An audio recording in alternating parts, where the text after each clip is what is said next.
Welcome to Fiction Audiobooks. If you enjoy the content, like and subscribing would be greatly appreciated. If you have any recommendations for novels, comment below. Please join my Patreon at https://www.patreon.com/fictionaudiobook. Chapter 335, ch. 341, My Lord, Don't Steal. There wasn't much to do in the underworld, so Asahi and Graphia cut their date short. Asahi and Graphia flew around under the guise of his stealth skill. Gremory territory was quite far from the Lucifuge territory. Graphia could have used her magic circle to teleport there. She was glad she didn't. Flying around like this reminded her of the day they set out to witness the battle between the heavenly dragons and three factions. Asahi watched his devil maid with a smile. What are we going to do after conquering the underworld? He hadn't decided his path after he conquered the dungeon, the underworld. Clearing his previous world from the undead infestation will take a week at most with his current strength. Even a week was overstretching the limits. Maya's world didn't have any interesting events. Becoming Heaven's leader means taking over the church. More than half of the world will be under my influence, except for the yokai. The seductive image of a nine-tailed fox appeared in his head. The MILF with fluffy tails was right in his strike zone. Will she even be born in this period? He shook his head. He had time before he mingled with the yokai faction of Japan. Current Japan would be riddled with wars between warlords. Kliska, where should I go after becoming emperor? A world where Siko and others can enjoy school life. Saya probably won't join after becoming a mother. Won't a school in their world satisfy them more? Choosing a new world isn't appropriate since my love will be dragged into different events. Protagonist's luck, huh? So a peaceful life after rebuilding the world from undead calamity. Need to think of a new world after that. They arrived in the Gremory territory. He made a beeline toward the Gremory castle. He bypassed the guards at the door and snuck into the castle. A woman stood in the hallway leading into the castle. As she turned around, Asahi involuntarily gulped. Her hair was a lighter shade of brown, almost appearing yellow, her eyes were amethyst. Her pure white dress was similar to what aristocrats usually wore at formal parties. Whether it was her bountiful chest or her gentle expression, everything about her oozed a motherly appearance that Asahi couldn't ignore. His heart, which usually remained calm, was beating strongly right now. Mama Gremory. The mother of Surzex Gremory. She will give birth to Rias Gremory a few centuries later. Venelana tilted her head as she wrapped her arm around her waist and pressed her hand on her cheek. What was that? She felt something strange. An odd feeling that something moved, but she couldn't see anything. Am I imagining things now? Venelana shook her head before she turned around and walked away. Graphia pinched his waist. My lord, she is a married woman. Please don't drool at her beauty. I know a MILF when I see one. I don't want to see my lord stealing someone's wife. I know, geez. I will never force a woman. I don't want to doubt you, Graphia said with a frown. You seem to be attracted to her. I am, he admitted. Graphia didn't know what to say anymore. Should she encourage her future husband to seek the woman he finds attractive? Or should she stop him from falling into the hole of forbidden pleasure with a married woman? Let's see what Surzex is up to. You seem interested in him. Asahi returned a smile. He came to check whether the future super devil fell into despair or pulled himself together. He could have sent someone else for the task. Since he had an hour or two to spare, he might as well check out the territory that will belong to him in the future. I hope he and Ajuka support the Devil King Haters faction. Things will be more interesting that way. So Asahi began sneaking around the castle in search of Surzex. It was pretty simple with his instincts which indicated two strong people in the area. The only problem was the brown-haired MILF showing off her elegant rear as she walked in front of him. She was also headed to Surzex's room it seemed. She looked over her shoulder and frowned. Her MILF senses detected me. Run. Venelana opened the door and stepped into the room. Ajuka, it's been a while. Miss Gremory, please sit. Asahi and Graphia put on the helm of Hades and peeked into the room. Ajuka and Surzex were sitting around a table. Venelana joined them with a pleasant giggle and asked how Ajuka's mother and father were doing. After the polite questions, Venelana glanced over her shoulder. Do you sense anything abnormal? Ajuka pointed in the air, and numerous green magic circles materialized in the air. Nothing on my radar. I must be growing old. Venelana murmured and sighed. Surzex, are you still going to do it? Surzex gave a determined nod. I respect them for shaping the underworld as a working society. But their decision to take down King Lucifer was foolish at best. We're nearly eliminated. The pillars are clashing in the shadows. A civil war can break out at any moment because of their careless decision. It's not enough for you to wage a war, Venelana retorted. Indeed so, Ajuka said as he sipped his tea. The goal of our rebellion is to seize power from the warmonger devils. For them to unconditionally sign the treaty, they must be at their worst. Their logic is laughable. Venelana leaned forward and took Surzex's hands. Since you have made your decision, I will not stop you. Be careful on this path. I'll pray for your safety. Asahi's eyes were drawn to the angel disguised as a devil. She is married. No need to ruin her life. Overwhelmed by Venelina's kindness, Surzex glanced away, his cheeks a little flushed. I know, mother. I will never regret my decision. Venelana giggled. In the meantime, I'll find a suitable marriage partner for you. Mother, don't. I'm still young. Young you may be. However, when your father was at your age. Venelana paused and sighed. He had numerous affairs. You should be more open to those things. She couldn't openly state that he should go and enjoy his life. The maids in the castle would open their legs the moment he said a word, yet he wasn't interested in them. She even sent the most beautiful one to his room at night. He only greeted the girl and sent her back. His behavior worried her. She didn't want him to become a playboy like her father used to be. She also couldn't bear to see him broken-hearted. The men whom the heiress of Lucifuge married also became the de facto leader of heaven during the meeting. The most shocking thing was that it happened in biblical God's presence. Rumors about him have already spread throughout the underworld. Some call him biblical God's secret son. Some say he was a miracle child between a seraph and a human. A being born with limitless potential. The most exaggerated ones say he bested biblical God in a fight to win the title of Heaven's Ruler. Venelana believed none of those, yet she couldn't help but become a bit curious. An interesting person. Chapter 336, ch. 342, Graphia's Struggle. So her husband used to be a playboy. Asahi scratched his head as he conversed with Kliska. He still is, oops. I wasn't supposed to say that. The mischievous goddess dropped a hint that may as well be a flag. If she isn't happy with her husband, I will take her. He couldn't let such a wonderful MILF suffer a mediocre life. That being said, his work here was done. Luck's skill is broken. To think he came at the perfect time to eavesdrop on Surzex's decision. Graphia, we're done. He exited the Gremory castle. Graphia still looked a bit sullen, an angry frown on her face. In fact, Graphia was considering every impact Venelana could have on Asahi's future. For one, she was from the Ball family, the extremists who sought authority and wealth more than any other pillar. Even her father was wary of them. Asahi was going to become the emperor of the underworld. If Venelana possessed half the wits of a Ball, she would do everything to secure the rights of succession to her child. It won't end well for our family. Sensing her bad mood, Asahi decided to skip meeting Seraphal this time. She might become more jealous if she knew he had plans to meet another devil woman. He dragged Graphia to a hotel in the Gremory territory. On the bed, he solved his maid's problems with lots of love and a little bit of punishment that left red marks on her back and hips. Relaxing in his arms, Graphia forgot everything about Venelana. Asahi raised his upper body and looked at her belly.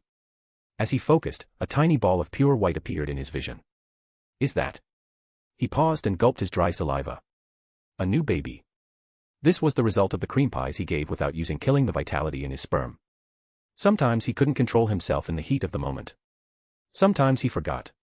Even though devils took hundreds of years to get pregnant, his seed full of life accomplished it in a few months. How do I tell her? The diligent maid might have mixed feelings about the child. I just turned 18, and I'm getting 2 kids. The thought made him chuckle. He used to hate kids due to their noisy nature. Yet, the sight of Saya bursting with excitement over her child changed him. He caressed Graphia's silver hair, waking her up from her light sleep. My lord. Graphia was taken aback by his soft gaze. It was a sharp contrast from the expression he had when he punished her a few minutes ago. You are. He took a pause, increasing her worries. Pregnant. All thoughts were from her mind. Graphia's face washed blank with confusion, like her brain cogs couldn't turn fast enough to take in the information from her wide eyes. Every muscle in her body just froze in time. I'm pregnant. Asahi nodded and patted her cheeks. A little devil will be born soon. This is too sudden. Graphia threw off the blanket in panic and got up. She lowered her face in her hands and sat there. She never thought Asahi's immeasurable vitality would lead to this. The day that should have arrived after decades crashed down on her without notice. Asahi wrapped his arm around her shoulder. Scared. Graphia turned to him with a blank look in her eyes. I'm not ready. My lord, we can't have time if we are going to become the rulers of the underworld. Relax. We have 9 months. I'm going to speed up the conquest for you. I still don't know. I want to have a child, but will I be a good mother? The devil woman, who lived over 70 years as a princess, was questioning her abilities.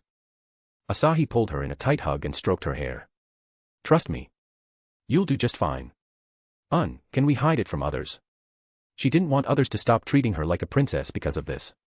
Rather, she would prefer to work as a maid as long as she could. I suppose there is nothing wrong with hiding. Asahi sighed, wondering who else got pregnant. He didn't. Asahi returned home. Grafia acted like her usual self in front of Astria. Asahi received information from Aimi about their location and left after pecking Astria's lips. Siko, Aimi, now, Shirori, and Rei stood on the 58th floor where Asahi previously fought the Valgang dragons. Asahi-sama. He hugged Aimi. She blushed, recalling what she did last night. I was too spoiled last night. It's not wrong to receive his spoiling from time to time. Now fixed her glasses and revealed a soft smile. Welcome back. Would you like to have some fresh dragon meatballs? Asahi pecked Aimi's lips before he turned to now. Make it spicy. Siko chuckled. We were about to face the dragons. A mischievous glint flashed in her eyes. Dragons were her favorite monsters in this dungeon. Their sturdy defenses gave her more time to relish in pleasure. It was only second to the pleasure she received in bed every day. Though sometimes her mind became so hazy that she forgot what happened last night. Shirori slapped her sister's back. Don't worry about this Switchimoto of mine, Asahi-kun. How was your date with Gabriel? Did you corrupt her? Shirori had read a doujin or two about corruption. She felt like Asahi should do something similar to Gabriel. It could be quite fun to watch. He is too much of a nice guy. She shook her head. His hands were all he needed to seduce a woman. Nope. But God is hurrying me to marry her. Marriage? Rei asked as she tilted her head. Master is marrying a woman. Asahi scratched his head. With another woman pregnant, he had to marry them sooner or later. The dragons roared in the distance, making Siko more impatient than ever. Husband, I'll be going ahead. Look after me once I'm done. Full of excitement, she strode into the cavern that led them to the battleground. The woman, whose swordsmanship was second to none among his women, was delighted to face a horde of fire-breathing dragons. Each time her sword dug into their flesh, Siko couldn't help but smile in pure ecstasy. After swearing an oath to be Asahi's sword, her sadism hadn't diminished in the slightest. Rei darted around the room, releasing supersonic waves that stunned dragons. Rini rushed in and blew the dragons' heads with her new gauntlets. Aimi was the most efficient in killing. She carved the most optimal route to her targets without using any wasted movements. Now came up huge when she pulled the dragons with her storm, reducing Aimi's kill time to a fraction. Asahi shook his head. The difference between his women and Finn's party couldn't be any wider. One was a massacre, the other was a struggle. You have leveled up. Another level up where he contributed nothing. I'll go down the 61st tomorrow. It was about time he faced the corrupted spirits hiding in the depths of the dungeon. Chapter 337, ch. 343-344, Godhood. Asahi took the girls down to the 59th floor. The forest was eerily silent. Asahi couldn't feel a single life form on the entire floor. It's like a safe floor now mused. Siko had a deep frown on her face as she looked around. Something feels off. It does. Shirori threw herself at Asahi and squeezed his arm. My horror meter is buzzing madly. It was all an excuse to be intimate with him in Siko's presence. Everyone knew that, yet no one pointed it out. There is no one here, Asahi said and checked the time on the watch given by his devil maid. It's time for dinner. We should return then, Siko said. Rika-san will be angry if we explore the legendary 60th floor without her. I'm more interested in the 69th floor, Shirori said, giving Asahi a wink. Aren't you as well, dear? Of course. Rei silently tried to understand their back and forth, but she couldn't understand one thing. Why is the 69th floor special? Has Master been there before? Shirori released his hands as though knowing his next action. Asahi stepped past now and wrapped Rei in his embrace. Rei's ears twitched as she felt his warmth. You're too adorable, you know. I'll show you 69 later. He could imagine Rei doing her best to jerk him with her wings. It aroused him more than it should, oddly so. My lust is going out of control. Don't worry. You have us to take care of your needs. Rei nodded meekly, unknown to his lustful thoughts. Asahi glanced at Rini who gazed at him, her eyes filled with passion. Her skill was acting up again. Asahi reached out and patted her head. She couldn't help but feel a little lost as the desire to mate with him got out of her head. At the same time, she was reminded of the first time she met him. He patted her head in the same way when she had nowhere to go. Oni-san. Asahi patted her cheeks. Let's continue it later. Rini could barely hide her surprise at being seen through. Then again, he was always there whenever she lost herself to the rage. He understands me the most. She let him spoil her while Shirori gave her an envious look. Rini pretended not to notice her and indulged in his head pats. Once Asahi was done, he returned home and let them shower. He found the girls watching an anime on the television. The meeting room had no wooden chairs now. Only shiny leather couches could be seen. Every female in the familia was here, including Rika and Grafia. Astria waved at him with a bright smile before she turned her attention back to the shonen anime. My lord, we were waiting for you, Grafia said and distanced herself from Rika. Asahi sat between the two and rested his head on Rika's shoulder. What were you doing? Rika wrapped his head around his head and stroked his hair. Meeting Natsumi. Huh? Why would you? Rika smirked. Don't be so cold. She's been standing at the city gate for hours. People were panicking because a level 4 adventurer was keeping watch on the gate. Someone had to go and stop her. Is she an idiot? I thought she'd use her wolves for the job. Not an idiot. A devoted slave, Rika said and pecked his forehead.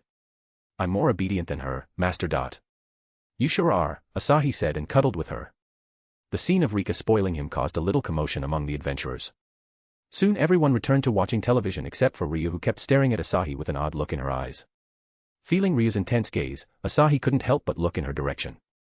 The elf smiled, the instinctive reaction embarrassed her. Asahi chuckled and caressed her cheeks with his telekinesis. Ryu gave him a glare, which only looked adorable with her red cheeks. What if I touched more than her cheeks? Asahi wondered about her reaction. Nobody noticed Kagaya's smirk in the background. After an uneventful dinner, Asahi returned to his room. The Empress' bed was empty as though the girls predicted his meeting with Rini. Rini might have told them. Asahi sighed and plopped down on the bed. Rini had promised to come to him. She might be gathering her courage for her first time, or so he thought. What do I do? How about you read the grimoires to unlock more elements? Sounds good. He took out his good old grimoire to learn more about the elements. He hadn't touched the grimoire for a while despite the benefits it offered. After all, the headache it brought forced him to rest. With your increased mental strength, my love should be able to finish it now.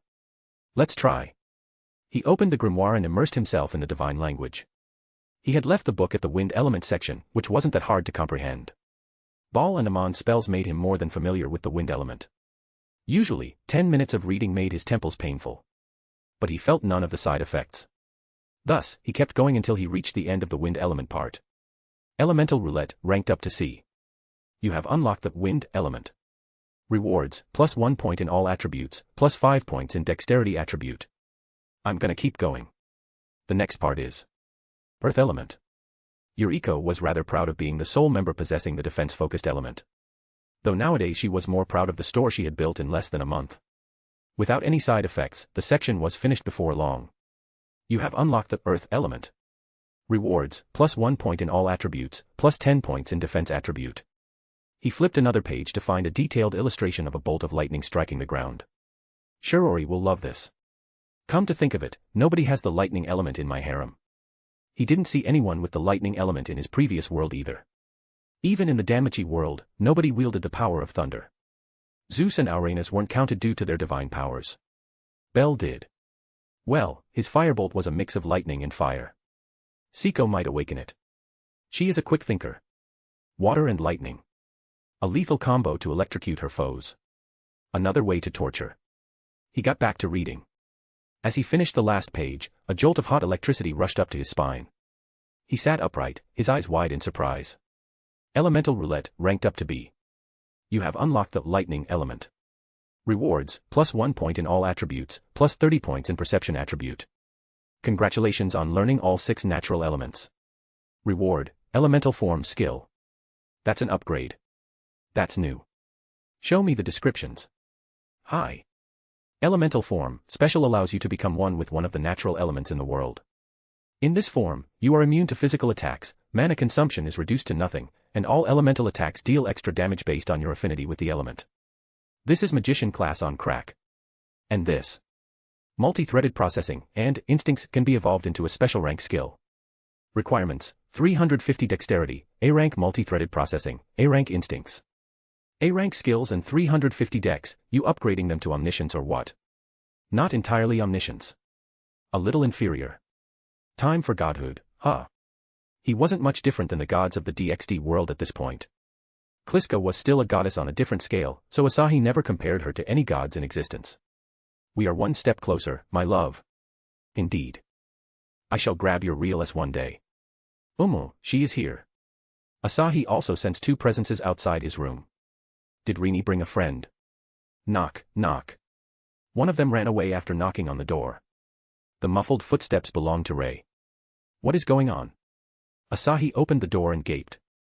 A blue present box stood in the lonely corridor of the shrine. Wrapped in light blue ribbons, the gift was nearly as big as him. Sensing the person hidden inside the box, Asahi revealed a mischievous smile. Huh. I got a big present. Was it meant for my birthday? Asahi thought out loud and patted the box. The box stirred a bit. It moves. Asahi wrapped his arms around the box and dragged it inside. He intentionally locked the door with a snap and slowly pulled the ribbon. Whoever is inside, can you hear me?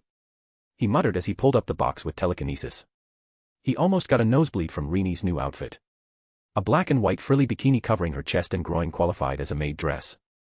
The black stocking stretching to her fair, athletic thighs made Asahi gulp. Oni-san, Rini said and straightened her posture. A haze of lust crept into her mind, but she pushed it back with her willpower. She clasped her hands on her lap and bowed. Your birthday present is here. Asahi raised her chin with his finger and pecked her lips. Most wonderful birthday gift of my life. Chapter 338, ch. 345-346, Mating Ceremony, R18. Rini shuddered as his warm breath caressed her face, his acceptance sending a pulse of delight through her. Seeing his gentle self, Rini felt a strong urge to push him down right here and now. A berserker or not, she was a woman. His beloved sister, who treaded between monster and human. The more Asahi accepted her for who she was, the more she leaned into her monster side. Tapping into her monster side filled her with strength. But it brought another agonizing problem. Mating. Even before she matured from her petite body, she had these desires to touch him. She usually suppressed them until night arrived and her friends started moaning in the room beside hers. The cries of women bathing in her brother's love had driven her crazy. Yet that feeling couldn't be compared to her current passion. Her very soul ached for his touch, her nether regions wet with carnal desires. Nothing else entered her mind as the sensations had blurred her thoughts. Oni-san. I'm here to get cured. I can't stop now. Please, help me, she looked up with teary eyes. Make love to me. Make me your mate. From the day she heard the women in her family moaning after the birthday, her body was unsatisfied no matter how much she soothed herself. Feeling her fierce yearning, Asahi cupped her cheeks and ran his thumb over her lips. Gladly. She leaned back slightly and raised her gaze, offering her lips once again. He gave another kiss as he entwined his fingers with hers. Maybe it was the deep kiss or the fierce union of their hands that flared Rini's lust. She released a burst of fragrance that aroused Asahi until his cock woke up and strained against his shorts. Any man in his position would have done the same as her charm had skyrocketed, nearly to Ishtar's level. The intricate dance of their tongues only stopped Rini when she was completely out of breath. Asahi brushed his cheeks with hers before he descended. Rini shuddered softly as her brother pressed his lips on her nape, sucking them as though he found them enticing. You climaxed last time with a kiss, he said. Rini blinked her eyes, tilting her head. Her lust-filled mind took a whole moment to process his words. When she did, she was all red, huffing adorably. I touched myself. She couldn't find different words to explain her agonizing nights. The act of self-pleasure gave her some resistance, enough to hold back her gushing juice during the kiss. Oh ho, my Amudo has become naughty. Rini nodded blankly, her fingers reaching out to his pants. She found his cock pulsating with warmth even with the shorts over it. Her eyes lit up in anticipation. She hastily pulled his shorts and wrapped her fingers around its girth. Asahi trailed his finger along her thighs, receiving a pleasant shiver from Rini. His hands dove into her frilly maid skirt and caressed her gushing slit. Hurry, a muffled plea escaped her lips as she caressed the crown of his member. Oni-san. Since she was wet enough, Asahi decided to skip foreplay this time. He never needed one but flirting and teasing his women got him more into the mood.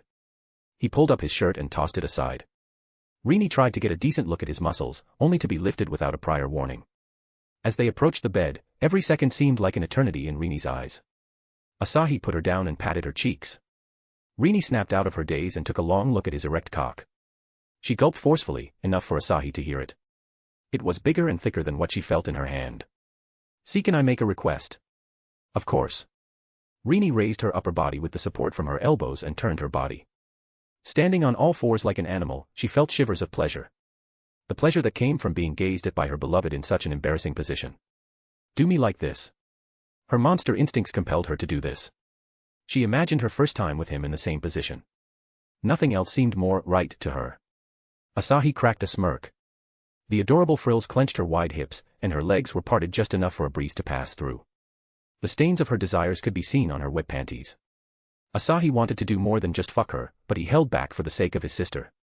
Her aroma, or rather her pheromones, were increasing with each passing minute. It was an invitation from her. An invitation extended to her mate to ravage her. He had to satisfy her. He trailed a finger on the soft skin of her butt. Rini's breathing became labored as her brother pushed the only cloth between him and her holes. The heat in her abdomen came to the breaking point, crying for a release. Begging for him to penetrate her. Asahi stretched her fleshy mounds. The strands of her juices created a web between her lips. Her bright pink, beautiful flower came under his passionate gaze. Rini clenched at the prospect of being watched so intently. Asahi pushed a finger inside her furnace-like heat, forcing a tiny moan out of Rini. "It won't be a problem." He intentionally left her dressed, if her current outfit even qualified as one. He threw his shorts and aligned himself with his sister's hole. He rubbed his cock on her slippery pussy. As though knowing what he wanted, her pussy used thick juices onto his thick member. Rini separated her knees and raised her butt for her brother to see. Asahi pulled back before he probed her luscious slit and shoved his tip inside her. Her blazing warmth enveloped his cock. She was truly in heat. The fact couldn't be denied. Rini's back arched, and she gasped, her face contorting in pleasure. Her dripping insides fluttered and quivered before locking him down like a vice. "Oh, Oniai-sama." Her eyes welled up with tears. Tears of pure joy slid down her cheeks. She finally bridged the gap between the brother and sister bond into a true lover's bond. Asahi leaned forward until his cheeks brushed against her hair. He pulled her in for a kiss, which she happily reciprocated. Her nipples hardened even more as Asahi's fingers landed on her tits. He slipped his hands inside her black frilly swimsuit and rubbed her cherries. With another movement, Asahi slammed himself to the hilt, finding literally no resistance, as though she was born ready for this moment. Ready to breed with him. Rocking his hips, he began hammering away into Rini's pussy. Powerful vibrations tunneled down his throat as Rini howled pleasurably into his mouth. Asahi caressed, kneaded, and showered his sister's scrumptious breasts with all the love he could channel into his fingers. He showered every inch of her fair neck with hickeys before he pulled back. His fingers dug into her meaty butt. The big, fat flesh of her bottom easily sank against his warm palms. He tried to be gentle in his movements, but Rini sank until her breasts touched the fluffy mattress. HNGHHH. Yes. More, Oniai-san. Hard. Harder. She was lively in her movements, as though she hadn't lost her virginity moments ago. Her instincts wanted him to be rougher. It satisfied her heat. It made her feel more intimate with him. Asahi was a little surprised by her wildness. Though it didn't last long. He resumed pounding her glorious body. Her mind was slammed with pleasure. The few words that escaped her mouth pleaded for more. He obliged his sister's request and attacked her G-spots with his glistening cock. It took another few thrusts before Rini climaxed with a scream. Still obeying her desires, he kept moving. Something that sent larger waves of ecstasy into her mind, driven by carnal desires. The spasms in her legs escalated several levels under his rough pounding. He ripped the swimsuit covering her chest. Taking her hands, he pulled her back. Her flexible back arched at an unusual level, and he groped her breasts. The ripe and juicy tits contorted under his warm hands. Rini went through several peaks in a matter of a few minutes. Only when another one approached, did Asahi feel a surge gathering at his tip. "I'm coming," he groaned. "Please." Rini pushed back desperately. "Inside. Inside." Her fierce shouts echoed. Asahi grabbed her hands and slammed his dick inside. His orgasm finally hit, and he came inside her. Rini tightened in bliss, but the pressure around his shaft kept building up. "Take it out." Rini gasped, her eyes widening in pleasure. Asahi quickly pulled back and gently released her arms. She collapsed on the bed and turned over. Her face broke into a blissful smile as she separated her legs, giving him a clear view of her mature pussy. "Thank God," I warned Oniai-san. Asahi spotted 0 traces of cum flowing out of her pussy, as though her hole had shut itself to savor his seed. That's what happened, my love. Asahi breathed a sigh of relief. His life element had done its job. Rini had no chance of getting pregnant this time. She is too young. He observed his sister's naked form again. Her abs called for a caress, each one impressive in its own right. Her breasts were smooth and supple, more than enough to spill out of his hands. Her fair skin glistened in sweat produced from their hard work. His little sister stretched her arms, her elbows squishing her breasts under her. Oni-san, I need more. The lovely gesture hardened his half-erect cock. He obliged with a nod and pressed Rini into the mating press. Her womb opened again, giving him another pass into her slippery hot hole. He suckled on her breasts, which tasted sweet and salty at the same time from her sweat. He gave them the love they deserved, pulling at her rosy nipples with his nipples, sometimes using his teeth. Their union kept going on for hours. Every time he came inside, her pussy would shut itself. Overcome with curiosity, he asked her the deal with it. I think. I have an organ for storing semen. Asahi's surprised expression made her giggle. Tracing her hands on his solid muscles, she pecked his neck. Oni-san, more. She had already broken Graphia's record. Yet, she wanted more. That day Asahi realized even a devil, a being embodying the 7 sins more than humans, couldn't be compared to a half-monster in lust. If Rini was a hawk, then Graphia was a mere chicken. The massive difference came from Rini's mating ceremony skill as it allowed her to keep her sexual desires topped up whenever Asahi was near. Of course, Asahi showed her defeat all the same even though it took nearly 7 hours of constant pounding to satisfy her heat. Chapter 339, ch. 347, date. Asahi woke up with a heavy feeling on his chest. Rini was sleeping soundlessly while hugging his neck. She had collapsed after receiving the cream pie of her life in the cowgirl position. Rika can't compete against this half-monster. As though sensing him awake, Rini opened her eyes, and a smile blossomed on her beautiful face. She wriggled up to his face and playfully pecked his lips. Oni-san.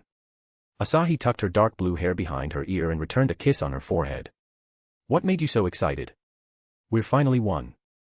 Rini shook her butt, stimulating his cock inside her. It feels wonderful. The door opened, and Shizuka came inside. Seeing Asahi and Rini still in bed, she crossed her arms on her chest. She wasn't any less proud of Rini's growth than Asahi. After all, she had seen how broken Rini's heart was when Asahi took her in. Does it hurt? She came here to make sure Rini was fine after her first night. I didn't feel any pain, Rini said, working her hips to pleasure Asahi. She only recalled the last night as a memory of joy and pleasure. Shizuka turned her attention to Asahi and frowned. Ae-kun, did you use your skill? Nope. She is a natural one. Rika said that before, Shizuka murmured. It turned out to be true. I'll return then. Our store is short-handed for Christmas sales. I'll help out later. He had neglected using his avatar for some time since it was harder to focus on two sides during sex, especially with a monster like Rini. Shizuka couldn't help but smile at his offer. You don't have to use your avatar, Ae-kun. I'll come over when I miss you. She wanted him to relax and work on his underworld domination plan. It exhausted him mentally to keep his avatar up all the time. He has to keep everyone happy. It's no good if he collapses from exhaustion. She was looking out for him as his lover. If you say so, Nei-san. He had to spend a lot of time in the underworld and heaven to keep tabs on the civil war. Other than that, the dungeon also needed a lot of work. The next few months or so will be filled with the underworld. He could understand where Shizuka's concern was coming from. Her care tempted him to call her in the bed. Rini, do you mind if Nei-san joins us? Rini stopped grinding her hips and tilted her head. I don't. It's better. They could serve him better together, making him even happier. Rini nodded her head to herself and turned to Shizuka. The blonde accepted her fate with a sigh and climbed on the bed as she threw her shirt aside. I'll have to shower again. For the next hour or so, Asahi allowed his sisters to spoil him. Asahi arrived at the dining room to find Elise standing with dishes in her hands. He gave her a curious stare after taking a seat. Why aren't you sitting? Elise dodged eye contact as she approached and silently claimed the seat beside him. Oh dear, you wanted to sit with me. You should have told me before. Kagaya chuckled as she sat on his left. Our captain is shy like a little girl or a maiden in full bloom. Hey, don't belittle me. Elise retorted, pouting her cheeks. I just remembered something shameful. Oh, and what is it? Kagaya asked, her voice full of curiosity. Mind sharing? No, let me eat in peace. Asahi took out a cloth from his ring and rubbed the soup from Elise's cheeks. Don't rush. Elise froze as a crimson blush rushed up her face. She mechanically turned her head and brought her shivering spoon to her mouth. Asahi shook his head. The redhead wasn't used to any intimacy, despite her huge appetite for deep kisses. Kaguya nudged Asahi. Asahi-kun, why don't you take her and Astria-sama on a date sometime? She had every bit of intention to seduce Asahi, but doing it before Astria and Elise had their first time felt like a betrayal. She came to this conclusion after thinking for some time yesterday. Me. Elise nearly shouted. I don't mind really. Astria took a napkin from the table and wiped her cheeks. Take her first, Asahi. I recently had one in Babel. Her relationship with Asahi was rather solid. Elise could use this date to get closer. All right, Asahi agreed. I'll bring Elise to a special date in Maya's world. Elise nearly exploded with joy. She couldn't wait to discover the abundance of secrets the modern world had in store for her. But Asahi's next words took her joy away. What about you, Kaguya? You want to go on a date? Asahi asked with a wide smirk. I'll take Sunday off for Maya. I can bring you all there if you want. The adventurer's eyes shone at his offer. Even Rio was no exception. Maya's world was opposite of Aura Rio, mixing technology and magic to create technology they had never seen before. I'd love to accompany you, Kaguya said with a giggle. Asahi-kun. Asahi and Elise stared at Kaguya. Kaguya's flirtatious voice was different from what they used to hear. Elise couldn't help but feel suspicious of her friend. Is Kaguya also? She didn't know how to feel about another friend falling for Asahi. She so wished Asahi stopped using this charm to drag every girl into their bed. It was more than awkward to share her men with her friends. Isn't it better than sharing him with strangers? Kliska giggled. Elise couldn't help but nod. Although Kliska's words were dubious at best, she agreed with the goddess nonetheless. Who was she to question a goddess's wisdom? He never told me his first wife was a goddess stronger than Astria-sama. Kliska had talked to her the day before yesterday. Her head was swimming in degeneracy after Asahi's intimate kisses. Kliska chatted with her to calm her down. Rio, on the other hand, knew what Kaguya was up to. The black-haired swordwoman never showed any interest in any men, despite her crude behavior. During their expedition with Hephaestus's familia, Kaguya ran around in underwear at the campsite. Instead of lacking modesty, it was more of an indifference to men's presence. Seeing the same Kaguya gazing at Asahi with adoration agitated Rio more than Elise and Astria. What is this feeling? The innocent elf couldn't understand her heart's state. It settled then. Sunday will be a day for everyone. Yes. Lyra pumped her fist. We'll conquer your world in a day. Astria couldn't stop her gentle smile. Keep this aura around you, and my love will never forget you. What? Astria didn't understand Kliska. Then again, most of Kliska's words were difficult to understand. Well, I'm off to Hephaestus's workshop, Astria said and patted Elise's head. Give me your rapier. As his hand touched her head, a shiver passed through Elise. She backed away from him, pushing her chair in the process. Asahi grabbed her chair and pulled her back. What was that? She questioned, her eyes wide. Asahi blinked his eyes. Was this the effect of using head pats without restraining the supply of mana? Ah, my bad. Are you feeling strange? Strange, Elise froze when she felt a wet sensation in her crotch. I leaked. No, impossible. It's not pee. It's your bodily fluids. Women produce them when they are aroused. Aroused. He just touched me, and I got aroused. What kind of magic is that? My love can tame a goddess of sex with his charm. He usually keeps his aura suppressed, or everyone will see him as a being similar to God. That's the reason for his demigod alias. She thought it was a name the goddesses slapped on him for his strength and abilities. Demigod is an insult to him.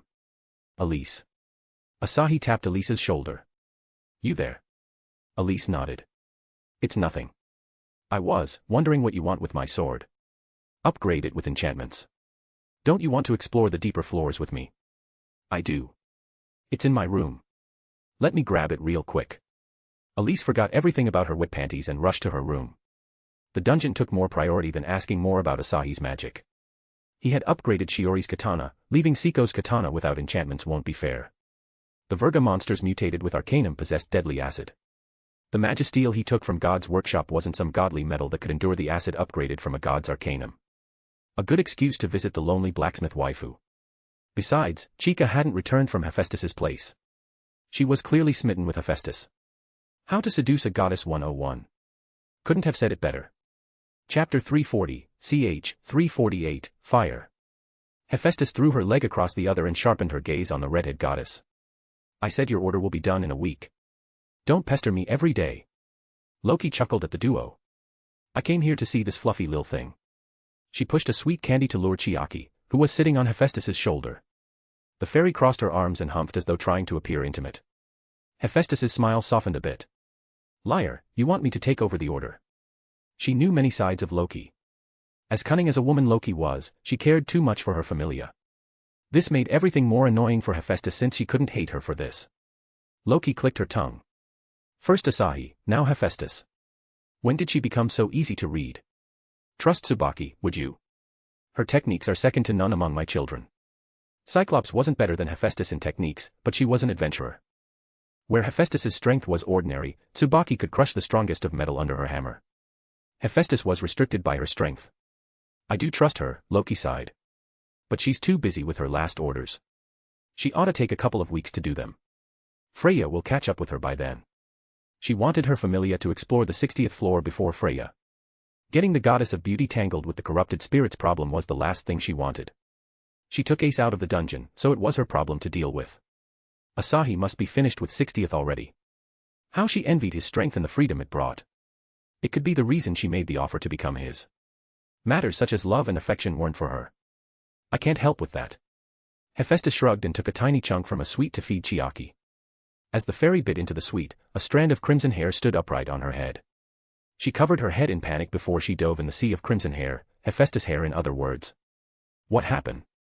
Her words remained stuck in her throat when a glowing magic circle appeared on the floor. Asahi and his maid teleported as if the rules of space and time meant nothing to him. Asahi cupped his maid's face and gave her a lingering kiss that made Hephaestus uncomfortable. The blatant show of affection was a deadly blow to her single self, giving her a wake-up call about her lonely romantic life. This man is the worst. Hephaestus glanced at Loki, only to find the red-headed goddess staring at Asahi. Her eyes were open like any ordinary mortal. It only happened when the goddess was in utter shock. It happened the day Loki descended and found the amazing entertainment mortals provided. Why is she shocked? Hephaestus couldn't understand her friend-cum-rival anymore. Take care of yourself, Asahi said as he gently rubbed Graphia's face. She was going to become a mother, so warning her about this was a good start. I can't believe she'd rest once her belly swells. The devil maid might need some spanking to cure her workaholic condition. Bye, my lord. She vanished with her magic circle. Asahi turned around and revealed a wide smile at the two women. Sorry for showing that. Chiaki, come out. How dare you abandon me? Chiaki poked her head out of Hephaestus' hair. With a sheepish smile, she pinched her ears as though apologizing for not returning yesterday. Hephaestus fed her so much that she fell asleep around her. Hephaestus' fire made her too comfortable, even more than Asahi's warmth. Geez, I was joking. Come here. She flew towards him and obediently settled her tiny butt on his palm. Did you have fun? She glanced at Hephaestus and nodded her head. Asahi couldn't wait for the day she started talking. He could already imagine her cute, childish voice. Asahi, stop ignoring me. Loki growled, squinting her eyes again. I'm also here. I didn't ignore you, he said and rubbed her head. Happy now.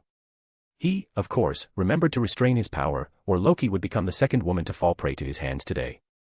Loki looked up at him, a frown apparent on her face. The fuzzy feeling in her head was the result of a skill.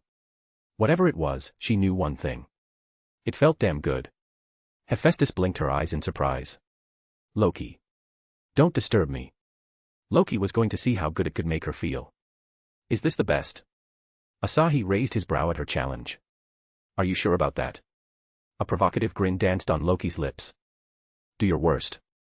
In the worst-case scenario would be a ticklish feeling, or so she thought. Asahi smirked and poured a tiny bit of mana into his hands. His hand grew warmer, and a jolt of electricity traveled down her body. She gasped as tears gathered in the corner of her eyes. Fire bloomed in her heart, slowly making its way down. What?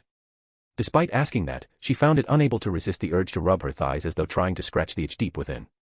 The smell of her arousal was getting thicker with each stroke that hit her head. He could definitely make her mad enough to start masturbating right here and now. I'm a gentleman. He leaned down, brushing his cheeks with her. Is this enough? His playful voice roused her from her fantasies. She grabbed her right hand that was about to enter her shorts and glared up at him. Despite the fact he saved her from humiliating herself before Hephaestus, her heart wasn't relieved. Something inside her was curious about the limits of his ability. How far could he take her? Could he make her orgasm without going anywhere near her stimulative zones? No.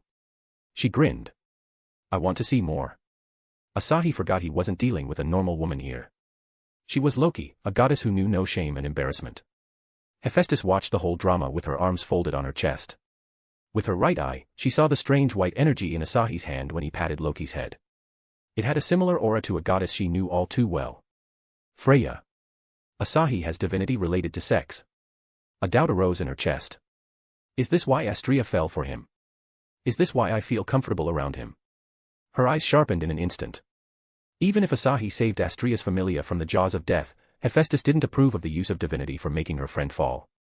She never poked her nose in others' business, for it brought nothing but trouble. But she couldn't stay idle if she felt that her friend might be getting manipulated.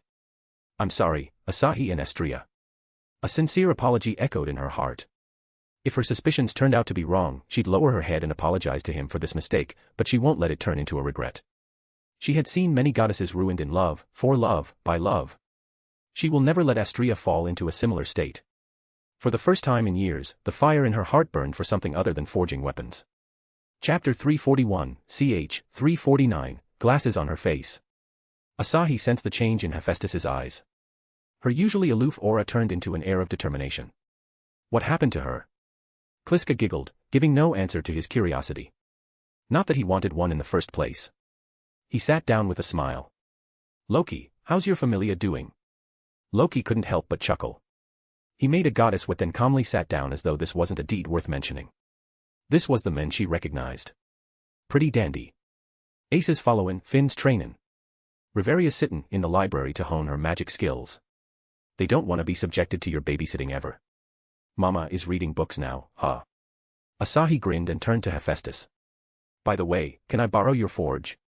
You can, she said, looking at Chiaki sitting on Asahi's head. Go ahead. She couldn't help but wonder if she was wrong. Someone so pure and mischievous like Chiaki wouldn't be so intimate with an evil person. She had seen Asahi caring a great deal for Astrea and her familia. He possessed strength beyond the grasp of adventurers, and he showed no desire for authority. I hope I am wrong. A sigh slipped past her lips as she pushed back her chair and led Asahi into the workshop. Loki watched Asahi's back, her eyes slowly widened in realization. I can ask him. His smithing skills were enough to appall the goddess of smithing, Hephaestus. She was hit with another realization, she was going to ask for his help again. Gosh, I'm relying too much on him. I'll have to sell myself to repay his debts one day. She snickered at the thought. Then again, being bought by him wouldn't be so bad. The magic in his hands convinced her of his ability in bed. His hands alone brought her on the verge, something she rarely felt during her intercourse with male gods. They were few in heaven who slept with her, who were praised as exceptional partners in heaven. Yet, they couldn't deliver an ounce of pleasure Asahi gave in several moments with one hand. God of sex from another world. She couldn't help but imagine his battle against Freya. Who would win? Who would tame the other and who would submit? No matter the winner, she knew one thing. Their battle will be legendary. Grinning, she patted her legs and stretched her arms, feeling more refreshed than she ever did. The head pats did work wonders for her. She followed them into the forge, only to find Asahi holding a katana in his hand. The unique curved sword was popular among the people from the Far East. They haven't showed up yet. She was waiting for the drama between Astrea Familia and the nobility from the Far East. Amaterasu had grown cocky ever since she got a hold of the celestial seat of her royal court. She was worse than the majority of the deities in Orario. At least they looked after their children. Her island was plagued with wars and diseases. Monsters ran amok everywhere, bringing disasters every other day. Loki decided to patiently wait by the side. Asahi placed Siko's katana on the table with a frown. Which enchantment should I use here? Siko loved inflicting pain onto others, but she had her diva Asmodeus's abilities for it. Nearly every spell in her arsenal was made for sadists. Might as well improve its durability. He performed the enchantment, focusing on raising the durability and sharpness of the blade. A puff of black smoke rose and wrapped the katana. Enchantment arts ranked up to C. 2 levels. It has to be good. Like Shiori's katana, the enchantment changed Siko's katana appearance. The midnight blue blade glinted with a metallic sheen as though it was carved anew. A blood-red rune symbol glowed near the violet hilt, which Asahi found familiar. Nothas. It means endurance. Hephaestus stole the words from his mouth. This one is clearer than the previous. I never thought I'd see runes emitting this power without arcanum. Hephaestus and other goldsmiths avoided runes for this very reason. They weren't allowed to use Arcanum, and runes couldn't operate without Arcanum.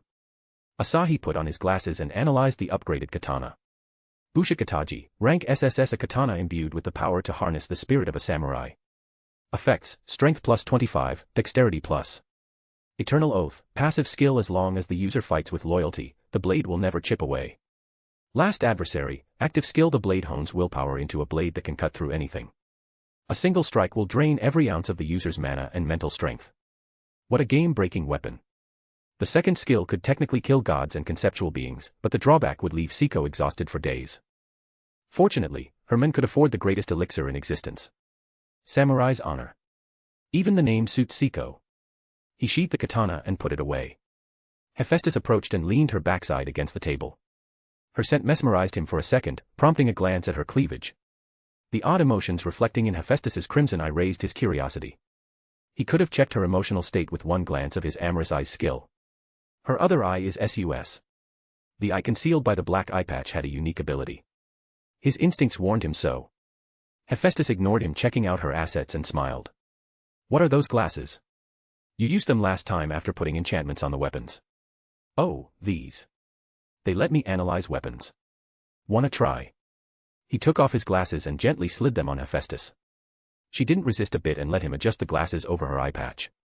Standing so close to him, his overwhelming scent overrode everything on her mind. She opposed his charm with her willpower. Glancing up at him, her heart raced. No need to act like a little girl. A deep breath, which should have calmed her down, filled her mind with his scent. His charm was becoming more prevalent the closer she got to him. Is it comfortable? Despite that, he acted like he had no clue. It seemed like only she was conscious of him. Yeah, she answered, trying her best to remain calm. Asahi's smile blew that confidence. Even Freya, the goddess of beauty's charm, didn't affect her this much. Asahi observed Hephaestus. Even with the black eye patch getting in the way, the rimless rectangular glasses looked damn good on her face. Her white shirt and black pants, and her wild crimson hair gave her an office lady aura, one who would skip her duties to smoke on the balcony. You look phenomenal. Hephaestus, affection plus 6. Hephaestus didn't know whether he was praising her or mocking her single eye. She blinked her single eye and stared at Asahi. His soft smile couldn't be a sign of mockery. Does he think I look good with glasses on top of an eye patch? She wanted to call him ridiculous, but his sincere expression didn't let her open her mouth. Suddenly, numerous blue windows popped into her vision. The data blew her mind. It was Asahi's status in a different form, revealing his utterly broken skills and the charm parameter that was higher than his strength parameter. Life creation. The description made her gasp. This skill created Chiaki, she just knew it. She couldn't find anything that alluded to his divinity related to sex other than his charm, of course. Did he not develop a charm skill yet? Asahi frowned, finding something amiss when Hephaestus stared at him in surprise. Her focus was entirely on something else. Did she use the appraisal skill? Yes. It's fun seeing her freak out. Asahi stopped himself from palming his face. The glasses were related to his system, so it won't work without Kliska's input. He handed the glasses with this thought, but his mischievous goddess wife ended up revealing everything to Hephaestus. There goes my reputation. Lowly lover class would creep her out for sure. I hid the important classes and skills. Aeromancer too. Good job. Hee hee. I'm your wife after all. I can't let her escape your trap. You must have a reason to do this. Kliska giggled. Just wait, my love. Things will get interesting for you. I'm still here. Loki reminded them of her presence.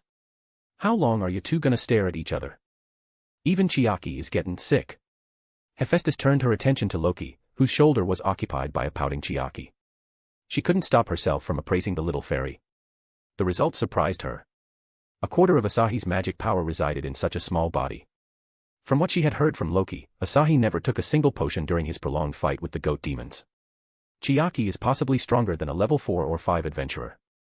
Hephaestus sighed, wondering if she was right to doubt an exceptional god. Creating a life with his hands was no joke, more so when his creation's strength and cuteness was off the charts.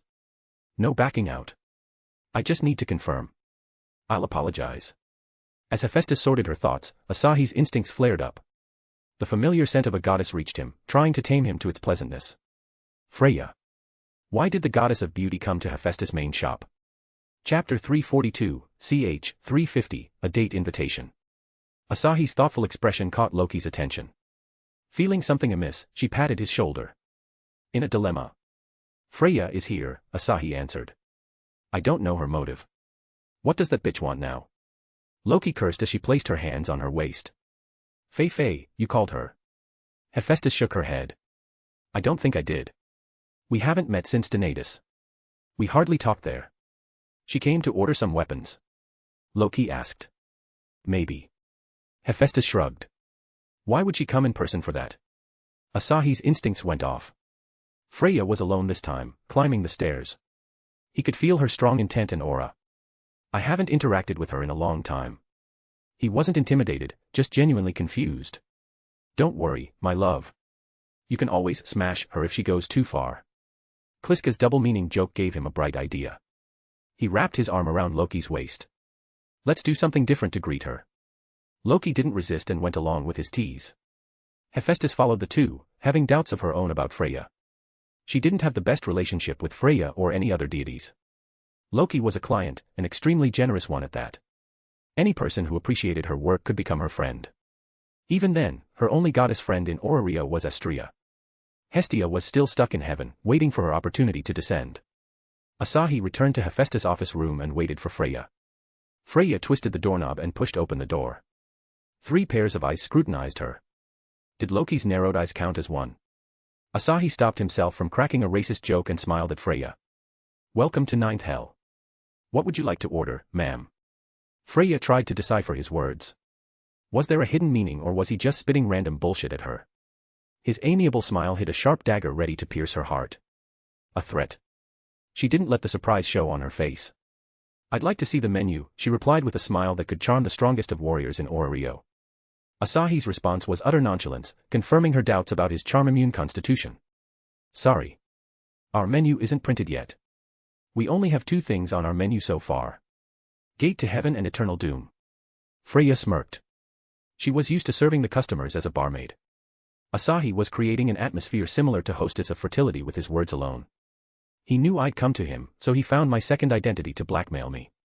She misinterpreted Asahi's spicy greeting. Asahi's greeting was clear. Death in the mortal world led a deity through the gate of heaven. Eternal Doom referred to a slave-like life similar to Apollo's.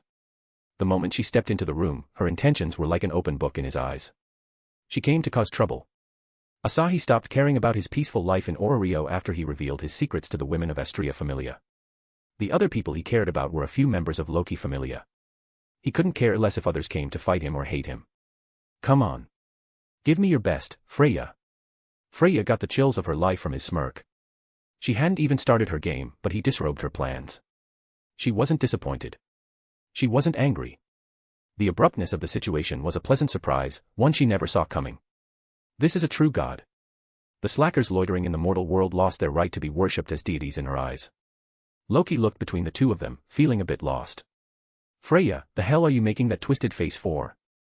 Freya stopped smirking and giggled. Your menu was a bit disappointing. Life is often disappointing, don't you think? Asahi said with a sigh. All right, enough drama from me. Hephaestus took the cue and tapped her pen on the table. What's your reason for intruding? Hephaestus, I came to meet him. Freya pointed at Asahi. Lux Lanseem, the most talented adventurer in all of Orario. Wow. I'm pretty popular. The tempo of the situation was out of Freya's hands. Honestly, she never had to control a situation until now. Her mere presence caused people and gods to shut their mouths, giving her easy reign over them. So what can a humble adventurer like me do for a goddess? The 3 goddesses felt sarcasm in his voice. If he was a humble adventurer, what about the adventurers who were stuck at level 1 all their life? None of them said it out loud. Freya's face twitched when nobody showed the respect to give her a seat. I'm here to invite you to a dinner at Folkvanger. A dinner date? Asahi tilted his head. I know I'm a dashing young man, but inviting me out of the blue like this, my wives won't be happy. You can bring your wives too, Freya answered humbly. Their reaction would make the game all the more entertaining, especially Astrea's reaction. I'll be cursed by every man if I refuse Freya-sama's offer. When is our date? He wasn't afraid of openly addressing this as a date. Freya flashed a dazzling smile, scattering her charm in the room. Tomorrow night at Folkvanger, she repeated. I don't know where that is. How could someone living here for a month not know? Freya didn't have enough retorts to throw at his innocent face. So she stopped thinking of one and told him about the place. After Babel and the Guild, her Familia base was the most popular place in Orario. Why invite him? Loki asked indifferently. You know he is already claimed by Astrea. Freya's eyes gleamed. Astrea can also come. I'm not going to steal her men. Like I believe that. Loki held back the retort on her tongue. Freya nodded at Hephaestus before she turned around and left. She had gone to Stardust Garden before, only to find Asahi wasn't there. She only walked halfway and charmed a carriageman for the rest of the ride. I have to walk again. She cursed her mortal shell for being so weak. Her familia members would have lifted her on their shoulders if she had said so. But causing an unnecessary ruckus wasn't her cup of tea. Back in Hephaestus' office room, Asahi shook his head in disappointment and turned to Loki. You expected that? She definitely got something on ya. Be careful there. You're worried for me. Loki grinned. Isn't it normal to worry for a friend? A friend who almost showed her the heights of pleasure. Asahi, are you free now? Yeah, no. I have to attend a very, very, very important meeting. People will die if I don't make a tea. Loki squeezed his hands, bringing them to her chest. Help me with one thing. He returned a blank stare at her cute act. What is it? Come with me. As Loki began to pull at him, Asahi glanced over his shoulder. Chiaki can stay here for a day or two. You don't have to make that face. Hephaestus stopped her smile from widening. I'll take good care of her. Chiaki was an adorable girl who warmed her by her presence alone. Hephaestus watched as Loki dragged Asahi away. Chiaki waved her hand energetically, squealing to say goodbye to her father. Chiaki burrowed into Hephaestus's hair and relaxed. You really take me for your mom. Hephaestus murmured. Chapter 343, ch. 351, A Loli's Request. The clouds parted, and bright rays of the sun shone onto the pages of a book held in Riveria's hands. A breeze came through the window, playing with her jade-colored hair. A flock of birds gathered on the roof chirped. Their chirps came in bursts, creating a dawn chorus as rich as a symphony. It was nature's attempt at cheering up Riveria. The most it did was soften her frown. She brushed the hair away from her jade eyes and tucked them behind her sharp, elf ears. Still nothing. The air was sweet, and the weather was absolutely perfect. Yet Riveria's heart was clouded with doubts. What can I do to speed up my chance? Every battle was fast beyond the 50th floor. Her spells took too much time to form. Asahi's instantaneous chance sowed the seeds of doubt. On top of that, he showed nearly a dozen spells, each carrying a destructive power second to none. Her long-chanted spells couldn't output the same power as his swift activation magic spells. The dungeon kept her on edge to have second thoughts. But here, in the calmness of her home, she couldn't help but compare herself to him. She had spent countless hours in the pursuit of her magic spells. Only then did she learn 9 spells and receive the alias 9 Hells. 6 out of 9 spells specialized in defensive and healing, and the last 3 were of offensive nature. She was sure that Asahi was in his early 20s or even younger. Yet, he mastered several spells of different elements. It couldn't be the result of his divinity. After all, he used them inside the dungeon where the divine were not allowed. Is this the lineage gap? The gap in intellect? She felt her pride crack. To rub salt on her wound, she recalled the way he addressed her. Mom, I'm just 99 for heaven's sake. She groaned and propped up her elbows before resting her chin in her hands. Demigod. Is he secretly a level 10? Thinking about him, she let her gaze drift. Most of the adventurers battled each other in the yard. Everyone was in high spirits for training, motivated to never feel like they were a weight on Asahi's shoulders. Even though he was a first-grade scoundrel, she had to acknowledge his ability to rile them up without lifting a finger. Ace clashed wooden swords with Tiona. Ace took on each of Tiona's fierce strikes without missing a beat. Ace had become 13 years old a few days ago, yet she seemed small in front of a 14-year-old Tiona. Her serious expression softened Riveria's gaze. Adorable. Asahi would have called her mom if he was here. At this very moment, she was the embodiment of a mother watching over the growth of her child. That was when Loki returned with Asahi. He glanced at her and gave his typical, annoying smirk. His lips moved to form a word. Mom. She could easily imagine the word that came out of his mouth. She raised her fist and showed him a punch she would throw at his face sooner or later. Amused by her reaction, he gave a smirk. Finn shouted for a break. Lafia bounced over to Ace with a water bottle. Asahi also approached Ace and patted her head. I need to go there. She quickly descended the tower and reached the yard. Asahi waved his hand at Riveria. How are you holding up? I'm fine. She replied with a frown. Loki-sama. Her sharp gaze conveyed her question about Asahi's arrival here. He is here to train y'all. Wait, what? Asahi stared at Loki. You said Ace was missing me. She was missing, yeah, see. Loki pointed at Ace, who was snugly feeling his hands on her head. Isu, you called for him. Ace looked at Asahi and nodded. Oni-san, train me. She wanted to go back to the depths of the dungeon and find her mother. For that, she had to become as strong as she possibly could. Receiving Asahi's training was the fastest way to do this. After all, he held the absolute might in her eyes. Oh, Asahi muttered, surprised at her straightforward request. She was earnestly requesting to be trained. How could he refuse a lowly's request? Besides, it might give him a chance to become closer to her so-called mother, the High Elf. I can't change my nature. He sighed at his lecherous nature. Even though he had so many lovely lovers, he couldn't help but be drawn to good women like Riveria and Hephaestus. I need that skill. He used one of the skills from the Aeromancer class, Betrothed Gift, which allowed him to copy skills from his women. Aimi Akane skills. Firearms Mastery, B rank. Natural Mentor, C rank. Stealth, B rank. Dagger Mastery, B rank. Tracker, B rank, B rank. Cooking, F rank. Darkness Element, D rank. She made a decent progress in her skills. He copied the Natural Mentor skill from her arsenal. Natural Mentor, F rank. The user is proficient at teaching arts, skills, and combat. F rank will do for now. He coughed in his hand and showed a serious expression. I won't go easy if you plan to become my student. It was a mere formality since he could never hurt a lowly. Ace's eyes crinkled as a smile blossomed on her cute face. Yes. What do you want to learn anyway?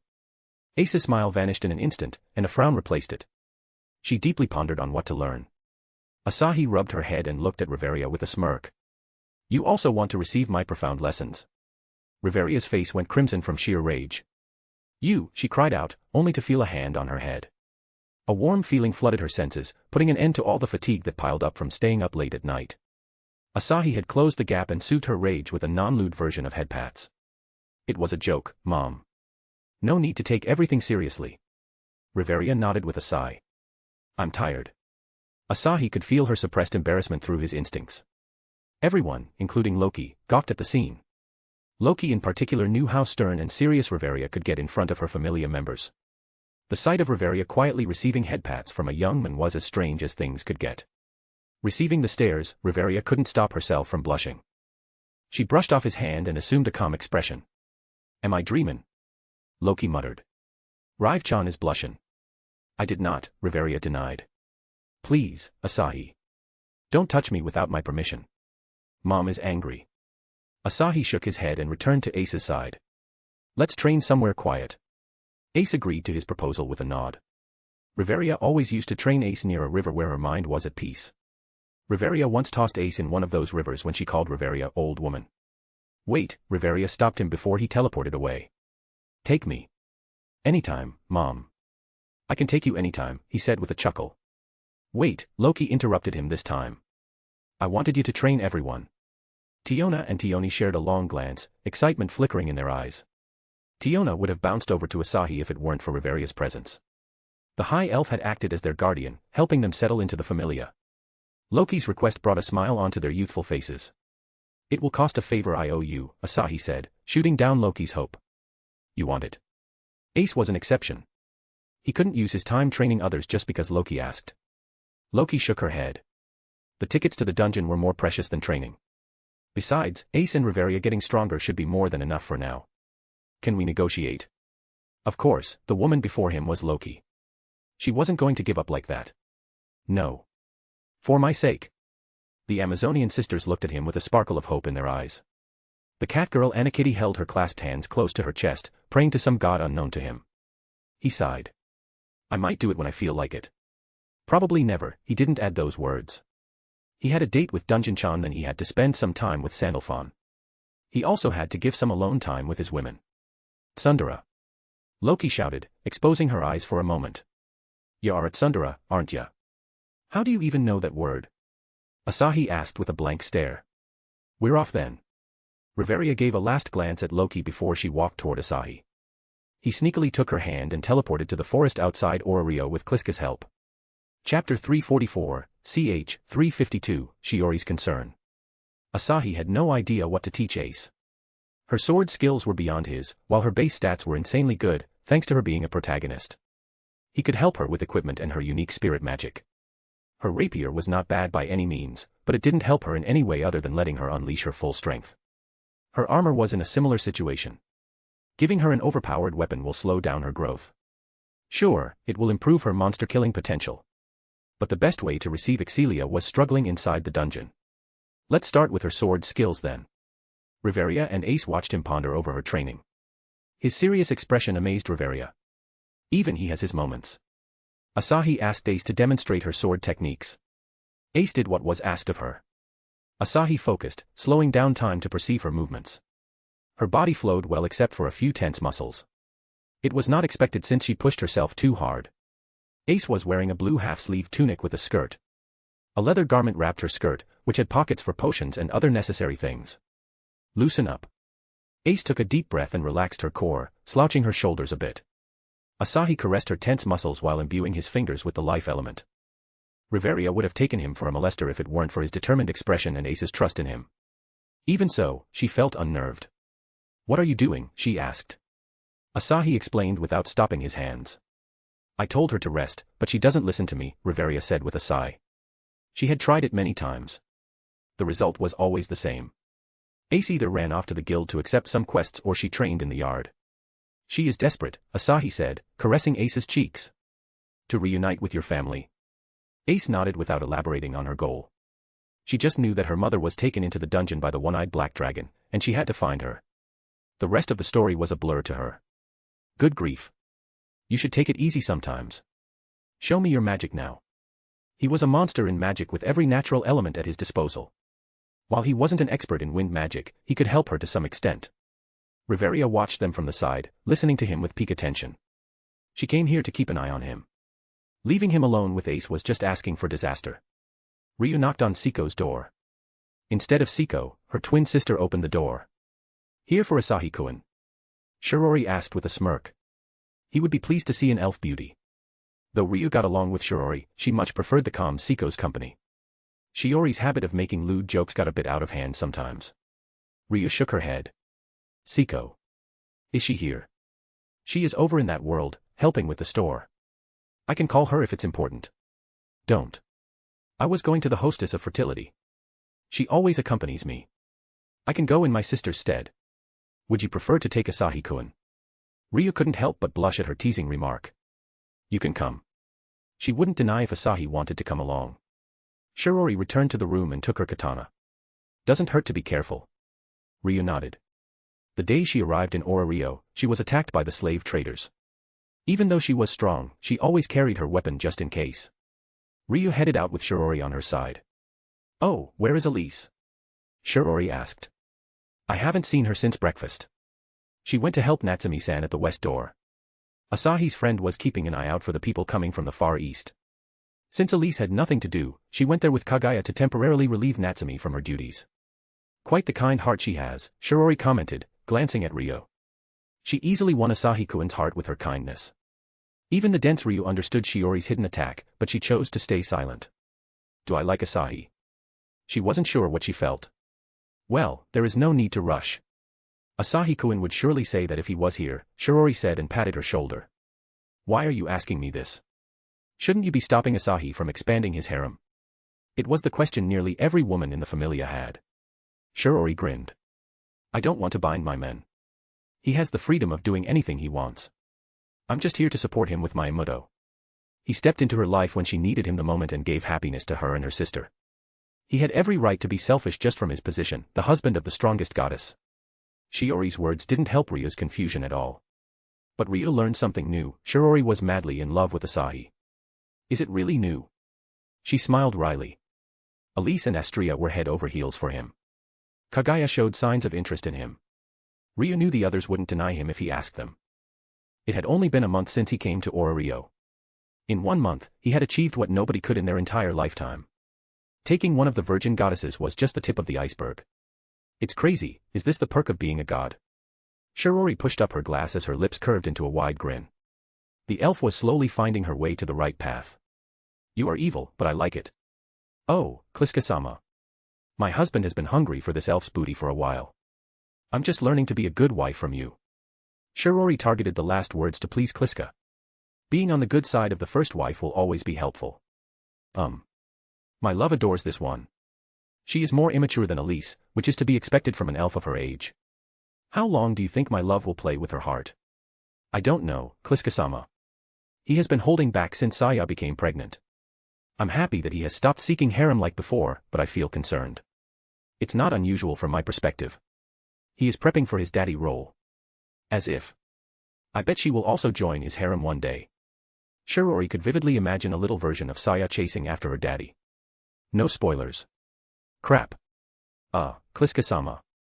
What would you do if your girl got a massive daddy complex? I'll throw her in my love's bedroom naked, and lock the door from outside. Nothing less from the first wife.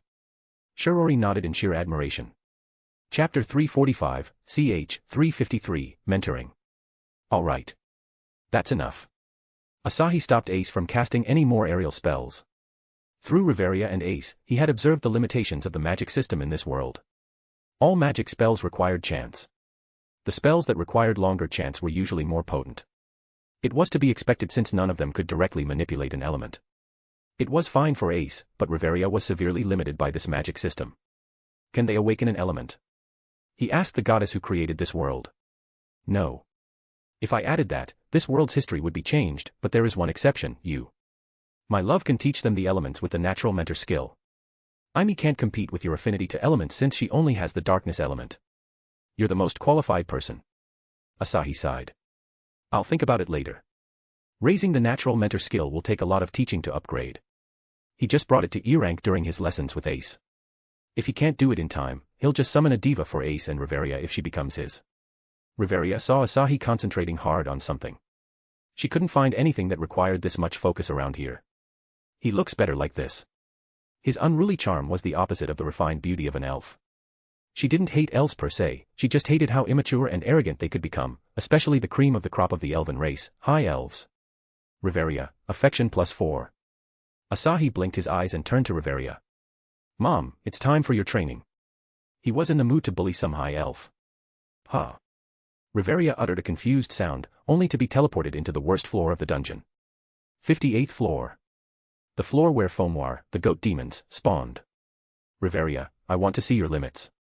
Show me what a high elf princess can do. Reveria stared at him, barely keeping her calm. You want me to kill Fomwar? She could do that without a hitch. Yes.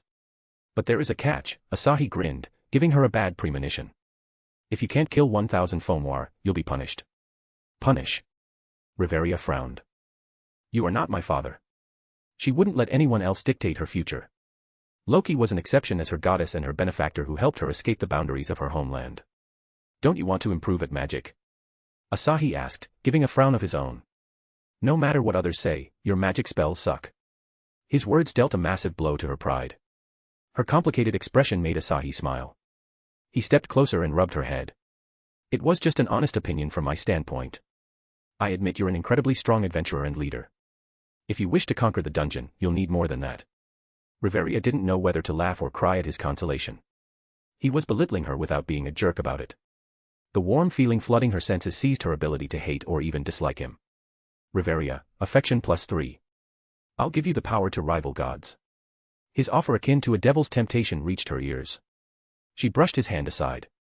I don't need it. She denied him without a single thought. She earned level 6 through years of hard work. She wouldn't throw away her integrity to become his puppet. His punishment might be related to sex and the likes. She wasn't going to lose her freedom for power.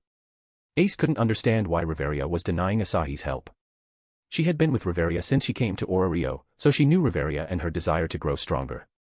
That raised questions in her mind. Why would Reveria not accept Asahi's training? Is she afraid of punishment? Ace felt a smile tugging at her lips. She could no longer swim thanks to Reveria's punishment. She would be more than happy to help Asahi in returning some pain to Reveria. Asahi looked at Reveria with a mild disappointment. Here I was thinking of giving you a chance to contract a diva. Diva? Reveria's curiosity was piqued. I never heard of them. Have you seen my spells? Asahi said and summoned Phoenix's wings. The blazing wings that always caught Reveria's attention with their exotic looks. They are not mine but borrowed from a diva, a being closer to God in nature. Asahi aroused the scholar inside Reveria. Asahi finally revealed the secret behind his overpowered magic spells. Is he talking about spirits? The spirits were superior to humans in terms of controlling elements. Even then, she doubted any spirits could rival Asahi's feats in the dungeon. Tell me more. She forgot about the punishment part in the face of a new potential race. Asahi chuckled as he pointed at the Fomor horde. Show me first. Riveria nodded reluctantly, only to realize she forgot her staff in her room. The staff was made of mithril and holodite. The 9 catalysts embedded in the staff amplified the spell's effect and reduced the magic power consumption. It was easily one of the best if not the best weapon in the entire world. Also, I wasn't going to force you to do anything. The punishment was just a lie to push you harder. Riveria didn't know whether he was lying or not. But she chose to trust Asahi on this one. I forgot my staff. Staff, It's better to do it without staff in my opinion. It would show her capability without her fancy weapons, her raw strength as a magician. I can, she said with a sigh and eyed the Fomor horde in the distance. It'll take more effort. Well then. The Fomor horde is far smaller than last time, he said and beckoned Ace. She approached and looked at him, only to receive a gentle pat on her head. You won't fight today. Ace stared at the monsters that could spur her growth, yet she couldn't fight them. With a determined nod, she said, okay. Asahi summoned his spear and got ready to distract Fomor for Riveria. A rather good warm-up for his next adventure into the 60th floor. A jade magic circle appeared underneath Riveria as she began her chants. This was just a prelude to Riveria's nightmare. Chapter 346, ch. 354, Omniscient. Rio, unfortunately, didn't find Seer at the Hostess of Fertility. She stayed home today to do some important tasks. She spent a little time with the other waitresses and returned to the Stardust Garden with Shirori. That's sad, Shirori said. I'm gonna check up on Asahi-kun. I'll find something else. Shirori grabbed Ryo's wrist. You're coming with me. I don't want to intrude on your private time, Ryo retorted. Seeing Asahi being lovey-dovey with others always left a bad taste in her mouth. Come with me to the dungeon. You can help us, you know. Help how? Ryo said, showing more reluctance. Your husband is a demigod. He needs no help. I'll become dead weight in the team. She wasn't confident of helping them in any way past the 59th floor. Her sword wasn't durable like Ace's sword with the Durandal attribute. Astria had yet to place an order with Hephaestus to upgrade everyone's swords. She wasn't in any hurry to send her familia into the unexplored regions. Shirori placed her hands on her waist, a look of disappointment in her eyes. Sheesh. It's a woman's right to be protected by a man. Correction, protected by their lover. Same thing. Same thing. No matter how much Ryo resisted, Shirori pulled her along inside where they met with Rika, Nao, and Aimi. Together, they teleported to Asahi's location. Rika grinned at the sight of Riveria sweating profusely as she sang chants. She then turned to Asahi smacking the Fomor with his spear. He was holding back his strength, or the horde would be nothing more than a pile of magic stones scattered across the floor. Aichan already started the party without us. Don't interfere, Ace said, her voice a bit commanding. Oni-san will fight alone. It's the blonde loli, Shirori said. Ace, what is happening here? Ace nodded and pointed at Riveria. Riveria's training. Now patted Ace's head, finding her cute like her little sister Aiko. Let's wait and watch. It's rare to see him fighting like this, Shirori said and pulled out her phone. It had to happen the day I took out all of my panties from my ring. Ryo was surprised at their trust in Asahi. He fended thousands of monsters all on his own, yet Shirori had leisure to make perverted jokes. Ryo-chan, it's nothing serious. Rika patted Ryo's shoulder. Let's enjoy the show. Riveria wiped the sweat from her forehead and quietly cursed the gang laughing as though they were enjoying her suffering. Ace's smile in particular irked her. The blonde rarely smiled. For her to do it when she was on the brink of collapsing was vexing. Gritting her teeth, she decided on bringing back Ace's trauma when they returned. Ray Levitine. The flame pillars engulfed the horde, obliterating a good chunk of the monsters. I'm done for, she whispered and pulled a magic potion out of her robe. She gulped down the tasteless potion and heaved a sigh. Is he satisfied?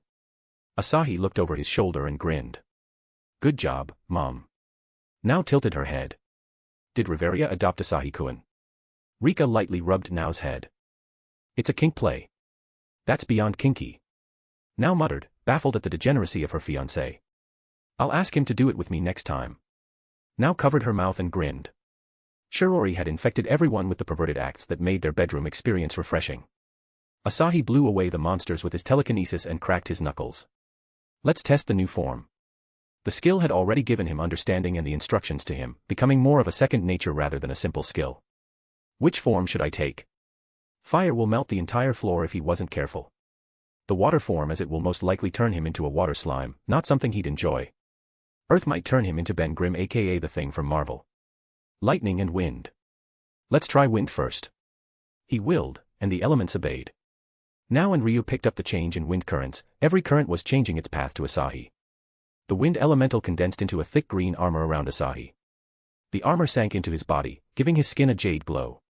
He closed his eyes in the sensation of overwhelming strength. His consciousness spread miles away. The wind gave him a taste of what omniscience beings felt on a far smaller scale. Just a couple of miles had pushed his multi-threaded processing skill beyond its limits. Multi-threaded processing, ranked up to D. The boost allowed him to envelope the entire floor with his senses. Whether it was the tint on Nao's glass, Ryu's baffled look, or Riveria's wide eyes, he saw them all as if he was looking at them through his eyes. But he couldn't push past the floor as an invisible barrier blocked his advance. As though feeling an unknown existence, the dungeon rumbled. The Fomor rushed towards Asahi at once. Dungeon-chan isn't happy. Asahi crossed his arms on his chest. A green shadow stretched from his back and split into 3 serpents with sparkling white eyes. The fusion of wind element and life element recreated a 3-headed hydra. The non-toxic hydra split the air with a barrage of wind blades. The thousands of Fomor were decimated in the span of a second. It was a slaughter none of the people here had ever seen. He could have simply crushed their bodies or cut off their oxygen supply if they were human. He chose a flashier method for Riveria. He knew this act would bring Riveria's curiosity to its heights, giving him a solid chance at winning her heart. Rika proudly patted chest. It's rare for AA-chan to show off. Shirori snuck a glance at Riveria, who gaped at the annihilation caused by Asahi. Ace's tiny mouth was opened in an O shape, prompting Nao to pat her head. Shirori grinned. Let's say he achieved what he wanted. Chapter 347, ch. 355-356, Growing Delusions. The wind brought the magic stones to Asahi. The dungeon's fury died as if it didn't care about him being there. Dungeon-chan isn't sending me a juggernaut in red ribbons. Asahi wondered if he was too hard on the dungeon sometimes. It had stopped sending juggernauts or creating black monsters for him. It knows you're too much. Asahi snuffed the spark of life from the serpents on his back and found his mana reserves to be almost full.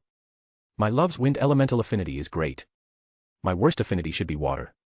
He rarely used the water element. The fire element was most used. He turned around to find the girls approaching. He half expected Riveria to be awed, but she looked more curious than shocked. All the awe went to her daughter instead, whose golden eyes gleamed with a bright look. Asahi's ability to manipulate winds reminded her of her mother, even though they were nothing alike. Oni-san's Ariel? Ace asked before she shook her head. Ariel is weaker. Watching him from closer made her realize his enchantment had merged with his skin, unlike her aerial enchantment. Asahi placed a hand on her head. No, but it's similar. You'll learn it when you're strong enough. Ace's face brightened up as she gave a heavy nod. What is this skill? Riveria asked. The magic power is so intense. Is this a diva's power? His jade-colored skin reminded Riveria of the great wind spirit from the library in her family. Beings closer to gods. Spirits are children of gods. Her guess turned out to be wrong. No, it's my own, Asahi said. I'm essentially a wind spirit in this form. Ryu compared her skill to his new form and shook her head. Although she wielded wind magic, it wasn't comparable to the demigod. You're such an anomaly, Riveria said with a sigh. Why do you even want to teach me? Because I like Mom. He grinned. Do you want to be left behind by Ace? Riveria already knew Ace's potential, so she could only give a bitter smile at his words. Did he just say he likes me? Riveria didn't know what he wanted from her. On one hand, he said he liked her. On the other hand, he won't stop calling her Mom. What will you teach me? Riveria relented her stubborn heart. Let's see. I'll teach you how to control elements without the chance. Riveria breathed in a heavy sigh. I can learn it. Ryu wasn't surprised. Nearly every woman in Asahi's harem used magic without any chance. Sure can, he said. Ryu, do you want to learn as well? Ryu shook her head. She already owed him so much, and she didn't wish for any more favors. Shirori patted her back. Why not? You can help us more if you become stronger. Shirori winked at Asahi as she pushed Ryu to accept his offer. Asahi sneakily caressed her butt with his wind, feeling her texture without actually touching her. This form is sick. Asahi became more brazen and began feeling Shiori's nape, slipping inside her dress. Shiori shook visibly, a sight that Riveria didn't miss. But she dismissed this as a prank of hers. Aimee silently watched the whole thing play out, keeping her hands on her waist. She blended in perfectly with the background, so much that it concerned Asahi. So he caressed her cheeks affectionately. Meanwhile, Ryu couldn't help but think that Shiori didn't offer this out of kindness. Everything sounded shady when Shiori was involved. Is she going to drown me in gratitude then offer me to Asahi to repay? Not so nice delusions ran rampant inside her head, giving her cheeks a lovely blush. She didn't know why this scenario came up in her head, but she did know that they were unhealthy. I shouldn't. She snuck a glance at Asahi. The worst thing was she could vividly imagine sitting in Asahi's lap while he nipped her ears between his lips, playfully teasing her with sweet whispers. No. Just no. She denied her thoughts. Ryo, affection +3. Yet her affection increased. Asahi dismissed the notification before he continued observing Ryo's blushing face. She was having some perverted delusions for sure, one that obviously involved him. Erafu. Erafu. Even Riveria had an uncomfortable expression in front of Ryo's current state. Her fellow elf seemed to be daydreaming. All right. I'll be in your care, Ryo said and bowed her head. Please make me stronger. So I can protect my familia. It should draw a line between them, or so she thought. Asahi grinned at the thought of seducing two elves at once. Nice. Since everyone is here, let's explore the 60th floor. Aren't you going to stop this transformation? Riveria asked. Usually, any transformation spell puts a burden on the body, which was the case with Otter's transformation technique. Asahi shook his head. I can keep this up forever. He wasted no time and teleported to the 60th floor. A gray sun hung high in the sky, casting its murky light upon the lands infested with lush trees. 60th floor. Once a land claimed by eternal winter, it lost its power when the corrupted spirits arrived here. Now it was a forest with towering trees. It looks mystical. A perfect place for a date. Rika murmured in awe as she followed Asahi into the forest. Ideal place for after-date sex. Her blatant words made Ryo blush. Riveria covered Ace's ears and glared at Rika. Please don't talk like that before Ace. Now frowned. Please think outside of Asahi-kun's pants while we're in the dungeon. Yeah, Rika. You're getting hornier every day, Asahi scolded. I feel worried as your future husband. Everyone scolded Rika one by one. She shook her head, disappointment written all over her face. It's my right to receive my future husband's seed every day, Rika retorted and nodded sagely. Am I wrong, now? Can you go a day without Aachan's love? Now gave Asahi a long stare before she shook her head. I can't. It had become a part of her life, just like Aiko. No need to get all touchy now, Asahi said and patted their heads. They noticed us. He pulled out the spear of Leonidas. As though answering his words, the mutated Virga shrieked in the distance. Aimee wielded her daggers as her red eyes stared into the forest. Ryo, pass me your sword. Ryo stared at Asahi in confusion. The monsters were coming here, why was he asking for a weapon? She did what he asked, looking at him for an answer. Let's see. Asahi enchanted the blade with anti-corrosion. He could give better enchantments when he returned home. I forgot about Elisa's sword. Oh. Blame Hephaestus for seducing you. Yes. Asahi returned the sword to Ryo. It wouldn't melt in their acid now. The party shuffled through the forest. Asahi sensed the monsters coming from every side as though trying to surround them. The mutated caterpillars appeared, carrying sizzling acid in their mouths. As much as he loved to see clothes slowly melting, this certainly wasn't the way to do it. The repulsive sight caused Nao to flinch. I hate them, she whispered to herself, but Asahi picked it up just fine. The brunette held herself back from slicing the disgusting insects into pieces. Facing my fears is the best way to grow. Asahi combined the wind and life element to form a giant palm and flattened the horde on one side. He slammed down the palm 3 more times to wipe out what should be the majority of the monsters on this floor. You have leveled up.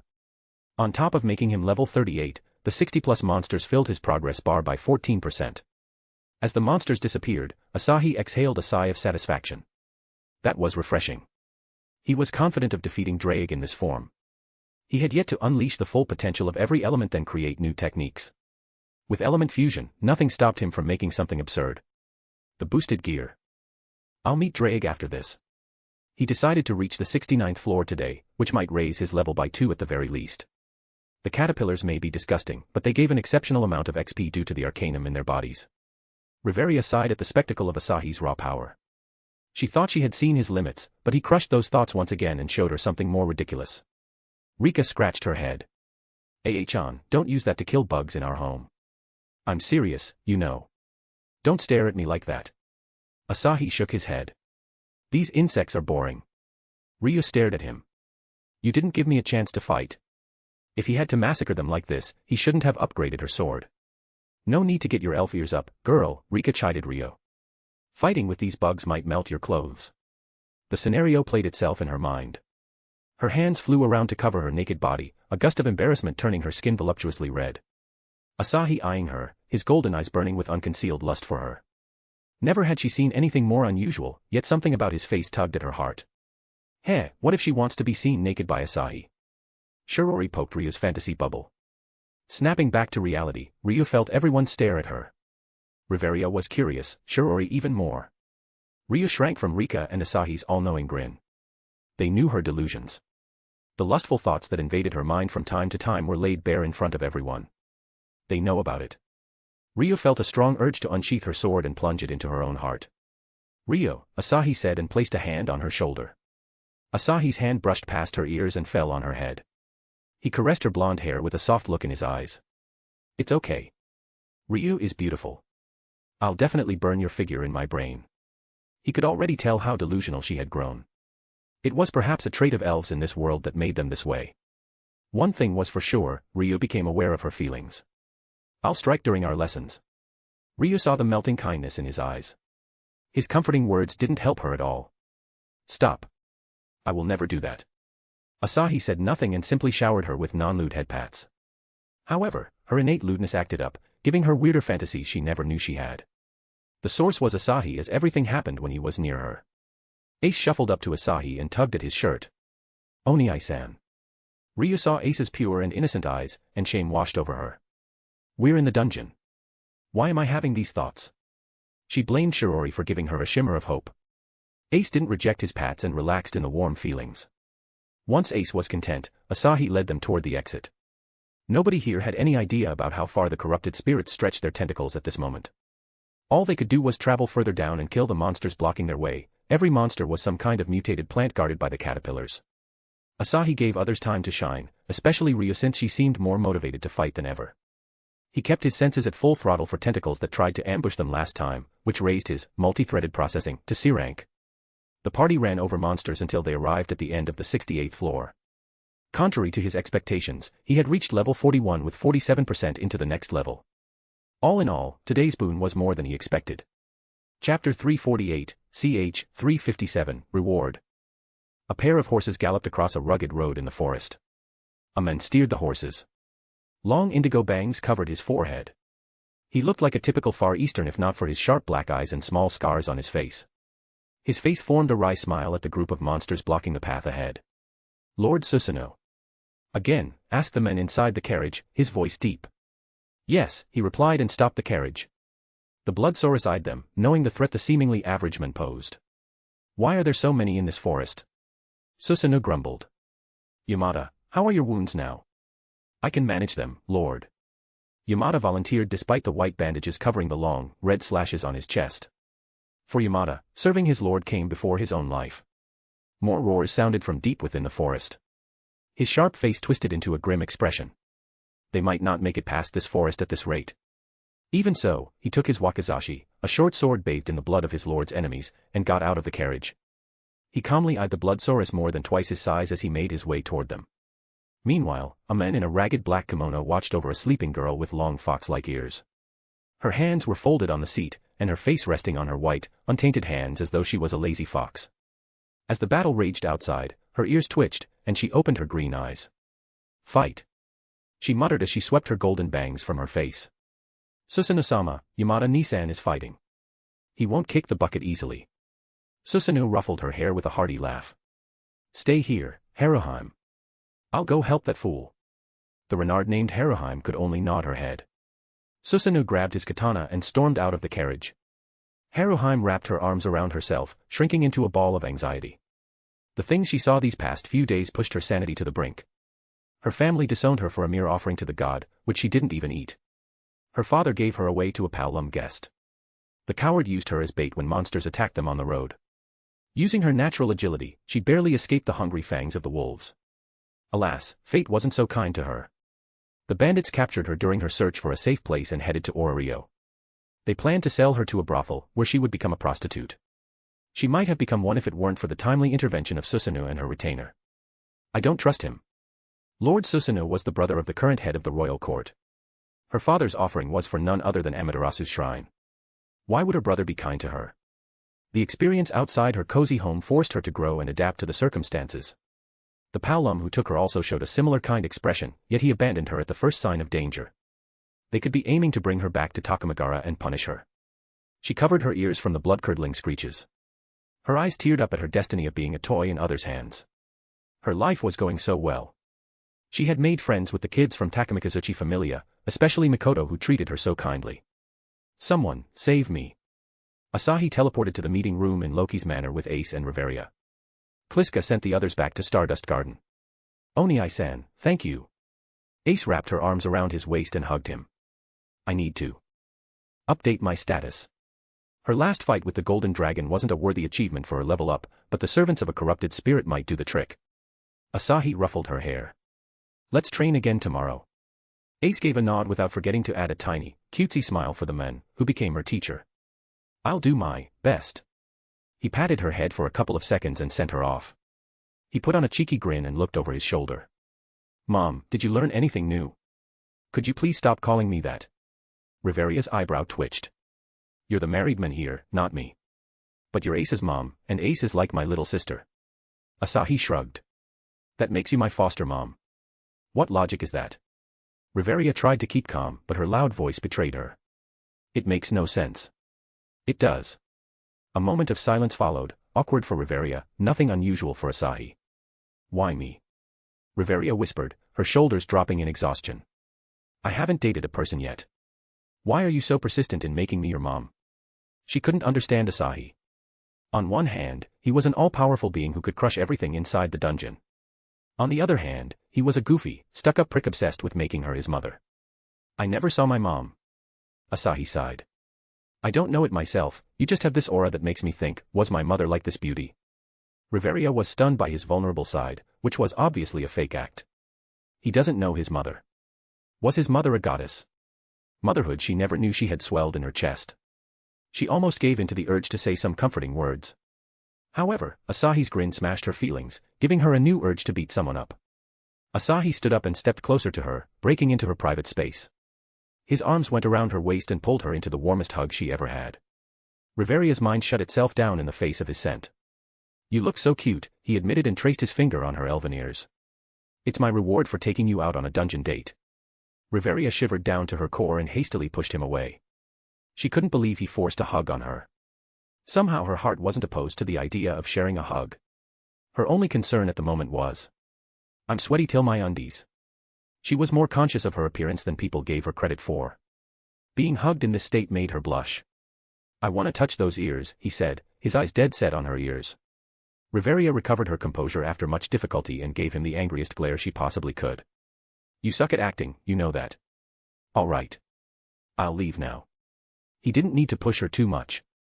Slow and steady was his mantra for a wholesome relationship, especially when the target was a century-old high elf princess. Riveria gave him a nod. Thanks for helping me. Even though he didn't start the so-called training on elements, she had learned plenty of new things.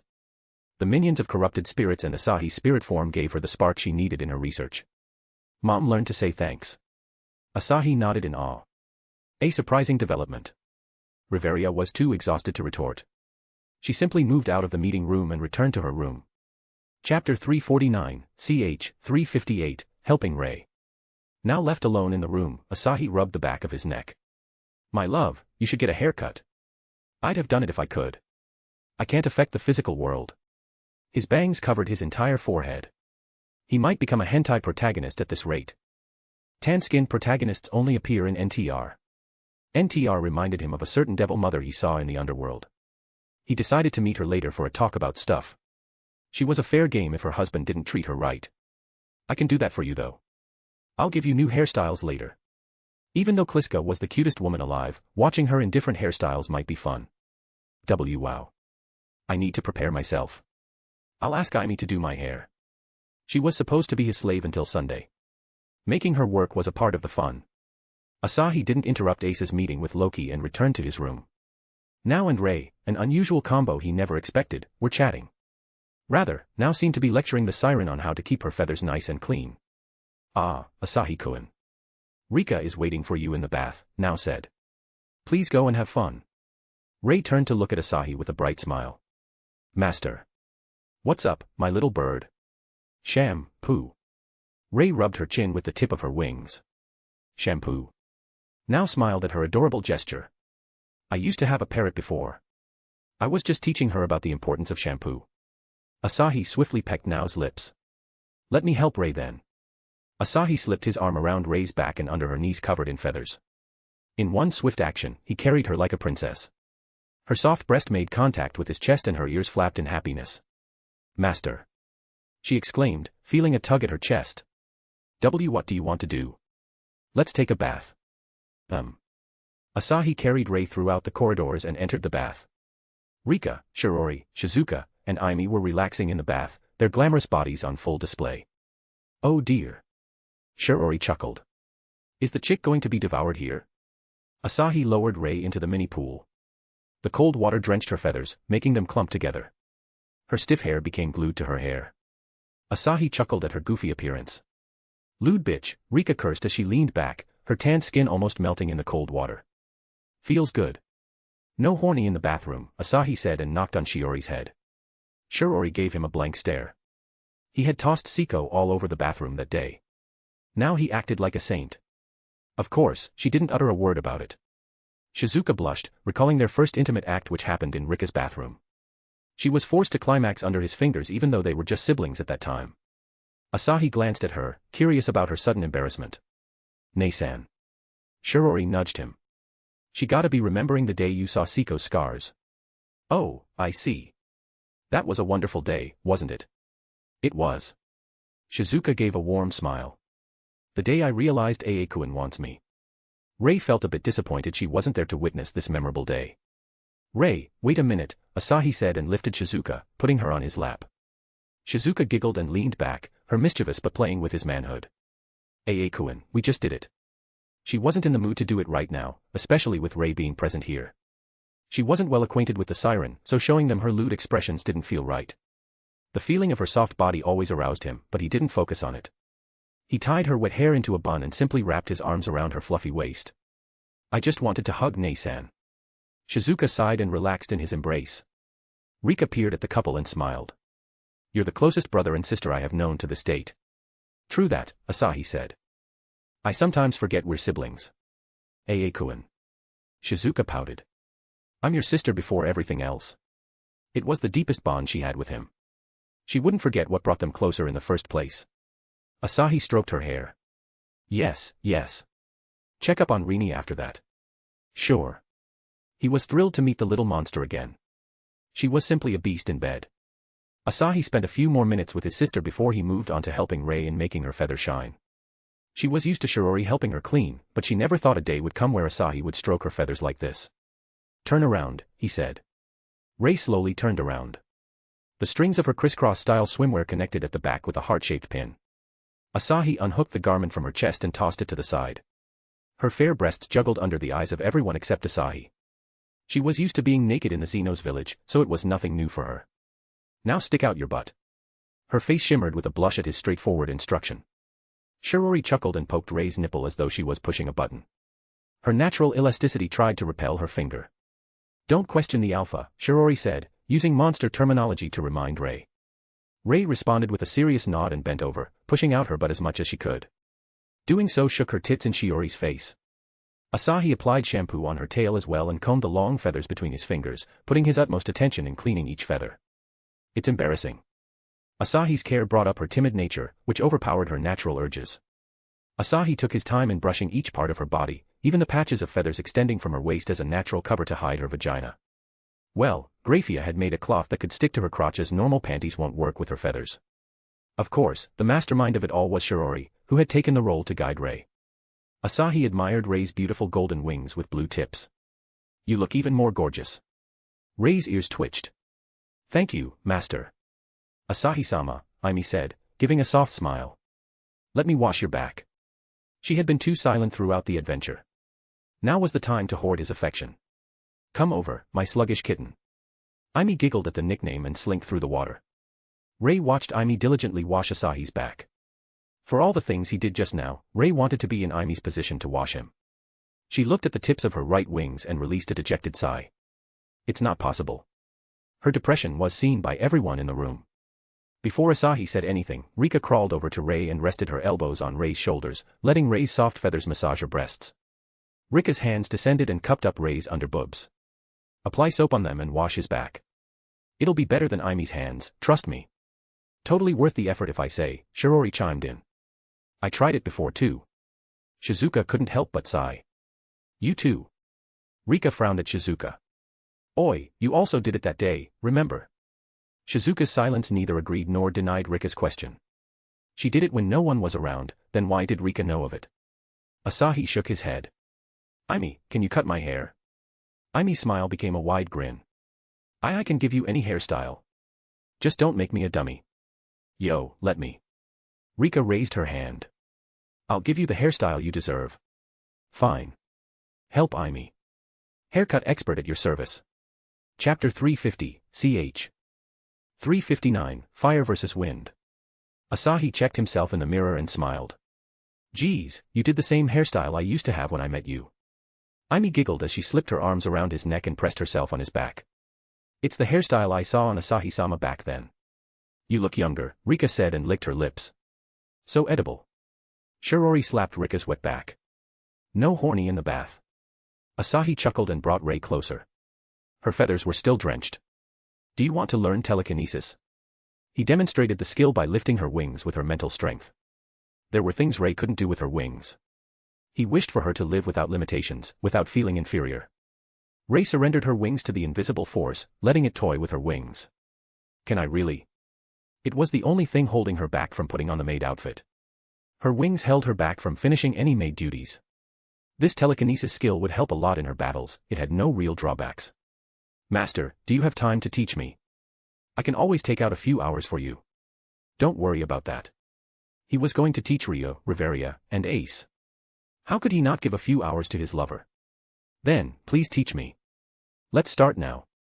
He lifted Ray and walked out of the bath. Inside his room, he dried her wings before he taught her how to hone her mental strength. Telekinesis required utmost focus. Rika, one of the best snipers in the previous world, had extreme focus and patience. Ray concentrated on the tiny piece of paper held with both her wings. Her deep frown made him smile. He spent some time teaching her while cuddling with her. Her warm wings reminded him of Gabriel and Sandalphon.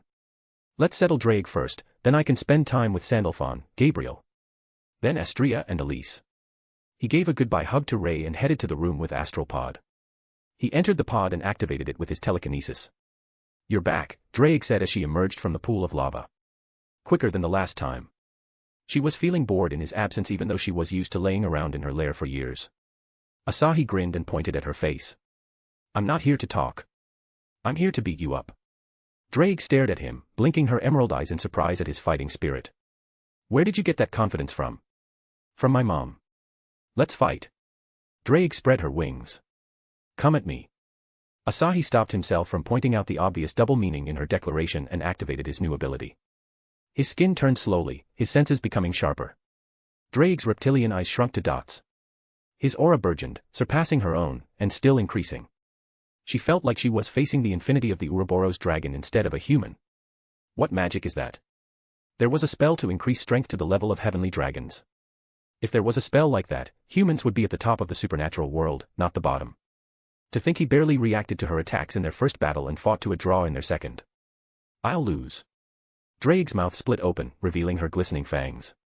Even her eternal rival never came close to defeating her, even though he wanted her to become his wife. That old bastard was a good motivation for her to grow stronger. It's my final form, Asahi said, a massive grin on his face. Scared yet? Drake snorted, puffing flames through her nostrils. We shall see who is scared of who. Asahi ascended until he was on the same height as Drake's head and thrust his hand. He snapped his fingers. A massive windscreen conjured behind him, from which numerous showed their tips. The entire sky was engulfed in a swarm of lances. Though I hate that guy, this technique is indeed flashy. Drake wrapped herself in her aura. Show me your best technique, Asahi. As you wish. The lances burst forth and rained down on Drake's aura-covered body. The spiraling lances of dense wind elemental energy drilled through her aura. Drake, though surprised, boosted her aura and covered herself in a thicker layer of her aura. Even her new shield was broken, and lances punctured through her dragon scales.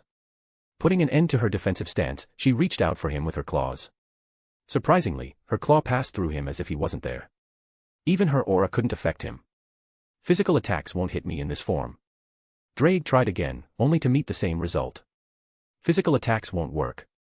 Then, I'll show you the pride of a dragon. She raised her forelegs and sucked in a deep breath. An intense heat radiated from her, melting the lances stuck in her body. She slammed down her claws on the stone platform and stretched her neck in Asahi's direction. The flames of destruction burst from her throat. Blazing inferno of scorching flames. It was her strongest attack that couldn't work on dragons like Albion and Ophis since they were immune to the fire of this scale, but Asahi wasn't. Asahi watched the flames approach in slow motion. What should I use? He could render flames useless with his fire elemental form, but a victory like that won't please him. Might as well test the limits of this form. He raised his hand like a certain shounen hero and called all the wind elemental energy to his hand. His goal was simple. Gathering as much elemental energy as he possibly could and compressing it in a giant lance. A glowing aquamarine lance that dwarfed Drake with its sheer size appeared above him. Not enough. It still wasn't strong enough, so he gave it a taste of the life element. If that wasn't enough, he flooded the lance with his mana until it could blind the world with its radiance. Despite the temperature in the area, Drake felt a chill wrapping her soul. The radiant lance was dangerous, extremely dangerous.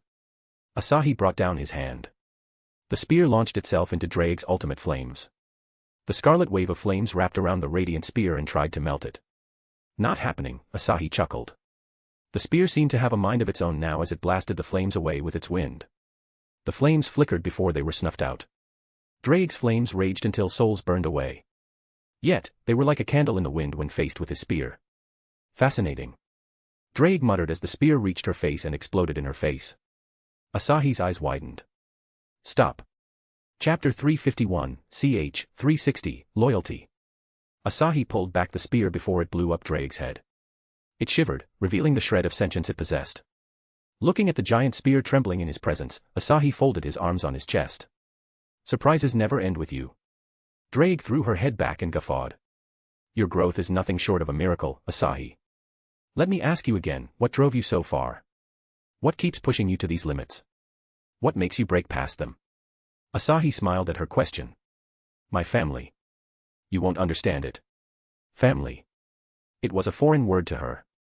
Most dragons in the world were born from excessive magic power. She was one of those who weren't born from a parent. She did take some dragons as her kin before, but they ended up dying of old age. They simply weren't strong enough to fight against their fate. Will I be your kin once I become a part of your emperor gear? She was curious about his family now. Will she get strength from them like him? Asahi blinked his eyes. Is that a proposal? Proposal. Drake narrowed her eyes. She couldn't deny she was attracted to his strength. Every dragon prioritized their mate by strength. Simple kin is enough for me. She was too old to be mating and laying eggs. Your defeat is official. You'll fulfill your side of the bargain. I shall. Let's fight again in 10 years. 10 years, Asahi whispered with a wry smile. She won't be able to touch him in 1 year, much less an entire decade. It was a part of our deal. I will help you for 10 years, and you will recreate my body. Yup. Give me some time. I need to confirm if God has finished the tool. Drake nodded and scratched the light spear with her nail. Don't be down, little one. You showed commendable resolve in striking down your master's enemy. Asahi stared at the giant spear wiggling like a pup. Another one of my creations goes to a fiery woman. Guess I'll leave this one here. You're leaving this divine weapon here? Drake questioned, looking at him like he was an idiot. I can create thousands like it if I want. Drake examined the spear again. It was full of vitality like a living being. Creation and destruction. We're opposite of each other. Not really. I enjoy both. Or he wouldn't bother spending his time learning the art of crafting. Off I go then. He pulled himself out of the astral plane and returned to the room. He took the astral pod mechanism and teleported to God's workshop. The old man was writing some formula on the board. You showed up today, God mused with a smile. You cracked that tough dragon nut. She doesn't have nuts. He safely placed the pod in the corner. Drake agreed. Splendid work. Let me add some royal touch on the gauntlets. Sure. I'll be spending some time with Sandalphon. God turned around with a humorless grin. You're giving the child a false hope. I mean, I can take her if that's what she wants, he said with a shrug. I'll let her make the decision. He wasn't going to shy away from taking in an angel with pure feelings, especially one with a mature aura like Sandalphon. God appreciated his determination with a nod. Also, don't neglect Gabriel. You don't want to see her pouting. She is cute either way. Giving a light nod to God, Asahi followed Sandalphon's aura to her home. He snuck past her door. Sandalphon practiced sword techniques inside a dojo. Her drenched golden ponytail swayed about, scattering droplets of shining sweat everywhere. Asahi leaned against the door, smitten by the anime-esque scene. A woman truly shines when they're having fun. For Sandalphon, it was growing stronger and protecting her home, heaven. That alone was her purpose when God created her. As if sensing his gaze, Sandalphon slowly turned. Asahi, what are you doing here? Asahi watching her in this state made her embarrassed, as though her father had caught her skipping on her duty. Though it never happened, the entire scenario gave her that feeling. Just came to meet you. Sandalphon took his reason at face value. Let's have a rematch for our battle in the church.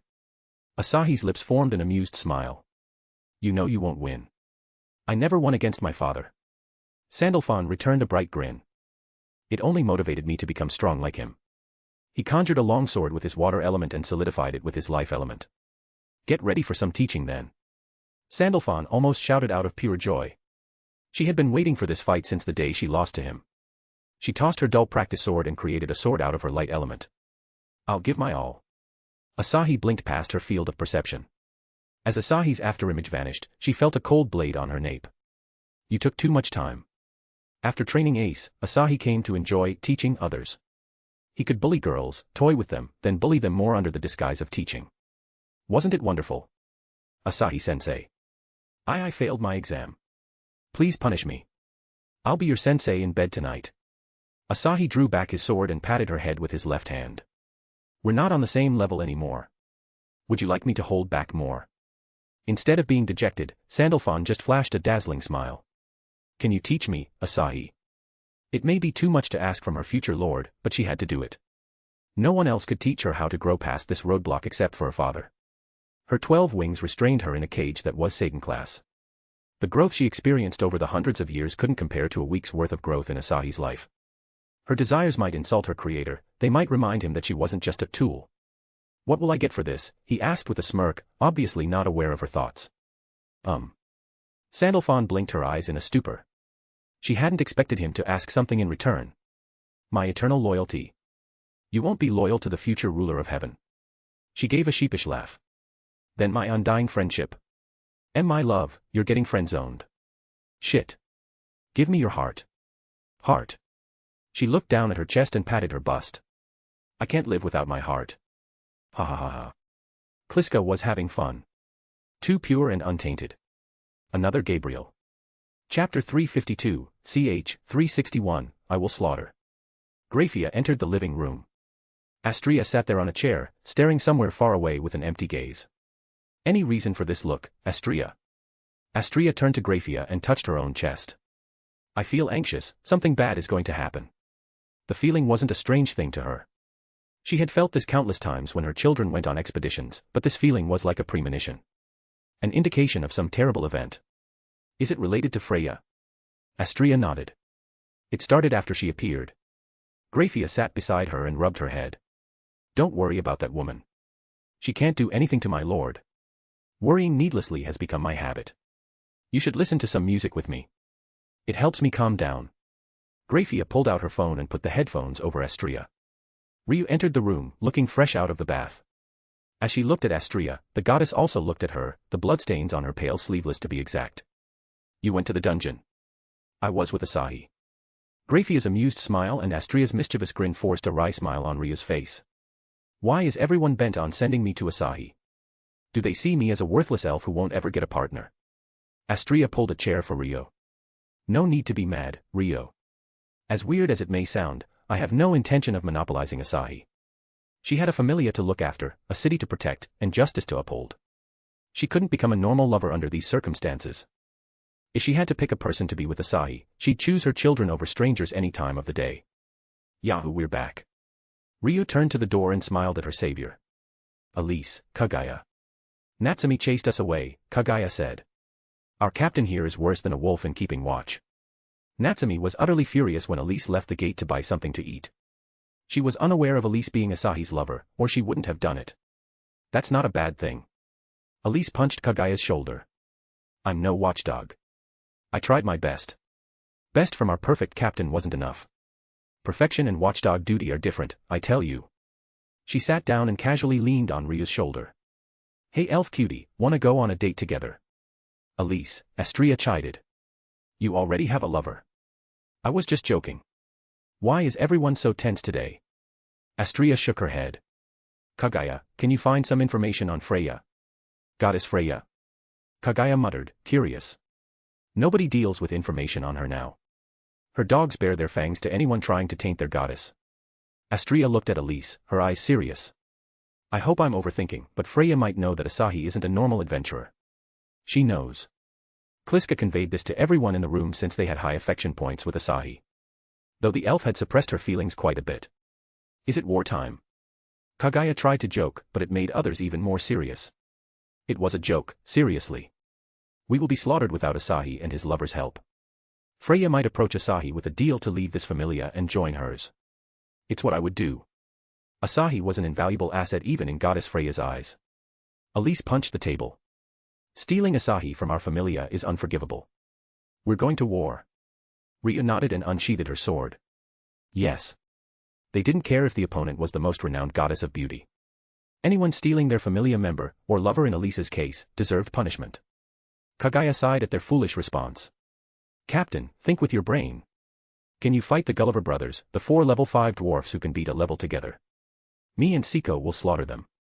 What about Dainsleif, the king of dark elves? Me and Siko will slaughter them. Hildersleif, the king of white elf. Me and Siko will slaughter them. Alan Fromel, Vanna Freya. Me and Siko will slaughter them. Kagaya stared at her stubborn captain who intended to kill every level 5 and level 6 of the Freya familia. Otter then. What will you do about him? Elise raised her chin as her lips curved up in a fierce smile. Me and Siko will slaughter him. You're hopeless. No, Siko and I make a good team. We rush, we attack, and we kill. Sword mastery, ranked up to C, lovely. This was the fruit of observing Sandalphon's sword techniques for nearly 30 minutes. He could rank it up to B rank or perhaps A rank if he incorporated Siko's katana technique, Elise's straightforward stab and parry technique, and Ace lightning fast sword techniques. His perception had increased to a frightening degree. Sandalphon could dance all day and he could watch her without being bored. That's enough for today. But we didn't. He stroked her hair. Let's do more tomorrow. She came to realize why Gabriel was stuck up on getting head pats from him. The warm feeling was addicting, it calmed her thoroughly in seconds. Asahi took Sandalphon to Gabriel's room and spent some more time with the Seraphs. Chapter 353, ch. 362, The Dungeon Trio. Asahi accompanied Gabriel and Sandalphon for nearly 6 hours before he returned. It had been only 3 hours in the Danmachi world. What's more, Astria was sitting alone in his room, on his bed. Asahi immediately sensed her distraught from her wry smile. You're back. What's wrong? He sat beside her as he asked. You seem stressed. Nothing. She shook her head. Did you meet Freya? Oh, that. She invited me to her place tomorrow night. You're coming with me. I was right. Astria's shoulder dropped. Freya is onto something, she wants you in her familia. Even though she knew Asahi wouldn't betray her, she couldn't stop this anxiety. Freya never failed to take anything that interested her. Astria had seen him brushing off Ishtar's charm like it was nothing. She wasn't sure he could do the same against Freya's charm. Freya was on a different plane when it came to charm divinity. Asahi slid his arm around Astria's shoulder and stroked her hair. As I said before, you don't have to worry about Freya or other gods. We'll go there and have some free dinner and entertainment. Astria sighed before she revealed a soft smile. I'm prone to worrying about things I find dear. We have that in common. For the next hour, he spoiled the heck out of Astria until she was fully assured nobody could steal him from her familia.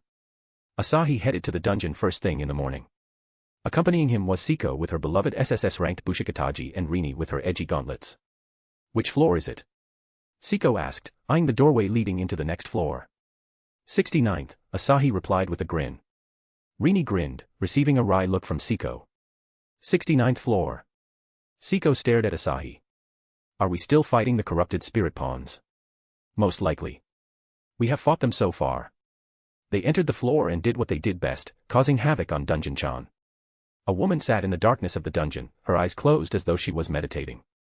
She had scarlet hair in a bob cut. A cloaked figure with a half-black and white mask stood beside a pale man with snow-white hair. He peered down at the redhead's cold face through the gap in his half-smiling, half-crying mask. Tentacles writhed all around them. Can these shut the fuck up for once, she growled. So noisy. He is here again, the cloaked man whispered. Are we going deeper again? The white-haired man frowned. How can an adventurer scare these spirits? The corrupted spirits took years to climb the dungeon, yet a certain adventurer frightened them enough to send them down a couple of floors. The more he descended, the more corrupted spirits retreated, and the more delayed their plan became. They had climbed down to the 87th floor because of him. I don't understand. The man named Olivas Act scratched his face. I don't understand. He isn't your average man, replied the god concealed in an extravagant dress unfitting for a dungeon trip. A hero he is. I've had enough of this, the red-haired woman said as her eyelids fluttered, revealing a pair of sharp green eyes. Hero or god, I'll stop him. Revis, be careful, the god said, a frown forming under his mask. Retreat if you can't fight. Revis ignored the god and took out a chunk of magic stone from her pouch. She crunched the magic stone with her sharp teeth. The floors were a breeze to Asahi. Well, not exactly. On the 70th floor, he met a massive boar named, the King of the Winter. The fading winter rendered it so weak, even stealing its innate skill to manipulate the snow. Despite that, the boar's inhumane size and its thick skin rivaled the Cadmus dragon Ace slew. Siko's katana diced it into pieces of fresh meat, which unfortunately vanished after she took out its magic stone. The boar made up for its discourtesy by giving a huge chunk of XP. The half-cold climate was still going strong on the 71st floor and beyond, with less and less corrupted spirit minions occasionally showing up in their path. Instead, a horde of wyverns appeared, each one having pure white scales on their bodies. They breathed a beam of frost. It might have wiped out any adventurer party if the environment had not been altered by the corrupted spirits. Alas, neither he nor Siko were normal people, the wyverns couldn't freeze them to death. Asahi slaughtered them in a heartbeat, reaching level 43 in the process. He bullied Dungeon-chan for 6 more floors, trying to summon a Juggernaut or two. Juggernaut-san was still angry as it refused to answer Asahi's calls. Asahi had no choice but to return home. At least he reached level 44 today. Chapter 354, Ch. 363, A Stalker. That was satisfying, Rini muttered. I'll get more skills, Oniai-san. Asahi patted her back. Have fun. I'll have breakfast then teach Ryu and others. He had a fulfilling breakfast while teasing Elise and others, where Elise reminded him of the rapier she lent him for enchantment. He took out the blade and did an enchantment in front of everyone. The sword was already a first-class weapon among the others, but Asahi's magic completely changed their perception. It could now gather heat through her battle spirit, surroundings, or mana. He couldn't defy the laws by letting it receive heat through nothing. This is some serious upgrade, Elise said in awe as she eyed the shiny rapier. I'm a monster Rex now. Yeah, Kagaya said with a blank face. Why don't you get a hold of this sword first? Kagaya's advice provoked a smile on Aimi's face. I'll help you. We just had our training. Elise gave a puppy-eyed look. I don't want to go through it again. Aimi would most likely beat her up again or toss her into a horde of dragons. She was fine with the latter, but getting beaten up by Asahi's beloved girl was a disgrace. How can I be a part of the family if I keep getting my ass handed to me by everyone? Aimi smirked as though she read Elise's heart. Stop crying, just get better. Elise pointed her rapier at Aimi's face. Mark my words, Aimi. Vengeance. A slap on her but froze Elise for good. Asahi snuck another one with his telekinesis and grinned. Tomorrow's our date. Don't forget. Whoa. What?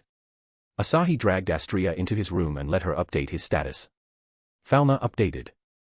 Status is updating to reflect the changes. Strength plus 14, Constitution plus 10, Defense plus 12, Dexterity plus 18, Magic plus 20. Not bad, he commented as he looked over his shoulder. Do you want to level up? Astria asked with a sigh. She had given up on restraining his level since he needed strength to achieve his goal. She saw his nod and updated his status once more, bringing his level to 5. 2 new development abilities appeared on his back. Spirit Scourge and Blacksmith. Another unknown skill, it's related to spirits. The odd-sounding skill was no doubt powerful. My love launched a genocide on the monsters twisted by the spirit's powers. Choose the Scourge one. Astria gave a nod and traced the hieroglyphs. Spirit's Scourge, unique. The user manifests an aura that intimidates or kills the surrounding spiritual bodies. The effect is dependent on the enemy's mental strength. Damn. It's like a tamer version of Conqueror Hockey for spirits. Why is the effect related to mental strength though? Mental strength is an indicator of how strong someone's soul is. Remember when you felt a headache from reading grimoires written in God's language? But now you can read them all day. So my soul grew. Exactly. Can I kill gods with this? Intimidate, yes. Kill, probably not. The gods of this world are quite high-leveled. My love can cripple their original bodies residing in heaven. As for weaker gods, they will die if you release the aura at full strength.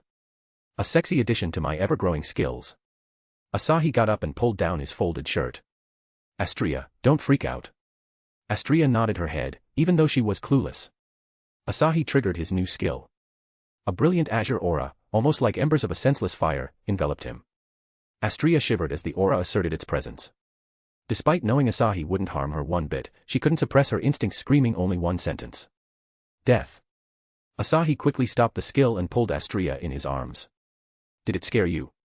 Just what is the skill? She asked as she regained her willpower again. I felt like I'd really die. I need to control it properly. Besides, Astria wouldn't have died even if he fully released his new aura. Asahi spent a few more minutes cuddling with Astria before he left the Stardust Garden with Ryo to train. Ryo had to deliver something to the hostess of fertility, so they decided to walk through the city instead of teleporting. Instead of watching her front, Ryo stared at him with confusion in her eyes. Your aura is different. She couldn't wrap her head around the change. He was different from when she saw him at breakfast.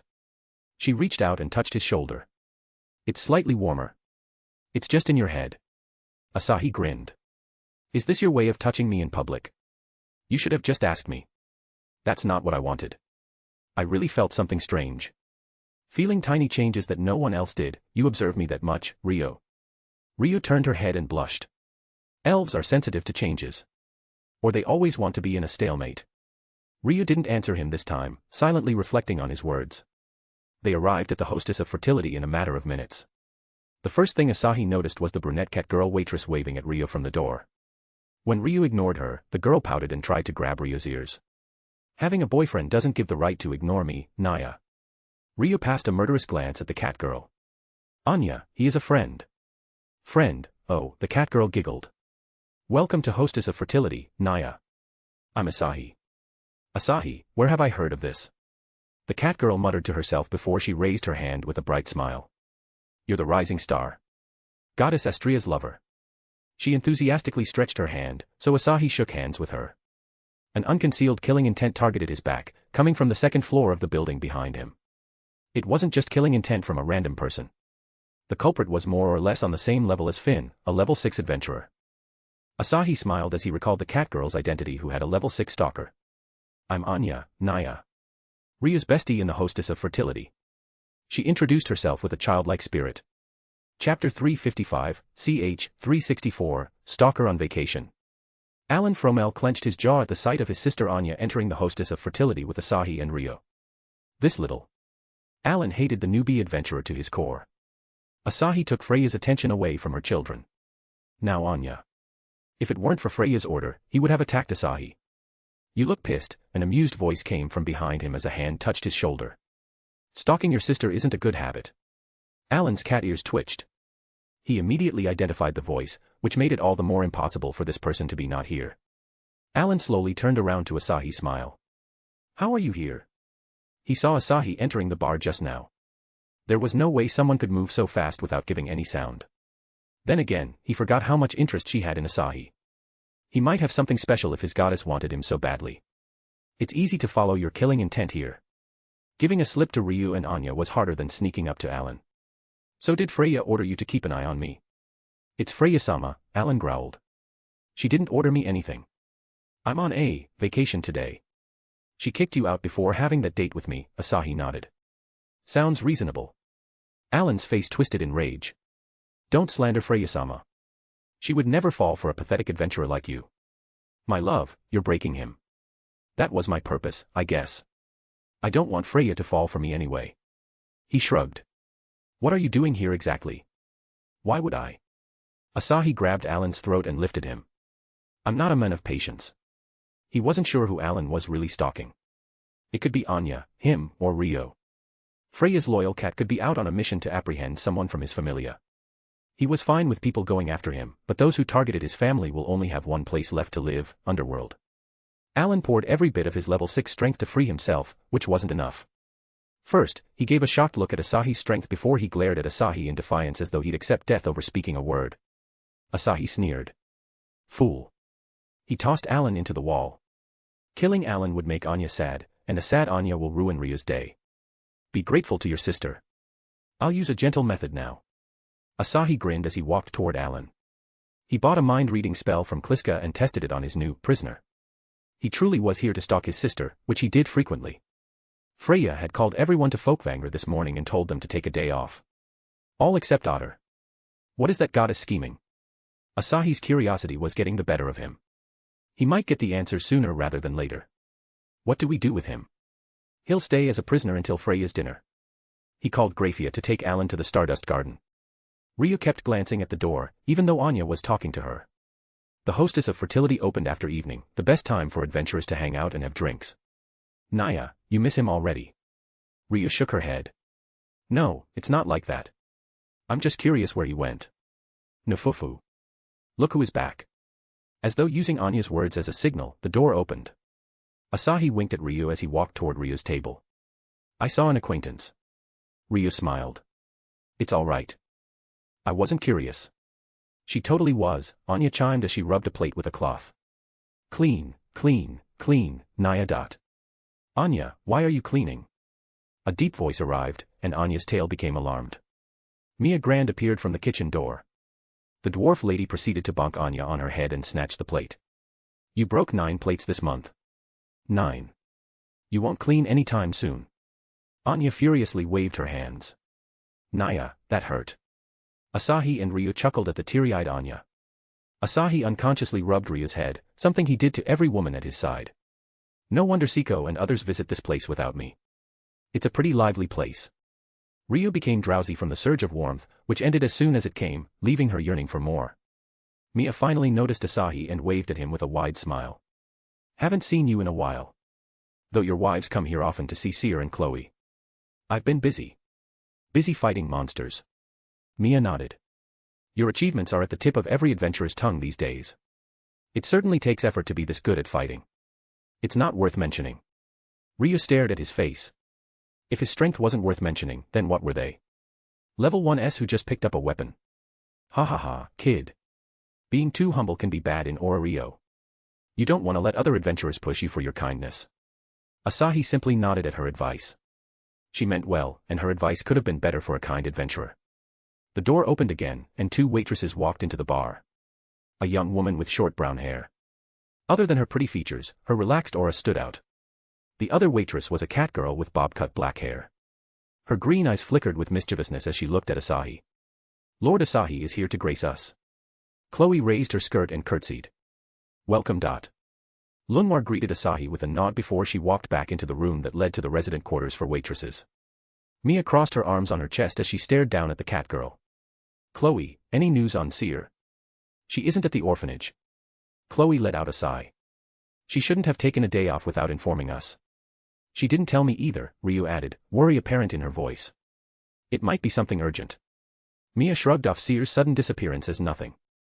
Asahi wondered if Mia knew something about Seer's disappearance. From her carefree reaction, she might have a hint of Seer's location. Nobody seemed to notice that except for him. Oh, Chloe. Ryu pulled a small pouch from her pocket and handed it to Chloe. The 10,000 Valis I borrowed yesterday. Chloe accepted the money with a smile. 10,000 Valis wasn't much for a high-level adventurer like Rio, but it was a lot for a normal waitress like her. I'll get going then. Goodbye, Naya. Anya waved cheerfully. Bye, Asahi. Chloe grinned. Bye, Asahi. Now you're intentionally ruining my name. Asahi shook his head. Well, see you later. He followed Ryu out and headed toward the Twilight Manor to pick up Ace and Reveria for their training. Chapter 356, ch. 365, Guests from the Far East, I. Asahi demonstrated various magic spells and gave them a closer experience of all elements spinning on top of his palms. When that wasn't enough, he suggested injecting mana of different elements into their bodies. To do that, he had to touch them. Where will you touch? Riveria asked with her eyes narrowed with suspicion. She didn't trust him one bit on matters like this after the stunt he pulled yesterday. Anywhere is fine. Give me your hand. My love, you're being lewd again. Riveria stretched her hand, and Asahi took it and intertwined his fingers with hers. The high elf blushed from the intimate physical contact. Ria's blank stare made her embarrassment even worse. She was ashamed to find his warmth rather comforting. What am I doing holding hands with a spoken man? Asahi put on a serious expression that made Riveria a bit composed. Don't panic now. Asahi slowly transferred his fire-imbued mana, otherwise, the foreign mana would harm her. Riveria closed her eyes and immersed her entire being in the pulsating warmth. It's different from my magic power. Riveria whispered, nodding in a daze. Fire element. Exactly. Now, try to resonate with it. I shall. A fiery glow erupted from her, fluctuating as if it was unstable. She could feel the heat rising in her core. Ace stared at Riveria's figure. Beautiful. The mildly warm aura reminded her of the time she spent with her mother under the tree, and Asahi's head pats to an extent. Asahi streamed different types of mana into Riveria. She seemed to have grasped something, at the same time she felt nothing out of the ordinary. It was an odd sensation, where the truth couldn't be deciphered with effort alone. The speed at which she learned depended on her talent as well as her mental strength. Asahi repeated the process with Ryu and Ace. The blonde lowly instinctively controlled his mana to create a small breeze. Being the daughter of a spirit had its perks. Riveria praised Ace despite knowing it could spoil her. She wasn't envious of what she could get with hard work. He wasn't lying about elements. Riveria couldn't wait to return and write down all of her discoveries. Asahi continued his teacher duty even after he returned home as he taught Rei more about telekinesis. The siren was having both best and worst time of her life with telekinesis lessons. While she had fun with Asahi, she lamented her inability to comprehend things known to humans. Asahi consoled her low spirit with head pats. You'll learn it eventually. Rei became bright again. Yes, I will. At that moment of bliss, a silver wolf barged into the room and growled at Asahi. Rei would have blown the wolf's head off with her sonic scream if Asahi didn't stop her. Kagaya and the whole gang came following the wolf. Master, it's me. Natsumi. They're here. A man introduced himself as a wandering samurai. His lord has some business with Astria Familia. I'm getting serious Edo period vibes from these guys. Seeing a wolf speak the human language was an odd sight for everyone in the room. Even Astria hadn't seen something so strange in the human world. Asahi rubbed his chin. Interesting. Is this familiar possession? Natsumi seemed to have awakened a new ability in his absence. Very much so. It's a neat trick, isn't it? Yeah. Did you say a wandering samurai? Siko's eyes glowed with a fighting spirit as her lips twisted a cruel smirk. Perfect timing. She might have taken an oath to become Asahi's sword, but she still hadn't done anything samurai-like for him. Defeating another swordsman might be the thing that could fulfill some part of their oath. Someone is about to be brutally murdered today. Shirori mourned their loss with a sigh. A bloody battle. They also have a little fox girl, Natsumi added. And, a god. Fox girl. Could it be? Asahi thought of Haruheim since he was the only fox girl he saw in Danmachi. Who is the god? He didn't reveal his identity. Astria frowned. Let's meet them. She had to meet people from the Far East since Kagaya was one of her children. Her past didn't mean anything once they became a part of their familia. A princess or a queen, the status didn't matter once someone joined her familia. Elise put up a serious expression as though reading the air in the room. They better not be here for Kagaya. They most likely are, Kagaya said with a grin. Captain, are you that worried for me? Yes. You're a part of the family. I'll cut them down then, Siko said with a calm smile as she put a hand on her katana's hilt. With my precious sword. We don't need to create a conflict. Ryu stared at Siko. But if they come at us first, we'll cut them down as Siko said.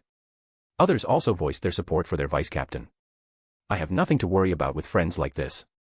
Kagaya turned to Asahi as her lips formed a charming grin. And a man like this. Black cat is in the bag, Shirori muttered as she pushed up her glasses. Asahi-kun, attack. Calm down, Shirori. I'm not your Pokemon. Asahi stopped Shirori, who wanted him to attack Kagaya, and patted the wolf's head. Hold them for 1 minute. I will, master. Chapter 357, ch. 366, Guests from the Far East, too. Many citizens were aware of the commotion at the eastern door of Orario. The eastern door and the ever-lingering presence of Apollo Familia's captain and her tamed wolves was a mystery nobody in Orario could solve. That is until today. Natsumi Aizawa halted the advance of a near-broken carriage. The driver of the carriage hopped out and approached Natsumi, his left hand gripping the sheathed weapon on his left side. Yamada scrutinized the beautiful brunette in the path of his carriage. She won't be the same as any warrior from his country if not for the silver wolf sitting near obediently. Why do you block us? State your name and business with this city, Natsumi asked a simple question. Yamada, a wandering swordsman, the swordsman stated in a calm voice. My lord needs to talk with someone from Astria Familia. Natsumi teared up hearing his words. She wiped her tears with her sleeve. My patience wasn't in vain. I fulfilled master's orders.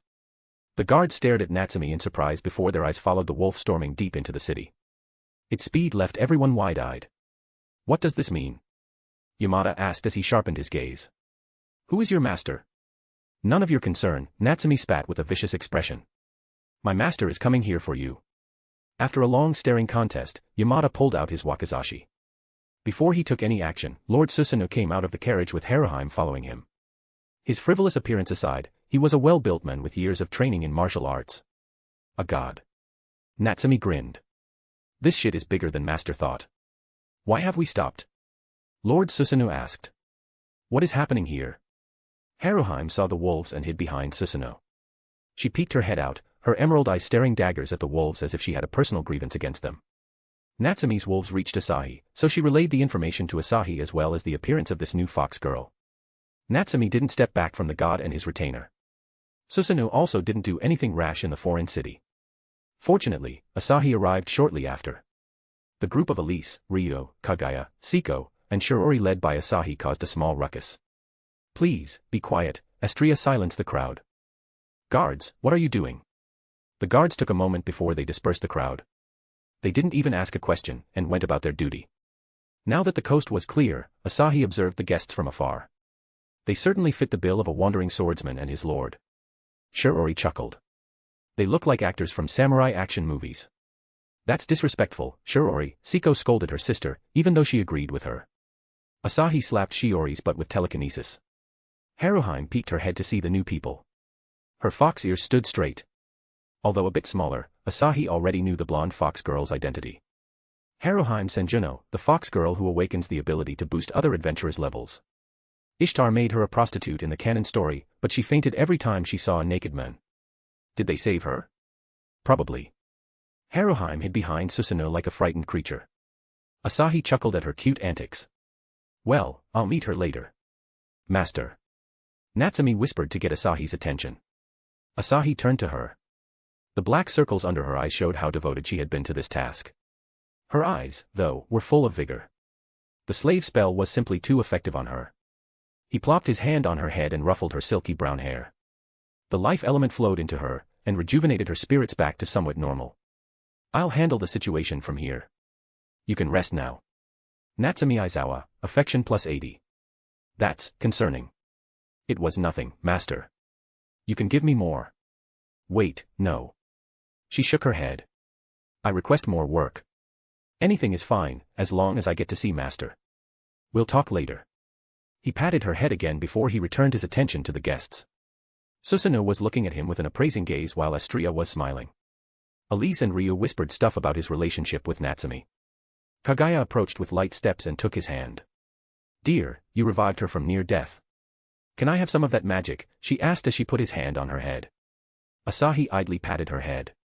A few notifications of Kagaya's rising affection tried to distract him before Kliska muted everything for the time being. Astria stepped forward. I apologize for the inconvenience Natsumi might have caused. She didn't mean to be rude in any way. No harm done. Susanoo waved his hand before he looked at Kagaya getting cozy with a guy he didn't recognize. Daughter of Gajuno clan, who is he? Asahi chuckled when Kagaya ignored Susanoo, lost in her own world of bliss. Asahi stopped his head pats, dragging Kagaya back to the real world. Asahi introduced himself. Who might you be? Susanoo. Wow, Shirori gasped in shock. Just wow. Her excitement died after she realized that Susanoo was just the mortal vassal of actual Susanoo in heaven. He couldn't use his actual powers. A disappointment. She couldn't clash blades with him like her fantasies. Real one, indeed, Siko agreed. She wondered if her sword would work on the real Susanoo, and how much XP he would give. Being with Asahi had infected her with greed for XP. Yamada's attention was drawn to Siko, and his eyes widened. This elegant stance. Nobody had the time to pay any attention to Yamada's open admiration of Siko. Kaguya opened her eyes and nodded in a daze as if she was tipsy. Lord Susanoo, it's an honor to meet you again. She hadn't expected to run into the brother of the ruler of the royal court. The careless, drunkard god who was kicked out of the royal court despite being related to Amaterasu. He didn't care about it in the first place. Why is he here? Susanoo didn't have any connection to the Gachino clan. He wasn't here for her, but for a different purpose. Honor. You surely don't mean that. Susanoo grinned at Asahi. You're the noble rookie, I presume. You reached level 2 in less than a month. Yeah. Susanoo nodded and bowed to Astria. Goddess of Justice, may I have the opportunity to be invited to your place? I have something important to discuss. The frivolous god's request put Asahi on guard. But a familiar presence closed in on him. He looked over his shoulder to find Hephaestus approaching. Kaguya took his hand back and asked for more head pats. She seemed like a drunk asking for more drinks in a bar. The solemn atmosphere had no effect on her whatsoever. Elise was shocked by this change. Kaguya, come back. Don't sleep now. I'm not sleeping. Am I? Kaguya grinned and stepped away from Asahi. It was a lovely experience, Asahi-kun. I shouldn't disrespect Lord Susanoo like this. Don't mind me, Susanoo chuckled and stared at the new goddess. And who are you? Hephaestus. The redhead goddess nodded at Susanoo and went straight to Astria. What's this ruckus about? Asahi spotted Chiaki sleeping in Hephaestus's hair. The goddess gave a sheepish smile as she realized where he was looking. We'll explain later, Asahi said. Let's move somewhere else. More and more gods will come if they stay here. He wasn't fond of explaining minor things to every god that came. Master, let's go to my place. It's closer than Stardust Garden. Natsumi, who was still around, gave a suggestion. Sounds good. Before we go. He gave a sharp glare to the swordsman, who hadn't moved his eyes from Siko. Stop staring at my wife. Yamada fumbled with his sword before he lowered his head in apology. I'm extremely sorry. Asahi led everyone to Apollo's Familia. Chapter 358, ch. 367-368, Request. Asahi banned Apollo from the meeting room in his own mansion. Natsumi headed to her room to rest. Siko excused herself since Susanoo didn't come here with the intent to take Kaguya. After hearing Asahi's talk with Yamada, she felt like she'd slip into her sadist mode to torture the samurai for ogling her. Haruheim sat at a different table from Astria, Asahi, Hephaestus, and Susanoo. Kaguya, Elise, Shirori, and Ryu quietly discussed behind Astria. Shirori perceived Haruheim's gaze and went over to sit beside her. You have cute ears. What's your name? Elise also joined Haruheim on the seat to her left. Are you a Renard? Renards were a race of demi-humans known for their affinity for rare magic spells. Haruheim gave the girls a skeptical glare, doubting their goodwill for something else. Still, she showed them respect with a bow. My name is Haruheim. Yes, I'm a Renard. Is he your father? Shirori pointed at Yamada. You two don't have any resemblance, to be honest. Haruheim hung her head and clenched her fists. The mere mention of her parents filled her with rage. My parents, they're in my hometown. Shirori and Elise shared a look of mutual understanding, deciding not to bring up parents before Haruheim again. Asahi observed them with an amused smile. Shiori's fetish for monster girls was as strong as ever. He pulled back his attention from them and smiled at Susanoo. So, what's your business here? Susanoo wasn't expecting Asahi to bow down to show his reverence like other people from his country. But Asahi's blunt indifference to his status left him speechless. Yamada was furious. Don't show contempt. Stay calm. Susanoo interrupted Yamada before he ruined everything, and gave Asahi another look. The goddesses in the room left everything to Asahi, a clear sign of Asahi's influence in this room. He might be what we were looking for. Susanoo scratched his head. I'll be blunt, Asahi Mariko-Adano. I'm here for you. Kaguya frowned. Asahi-kun isn't into men. Her dull voice made others doubt if it really was a joke. Asahi pinched her cheeks with his telekinesis. Kaguya leaned on his back and wrapped her arms around his neck. Asahi-kun, it's not good to touch a woman without their permission, she whispered. It's fine since the woman doesn't mind it. Kaguya retreated with a giggle. Then, touch me more later. Sure. Asahi turned his attention back to Susanoo, who watched the drama with a thoughtful expression. A god traveled oceans to meet me in person. Should I be flattered? His first wife was the strongest entity in the universe, his future father-in-law ruled over a world, the goddess of justice was his lover, and a heavenly dragon was soon going to become his subordinate. Susanoo seemed like a mob compared to the overpowered entities in his life. Kaguya puffed her chest. I feel proud to be his partner. Elise stared blankly at Kaguya, who stole her words while casually inserting herself into Asahi's family. Kaguya covered her mouth to hide her bright smile from Elise. We're going off topic, Hephaestus reminded everyone with a sigh. So, Susanoo no Makoto. What's the real purpose of this visit? As one of the influences in Orario, Hephaestus felt like it was her responsibility to stop a war from breaking out between two countries. Our country is falling apart under Amaterasu's rule. Various rebel factions outside are aligned to take down the royal court. Susanoo turned his head to Kaguya. They've had enough just like you. Instead of leaving, they are working for a change. Asahi looked back at Kaguya. She is enjoying her life though. Kaguya nodded. Indeed. I prefer my current life. An adventurer's life was filled with danger just like her family occupation. Yet freedom was worlds apart. If something went wrong in the dungeon, she'd have her friends' support. The assassins didn't have such luxury. Almost all of them died alone in enemy territories. I didn't say your leaving was a bad thing.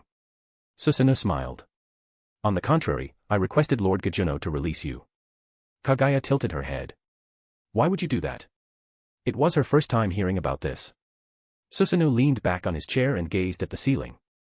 I had thought you would become a great adventurer in Dungeon City. A hero if I had to stretch. Things turned out better than I expected. Kaguya became a level 4 adventurer and joined the goddess of justice's familia. Astria's reputation was spread far outside the walls of Orario. I'm thankful for your help. Kaguya bowed. It still doesn't explain why you would want Asahi-kun. Asahi tapped his cheek. Do you need our help with rebels? No, I want you to support the rebels. Susanoo showed a massive grin. Help them bring down the royal court ruled by Amaterasu. Kaguya's eyes widened at the rebellious statement unfitting of someone from the royal court. Asahi couldn't help but chuckle at the turn of events. Susanoo and Amaterasu were at each other's throats, be it mythologies or this world. He was being asked to be included in the ancient rivalry. Shirori also grinned when she realized the recurrence of mythology, leaving Elise and Haruheim perplexed. What will I get from this? Asahi asked. Even if he enjoyed messing with gods, he wasn't going to travel that far without a reward. He'd do it for Siko and Shirori, but not for a stranger god. Susanoo's shoulder slumped as he showed an awkward smile. I have nothing at the moment. Then, I can't help you. Hephaestus agreed with Asahi. He was strong, but he wasn't obligated to solve others' problems for free. Just like how she valued her crafted weapons, Asahi valued his strength. I understand, Susanoo nodded and pushed back his chair. I'll be going now. Nobody in the room imagined Susanoo to agree just like that. Wait, Lord Susanoo. Kaguya stopped Susanoo. Shouldn't you try to persuade Asahi-kun? Susanoo assumed a serious expression. Asahi Dano is free to make his decision. Forcing a decision on someone was against his nature. What will you do then? Asahi asked. Return back to your country. Susanoo would be a fool if he went back empty-handed like this. He was a lot of things in his myths, but being a fool wasn't one of them. Not at all. I'll be staying in this city to start a familia. We'll earn a worthy reward to hire you. Asahi took back his words about Susanoo being a fool. He was a man of focus and patience. Besides, Asahi Dano needs to be at least level 5 for this quest. I rushed here to see if you really hailed from our country. Susanoo snickered. Guess you aren't a native. Lord, it takes decades to reach level 5. Yamada reminded Susanoo just in case he forgot. Rebels won't stay still for a year. We'll see a miracle. Susanoo patted Yamada's shoulder. Let's find a place to stay. Yamada bowed before he exited the room with Susanoo. Haruheim reluctantly hopped down the chair and followed after Yamada, her fluffy tail waving behind her back. She paused at the door and looked over her shoulder. Shirori waved with a bright smile. Haruheim-chan, you can visit us anytime. Just ask anyone about Stardust Garden, Kaguya gave her suggestion with a wink. You can join our familia too if you're interested. A hint of hesitation appeared in Haruheim's eyes. Shirori and Elise had earned her trust. So what? She trusted her parents since her birth, but they threw her at the first sight of trouble. No matter how warm these girls were, they were strangers in the end. Susanoo and Yamada, so she had to stick with them and explore this new city. She looked at Kaguya with awe in her eyes. I'll try to become an adventurer. She kept her ambitions inside her. She gave a deep bow to everyone and departed from the room. The fox left. I'll see her around. Asahi nudged Kaguya. You got a fan today. Is dear jealous of my popularity now? Kaguya grinned as she flashed the ring on her finger. Oh, come on. Everything I have is yours. She doesn't trust anyone, Ryo whispered. I was like her when I arrived in Orario. A new city, unknown people, and my superiority complex. Haruheim reflected her younger version's insecurities on a deeper level. She saw more than anxiety of a new city in Haruheim's eyes. What did she go through? She wanted to help Haruheim, but she didn't know how to approach the Renard girl with the gods around. I was there for you. Elise patted Ryo's shoulder. Leonie, can you imagine how things would be if we didn't meet by chance? Ryo pondered for a moment and shuddered. I might be working as a slave. She was too frightened to imagine such a life. Seeing her scared stiff, Asahi smiled and pulled her with telekinesis. Ryo couldn't resist as she was lifted in the air by an unknown force. She fell on top of Asahi and crashed into his arms. I'd have bought Ryo, Asahi whispered in her ears and stroked her hair. My cute elf student. Ryo's mind drew blank when she realized her current position. She blushed down to her neck as Asahi patted her anxiety away. Okay now, he asked. Ryo nodded stiffly and left his embrace. She went over to a chair and continued her usual daydreaming to escape the teasing gazes of Kaguya and Shirori. Astria smiled at Ryo's cute antics. It was nothing but a misunderstanding. Astria leaned on Asahi's shoulder. All the worries she had for Kaguya vanished with Susanoo's departure. She stretched her sluggish arms and yawned, spreading a wave of yawns in the room. I feel like sleeping now, Hephaestus muttered. Chika, you can come out. Chika darted out of her hair and hugged Asahi's nose. Hephaestus's face twitched. She had spoiled Chika with everything, yet she abandoned him for Asahi the moment Susanoo left. Traitor. She quietly turned her head and pouted her cheeks just a bit. Astria's bright smile as she spoke with Asahi served as a prompt to Hephaestus's promised goal. Astria didn't seem like she was influenced in any way by Asahi's divinity. I might be wrong. It wasn't the first time she doubted herself. It happened so often that she became used to it. I should talk to Astria alone. Hephaestus made up her heart and asked the question. Astria agreed to chat over a tea party in Stardust Garden with Asahi. He, of course, refused and gave her time to have fun with Hephaestus. As Asahi prepared to return, another visitor arrived. Fei, you're here too. The redhead goddess cheerfully hopped onto the table and sat down with her legs crossed. She was right before Asahi, her lithe thighs in his face. He took the liberty of poking her thighs and feeling her legs. Loki brushed off his hand. Not now. Say something about the carriage you stopped today. It belonged to a god. Asahi pinched her thighs. He is going to live in Orario for now. He revealed the whole situation regarding Susanoo. Ooh, interesting. Dare I say he will create a decent familia in Orario. Kaguya nodded. He will be popular among the Far Easterns. They all adore him on a personal level. Let's leave him be. Loki shook off his hand again. How was Ace's training? Decent. Any details? It's confidential. Loki crossed her arms on her chest. Tell me. The playful banter between them kept going until Asahi spanked her thighs. Loki gave up with the intention to ask Ace about the training in progress. After spending a few more minutes on the receiving end of Loki's pout, Asahi returned home with the girls and went to spend the afternoon with Yuriko and Shizuka. Chapter 359, ch. 369, Fake Lovers. That's the whole story. Astria sipped on her tea, which had gone cold after sitting on the table for minutes. Graphia's face broke into a smile as she put down her mug. She got up and silently took the mugs from the two goddesses sitting across her. I'll make more. She had toned down on her housework duties after Now's constant reminders.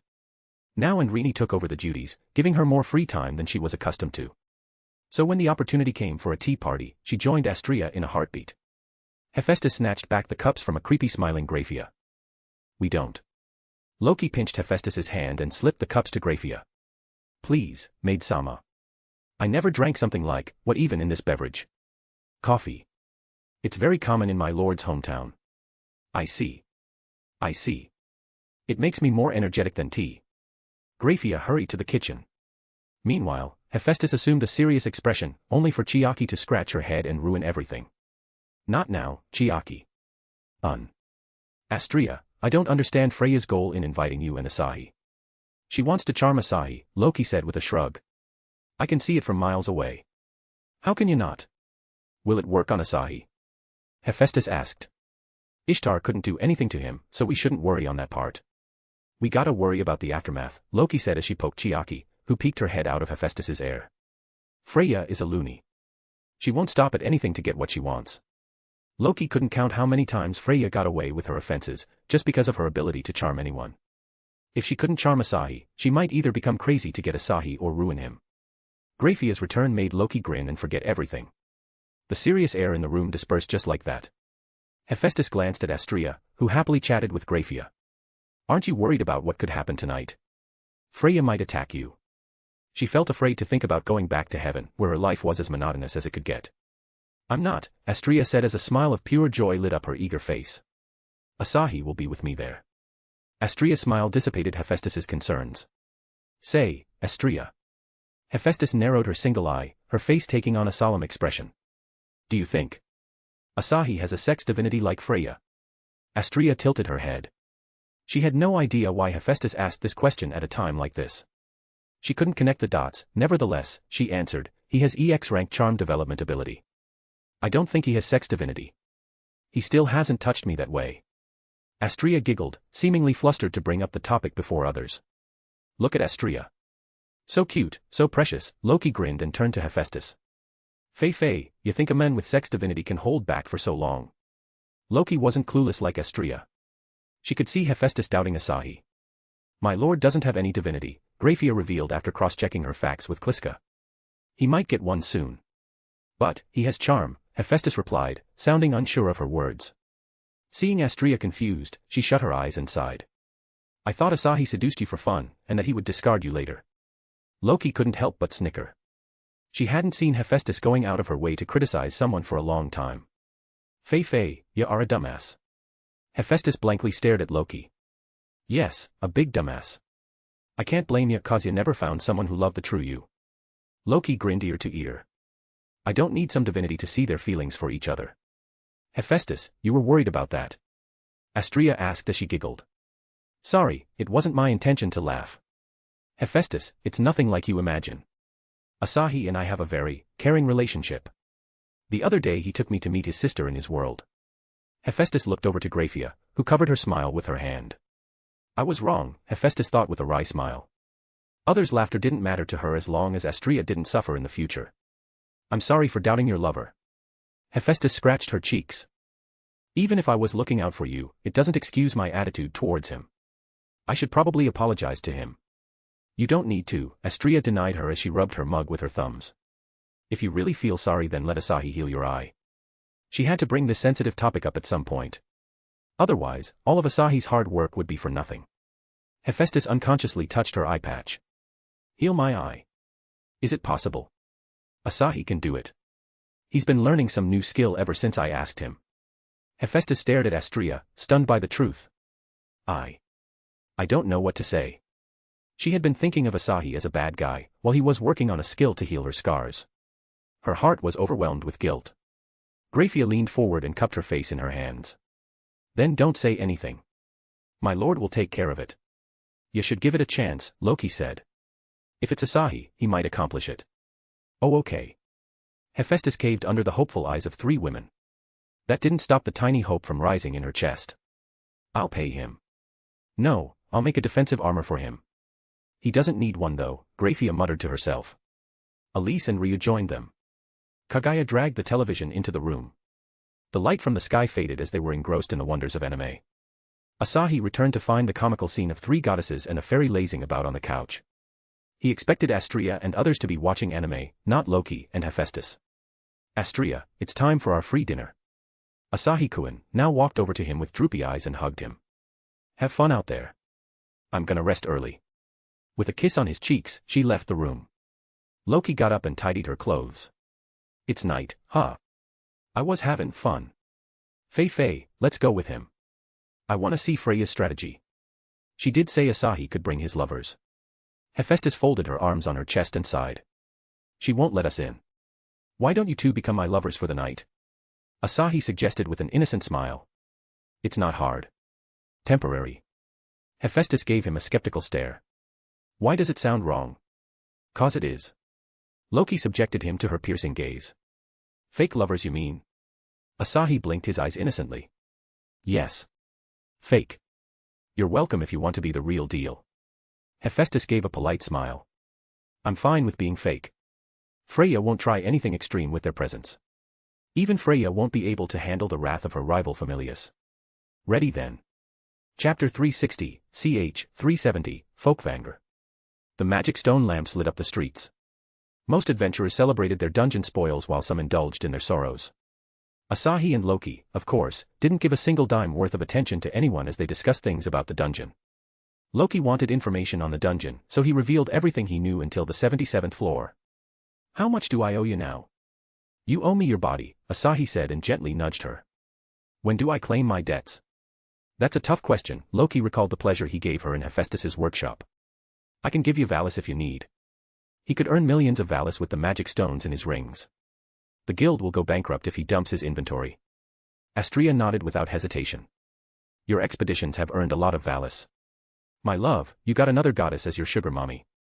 You admit you're my sugar mommy. I can't deny it. Seeing the jovial mood of the group, Hephaestus didn't bring up the apology or her scars. Soon, they arrived at the venue.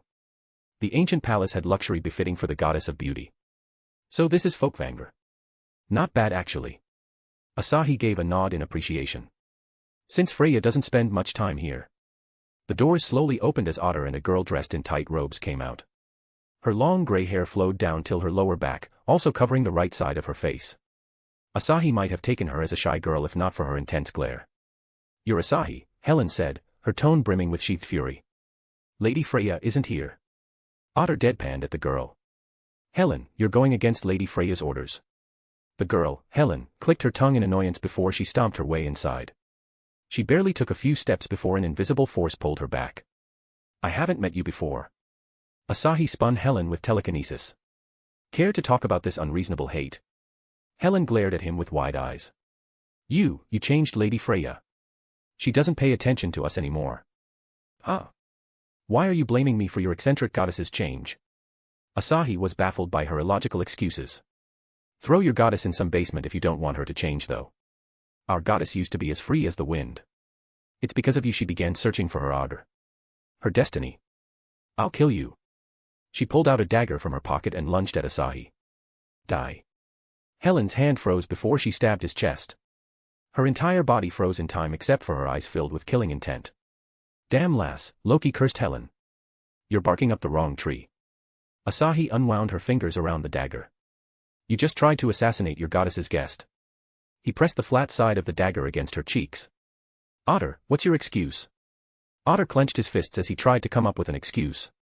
His fists might be the strongest in the Familia, but he could never beat someone with words. Asahi Marikawa. Freya's voice echoed in the hallway. I'll take responsibility for her actions, can you please let her go? Defiance wasn't the only thing in Helen's eyes as panic surged through her. Not only did she fail in her attempt, she implicated her goddess with her actions. I did this out of jealousy, Helen said. Lady Freya isn't involved in any way. Asahi found her loyalty admirable, but it didn't excuse her attempt to kill him. Well, she couldn't kill him even if he hit him all day long. After all, she was about as strong as a level 2 adventurer. The weakest adventurer in Astrea Familia was a level higher than her. Astrea and Hephaestus said nothing, letting him decide Helen's fate. Asahi, I know nobody here can harm you, Freya replied. Please just treat this as Helen's special greeting. Otter remained calm despite Freya acknowledging Asahi to be stronger than everyone.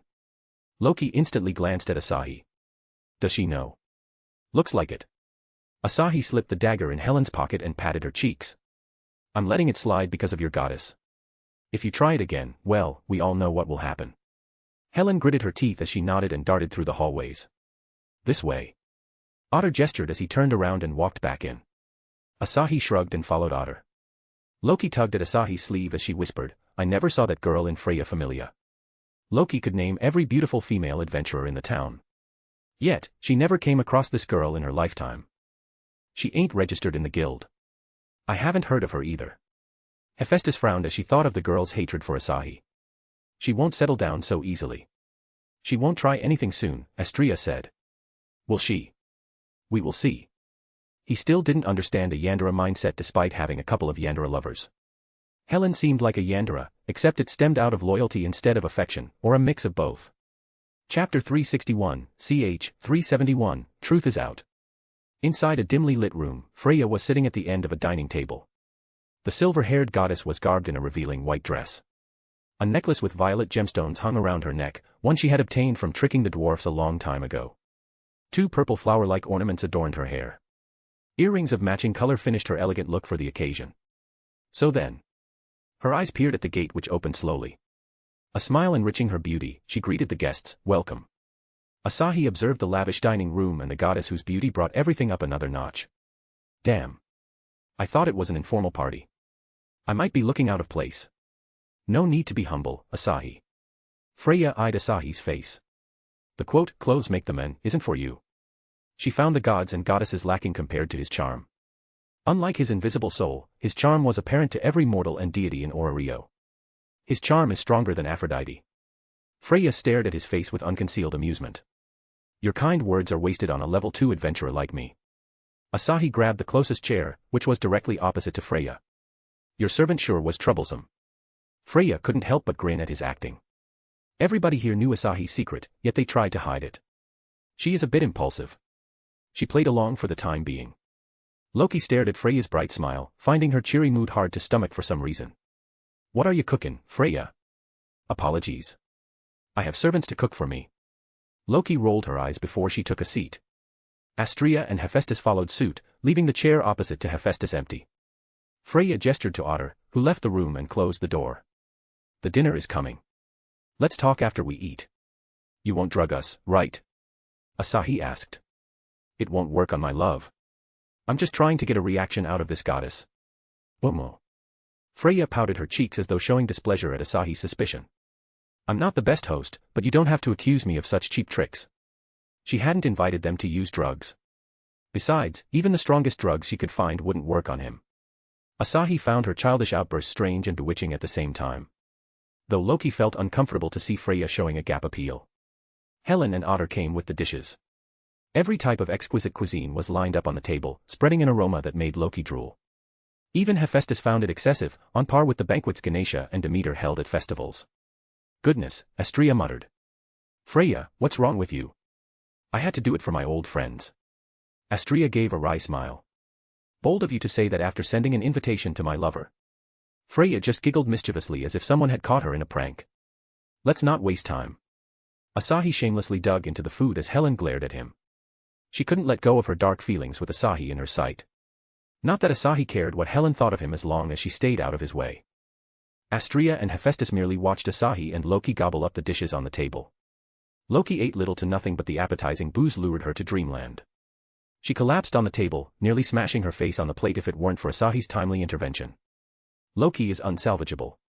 Freya giggled. Why aren't you two eating? There is plenty left in the kitchen. Oh, don't mind me then. Astrea and Hephaestus joined Asahi, though they ate in moderation. Freya took small bites of food, using more time to observe Asahi. After a hearty meal, Asahi stretched his hand towards Helen, who begrudgingly gave him a napkin and took the empty dishes away. Asahi ran his fingers through Loki's hair, scratching her scalp to annoy her. The trickster goddess mumbled incoherent things in her sleep. My love, you are patting her. I'm not even trying. Asahi sighed at the might of his head pats. Shall we talk about the business now? Yes. Freya clapped in excitement. Asahi, can I talk to you alone? Astrea stared at Freya with a deep frown. She accompanied Asahi to prevent this from happening. Yet, this goddess brazenly asked to have a meeting with him. I promise I won't seduce him, Freya added with a cheery smile. It's a very personal matter. Hell no. Astrea was hellbent on refusing Freya's advances on Asahi. He had shown zero interest in Freya, so it was her duty to keep Freya away from her. Astrea's fierce rejection was unlike anything Asahi had seen. As expected, goddesses have the highest potential to become Yandere, especially the virgin ones. Truer words have never been spoken. Asahi's hand moved under the table and caressed Astrea's thighs. Freya, we can talk here. Otter's expression became more intimidating. He felt like nobody in the room gave any respect to his goddess. He might have pulled out his greatsword if not for Freya's warning beforehand. He could only express his anger in silence. Freya's face twitched. She realized she wasn't going to get anything done at this rate. All right. I'll say it here. Freya pointed at Asahi. You, Asahi Marikawa, aren't either from Orario or the Far East. You came from beyond. Another world. Loki lifted her head and snickered. She's finally gone crazy. Freya and her love for the unknown. Loki and Hephaestus tried to play it off as Freya being a crazy woman. Meanwhile, Astrea stared at Freya, who showed no signs of faltering under Hephaestus and Loki's jokes on her sanity.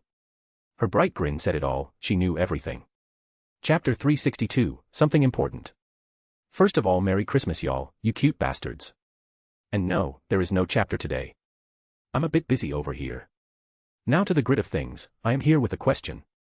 I was thinking of Akane Ga Kill as the next world after finishing the current with Danmachi and DxD world. Since AGK alone will be a bit underwhelming, suggest me some good manga/novel/games for crossover. A crossover could be wacky and a lot of fun. Just don't say Pokemon. Chapter 363, ch. 372, Refusal. Let me tell you how I came to this conclusion. Freya raised a finger. The deities in Ishtar's harem. Did they confess it? Asahi frowned. He should have killed those gods to avoid this trouble. Well, it wasn't like he wasn't getting some amusement out of his current situation. It was just odd to see a god of freedom shutting himself in his home. It happened after Ishtar's departure, so I forced him out of his house and investigated. So you charmed him? I did. That doesn't say anything about another world. The spear you showed them, a curse capable of making gods cower like kids, nothing like that exists in this world. Arcanum doesn't have any properties like that as far as I'm aware of. Asahi scratched his head. Gibalg is too strong for this world. Then there is your charm. Ishtar might be unaware of this, but your charm is stronger than me. A couple of days ago, she tried charming Ryu in Seer's disguise, which yielded 0 results. She was unaware of the ring Ryu wore to nullify charms and such attacks. Hephaestus turned to Asahi with an incredulous gaze. She might be right. She had experienced his charm firsthand in her office that day. He wasn't trying anything, yet she was enthralled by him. He is the partner of the strongest god though, Astrea muttered. It only makes sense. Enough about my charm, Freya. What do you want from all of this? He wasn't fully sure about her ulterior motives for doing this. She hadn't shown obsession over him like she did to Belle. Heck, she didn't try harming him or anyone around him. What I want. Freya's grin widened as she squinted her eyes. I want you. 3 words were enough to express her unhealthy amount of obsession. Freya's eyes glowed as she slowly approached Asahi and cupped his face.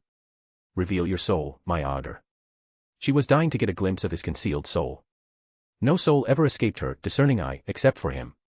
He came out of nowhere and ignited a spark of curiosity when Freya had become utterly bored at the top of Orario. Everything about him was shrouded in mystery. A fresh breath of air in her predictable, dull life. Freya's charm came crashing down on everyone as a subtle scent, a stark contrast to Ishtar's sensuality, filled the room. Hephaestus stared into space with blank eyes. Just then, Chica crawled out of her hair and formed a translucent barrier around Hephaestus, saving her from Freya's influence. Thanks, Chica. Hephaestus heaved a sigh of relief. The full might of Freya's charm even got a goddess charmed. Chica rubbed her head before retreating to her new home, Hephaestus's hair. Astrea and Asahi, on the other hand, were immune to Freya's charm. Pardon. Asahi tilted his head. Are you the devil who is after my soul? I might be. You and your lovers resisted it so effortlessly, Freya whispered. She had seen it before, even so she was amazed. You're fascinating. Don't just casually touch a married man. Asahi brushed off Freya's hands. What's this otter you keep talking about? Freya turned her eyes away, feeling strangely embarrassed under his innocent gaze. Hee, it's a secret. Asahi didn't miss the sudden change in her mood. Why do you want me though? I know I'm handsome and all, but it shouldn't make the goddess of beauty descend from her divine throne. Freya seemingly disregarded his sarcastic tone. Be my wind and guide me to your world. She had seen everything there was to be seen in this world. She craved to see the land beyond. What kind of wonders did it hold? Will there be more gods like Asahi who used their strength without restrictions? Her curiosity burned brighter than the sun itself. I refuse. As if he'd release a calamity on the post-apocalyptic world, where undead and humans would fall under her charm without exception. Maya's world would also have no one to contend against Freya's charm. She might even conquer the DxD world on her own. She was a walking disaster, whose whims were ever-changing like the wind. Just once. Freya's tone became softer as she requested. A short trip. Nope. Only 1 hour. Freya pleaded as she leaned in to reveal her cleavage. Think about it. Not happening. Asahi's rejection was merciless. Even if I make you the king of this world. It was an offer not many could deny. Then again, not many could hope to conquer the world, but Freya could achieve it effortlessly. It was Freya's last and the best offer in her arsenal. No. The result was still the same. A frank rejection. Freya's mood sank as she settled her butt on the table and folded her arms on her chest. What would it take? Before Asahi answered, Loki looked up and pointed her finger at Freya, grinning foolishly. You don't know shit about him. Indeed, Astrea agreed. If he wanted something, he would have taken it. Astrea already visited his world. He promised to take me and Fei there. Loki's grin widened, rubbing salt on Freya's fresh wounds. How does it feel to lose again? Definitely not good. Freya's expression became gloomy, fueling Loki's happiness further. Finally, she got a victory over Freya that made her rival furious. Even I have my limits, Freya whispered, clenching her fists. Asahi Marikawa, why Loki, and Hephaestus. The fact that her rivals got what didn't get through pleading provoked her ego. She couldn't find what she lacked compared to the two goddesses. I am better than them. She is salty, Ufufu. Asahi shook his head. Hate to break your fantasy bubble, but you are not better than them. It's not even a comparison. Loki, despite her tricky nature, cares so much about her familia and her children. You know she was going to sell herself so her familia could be the best in Orario. Can you do that for your familia? Freya fell silent. She nurtured her familia to stay on the top, not to bring her familia to the top. Her love for them wasn't enough to sell herself. Her children would sell their bodies and soul for her without a second thought. Loki stared at Asahi as her eyes opened in surprise. She never thought Asahi thought this highly of her, not after she tried to offer herself. She snuggled her face in her folded hands. Good grief. Asahi wasn't done yet. As for Hephaestus, I don't know her that well. But she is a considerate woman who looks out for Astrea. She is a great friend to Astrea and a beautiful woman. I don't need another reason. Hephaestus's mouth opened, but she couldn't say anything. Why are you saying that after I tried to form a rift between you and Astrea? How am I beautiful? She felt like Asahi's perception was skewed, seeing her as more beautiful than Freya, the literal goddess of beauty. I see. Freya's response was short, unlike the myriad of feelings running through her chest. I think I've said enough, Asahi said with a shrug. Can you stop Otter over there? I don't like when people direct their killing intent on me. Otter. A fierce gale blew as Otter's giant fist grazed Asahi's cheeks. Asahi Marikawa, I challenge you to a duel. Chapter 364, ch. 373, Conditions. Otter's bottled-up rage exploded when he saw Freya's gloomy expression. He stepped up to protect her honor and challenged Asahi, despite hearing of Asahi's strength from Freya. Otter, what are you doing? Freya asked, eyes narrowed on the Boazman. The giant man hung his head in front of his goddess. Lady Freya, I will not back out now. Freya had brought up Otter since he was a scrawny kid. He wouldn't back out once he set his eyes on something. This was a challenge she didn't want him to take. Well, that escalated quickly, Asahi said. How about we do it in public? First Ishtar and now Freya, he was sick of being blackmailed by these deities. He might as well show everyone he wasn't afraid of anyone, whether they are deities or adventurers. What better way to show it than beating the big man everyone hailed as the king? The four goddesses and the Boaz realized what Asahi's words entailed. Astrea only gave a worried look, showing no intention to stop him. She knew no one in her familia wouldn't go against Asahi's decision. She might be the deity of the familia, but Asahi had become a leader without any of them realizing it. I agree, Otter responded as he turned his back on Freya. Freya clenched her fists. Listen to me, Otter. If you want to fight him, do it with everyone. Freya turned to Asahi. Since you aren't going to hide anymore, let's make it an official war game. Official war game. Asahi frowned. You want to drag my familia into this? Are you afraid? Freya's lips curled into a grin. Once your identity is out, Orario and every nation will be out to recruit you. They will try every underhanded tactic you can think of. I don't need to say more, do I? She had tried to observe Asahi for weeks, but she never found him out on the streets or in the dungeon floors. What she found was the incredible growth of everyone in Astrea Familia and the high-quality equipment of the women Asahi was related to. It was easy to see his consideration for his women.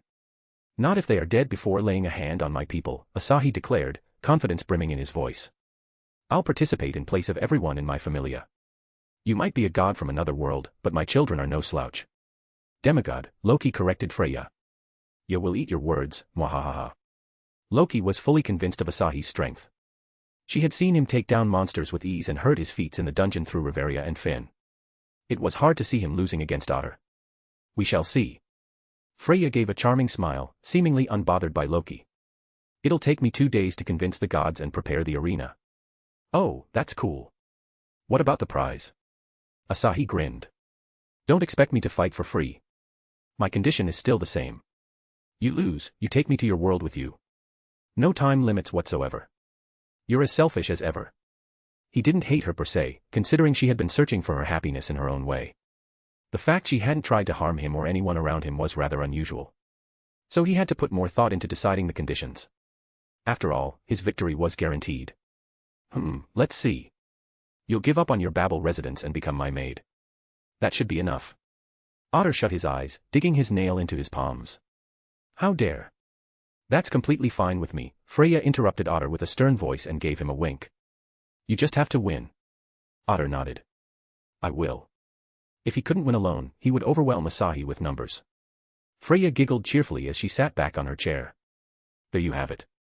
I can't wait for the match. You mean you can't wait to be his slave? Loki chuckled. It'd be my first time seeing a goddess of beauty working as a maid. Hee hee. Freya looked unconcerned as though she didn't mind being a maid. Strange, Asahi thought. She didn't put up much of a fight against my conditions. Don't tell me she likes working as a maid. Ufufu. Otter left with heavy steps with only one goal in his mind, training himself and his familia members as much as he could. We should also leave, Astria said. It's dark outside. Stay here for the night, Freya offered with a wide, suspicious as hell grin before she licked her lips. We have plenty of rooms for you. Hephaestus, Loki, and Astria joined in giving Freya skeptical looks. Asahi could see this going one way, Freya crawling into his bed at night. I'll pass.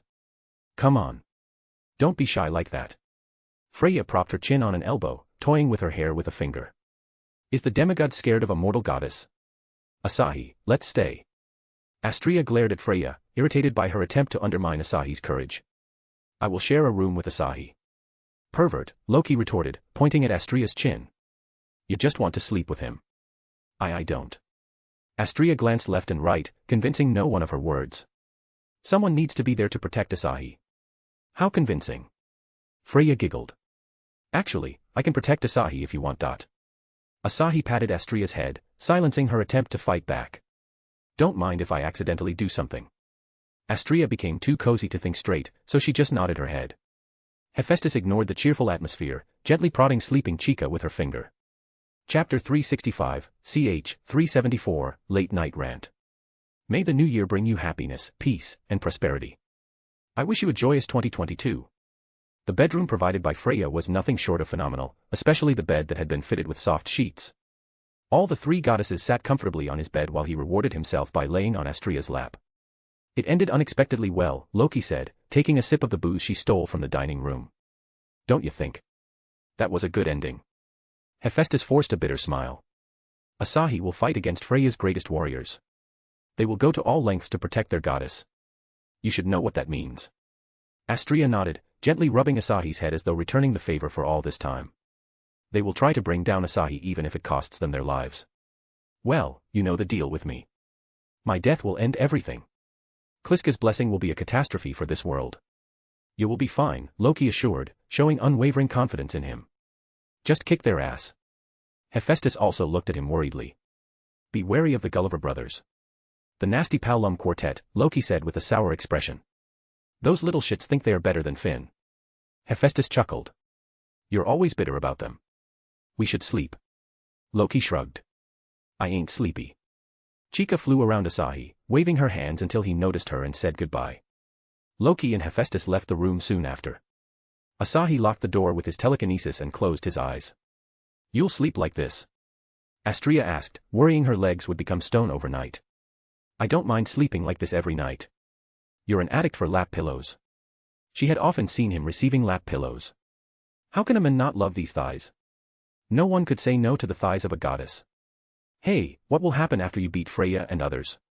Astria started loud but her voice gradually became a whisper. Will we continue to serve as the symbol of justice? Isn't that what we're doing? Asahi held her chin and shook her head. We eradicated most of Evelus. A small demonstration will make people hesitate a whole lot before they commit a crime. Don't you think so? It might be so. Well, enough of that. Let's sleep. He pulled Astrea to lie beside him. You're so adorable, he whispered compliments in her ears as he pecked her cheeks. Let's sleep like this. The goddess of justice reddened in embarrassment. Giving a nod of agreement, she let him cling to her side. Asahi rarely woke up during the night, but today was an exception.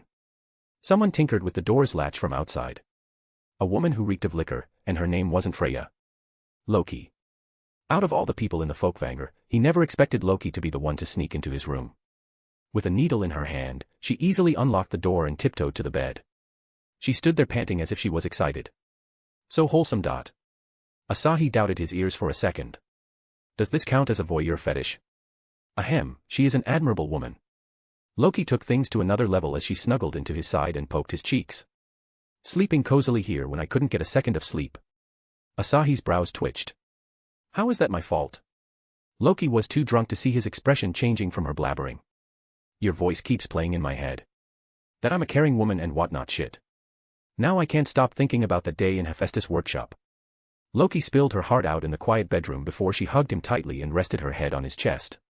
You are so warm.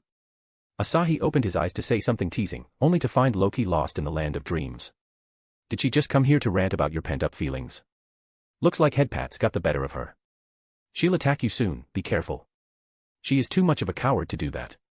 I'll have to take the initiative and attack her. As he closed his eyes to sleep again, another series of footsteps sounded in the distance. It was Helen who came with a gleaming silver dagger in her hand. She stopped at the door and gaped at the sight of Asahi sleeping with two goddesses. He'll do the same to my goddess if he wins. Lady Freya can't be a maid. You must die. She clutched the dagger with lofty resolve and approached the bed with heavy steps. Asahi didn't waste his time on Helen. He bought ropes from Kliska. With delicate control of telekinesis, he tied Helen and shoved a gag in her mouth. Freya's devoted attendant couldn't utter a single word as she was tossed into the corner of the room. Asahi continued to sleep while Helen struggled to raise a scream with the gag in her mouth. Chapter 366, ch. 375, Intimacy. The following morning, Astrea woke up more confused than she had been her entire life. Loki was sleeping beside Asahi. Helen leaned against the wall, tied with thick ropes and a cloth stuffed in her mouth. Helen looked at her with teary eyes, pleading to be released. After racking her brain for minutes, she finally deduced what happened. While Astrea worked her brain, Loki got up and held her head. Hangovers are a pain. She turned to Astrea and rubbed her eyes. Astrea. Loki. Astrea wasn't sure what to make of this. Are you also? What? The goddesses stared at each other in confusion, clearly not understanding each other's intentions. Asahi woke up between the goddesses' squabble and stretched his arms. Morning, you too. Loki's eyes widened as she pointed at his face. What are you doing in my bed? She completely forgot how she ended up in his bed. Asahi yawned and bit on her outstretched finger. What does it look like? Yeah, you snuck into my room and assaulted me in my sleep. That's what it looks like. Oh, that's what you think. Asahi swiftly picked up Loki's lithe body and put her on his lap. This room belongs to me. Now, tell me who crawled into whose bed. Loki caught onto the walls, which had a distinct blue color compared to the bright yellow walls in her room. This is your room. Indeed. Loki fell speechless. Closing her eyes, she tried to recall something. Yet, all she saw were vague memories of drinking in her room while admiring the moon. Everything after that was a complete blur. Astrea only needed one glance at Asahi's smile to discern the truth. Did Helen try it again? Astrea brought everyone's attention to the gray-haired woman giving teary-eyed looks. Asahi gave an amused smile. The bondage should have been perfect, why are you still here though? Nobody came to help her even though the door was open all night. Well, the sheer size of the mansion made it impossible for some to hear her muffled cries for help. Astrea, can you call Freya to get Helen out? I can. The goddess of justice walked out of the room in search of Freya. Asahi lifted Helen with his telekinesis and tossed her out of the room. A level 2 adventurer like her easily endured the fall impact. Loki squirmed around on his lap. Asahi wrapped his arms around her waist to restrain her. How will you compensate me now? I did nothing. Even if she did anything to Asahi, she was going to deny it until the end. Loki, the womanizer, assaulted a married man. Loki could already hear other deities' laughter in her ears. If anyone got a whiff of this incident, nobody will join her familia on their own. She might not have the greatest reputation out of all deities, but all the mortals respected her for her deeds and came to join her familia. Shameless. Adventurers with thick skin live longer than your noble, run-of-the-mill heroes. Shame is worthless in this world. I kinda agree. I was drunk yesterday. Let's forget anything that happened last night. Loki grabbed his hand and tried to release the grip. Stop hugging me. I gotta return to Twilight Manor. She wasn't even sure if anything happened, but she gave Asahi the benefit of the doubt. It's not possible. Asahi shook his head. You were so intimately kissing me, saying that you loved me so much. You can't go back now. Loki felt her cheeks burning as faint memories surfaced, reminding her of the brief rant session. Impossible. I'd never do that. Wait, if you were awake, why didn't you stop me? As Asahi's grip loosened, she slipped away and turned around. She sharpened her gaze at Asahi's teasing smirk. It was all a lie. Asahi raised his hands, deciding to stop the prank. Yup. Why yeah? She squeezed his collars, throwing Asahi off balance. Asahi could have stopped at any given point, but he chose to let Loki push him down. Loki, it's not the best time to fuck. We should meet later tonight. Loki stared at him with her signature squinting eyes. This is fucked. She took a long sigh as she released his collar and rested her cheeks on his chest. Asahi wrapped her in his arms. I like hugging you more than Ace. Of course, it does. I'm a man, she is a girl. On a side note, I don't feel your boobs. You are a boob lover, huh? Loki pinched his waist from both sides, but she couldn't twist his skin. She did everything to put a scratch on him, but her attempts were futile. While Loki scratched him like a cat, the door behind her back quietly opened, and out came the duo of Astrea and Hephaestus. Hephaestus checked whether Loki was still drunk before she proceeded to ask the question on her mind, is Loki finally going to choose a man? Though I don't know if going after Asahi is right. I'll leave that to you and Astrea as it's none of my business. I don't like it either. Loki grinned at Astrea. We're just messing around. Astrea gave a sharp glare, making Loki sweat profusely. Loki seemed afraid to fight back Astrea's stare as though she was guilty of something. She pushed back her turbulent thoughts and climbed off the bed. Look at you being so defensive about Asahi. I told you we were just playing. Loki once again tried to shrug off their moment of intimacy as nothing serious. I need to go now. Loki fled the scene as Freya and now freed Helen entered the room.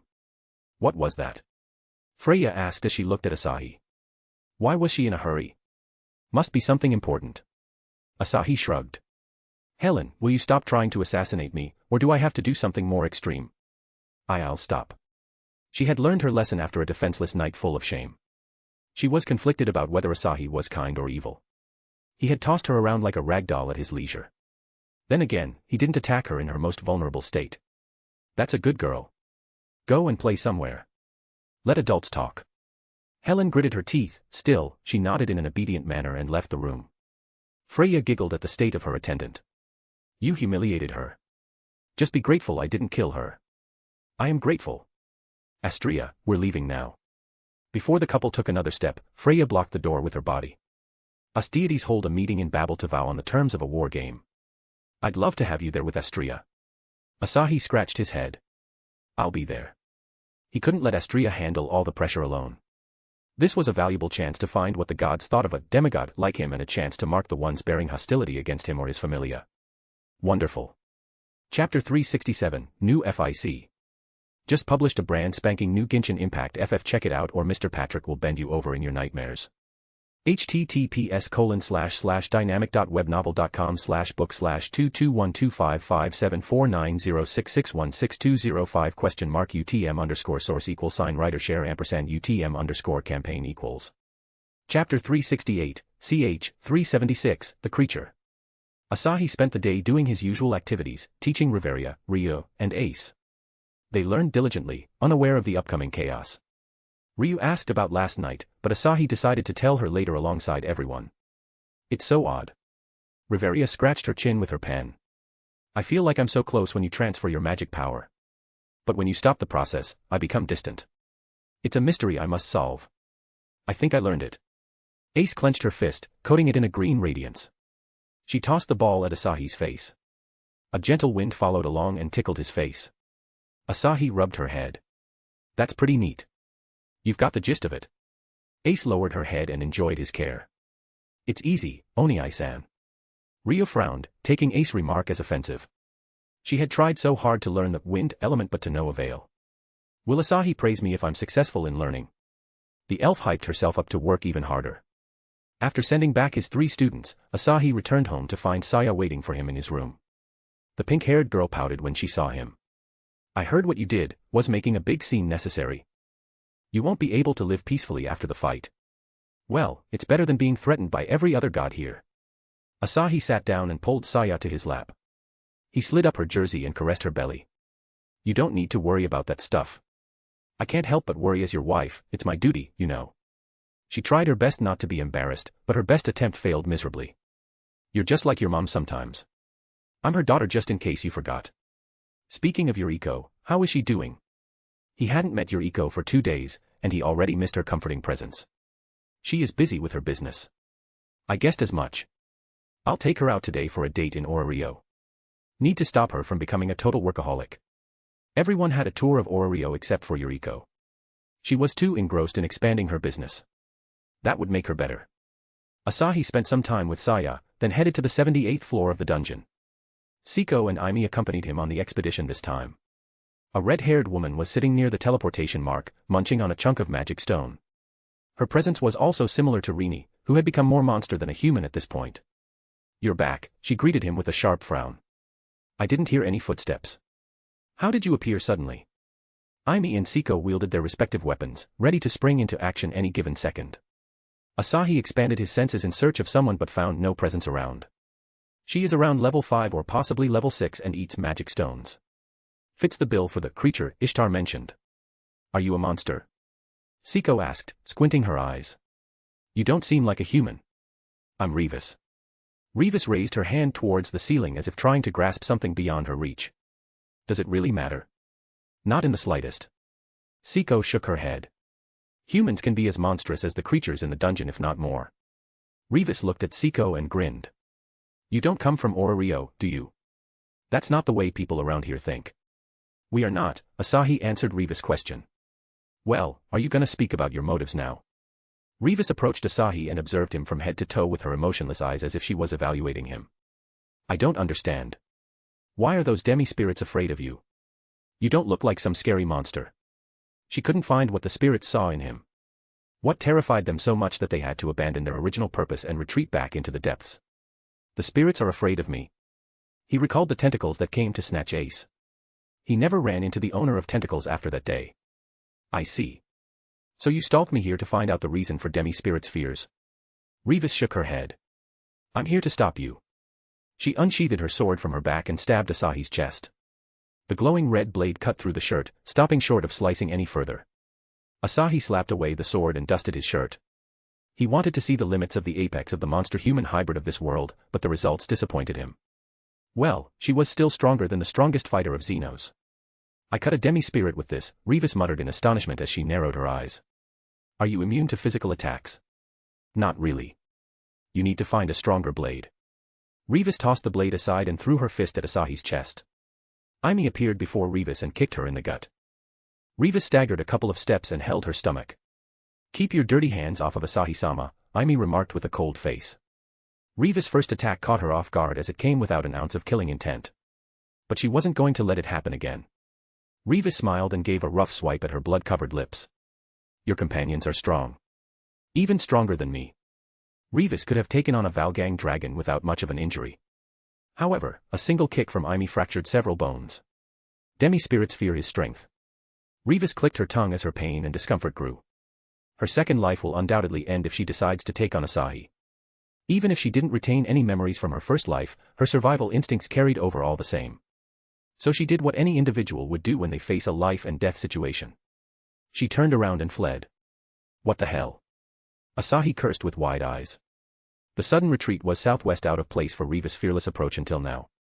She hadn't shown much emotion besides curiosity and shock. For her to escape like this was just strange. Shouldn't we chase her? Siko asked. I can go. Let's not waste time on her. They would run into her and comrades down the line. Chapter 369, CH 377, Angel. The dungeon's expedition was nothing special. The wyverns were prevalent throughout the dungeon, so was their XP. After the 80th floor, the cold floors gradually became humid and the number of wyverns thinned. The party encountered a new type of monster on the 81st floor, a giant purple blob bouncing from a wall to another. Asahi stared at the mob that seemed more appropriate for the first floor rather than the 81st floor. What the heck? A slime at this stage. Siko slashed the slime with her sword. Rather than getting sliced in half, the slime bounced back. It absorbed Siko's nearly 200 points of strength without a hitch. Of course, it wasn't a normal slime. The lightning element filled every part of its jiggly body. It also had extreme resistance to physical attacks. Siko enveloped her katana in the water element and performed a horizontal slash. The slime crashed into the wall and became two equally big slimes. This fucker splits up when it takes damage. How many times can it divide itself? It's better to test. Siko grinned like a maniac as she closed the distance and executed lightning-fast slashes. The slime shrank into pebble-sized pieces, eventually succumbing to Siko's rapid strikes. You earned 6,700 XP from killing level 30 electrocharged slime. Well, it gave almost double the XP of the Goliath boss. XP ranked third on Asahi's most liked things in the world after women and sex. Asahi grabbed a slime with his bare hands. Being a high human, his resistance to all the elements was sky-high. As such, the slime's current merely tickled him.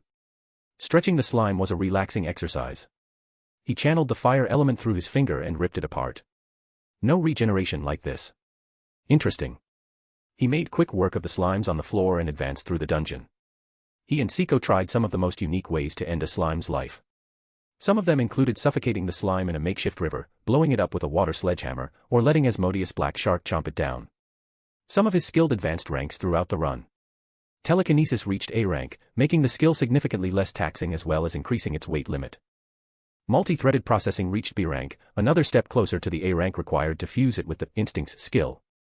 He was still 50 points away from 350 dexterity required for the fusion. He called it quits on the 89th floor after he reached level 49. As much as he loved to grind to level 50, he had to bring Yuriko out on a promised date. Asahi teleported to Yuriko's place.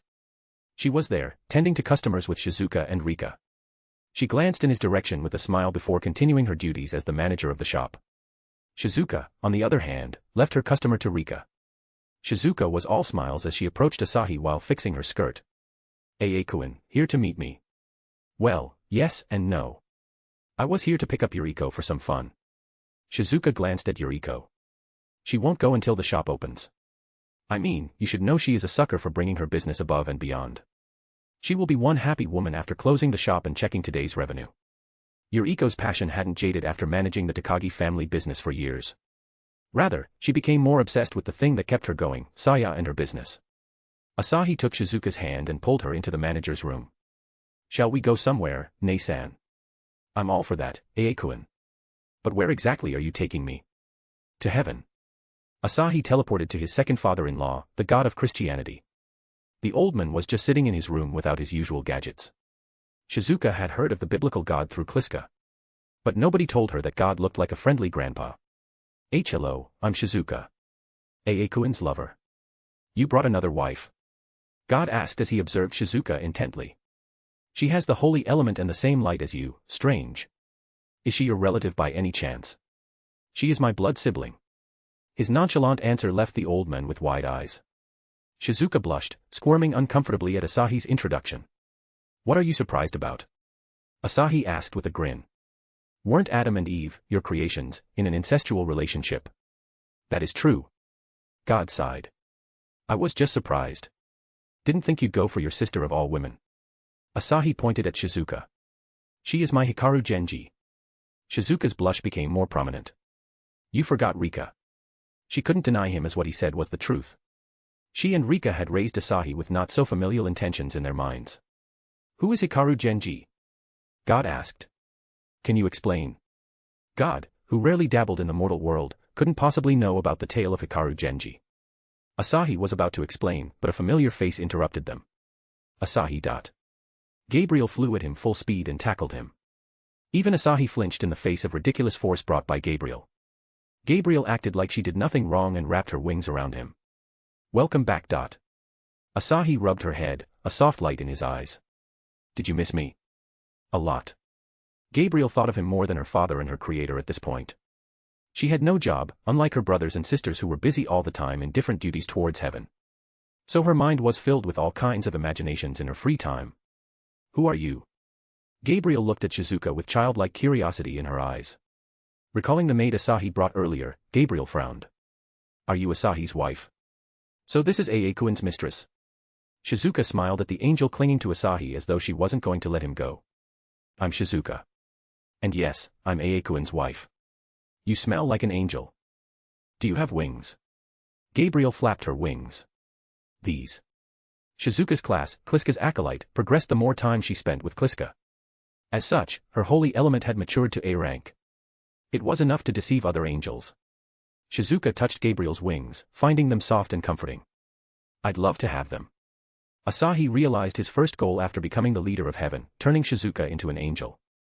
Shizuka already possessed all the traits needed to be an angel. Well, as long as she didn't touch alcohol. Gabriel released Asahi from her crushing embrace. Asahi, pat her. Asahi's head pats cheered her up every time. Gabriel took Shizuka's envy for sadness and wanted her to smile. There you go, Nei-san. Asahi lightly patted his sister's head. Gabriel is, well, impervious to many ordinary things. I can see that.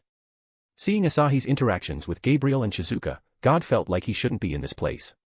As he got up to leave, Asahi's words stopped him in his place. Yo, father-in-law. Can I bring Gabriel out?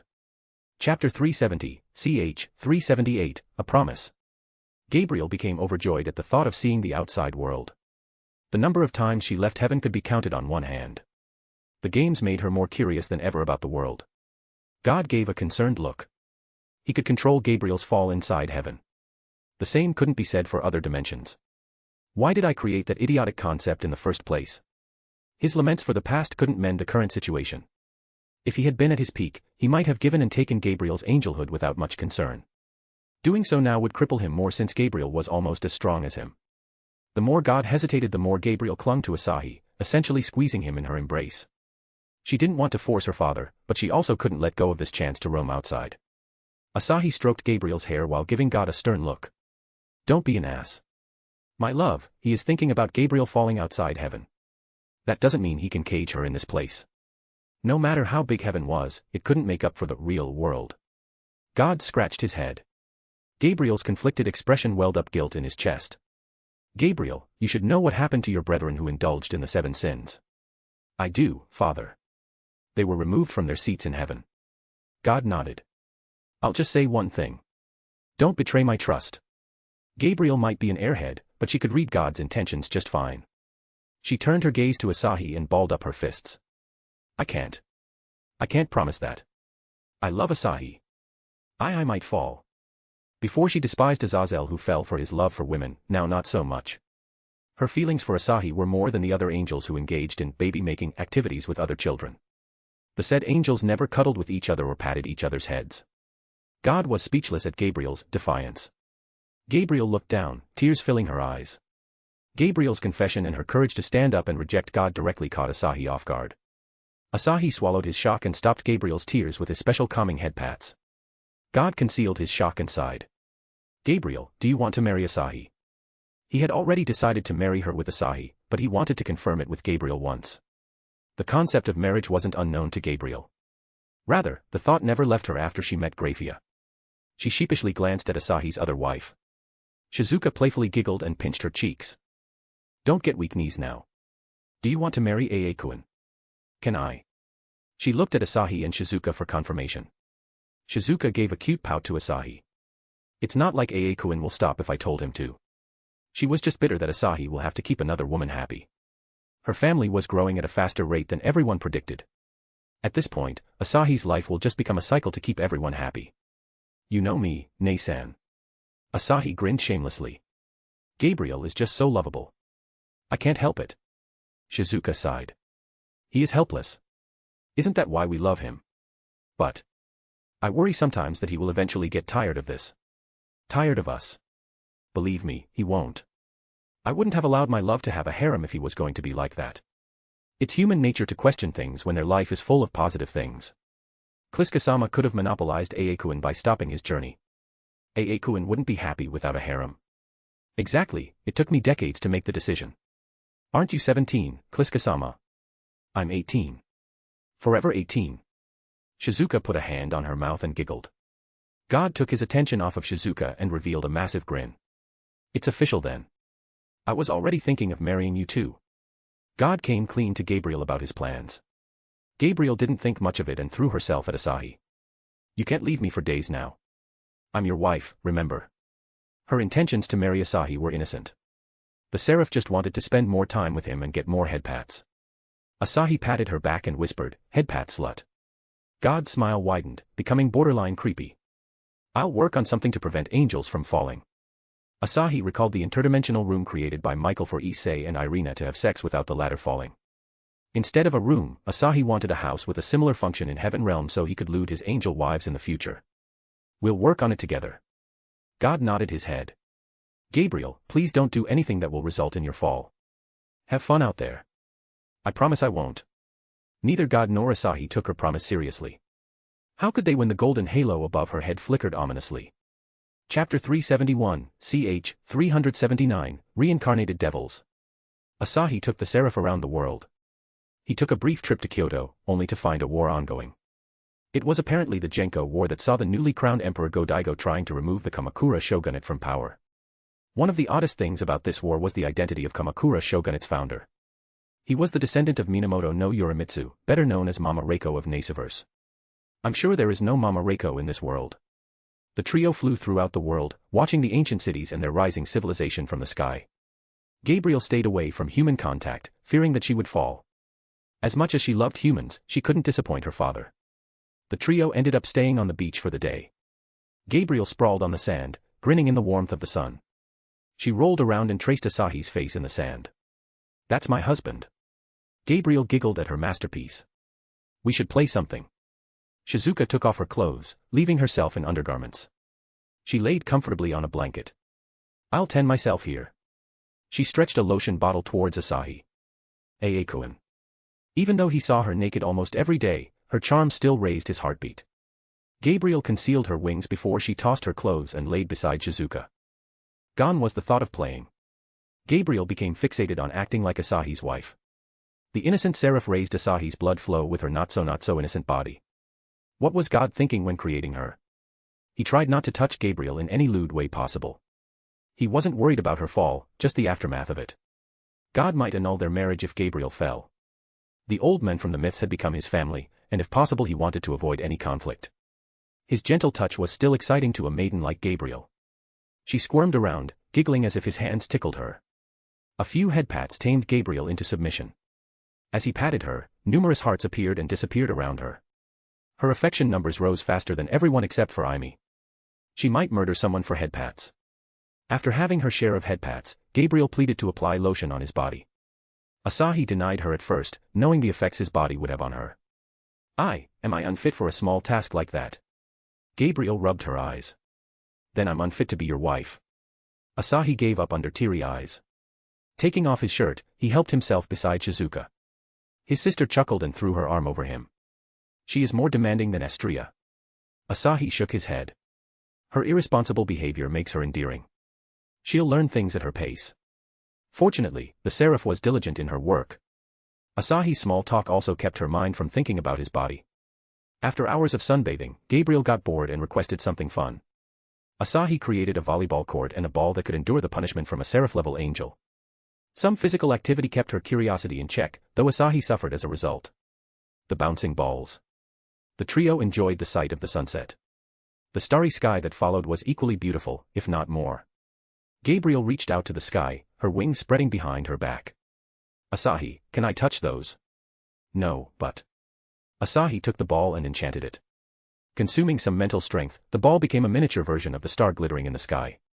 Gabriel immediately reached for the miniature star, but it flew away and revolved around her. She also whirled on her feet, flailing her arms around. Asahi and Shizuka laughed. The seraph tried even harder to catch the star, but Asahi's telekinesis one-upped her at every turn. Gabriel plopped on the ground and folded her arms on her chest. Her pouty cheeks and glare showed her discontent. Geez, you're such a kid. I'm your wife. Asahi tossed the star at her, which she caught and smiled brightly. Sparkly. Asahi sat beside her and rubbed her head. Did you enjoy our date? Absolutely. The best day of my life. Gabriel turned to Shizuka. I made a new friend today and played lots with my husband. Asahi hugged Gabriel. Let's do it every week. He couldn't find the time to take her out every day like this. Freeing a day from his schedule was the least he could do for her. I can bring others too. It was a win-win situation either way. After a few more minutes of cuddling, Asahi returned Gabriel to her room in heaven. Just when Asahi was about to leave, God called him to his room. The old man had a solemn look as he gestured to Asahi to sit. I assume everything went fine. Asahi nodded. What's the matter? You look like you're about to murder someone. Are you from Japan? Yes, indeed. You must know about yokai's existence then. God put a fox statue on the table. Being like Kitsune and Kappa are real, not figments of human imagination. They live in a secluded dimension, away from human civilization. Asahi frowned, finding God's roundabout way of telling things annoying. I know that. Did something happen there? God scratched the back of his head. Last time, I couldn't find you anywhere in Japan, then I ordered Michael to find your home. He flew over the entire land of Japan multiple times in search of one person. Even so, he returned to heaven empty-handed, frustrated. Asahi grinned. Stalking me now, are you? No. He gave a weak excuse that convinced no one. Michael delegated the task to the angels and churches. They all set out to the eastern nation to find your whereabouts. They didn't find your home but a more troubling matter. The civil war you mean? God shook his head. Devils. We discovered traces of demonic power in humans. Over 100 of them. Asahi leaned back with a frown. Humans with demonic power. Reincarnated devils. Even if Ajuka made evil pieces this early, he wouldn't let the reincarnated devils roam the world.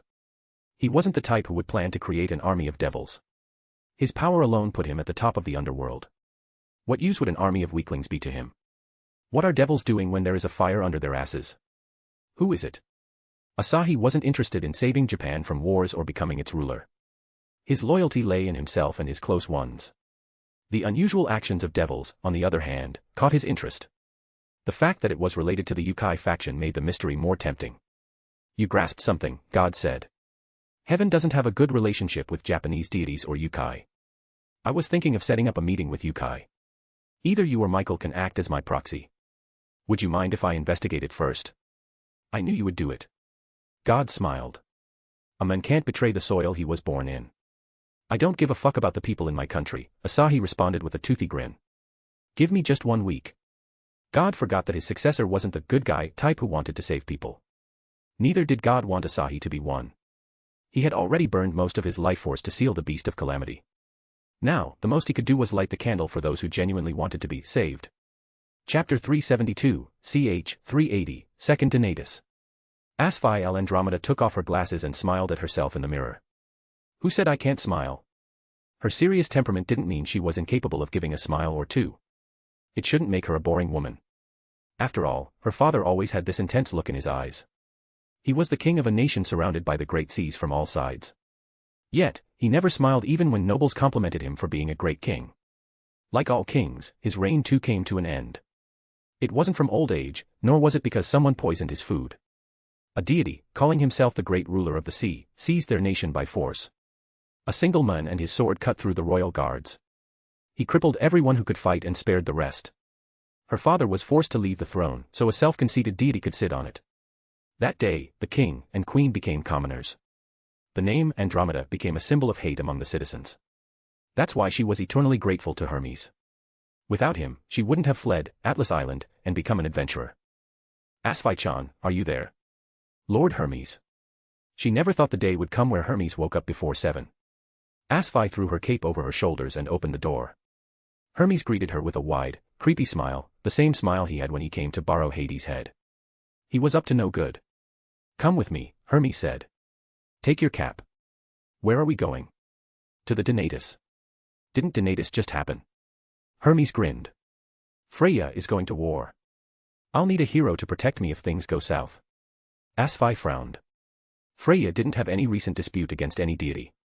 This war game came out of nowhere. Who is Freya fighting? We don't know yet.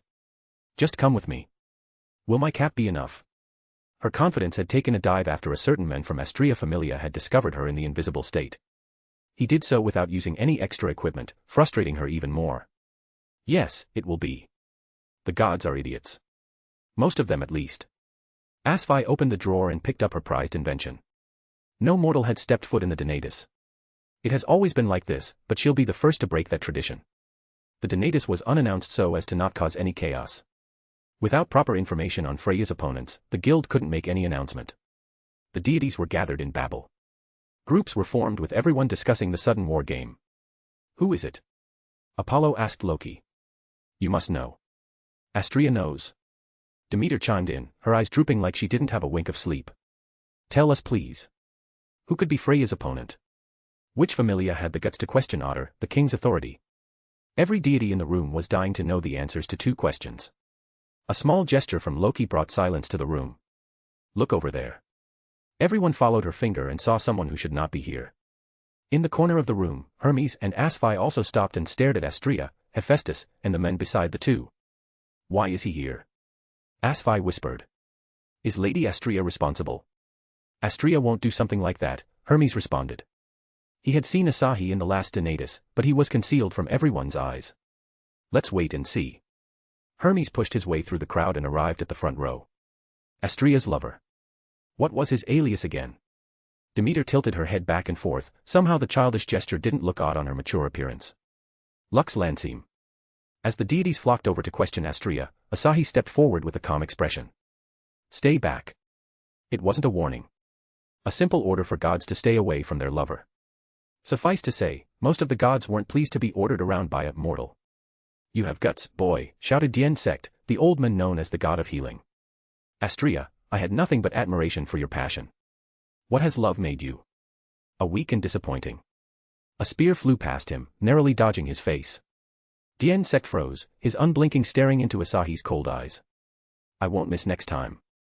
Dien Sect hung his head and nodded obediently. The move didn't sit well with other gods as they started cursing Asahi's brazen attitude. Some called for him to be arrested for threatening a god in broad daylight. Demeter, Apollo, Mayak, and Ganesha, the gods acquainted with Astrea, worked together to diffuse the tension.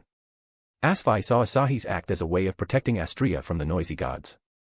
Then again, she wasn't a big fan of arrogant gods who saw humans as an inferior race. Asahi, unbothered with the situation, took a seat at the grand table. Astrea sighed and took Asahi's right seat.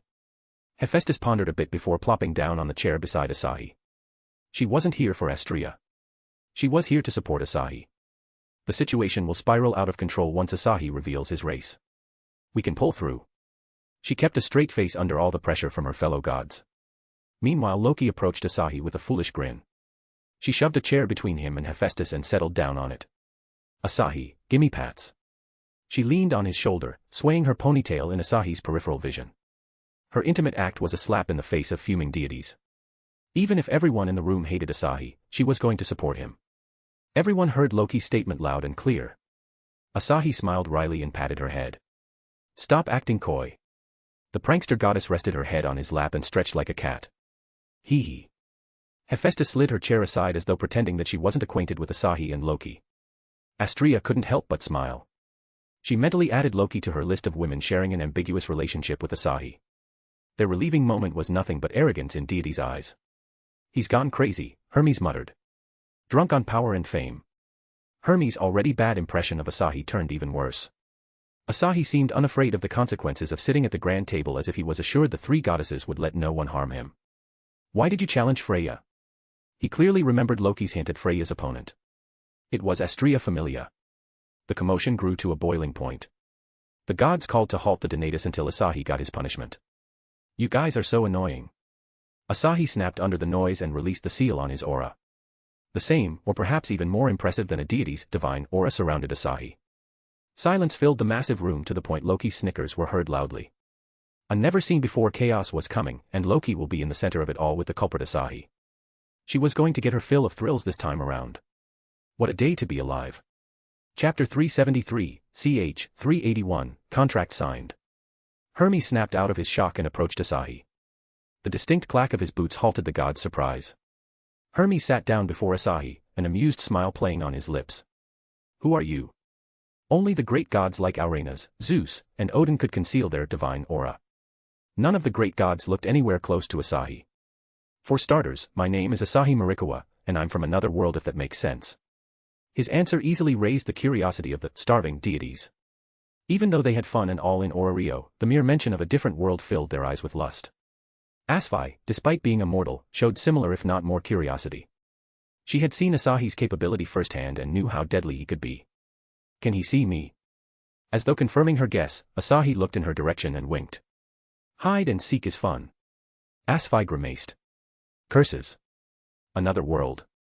Hermes raised an eyebrow. How can we believe you? Hermes acted as the voice of most of the deities, saying words that they wanted to say. Astrea can vouch for that.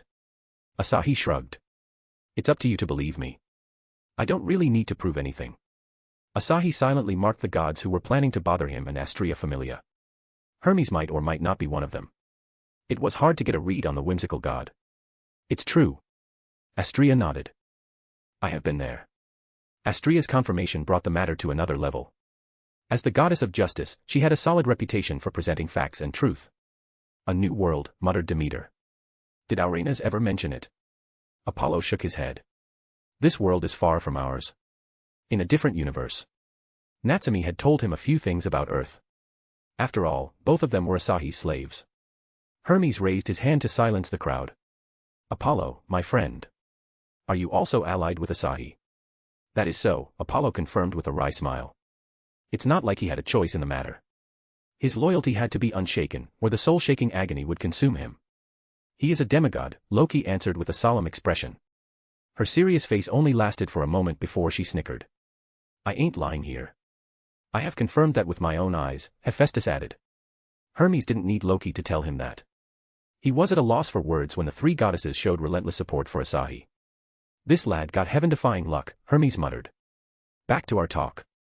Asahi, are your parents considered the deity of your world? Hephaestus and Loki became silent, awaiting his answer. Asahi shook his head. I got my powers from my wife.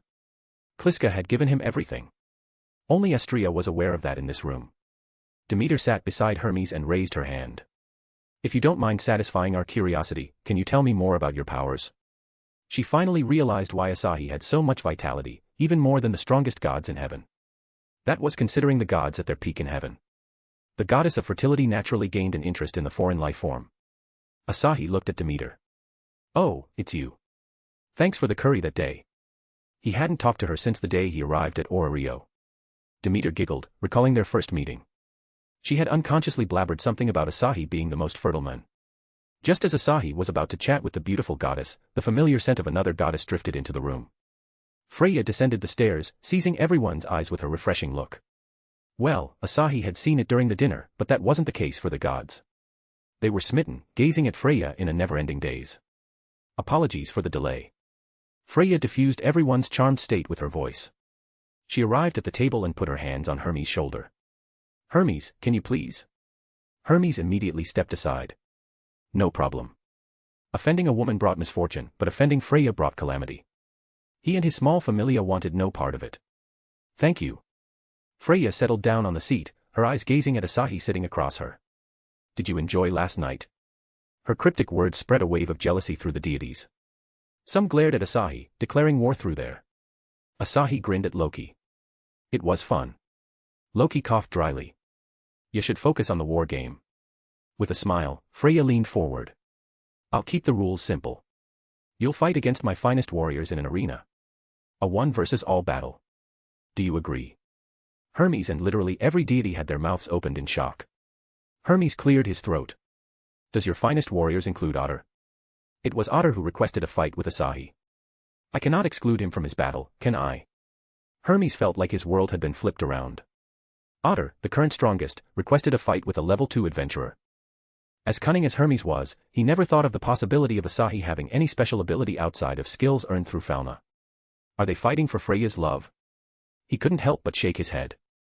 Asahi hadn't shown any signs of being charmed by Freya. That's so unfair. Demeter protested. Fighting Otter and others is suicidal. I agree with Demeter, said Mayak with a smile. Why don't we sit and talk about the conflict? Maybe we will find a solution. He wasn't about to let Asahi leap into this fight. Naza owed Asahi her life, and she wouldn't want Asahi to take this fight. Don't worry about me. Asahi smiled at the worried gods before reaching out to Freya. Yup. I agree with the fight rules. He had been fighting multiple opponents since day one of his journey. Only that his opponents grew in both strength and intelligence. Freya grabbed his hand. Lovely. As for the victory conditions, should my familia emerge victoriously, Asahi will leave Astria and join me. If he rises to the victory, I shall give up on my residence in Babel and follow him as his maid. Suffice to say, Freya's conditions made the room lively.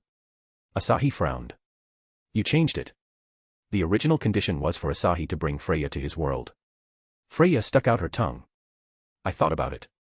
Since I'm putting my freedom on the line, it's only fair you do the same. Asahi swept his gaze across the room.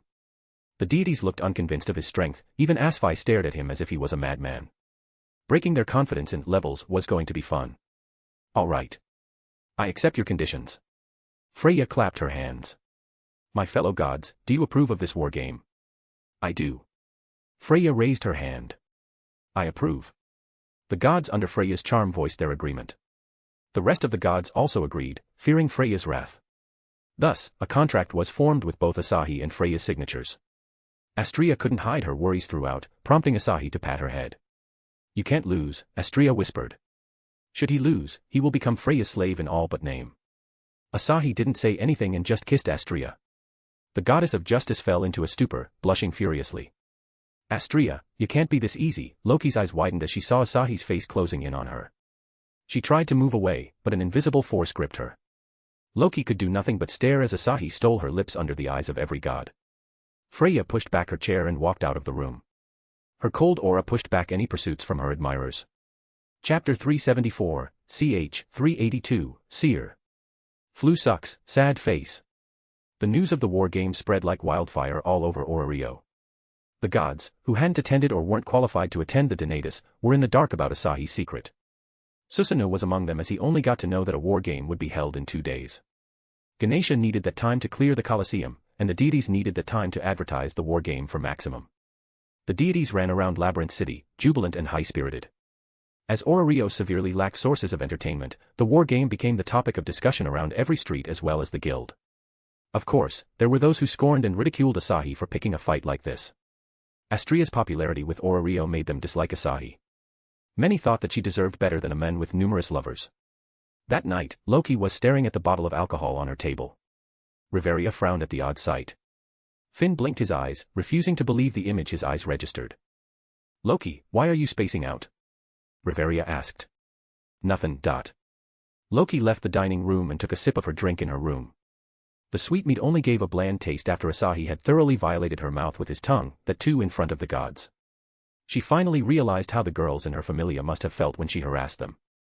It was just a kiss. Everything she felt right now could just be a fleeting interest.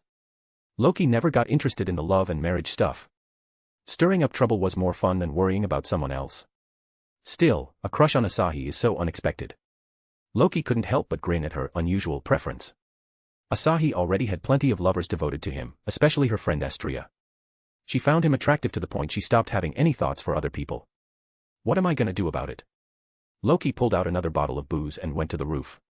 Sitting at the edge of the tower, she gazed at the moon and drank. I need to seduce him. Having thick skin helped a lot in these situations. She couldn't possibly be embarrassed for having feelings for her friend's men. The next day, Freya conducted a citywide search for Alan, whose existence had been forgotten by Asahi. The young man with cat ears was rotting in a dark room, his stomach growling intensely and his throat dry. Amy delivered Alan to Freya's doorstep with a note stating Alan's mistake. Riveria and Ace came to the lessons as usual. The high elf and the blonde loli didn't bring up the matter of the war game, showing no concern whatsoever about Asahi's well-being. He might have been heartbroken if not for Ace's affection points reaching almost 84 and Riveria's sitting at 76. Then again, they didn't know that Asahi was going to fight alone in the war game. Asahi, is the game set in stone now? Asked Rio, who was sitting comfortably on the bed of grass. I'd like to participate alongside you. Do you doubt my ability? Asahi asked. You have no confidence in me. I'm kinda hurt. No, how can I do that after seeing you fight? I need compensation for my emotional damage. Before Ryu could say a word, Asahi pulled her into a hug and leaned back against a tree. The elf's sharp ears gently shook, tempting him to get a taste. Ryu felt his lips nibbling her ears and couldn't help but moan. What are you doing? She was taken aback by his boldness. Stop. Despite her pleas, she wasn't doing anything to stop him as if she wasn't against the idea of being intimate with him. Why are you so dishonest with your heart? Asahi whispered, squeezing Ryu's petite body in his arms. Elise had more courage than you. Elise had gotten bold to the point where she began to kiss him naturally without blushing. Compared to that, Ryo was indeed a coward. Kagaya, on the other hand, seemed to be lying in wait like a veteran predator. "I'm not a coward," Ryo said, giving Asahi her most serious frown ever. "I don't want to leech off you for the rest of my life." She would be taking advantage of Asahi if she gave in to her feelings now. She couldn't just forget her debts and start a relationship. Her pride wouldn't allow her to do such. "Give me some time," Ryo said as she pushed him back. "I want to be assured of my own worth before taking another step forward." Asahi touched her cheeks, almost giving in to the urge to kiss her. A dry cough or two from Riveria brought the two back into the real world.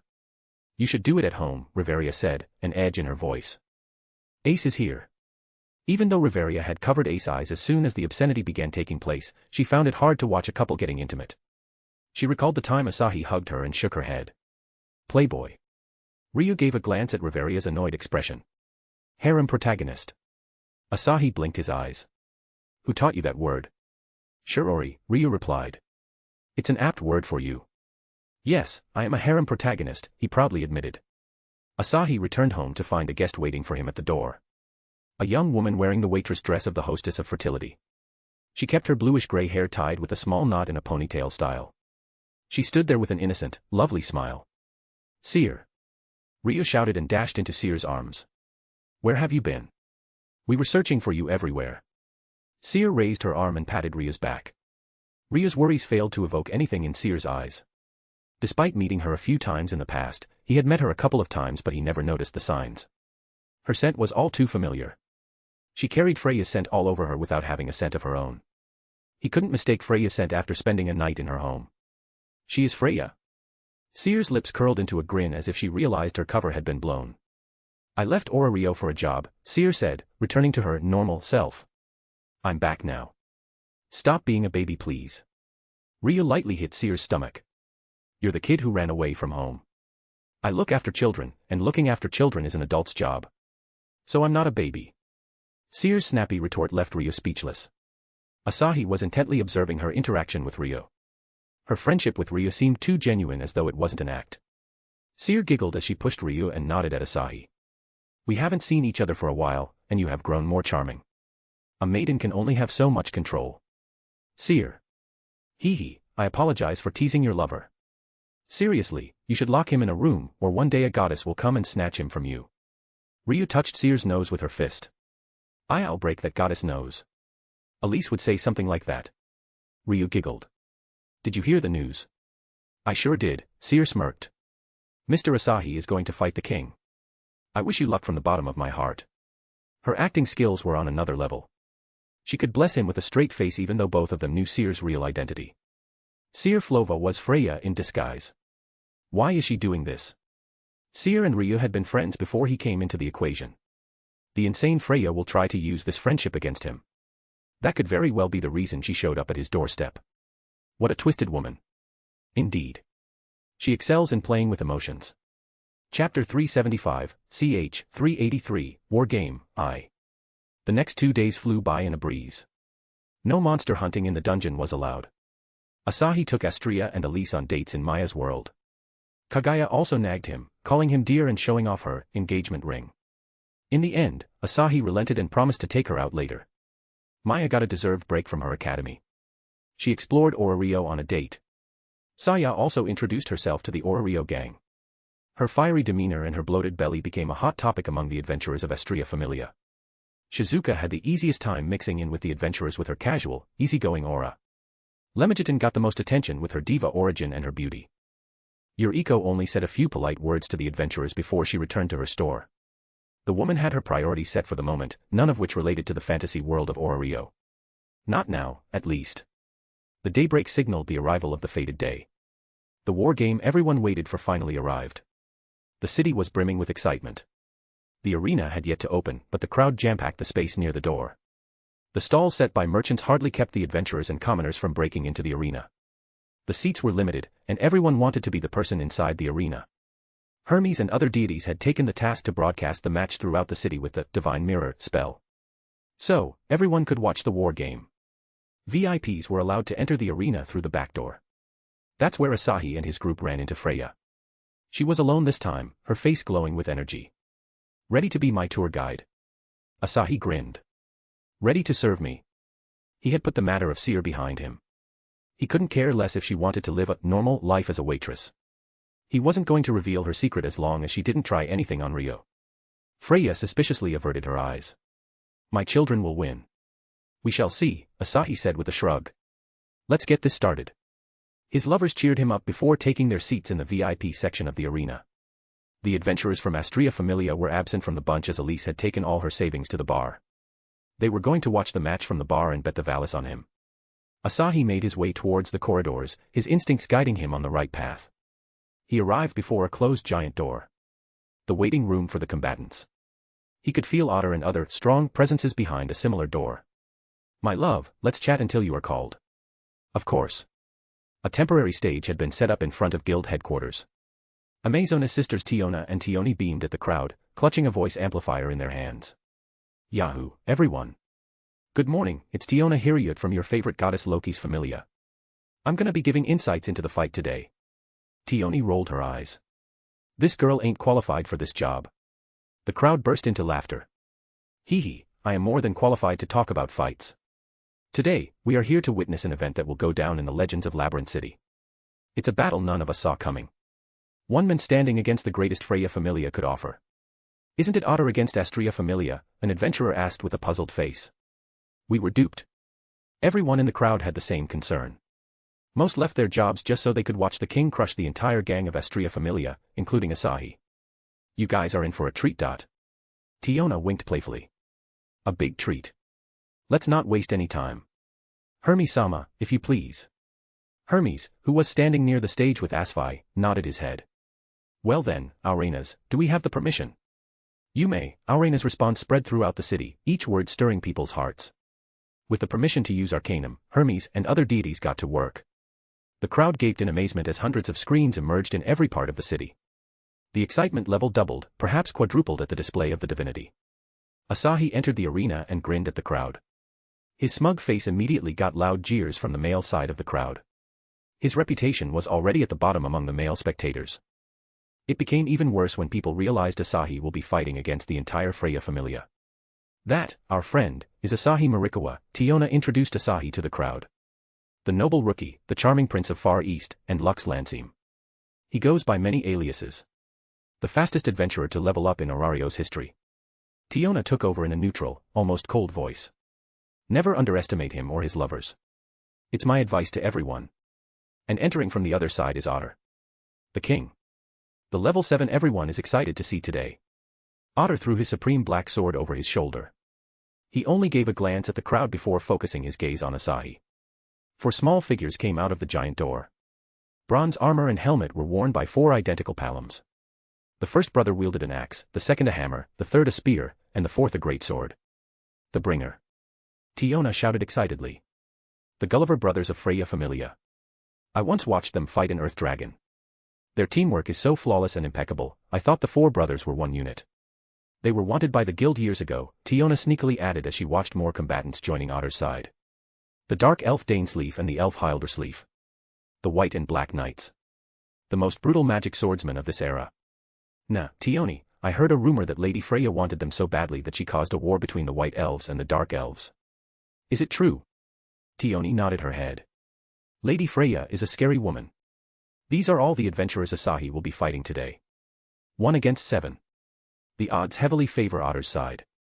If he is a level 2 as his guild record says, the winner is already decided. If is a big word, sister. Hee hee, did I sound wise? Tiona giggled. The conversation between the sisters didn't matter to the male crowd, who happened to be more vocal. Meanwhile, in the VIP section, Hephaestus and Astria observed the arena with little to no emotion on their faces, but the brown-skinned woman besides Hephaestus was anything but silent. She was a woman with an eye patch on her left eye and long black hair. She tugged at Hephaestus' shirt. As old as the woman looked, one would almost think she was a child by the way she gleefully smiled. Tsubaki Kalbrand, Cyclops, a level 5 adventurer from Hephaestus Familia.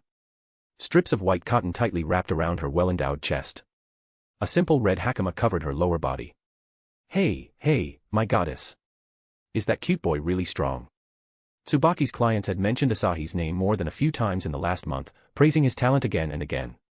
She didn't think of it as a big deal until this war game. Hephaestus sighed. You should watch his strength with your own eyes. Then if that boy loses, you'll hug me. Tsubaki was always around the scorching flames of the forge. It made her appreciate human warmth more. Hugging Hephaestus, who always carried a pleasant warmth, always made her giddy. Hephaestus revealed a smile. What if he wins? I'll hug you. Tsubaki grinned. Fair enough. Hephaestus' brow twitched. You'll take a day off. Tsubaki herself was more than aware of Hephaestus' concerns. She was in her late 30s, but there were no signs of her finding a partner anytime soon. The half-dwarf Tsubaki was picky with only that aspect of her life. Challenge accepted, Tsubaki readily agreed with the bet. At that moment in the arena, loud bells signaled the start of the contest. Chapter 376, Ch. 384 to 385, War Game, 2 to 3. As soon as the bells rang, Otter rushed at Asahi with his greatsword, stirring clouds of dust behind him. His muscles bulged, and he smashed down his greatsword. Perish! Otter roared at the top of his lungs. His massive sword once crushed Goliath's skull, now the same sword came down on Asahi's head like a roaring tsunami. Not so easy, Asahi said with a cheeky smile and grabbed the greatsword right before it touched his hair. His toned arms were like thin sticks compared to the massive greatsword. The crowd awaited a gruesome death once the dust settled. Alas, the sight of Asahi blocking Otter's stunned the entire arena. Heavens, he blocked it. Tsubaki's yell tore through the silence. He blocked Otter's supreme black sword. Otter's usually stern face collapsed for a moment. Admiration was clear on his face as he observed his foe. I underestimated you. He was always told that gods had feeble bodies, but their ability to use arcanum put them beyond the realm of mortals. He didn't expect Asahi to be that different. Otter fortified his stance and pressed down the greatsword on Asahi. What are you waiting for? Otter's comrade sprang into action. The former Dark Elf King, Hogni Ragnar, immediately darted at Asahi. His sinister black sword slashed Asahi's arm. Hogni's fingers became numb at the contact. Without showing much surprise, he performed another dozen slashes in the span of a moment. When that didn't work out, the Dark Elf quietly retreated to Otter's side. Physical attacks cannot conquer this evil, the Dark Elf whispered, his choice of words akin to a chinibu. You gotta be fucking with me, cursed Alfrig, the eldest Paolum brother. Darky can't hurt him. Brothers, let's smash his pretty nose. I. Four childish figures split the battlefield with their straightforward charge. A spear, a hammer, a sword, and a hammer respectively assaulted Asahi from four sides. If it was any other adventurer, they would be crushed to death in that instant. Asahi, however, pushed back Otter with a kick before snatching the weapons from the Gulliver brother. Asahi spun the weapons around with telekinesis before crushing them. Geez, kids shouldn't play with these. The crowd only saw Asahi kicking Otter. The rest was a blur to their low perceptive eyes. But Tiona saw it all, so did the high-level adventurers among the crowd. Asahi disarmed the Gulliver brothers. Tiona shouted with a red face. He destroyed their weapons. They are stunned. What are they gonna do now? The Gulliver brothers clenched their fists, their faces red under the helms. Not only did Asahi steal Freya's attention away from them. Now, he humiliated them by calling them kids. You are asking for death. The four brothers had plenty of experience with hand-to-hand fighting. Filled with anger, they didn't seem to realize the difference between their strengths. By the time Otter got to his feet after the kick, the brothers had already begun their assault on Asahi. It's a fistfight. Tiona continued her attempts to revive the dead silent crowd. Completely unfair. No punches slipped past Asahi's extreme perception. The former White Elf King, Hayden, adjusted his glasses and clutched his Ramphea, a long staff with blades on both sides. It was first-class equipment that boosted magical power and cut through enemies. Fight eternally, indestructible soldiers of lightning. Move. Otter roared his order. The brothers tried to retreat. Asahi grinned and squeezed their delicate bodies with telekinesis. Hayden's quick chant called numerous lightning strikes down on Asahi as well as the Gulliver brothers. He endured the magical attack without any difficulty, but the same couldn't be said about the Gulliver brothers. The shock stunned them for a couple of seconds. Asahi moved in and kicked Alfrig, who was standing at the forefront. Each brother received a kick in the gut and flew back to the gate they entered from. 4 down, 3 to go. Asahi summoned the Spear of Leonidas and beckoned the 3 opponents left in the arena. Come at me together. His arrogant words broke the silence, stirring the crowd in a not-so-positive way. A level 2 adventurer defeated first-class adventurers. This is fake. It has to be acting. He is a level 2. The adventurers in the crowd refused to believe anything. Deities watching from all over Ororio were equally shocked. Of course, the uproar didn't come in the way of the fight. Hogni and Hayden shared a glance, coming to a mutual understanding. Otter, Hogni, keep him busy, Hayden said as he prepared to cast another spell. They were fighting a monster who had absurdly high physical resistance. Magic spells were their best bet against someone like Asahi. I can't let my lady become a servant, Hayden gritted his teeth. The goddess had shown him a path out of the elven kingdom. She made him realize he can live without being a tyrant. Now was the time to repay that favor and prove his loyalty. Hogni pulled up his cloak to cover his face. Unleash, King of the Magic Sword. Compensation of reason, offering of fresh blood. Until the end of the banquet. Slaughter. Dainsleaf, a magic spell that strengthened Hogni's aggressive nature. He rarely used it since it awakened the evil within him. Otter and Hogni clashed with Asahi. The greatsword and the magic sword desperately tried to create a single wound on Asahi's body. Asahi blocked each attack with little to no effort as though trying to crush their hope with his sheer confidence. The entire arena trembled as though behemoths were clashing instead of three adventurers. We have to win. Otter recalled the day Freya picked him up from the street. He was dying, but Freya accepted him and sheltered him. She had been essentially his mother since that day. How could he call himself a man if he allowed his mother-like goddess to become a maid? Take this. Otter pulled out every bit of strength his body had and swung his greatsword. The impact staggered Asahi by 2 steps. Hayden's devastating lightning struck at that moment. Hogni appeared behind Asahi and thrust his hand forward. By the power of the demon blade, bring eternal destruction. Burn Dane. An eruption of flame poured from Hogni's outthrust right arm. It was a short-range explosive fire spell, but in exchange, it had been honed to have a destructive force capable of incinerating countless enemies within its area of effect. The black magic circle at Hogni's feet caused the crimson blaze to flash even brighter. If that wasn't enough, Otter also began to chant a magic spell. To overcome the monster stopping his goddess from spreading her wings. Silver Moon's mercy in the Golden Plains. I offer this body to the Lord of Battle. It wasn't a spell that focused on harnessing the power of elements. The spell simply amplified his destructive power to its limits. His current strength could cripple a level 8 adventurer. With crush skill amplifying his physical attacks, Otter held his greatsword and brought it down on Asahi. Freya's strongest warriors launched their strongest attack at the same time, showing no mercy to the men who disrespected their goddess. Otter knew Asahi would dodge his attack, but he didn't dodge the magic spells.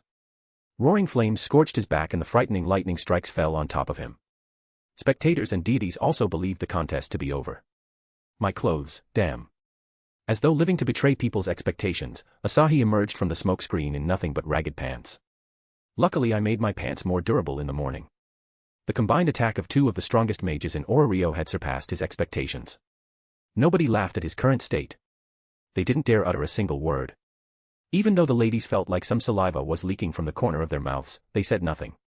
It was my strongest spell. Despair was written all over Hayden's face. Not a scratch. Hogni's eyes sharpened. Impossible. Otter's face was gloomy, but he said nothing.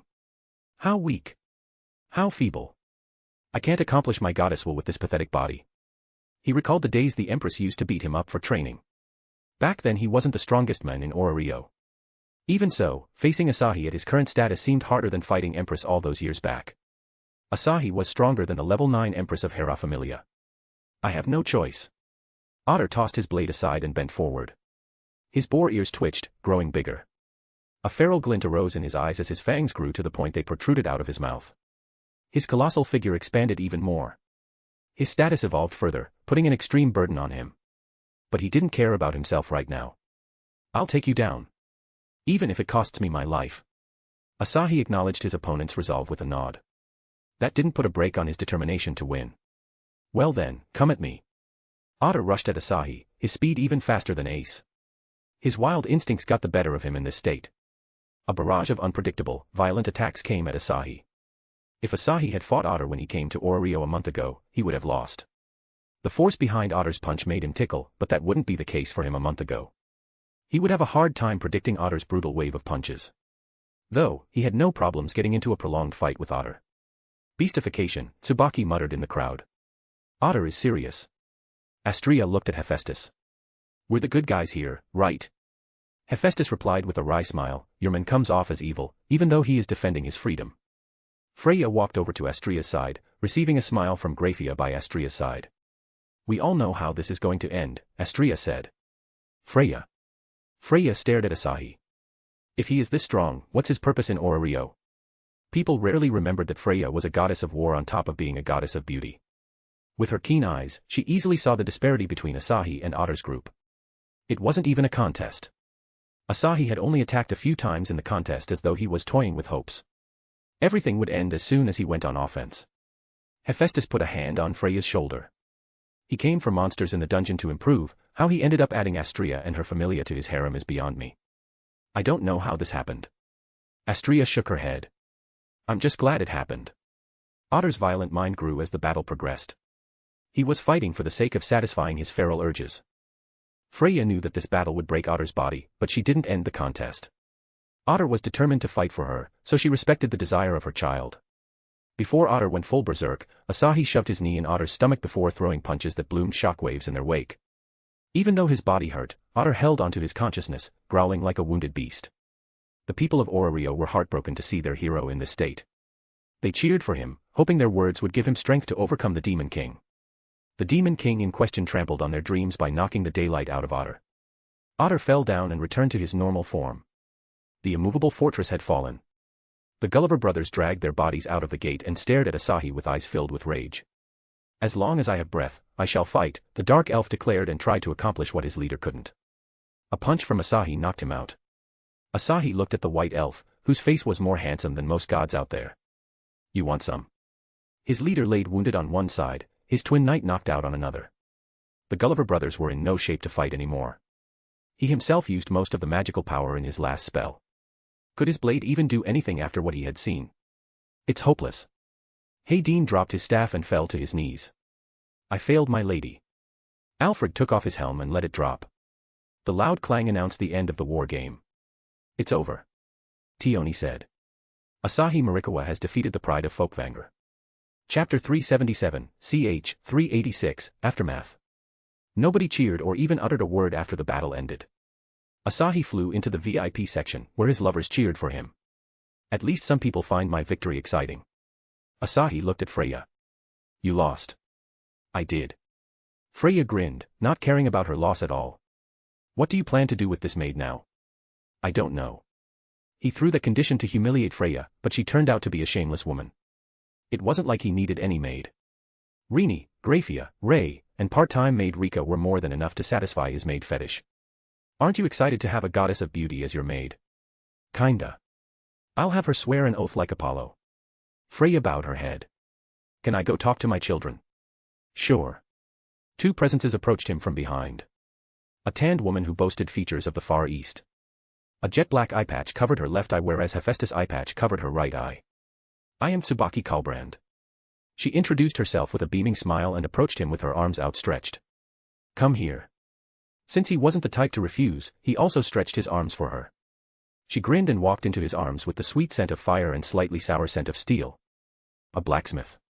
She touched his chest without a care in the world and hugged him tightly. Gosh, you're warmer than my go-to-cuddle mate. How did you build up these muscles? Took me 100 sit-ups, 100 push-ups, 100 squats, and a 10-kilometer sprint every day for 3 years. Sounds like a pain, Tsubaki remarked before stepping back. Asahi, can I see your spear? Asahi, don't indulge her, Hephaestus said with a sigh. It's okay. Asahi certainly enjoyed her massive tits being squeezed with the hug. Which one? My spear or Leonidas' spear? Aren't they the same? Well, Leonidas one it is. Asahi wasn't going to show the other one to a woman he just met even if she was a stunner. Asahi pulled out the spear of Leonidas from his ring. Magic storage.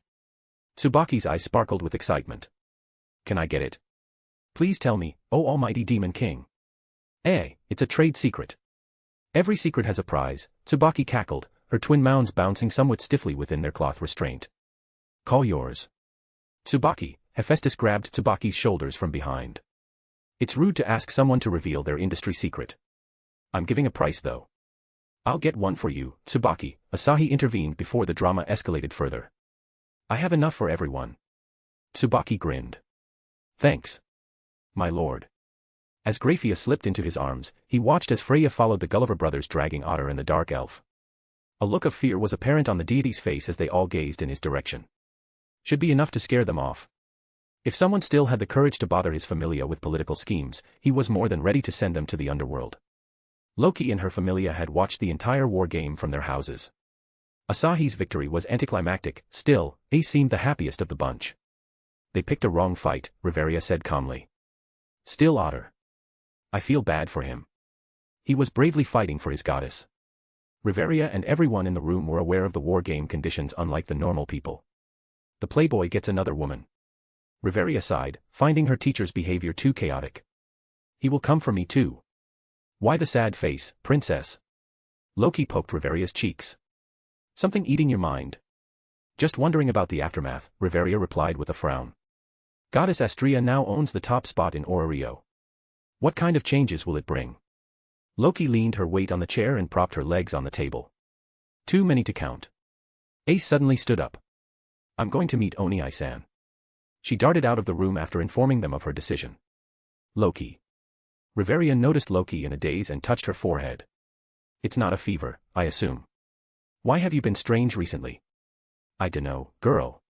She just felt a bit wobbly at the thought of meeting Asahi again. It couldn't be a major problem. Geez, I'm getting so moody. Exactly. It happened after you spent a night in Folkvanger. Something happened over there.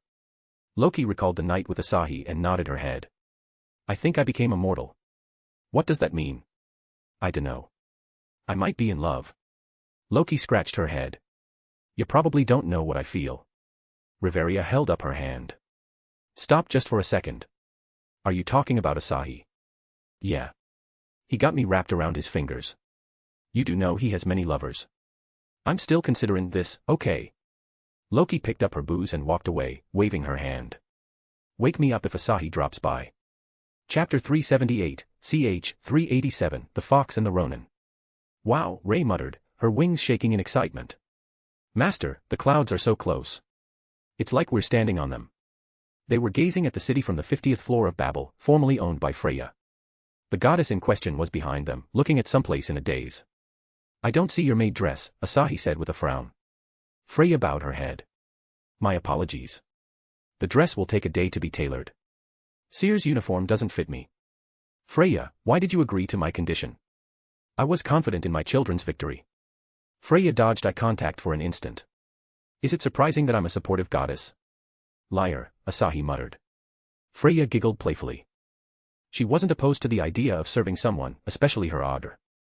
Otherwise, she wouldn't be spending most of her time at Hostess of Fertility. Now if you will excuse me, Lord Asahi. I have to take care of the chaos we created. Asahi waved his hand. Go on.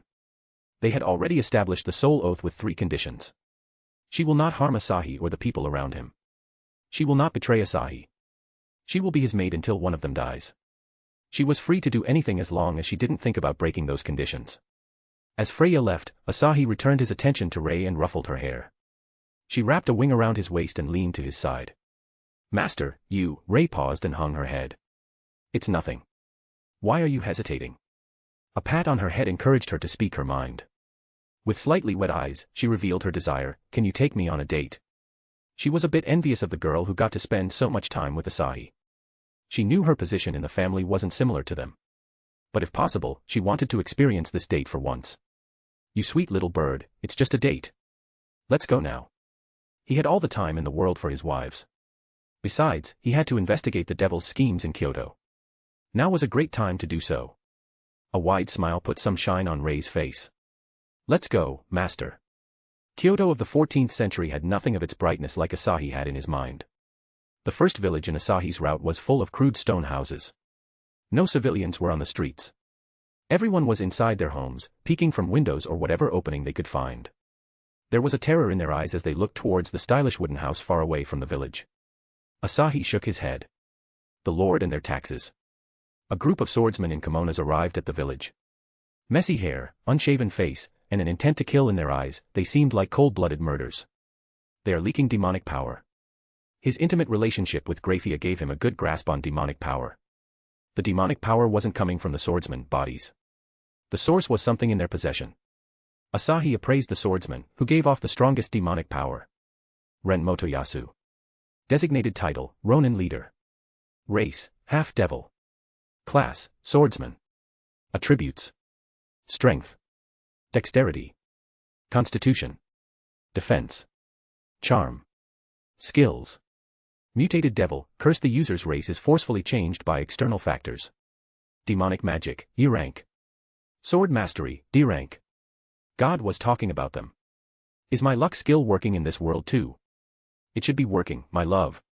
The Ronin leader stood at the entrance of the village. Coward Yukai, come out before we burn this entire village. These men were searching for a Yukai hiding in the village. Surely they won't be provoked with those words. Asahi's prediction turned out to be wrong as a woman in ragged clothes stormed out of a house. A fluffy foxtail flicked behind her, confirming her identity as a member of the Kitsune race. Lowly devils, why do you have to threaten innocent villagers? Tamako was utterly furious at the group of swordsmen. They had ambushed her when she was on a stroll outside Yurikyoto, the dimension in which the members of the West Yukai faction lived. They also threatened to burn down a village that protected her. Master, she is a beastman, Ray pointed out the obvious. She doesn't smell like one. She is a Yukai. Tamako clad her fists in fire and took an offensive stance. Devils, I'll burn you like no hell could ever do. Tamako growled like a beast and leaped at the swordsman. The gruff-looking men took up their swords and surrounded the Kitsune. She fought them valiantly, throwing punches left and right and dodging the swords with her heightened reflexes. She sent 2 devils flying, knocking them unconscious. 7 more, Tamako whispered and lunged at the leader. Ren saw the flame-enveloped fist coming right at his face and panicked. His subordinate got between him and Tamako and protected Ren. The Ronin leader grinned and slashed at her leg. The half-devils were no slouch in combat. Their leader could easily rival a low-class devil, however the rest not so much. Tamako's ability was beyond a low-class devil, almost at the mid-class. Yet the odds were unfavorable. Hell spawns. Tamako's eyes glinted with a ferocious light, her flames surging with her anger. I'll take you all down. In Ora Rio, she could be a level 3 or 4 adventurer. But in this world, she was just a bigger mob. Master, will we save her? Of course. I want to know why these devils were chasing her. He stepped in the fight to make the earth a living hell for the half-devils. Tamako didn't even see how the devils around her collapsed except for the leader Ren. He stared at his fallen subordinates, befuddled by the sudden situation. Fortunately or rather unfortunately, he didn't share the same fate as them since he only lost consciousness. Chapter 379, ch. 388, Lilith's Offer. Tamako was reasonably surprised to see her enemies fall. In another moment, she found herself in a forest. When Asahi made his presence known, her senses became overwhelmed with one oppressive thought. She forced down the thought of submission with her willpower. Who are you? I'm not an enemy, Asahi clarified his identity before she took him as a foe. Tamako unconsciously nodded her head. You saved my life. Forget about that. I want to know more about this devil. Tamako nodded again and told Asahi about how she was chased throughout Kyoto by these devils. So you don't know why he wants you? No. I'll ask his mind then. Asahi used the mind-reading skill on the Ronin leader. The reason for the devil's forced mutation was a black ring with indecipherable letters written in its radius. A silver-haired man had given it to them with one simple order. Bring as much yokai as you can. For every yokai, they would be given money or a more refined version of the ring. Why do they want yokai? Are they experimenting to turn yokai into devils?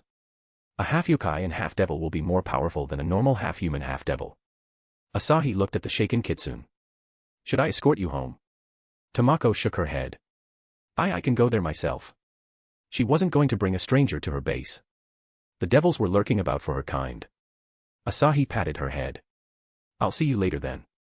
Tamako simply nodded her head before she turned around and fled into the forest. Master, will she be okay? I tried to help but she rejected. Asahi invited Graphia to get her opinion on the entire situation. Graphia frowned. It's unlikely that this is done by a top family. They are too terrified of losing their powers. There is still a chance they contracted a lower-class family to do their biddings. Our only option is the clown running around with these rings. Asahi had examined the ring with his appraisal glasses, only to find that they were filled with corrupted demonic power. The words on the ring were a spell that Graphia had never seen before. So their only lead was this mysterious devil merchant, who only came at midnight. Let's kill some time. Asahi took Rei and Graphia around Kyoto, killing the half-human half-devil experiments. Even women were involved in the whole ordeal. All of them were people who lusted for power or simply wanted to kill. Asahi had no remorse for killing these people. With all these good deeds, he had some leverage over the yukais in the negotiation. Meanwhile, in the underworld, Lilith was sitting in a bright room, glaring at the middle-aged man with long silver hair. A red-haired maid on his lap was fervently kissing his chest. Rise of him, I'm demanding your respect. At least stop messing around with your maid when I'm here. Rizavim Levon Lucifer was Lilith's son. Yet, he had no ounce of respect for his mother, or the newly crowned Devil King. Mom, the first step to being evil is giving no respect to elderlies. Rizavim had been itching to do something after the Great War settled. Pissing Lilith off helped that itch for a moment. Lilith crossed her legs, narrowing her eyes. Then do something evil for me. Kill some high-class devils. Her propaganda couldn't get enough heat. Most people were skeptical of her claims since the Devil Kings gave her an equal position. The extremely low population of devils only helped the peace route Devil Kings were going for. Rizavim gave an amused smile. Care to give their names? Baal, Citri, Veilfor, and Gremory. I want their heads. Rizavim might be the strongest devil in the underworld. His demonic power was simply immense even compared to his father, Lucifer. What will I get in return? He didn't need her motives. He needed compensation for lifting his fingers. Those assassinations will cause a civil war. They needed to empty some space with authority for a struggle of power to occur. Rizavim yanked the maid by her hair and tossed her aside. He closed his robes and grinned. Consider it done, Mom. Lilith smiled. You're a good son. But my father is useless. Rizavim shook his head, disappointment written all over his face. What did I hear when I was fighting the Dragon Queen and her army in the underworld? The great Lucifer got his ass kicked by a human. The shock was so great, he went crazy and became a saint. He is not just a human. He is the stand-in for biblical God after he retires. Still human. Rizavim spat before he left the room. What a disgrace for the Lucifer name. Lilith sighed. I can only hope he doesn't fuck this up. She didn't have any choice but to depend on Rizavim. The constant rallies against the Devil Kings had taken some toll on her. Besides, she was never much of a fighter as her name and aura alone could scare off most of the devils. Chapter 380, ch. 389, Threat. As the night fell, the devil made his appearance in front of a dozen ruffians. 10 people of different yokai races were imprisoned in the cages around the ruffians. None of the yokai were particularly strong compared to the low-class half-devils. The devil of average stature grinned. Lovely work, ladies and handsome boys. Make a civil queue please. Graphia grimaced as she identified the devil with short silver hair. That's Euclid's butler, Vels. Is my father involved too? Your bro wants more slaps on his face. Asahi tapped Graphia's back. Come on. Don't think so low of your father. He isn't that bad. Euclid must be involved in some shady shit. Graphia nodded, still looking concerned. Euclid might be planning on revenge, which wasn't going to end well for him. Let's end this show first. Asahi made the ruffians unconscious with his aura before he stepped out of his stealth. Euclid's butler Vels stared blankly at Asahi before he tapped his feet on the floor. A blue magic circle bloomed to life on the ground. He was coldly efficient in making momentary decisions. You aren't going anywhere. Graphia froze the teleportation circles. Vels. If Asahi's sudden appearance shocked Vels, then a glimpse at Graphia's face froze his heart with terror. My lady, why are you here? Graphia thrust her hand. Numerous magic circles surrounded the young devil. Don't move. The young devil knew he was no match for Graphia. Raising his hands, the young devil shakily nodded his head. Meanwhile, Rei went around breaking the cages. Most yokai hid behind one familiar kitsune. As Asahi stared into her eyes, her face turned red. So, Asahi said with a smile. Anything you would like to say? She was the kitsune Asahi rescued earlier, Tamako. Quite ironic for her to be captured after rejecting his offer earlier. I'm sorry. At least you acknowledge your mistake. Tamako bowed her head. Thank you for saving my friends. I promise to reach home safely now. The Ronins lured Tamako out by acting like civilians beaten up by their lord. She wasn't going to another trap again. Well, I'll check up on you later. We'll be going now. Asahi grabbed Vels. Graphia teleported the group to her family mansion in the underworld. The maids tried to stop them, saying the young master was asleep. Move aside. Graphia showed no sympathy and stormed into Euclid's room. The sight inside dissipated her rage and filled her with shock. Euclid was sleeping on a bed full of her clothes. This fucker. Asahi spared Euclid last time since he was the last heir of Graphia's family. Euclid seemed to have become a bigger siscon without anyone's intervention. This time, he wasn't sure he could do that. Who is disturbing me now? Euclid got up and rubbed his sleepy eyes. He stared at Graphia with wide eyes. Wani-sama. Wani-sama. You're finally home. Euclid tried to hug Graphia, but she slapped all the drowsiness out of him. Euclid, Even the lowest of the scums would have learned something after the humiliation you suffered. You became worse. It's not like that, Wani-sama. I tried. I tried to forget you. I couldn't. Ray, bring Vels. All color faded from Euclid's face. Ray entered the room, dragging an unconscious Vels with her telekinesis. Master, he was trying to run. It's no problem. Asahi grinned and slapped Vel's face. It took 4 slaps for him to wake up. Seeing Asahi's face, he passed out again. Asahi channeled his lightning element to electrocute Vela.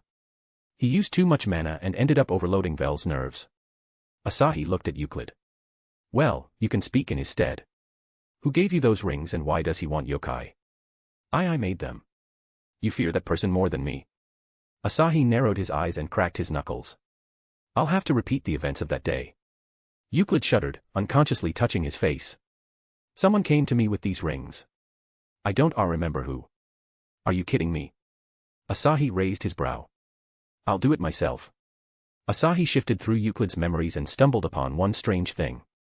Euclid certainly met that person when he was down and depressed. However, all those memories were blurry, almost unreadable. It can't be the Devil Kings. They are too arrogant to be this cautious. Euclid obeyed that person's words as if he was under a spell.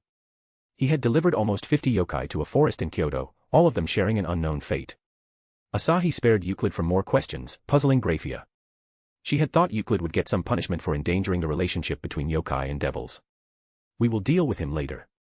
After leaving the room, Asahi created a little fairy with his life creation skill. A fairy with top-notch concealment skills. A fairy ninja.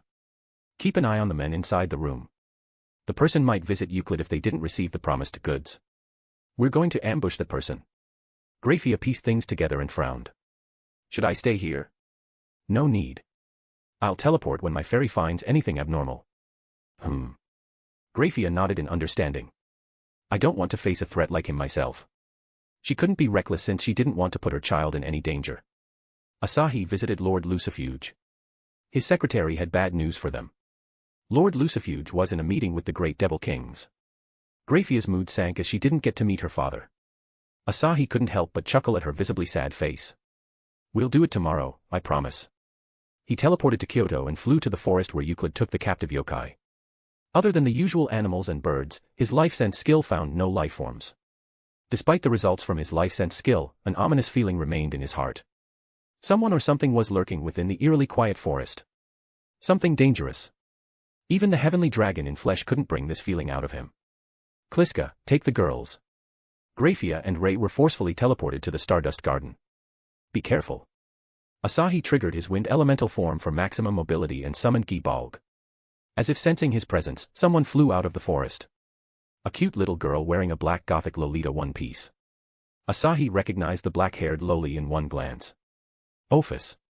Chapter 381, ch. 390, EXE. Ophis, one of the 2 strongest existences in the world of DxD, looked at Asahi with expressionless eyes. Asahi assumed a friendly smile. Hey, Ophis. Ophis tilted her head. You know me. Nobody should know about her current appearance since she recently changed forms. Let's say your dragon god aura is hard to imitate. Ophis nodded, accepting his words at face value. She fixed her blank eyes on the spear held in Asahi's hands. You came from the dimensional gap. The crimson spear disturbed her at nothingness more than the noisy world. Only one entity gave her this feeling, the giant red dragon drifting in the endless stream of the dimensional gap. Are you saying I'm not from this world? Asahi asked. Ophis nodded at his question. You're right, Asahi admitted. How do you know that? Asahi didn't need to hide it from Ophis since she was too pure to blackmail him. Ophis pointed to the forest. You tore a hole in the dimensional gap. Asahi narrowed his eyes. It's the same forest Euclid brought yokai to. That person traveled through the dimensional gap. Asahi was skeptical about the person's identity. They either had a tool that let them survive the dimensional gap or they came from the other worlds outside of the DxD universe. Is it EXE? His intuition told him he was close to the answer. Things might get heated up with their involvement. Even Great Red got slaughtered by one of the gods in the EXE world. The current world stood no chance against their invasion. It wasn't me. Asahi shook his head. I came here to investigate something. Ophis just stared at him. It might have been an awkward situation if he wasn't used to the less lively ace. I wonder how Drake would react to Ophis being a lowly. He couldn't get Drake until God finished the complete version of the boosted gear. Still, he visited Drake yesterday and watched her tossing the light spear around the astral world. Help me. How can I help the dragon god? Asahi feigned ignorance. Ophis was born in the nothingness of the dimensional gap, but Great Red claimed her home as her strolling ground. Ophis had to kick Great Red out of her home if she ever wished to reclaim her silence. Any strong person would be a big help in her goal. Ophis' eyes peered into a distant place. Get rid of Great Red. I want silence. Ophis had come to Earth for two reasons, investigating the tear in the dimensional gap and recruiting some strong fighters. Asahi thought of creating a pair of headphones that could kill any sound in the surroundings. But Ophis' problem was more than just the noise. The dimensional gap was her cozy home, and the nothingness there soothed her. Asahi sighed. What will I get for doing that? Ophis lifted a finger. Two black snakes crept up her hands, an orange aura enveloping them. It will give you great power. As the snakes flew over to Asahi, Ophis nodded with an imperceptible pride on her face.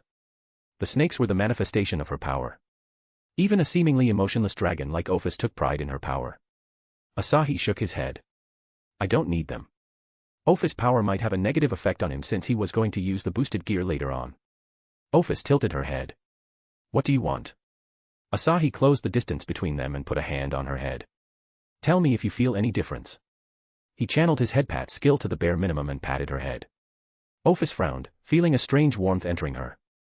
It disrupted her nothingness, yet she couldn't find it unpleasant in any way. What's this? She looked up at him with curious eyes. You're doing. Does it feel good? Ophis nodded curtly, making Asahi chuckle. When Ophis didn't receive an answer, she fell into deep thoughts. My love, you're corrupting the innocent lowly. Legal lowly you mean? She can shift into a more mature form. Therefore, I disqualify her as a lowly. You also can do that. My case is different. Their banter was interrupted by several figures approaching in the distance. They were yokai, much to Asahi's surprise. One of them even had a powerful aura close to an ultimate class being. Yasaka. There were a dozen kitsune women including Tamako, but Yasaka wasn't among them. The one at the helm of the yokai gang was a humanoid crow dressed like a hermit, a tengu to be more specific. Savior Dano. Tamako yelled from the ground, waving her hands up furiously. Can you see me down here? Asahi pulled back his hand and flew down to the group. Ophis took his hand and touched his fingers, trying to find the source of the warmth. Asahi rubbed her head with his left hand. Ophis, why don't you meet me later? We'll go and pay a visit to Great Red. He wasn't aware of his maximum power after achieving the elemental form. A fight with Great Red might serve as a good indicator. Ophis didn't understand Asahi wanted her to leave. Clinging to Asahi's hand, she stared at the tengu. Weak. The tengu's wings twitched to hear a little girl calling him weak. I'm Haruto, the chief of the tengu faction. Haruto touched his stomach with his right wings and bowed. Our clan is eternally grateful to your kind act of saving our kin. Tamako also bowed her head, and the rest of the yokai followed her gesture. I'll accept your gratitude then, Asahi said. What brings you to this forest? Haruto raised his head. The scent of our kin drew Tamako here. Did you rescue them? Every yokai focused on him with a spark of hope in their eyes. Taking a sigh, Asahi shook his head. Someone took them away. All the kitsune's ears slumped in sadness. Some even shed tears at their loss. If the devil were creatures of sins, then these yokai could be the creatures of innocence from the way they exhibited their emotions. Asahi could track the assailant down in the dimensional gap, but he wasn't prepared to take on the world of EXE, where the leaders were beyond the level of Great Red. We saved many already, my love. I know. They aren't my responsibility. Lord Lucifuge stared into the eyes of Leviathan and Baal since Asmodeus was sleeping with his mouth wide open. No ounce of respect was on Lord Lucifuge's face. His loyalty and heart remained with Lucifer. He still had an obligation to answer the call by the Devil Kings. Leviathan smiled, playing with a curl of her violet hair. Lord Lucifuge, Mother has gone rogue. The tragedy of Father deeply hurt her. Her depressing voice didn't match her playful gestures. I tried to persuade Lady Lilith. Lord Lucifuge told a convenient lie. He had brought Lilith to Asahi. Without his initiative, Lilith wouldn't have started this whole rebellion. He simply wished Lady Lilith could persuade Asahi to cure Lucifer, or get over her sadness. Your attempts aren't enough, Lord Lucifuge, Leviathan said, intertwining her fingers under her jaw. A devil king should rule the devils. Her voice is creating chaos in the underworld. We might have to take away her power. No one will touch Mom. The door was flung open as Rizavim walked into the meeting room. You guys should know how old she is. I'll talk some sense into her. You, on the other hand, became more charming with age, Leviathan said coyly before she noticed a red spot on his sleeve. There is some blood on your clothes. Rise of him immediately cleaned the blood with a flick. Ladies are really violent these days. Ball chuckled, glancing at Leviathan from the corner of his eyes. So true. Lord Lucifuge frowned. Rise of him was more renowned for debauchery than his prowess matching or surpassing the Devil King's. He never got into any conflict with the Devil King since his ambitions were limited. He still loves Lady Lilith. Lord Lucifuge didn't get along with him, but he respected Rise of him for caring for Lady Lilith. Leviathan smiled. Rise of him, I will leave mother's matter to you. I'll visit you later. Rise of him came and went away without saying a word to Lord Lucifuge. Chapter 382, ch. 391-392, I came to seduce. The yokai wanted to search the forest for any belongings left by their kin. Asahi didn't disturb them and returned to the Stardust Garden. Two unexpected visitors chatted with Astrea and Graphia in the living room. Freya in a maid uniform and the redhead goddess who avoided him after he forced a kiss on her lips. Now, she was here, completely sober and full of composure. He winked at her, but she ignored him. Graphia pinched Freya's thighs, forcing the goddess to stand up in a hurry. My lord, Freya greeted Asahi with a smile and an awkward bow. She bowed numerous times as seer, but lowering her head as Freya was the first. Have you returned from another world? Perhaps. Asahi measured her with a curious gaze. Nice dress by the way. Her black and white uniform went exceptionally well with her silver hair. She could wear anything with her flawless figure and look good, but a maid dress was right up his alley. We live and die for maids. Yes, ma'am. Freya gave a bright smile. Thank you. She had bickered with the designer for hours in order to bring the dress to the realm of perfection. Her efforts somewhat paid off. Graphia came up to him. What happened there? I met the dragon god of infinity. Graphia stared at him, trying to find a trace of lie on his face. You are serious? You can ask Kliska. I believe you, it's just, what was Dragon God doing in the human world? She had always thought Dragon God lived in the dimensional gap. An untouchable realm for the three races. Well, something happened. I'll update you later. Asahi pecked her lips before he threw himself at Astrea and cuddled with her. How is my goddess doing these days? Calming the storm you created. Astrea sighed. People are calling you the Demon King now. The guild had received thousands of complaint letters, demanding to kick Asahi out of Orario for his crime of hiding his level. Nearly the same amount of letters reached Astrea's doorstep, asking Asahi's goals in the future. They came from the various familia in the Orario and the different factions outside. Needless to say, Elise and others had their work cut out reading the letters. Elise might have burned the letters if Kaguya wasn't there. Asahi shrugged. It's better than the noble whatever nickname they gave me. Stop ignoring me. Asahi turned to Loki with a smile. Guess who finally manned up? Ahaha, brat. You thought your kiss scared me. It didn't. Asahi got up and sat beside Loki. Can I kiss you again? A maid shouldn't see this. Graphia took Freya's hand and led her towards the door. The goddess of beauty winked at Asahi, whispering, meet you later, that Asahi barely heard. Astrea pushed Asahi off her breasts and rubbed his head. I'll be in my room if you need me for anything. The tiny bit of hope in her voice was Asahi's cue to spoil her later until she became all cheerful. Astrea left to give Asahi and Loki more room to talk and, well, do whatever they wanted. The public kiss had already demonstrated Asahi's love for Loki. She wasn't going to get in their way. My wives are too supportive. Asahi sighed before he turned to Loki, who seemed to be at a loss for words. Goddess of trickster can't trick her way out of love. A wide grin formed on her face. Love is lame. We don't do that here.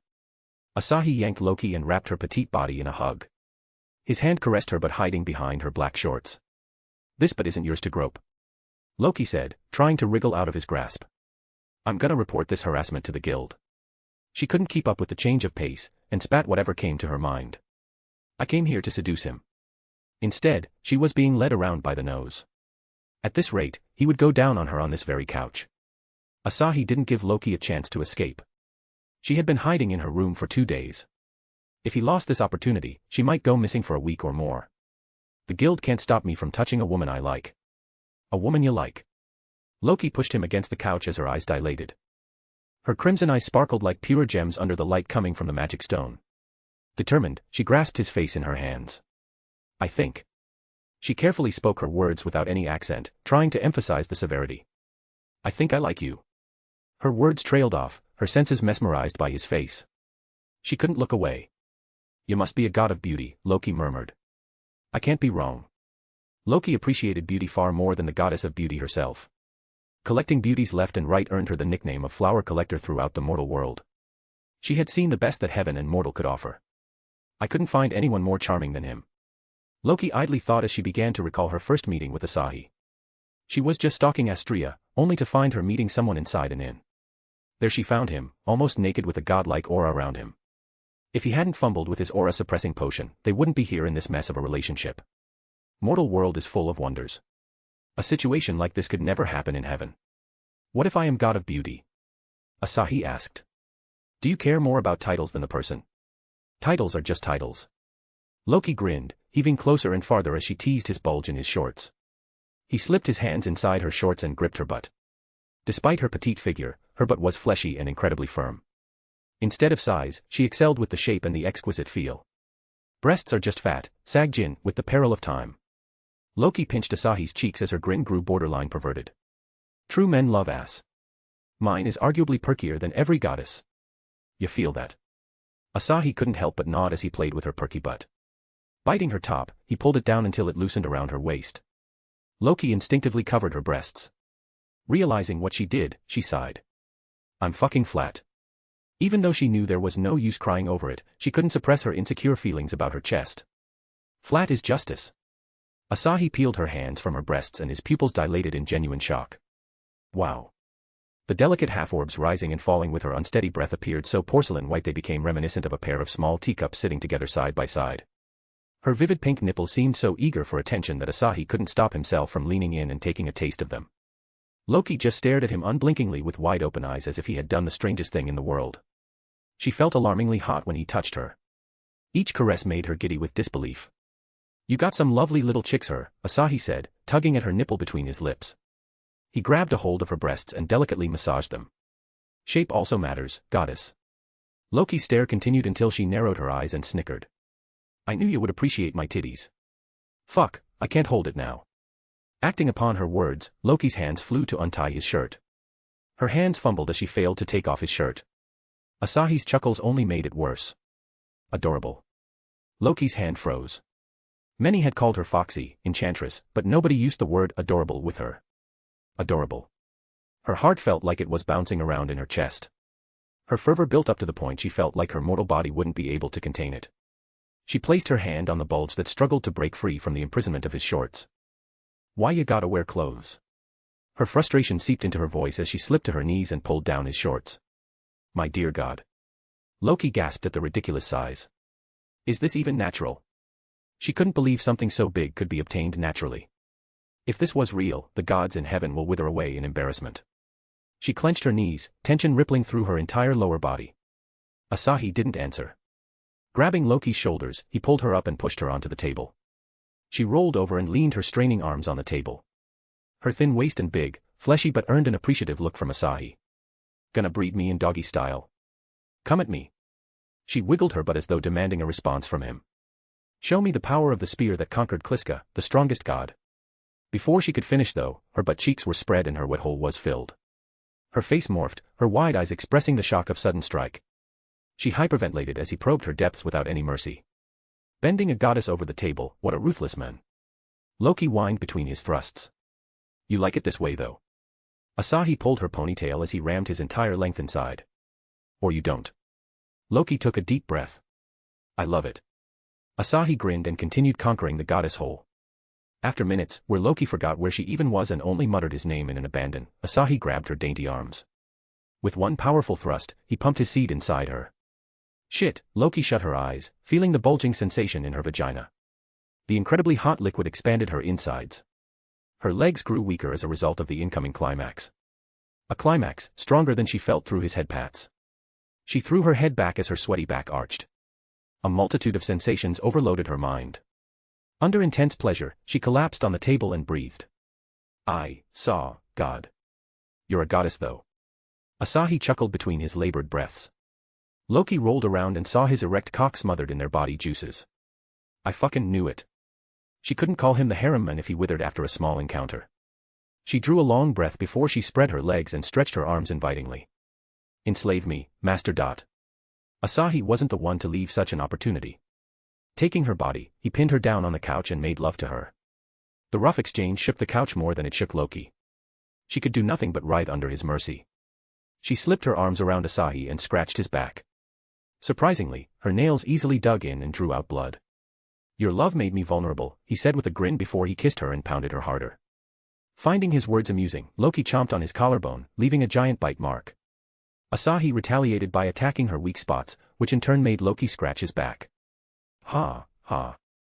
I wounded the Demon King. I conquered the goddess of mischief. Night was still young for the couple. While Asahi was indulging in pleasure, an utter silence had overtaken the halls of the Gremory castle. Several people stood around a large table, on which a red-haired man laid. He wasn't breathing, and he had a large scar around his neck. He was the former head of Gremory House, Zeoticus Gremory. He and his maid had been found headless inside the maid's chamber. Baal, Citri, Valefor also lost the heads of their clans, Ajuka said with a delicate frown. It could be tied to the struggle between the 4 devil kings. Coming in the dark of the night and assassinating 4 high-class devils in the same night.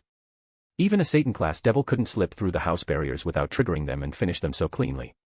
He could understand the case with Zeoticus, who was busy with his maid. But Lord Citri was with his high-class devil butler. Both of them died without a chance to retaliate. Ajuka couldn't remember an individual among devils who could pull off a stunt like this. Ajuka looked at Venelana, who seemed to be frozen in time with her husband's death. Did she tell her husband about our plan to overthrow the kings? Ajuka couldn't help but doubt her. Women love to gossip. It wouldn't be far-fetched logic if she uttered their plan during sleep someday.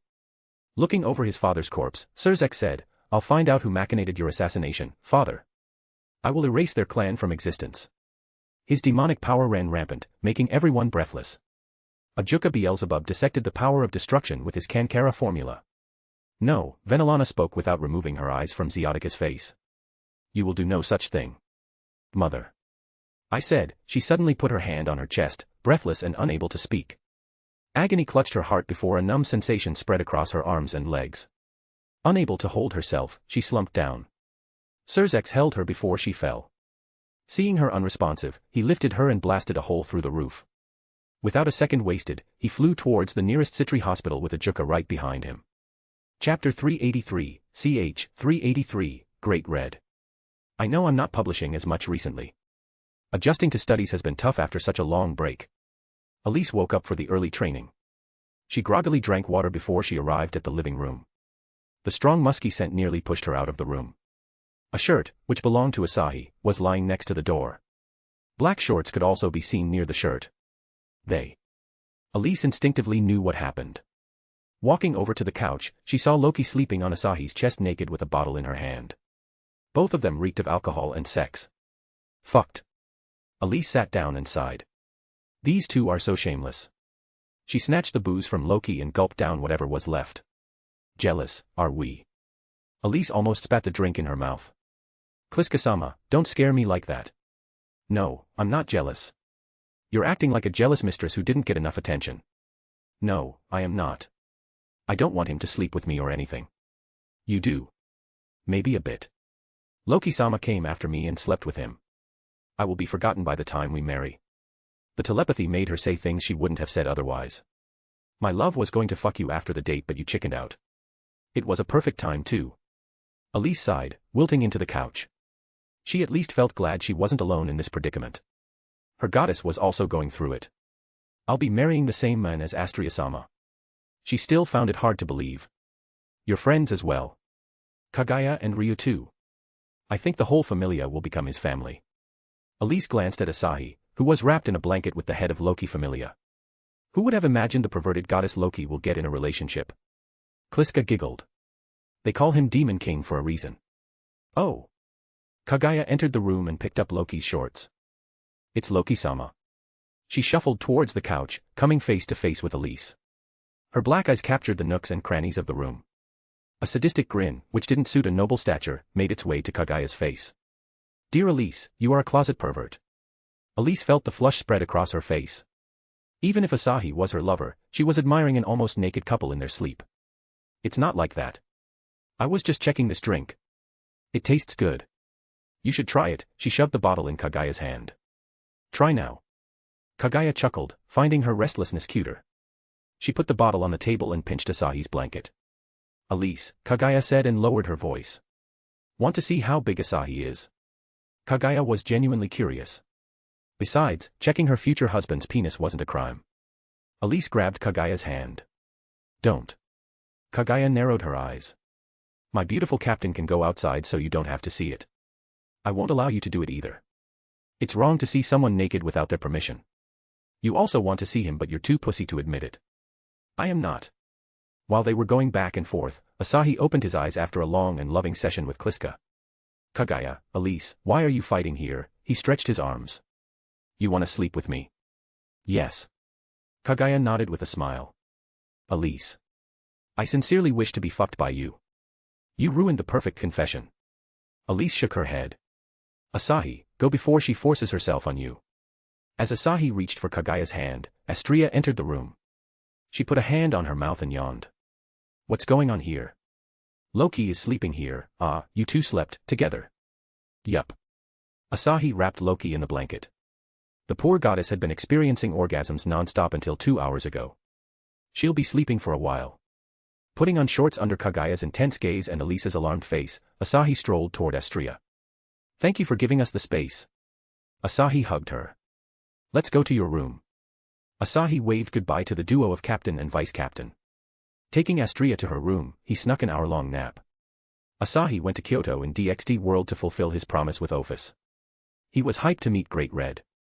He hovered over the forest, which had no signs of any yokai. Ophis. You came. The answer came from behind, almost spooking him even though he was prepared. The goth loli tilted her head in her usual style, seemingly confused at his silence. Go to Great Red? Yes. Ophis took his hand and led him into the dimensional gap without even asking. The beauty of the dimensional gap dazzled Asahi. Seemingly dark like a void and beaming with various hues at the same time. A place without any kind of warmth. A beautiful version of the space.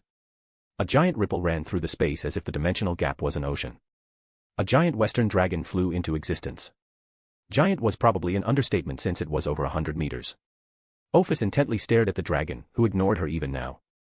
Last time she had fought Great Red in her dragon form, which eventually ended with no clear winner. Being the embodiment of dreams and illusions, Great Red couldn't be harmed even with Ophis's infinity. It was the same case with Ophis since she was dragon god of infinity. Great Red gave Ophis enough respect to share dimensional gap with her but Ophis didn't want the noisy Great Red around. Ophis turned to Asahi. What will you do? Chapter 384, Ch. 394, Great Red, 2. Passing through the dimensional gap, Great Red hummed in her own world. When she passed through another rift, she felt two presences nearby. One of them was Ophis, the silent dragon competing with her for the sovereignty of the dimensional gap. A friend come rival. Accompanying Ophis was a man she never met. Despite roaming through the dreams of millions, she never came across any presence like him. As her golden eyes stared at Asahi, who was busy with the window floating in his vision. Great Red LV, 499. Designated title, Dimension Protector. Race, Dragon. Class, Dragon of Dreams. Attributes. Strength. Dexterity. Constitution. Defense. Charm. Skills. God of Dreams, unique. The user's authority allows them to peer into any and every dream within their world. The user can travel through dreams. Dragon God Physique, unique. The user is extremely resistant to physical and elemental attacks. 10 times my level. Great Red was 1 level away from breaking into the level 500 mark. Even her stats were busted as one would expect from a dragon god except for her charm, which was unknown for some odd reasons. Asahi hadn't ventured into the dungeon since he hit level 49. He was glad he didn't select his class. With 2 incredibly strong dragons around him, it'd be weird to choose Magician class over Monster Tamer. With time, the class will evolve, and he'd be able to tame heavenly dragons and the dragon gods. Ophis flew towards Great Red and sat down on her back as though they were friends. Her next action was far from friendly though. She raised her tiny fists and hit Great Red's back. Hit hit hit. The punch carried no force whatsoever. Even a low class could have hit harder than this small dragon god. I shall defeat Great Red. Great Red's eyes narrowed as she opened her maw. Ahahaha. Ophis, your fists are breaking my scales. Stop or I'll die, ahahaha. Die from laughing too much you mean? Asahi asked. You suck at acting by the way. Great Red chuckled. Office friend, stop her, please. I'll be beaten at this rate. Still bad. Asahi shook his head in disapproval. There isn't any intensity in your voice. Great Red seriously listened to his random lectures. Bad Great Red, Office said and hit Great Red. Leave my home. Not happening, Great Red rejected immediately. Defeat me if you want this fat piece of land, mwahaha. Great Red finally displayed a tyrant side fitting for her name. She was never giving up on the only place where she could fly endlessly. This place also allowed her to access the dreams of people within the hidden dimensions across the world. Bad bad bad. Office continued ticking Great Red with her punches. I hate you. I love you, dear. A fight between a lowly dragon with limited vocabulary and a genuine giant dragon was entertaining, to say the least. Nobody watching would believe these two were rivals. Geez. Asahi landed beside Office. Great Reds looked like a landscape filled with red spiky rocks. Here I thought you wanted me to kill Great Red. Defeat Great Red, Office repeated and created her black snakes. I'll boost you. Office, you're extremely confident in your new friend. Who is he? Introduce us. Office looked up at him. Who are you? Yesterday, Asahi didn't get the chance to introduce him because of Yokai's interruption. I'm Asahi, the disciple of biblical God. He didn't add the seats he hadn't taken yet, the future ruler of heaven and underworld. Biblical God? Great Red asked. Who is he? The true Red Dragon God Emperor was above the likes of heaven, or so Asahi inferred from her skepticism for the world outside the dimensional gap. Still, he felt bad for his father-in-law. Office tugged at Asahi's finger. Leader of heaven. Asahi kneeled and hugged Office. Thanks for remembering him. Did you indirectly insult me? Great Red stopped flapping her wings and looked back. I feel like you did, Asahi. You are just imagining things. Asahi patted Office's head. Office, Great Red, why don't you two share dimensional gap? Office pointed her finger at Great Red. She is too loud. I want silence. Great Red shook her head. You have the answer. A truce between seemed unlikely. Even though the dimensional gap was endless, there was no way for them to share the place unless. I can isolate Great Red's noise. Asahi grinned. Great Red, I have a plan. Make a schedule for different days of the week that dictates who stays in the dimensional gap. 3 days for you, 3 days for Office. I'm not going anywhere. Great Red said stubbornly. It's my world. She was the master of this place. Why should she compromise and settle for less? Because if you don't, I'll kick your ass. You, Great Red took a long pause before she burst into laughter. Great joke, little one. Asahi caressed her rock-hard scales. I'm not joking. You are welcome to try. Another dragon to beat into submission. This one will be hard. Oh, my love. It will be a battle of dreams. Get it? Asahi also had the skill Dreamwalker. He could walk into dreams and manipulate them accordingly. He never really tried to use it more than necessary since smacking people with a spear and fists was more fun. Office, I'll beat up this dragon for you. Office smiled even though her eyes were blank. I'll help. Snakes. Ouroboros dragon was once again promoting her snakes that boosted strength without any effort. I'll beat Great Red on my own. Ambitious one you are, Great Red said. I'm always here to accept your challenge. A little bit of company wouldn't hurt much. Great Red was always alone in the dimensional gap even though she saw thousands of worlds in people's dreams. If I beat you, you'll have to do something for me. Don't think about turning me into a MILF and fucking me, Great said, voice sharp like a knife. I've seen enough of those floating around. Great Red was tired of the gods using her as an object of lust in their dreams. They yearned to dominate her and use her power to dominate the world. I'm not joking, little one. They are alive because I'm a tolerant person or umph. I thought you enjoyed seeing yourself that way, Asahi muttered and raised his voice. I'll have to beat you first before having any fantasies about you. Chapter 385, ch. 395, Guilt. Tomako of the Kitsune clan returned to Kyoto. Without a smile, she and her allies walked through the crimson streets of a warring city under the concealment magic of Haruto, the Tengu leader. The war had torn down the once lively city. Neither the gods nor yokai were pleased with the current state of Japan. Near the end of the city, where the civilians once sang the worship of their favorite gods, was a crimson torii leading into the Kinkakuji, a massive golden temple. Everything appeared ordinary for humans without any supernatural ability. People with strong magic could discern the unusual bubble encompassing the torii. The group passed through, arriving into streets even more ancient than Japan outside the bubble. Many aged houses were lined up, and strange creatures revealed their faces from the doors, windows, and passageways. Without the sun in the sky, the place was shrouded in mysterious darkness. In that darkness, numerous cries could be heard. Swept in the wave of sorrow, the kitsune bade their farewell and scattered, each going to their home. Tamako and Haruto, with heavy hearts, kept walking and arrived at a majestic mansion clad in gold and crimson. A shrine maiden awaited the two in front of the mansion. A kitsune shrine maiden with long blonde hair ending in spirals. The white Miko outfit couldn't hold in her outrageous bosom. Her status was shown by the golden crown sitting on her and the 9 fluffy tails behind her. The great yokai of Kyoto and the 9-tailed fox, Yasaka. Haruto kneeled and touched his beak on the dirty ground. Your keeper has failed you, Yasaka-sama. Tamako also bowed her head. We should be punished accordingly. What will that do? Yasaka asked with a mirthless smile. It's not your fault, we were careless and let the devils take our kin. Shinto gods will be present at our meeting with heaven. I'll ask them to force the underworld's hands. Gods of Shinto were both delighted and angry at the ongoing civil war in Japan. On one hand, the shrines had almost no crowd under the oppressive feudal lord's terror. On the other hand, the overwhelming prayers from the sufferers strengthened their pantheon with each day. They cared not for the war but the faith accumulated by it. Then again, the infighting would end with too many casualties. When the gods were pondering about the bigger picture of this war, the gods had sensed devil and angel activities in yokai's territory. Of course, gods like Susanoo immediately rushed to Kyoto for an explanation. After countless nagging from Susanoo, Yasaka had given up. The gods were going to attend the meeting between yokai and angels. Kami. Tamako raised her head and frowned. Yasaka-sama, Susanoo-sama will try something. I can handle him. Yasaka showed a graceful smile. We need to prepare the mansion for the meeting. Can you help me? Yes, Yasaka-sama. Surzex Gremory sat in a chair, holding his face in his hands. He had lost everything. The woman he loved was taken by someone, his father beheaded, and his mother lost in the dreamland. He was shattered from inside out. Surzex, Venelana-san will be all right, said a young devil girl beside him. Her glossy black twin tails only emphasized her petite body.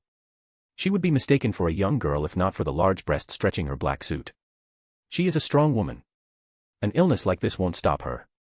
Serafal Citri's attempts to cheer up Surzex were met with cold silence. Nothing was in vain as Surzex held onto his sanity only because of their support. Like Surzex, Serafal also lost her father, but her mother stayed strong under the grief. Serafal looked at her other friend. Ajika, tell him it'll be all right. We'll find a way. You're our brain, it'll be easy for you. Ajuka sighed. I can't promise anything. His recent focus was on repopulating devil numbers, rather he wanted to improve the low fertility rate of devils. Even though he adored Venelana, he couldn't stop the project focused on the entire devil race. What's more, he had studied all his life about magic and a devil's body, not the matters of the soul. I'm fine, Surzex said as he raised his head, only to freeze. The son of Lucifer approached with a wide grin on his face. His bottomless aura put the trio on guard. Ajuka narrowed his eyes, sensing the near-endless demonic power concealed in Rizavim's small body. The son of Lucifer is a super devil. Ajuka had created the term super devil for the abnormally strong devils, who could crush even the Satans. Only Surzex and Ajuka had qualified for the new class until now. Rizavim, Surzex spat. Why are you here? Under all the distress, Surzex didn't bother hiding his hostility to the arrogant son of the former great devil king. For her. Rizavim opened the door close to Surzex. Inside the room, a brunette slept on a bed with her arms placed on her stomach. Rizavim shook his head in disappointment. A fine woman forever adrift in the depths of her own soul. Surzex grabbed Rizavim by his collar, his demonic power surging uncontrollably. Rizavim's lips twisted into a vicious smirk. Can the flaxen-haired madam of extinction survive a fight between two behemoths of the underworld? Surzex clicked his tongue and let go of Rizavim. Your despair is my ambrosia, son. Do you want to know who killed your father? Who? The oh-so-mighty devil kings. Time stood still for Surzex, Ajuka, and Serafal. None of them ever thought about the devil kings going after their clans. Ajuka believed someone must have leaked their plan to overturn the rulers. Beheading the most influential family heads was a warning in advance. Surzex was of the same mindset. He glanced at Venelana and shut his eyes. It's my fault. He stood still, his shoulders nearly crushed by guilt. Why would they do it? Serafal asked, balling up her fists to hold down her rage. Why? You should ask them, kids. Rizavim turned around and walked away as if he hadn't just created an even bigger rift between the three devils above Satan class and the upper hierarchy of the underworld. Chapter 386, ch. 396, Crimson Rage. 4 influential figures died and the underworld was in shambles. Graphia delivered the news when Asahi was having fun with Gabriel in heaven. The fight with Great Red was delayed until Asahi received his boosted gear, or the Emperor gear as biblical god called it. A fight like that should definitely be witnessed by Drake. He might even have a chance of taming Great Red with the Monster Tamer class that awaited him at level 50. I'll dive back in the dungeon tonight. The girls were also helping Astria Familia instead of going to the dungeon. Their husbands died. Gabriel whispered, glancing at Asahi with teary eyes. It's so unfortunate. She could imagine the pain the women were experiencing. As she thought of a world without Asahi, more and more tears poured out of her eyes. Her sudden outburst of emotions gave Asahi no choice but to hug her and rub the back of her head. I am not dying anytime soon. He wasn't even sure if he could die with Kliska backing him up. Thank you. Gabriel sniffed like a child. See, can we help those women? In the end, Gabriel was Gabriel, the kindest and most innocent soul in heaven. Unable to contain his affection, he leaned down and pecked her lips. Gabriel stared in silence, her halo dyeing black with lust. It was her first kiss, and the momentary contact of their lips swept her into a myriad of fantasies. A magic circle materialized and sucked out Gabriel's lustful thoughts. Gabriel tilted her head at the sudden shift in her emotions. Asahi chuckled and patted her head. God's working OT. Asahi prayed for the old man's bones. I'll help them, okay. How could he reject the words of his precious Gabriel? Their death won't be vain.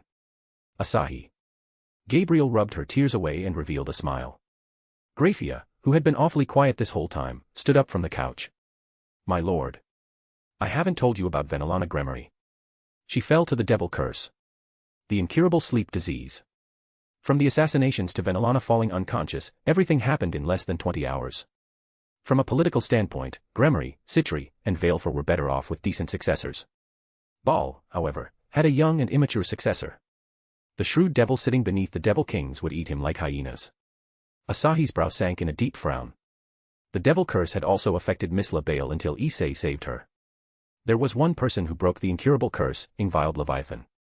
It was her Longinus that pulled her out of her eternal sleep. Can we save her after the war? Graphia's request shot down his hope to save Venelana. Pulling Gabriel close to his chest, Asahi covered her ears. Gabriel's confused expressions made up for the inefficient method. Graphia continued, the situation will escalate quickly with Surzex Gremory and his friends raging. Asahi grinned. If Surzex attacks the Devil Kings, those fuckers are dead for sure. Then, it will be a bloodbath for power without a definite ruler. He had a hunch something similar would happen sooner or later. His instincts were always on point these days. Graphia nodded with a soft smile. That's when we step in and declare war. They will have no choice but to agree to our tyranny. Well, we're officially part of heaven. We have to be tyrants to make them agree to our rule. I agree. Their method might be flawed for costing some lives, in the long run, however, the underworld would be a much better place than it currently was. At least no more people would die for meaningless world conquest. As for the devil's innate urges to fight, Asahi told her about the raiding games. Asahi put a hold on his dream when he recalled the newly crowned Devil King. Hold up. Lilith could be in danger. Graphia's eyes widened. Lilith is staying in my clan house. She became anxious at the thought of someone hurting her father. Asahi reassured her that nothing would happen since his fairy was still at Lucifuge Estate. Asahi nudged the seraph obediently sitting on his lap. Gabriel. Gabriel, as though realizing he was leaving, peered up with a serious look in her eyes. It's okay. I understand you're doing something important in the underworld. I'll bring you next time. He gave her the pats she wanted all the time before he left heaven in search of Surzex. He might as well place a tracker on Surzex before all hell broke loose. Surzex couldn't shake off the doubts implanted by Rizavim. Even a walk through the Institute garden didn't help. Something isn't right. Rizavim must have come to make me suspicious of them, what a bastard, like his imbecile father. Feeling tricked, Surzex decided to meet Rizavim again behind his friend's back. He knew his emotions were at an all-time high, and he might even start a fight. That's why he wasn't telling his friends. He flew straight to Rizavim's home in Lusafad City and disintegrated the door. Any guard or servant that came in his way fell unconscious under the pressure of his aura. Surzex walked into the only room with strong devils inside, catching Rizavim screwing Leviathan from behind on the bed. The two were so deep into pleasure that none of them noticed Surzex. He came to his realization of the deep relationship between the Devil King and Lucifer's son. They were using me to wipe out their competition so they could hoard the power. Scum. His rage flared up, his aura exploding into the room. The entire mansion was decimated, including the devil guards and servants. The crimson-haired devil was not attentive to the victims, rage driving him into a near-berserk state. The lovemaking couple fell to the cold ground. While Leviathan cowered in terror, Rizavim's cold gaze swept over Surzex as he got up and fixed his robe. He unconsciously wrapped himself and Leviathan before the aura hit them. Otherwise, he would be standing but naked. Lilith gave me this mansion when I was a kid. It was precious to me, you know. Rizavim cut off his words as he felt a presence. Scanning the area yielded no results. Surzex walked towards Rizavim, numerous red orbs crackling around him. The power of destruction was ready to be unleashed. A cold, dark aura radiated from Rizavim, matching and even surpassing Surzex's own aura. The son of Lucifer was more than ready to face a rage-driven Surzex.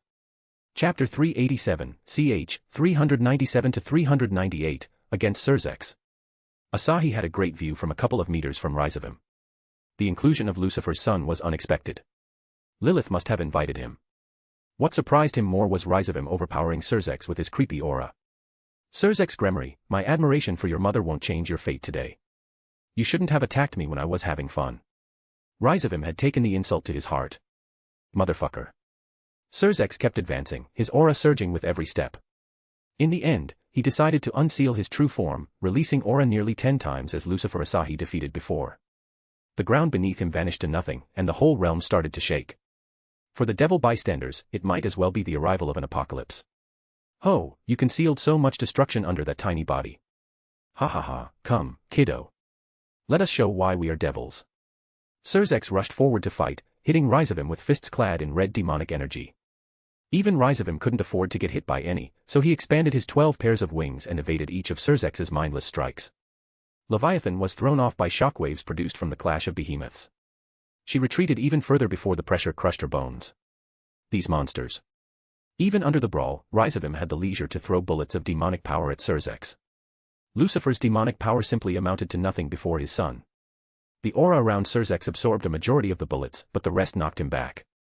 You're an amateur, aren't you? Rizavim didn't forget to mock his opponent. You mastered your inherent talent, but you never put it to use in a real battle. Such a shame. Your household butler put up a better fight. The truth was Surzex never actually fought like a brawler, but as a mage type. His power of destruction was far too destructive for him to engage in a close battle. When he had honed his talent to its limits, Ajuka told him there was no opponent for him in the underworld. Of course, Ajuka was using the Devil King as the highest standard, not Rizavim, who never came to the spotlight as a super devil. Surzex's face twisted, his rage exploding from hearing facts. I'll kill you. The young devil threw himself at Rizavim, not caring about the demonic bullets exploding in his chest. Rizavim laughed and fought him head-on. The red aura erased the silver aura protecting Rizavim's body. Rizavim constantly expanded demonic power to replenish, otherwise, he may as well expose everything to the destructive aura. What a troublesome lad. Meanwhile, Leviathan quietly summoned her wings and chose to fly away from the chaos. Asahi came out of stealth and grabbed Leviathan's wings with telekinesis. Hey, nude sweetie. It's you. Leviathan instantly recognized Asahi. You challenged Lucifer to a duel. What do you want from me? Please use my lord's name if you may, Graphia said as she stepped out of Asahi's shadow. She didn't want to make an appearance, but the disrespect from Leviathan forced her hands. Leviathan was forced to lower her head before Graphia's intense aura. The raging battle had shaken her confidence.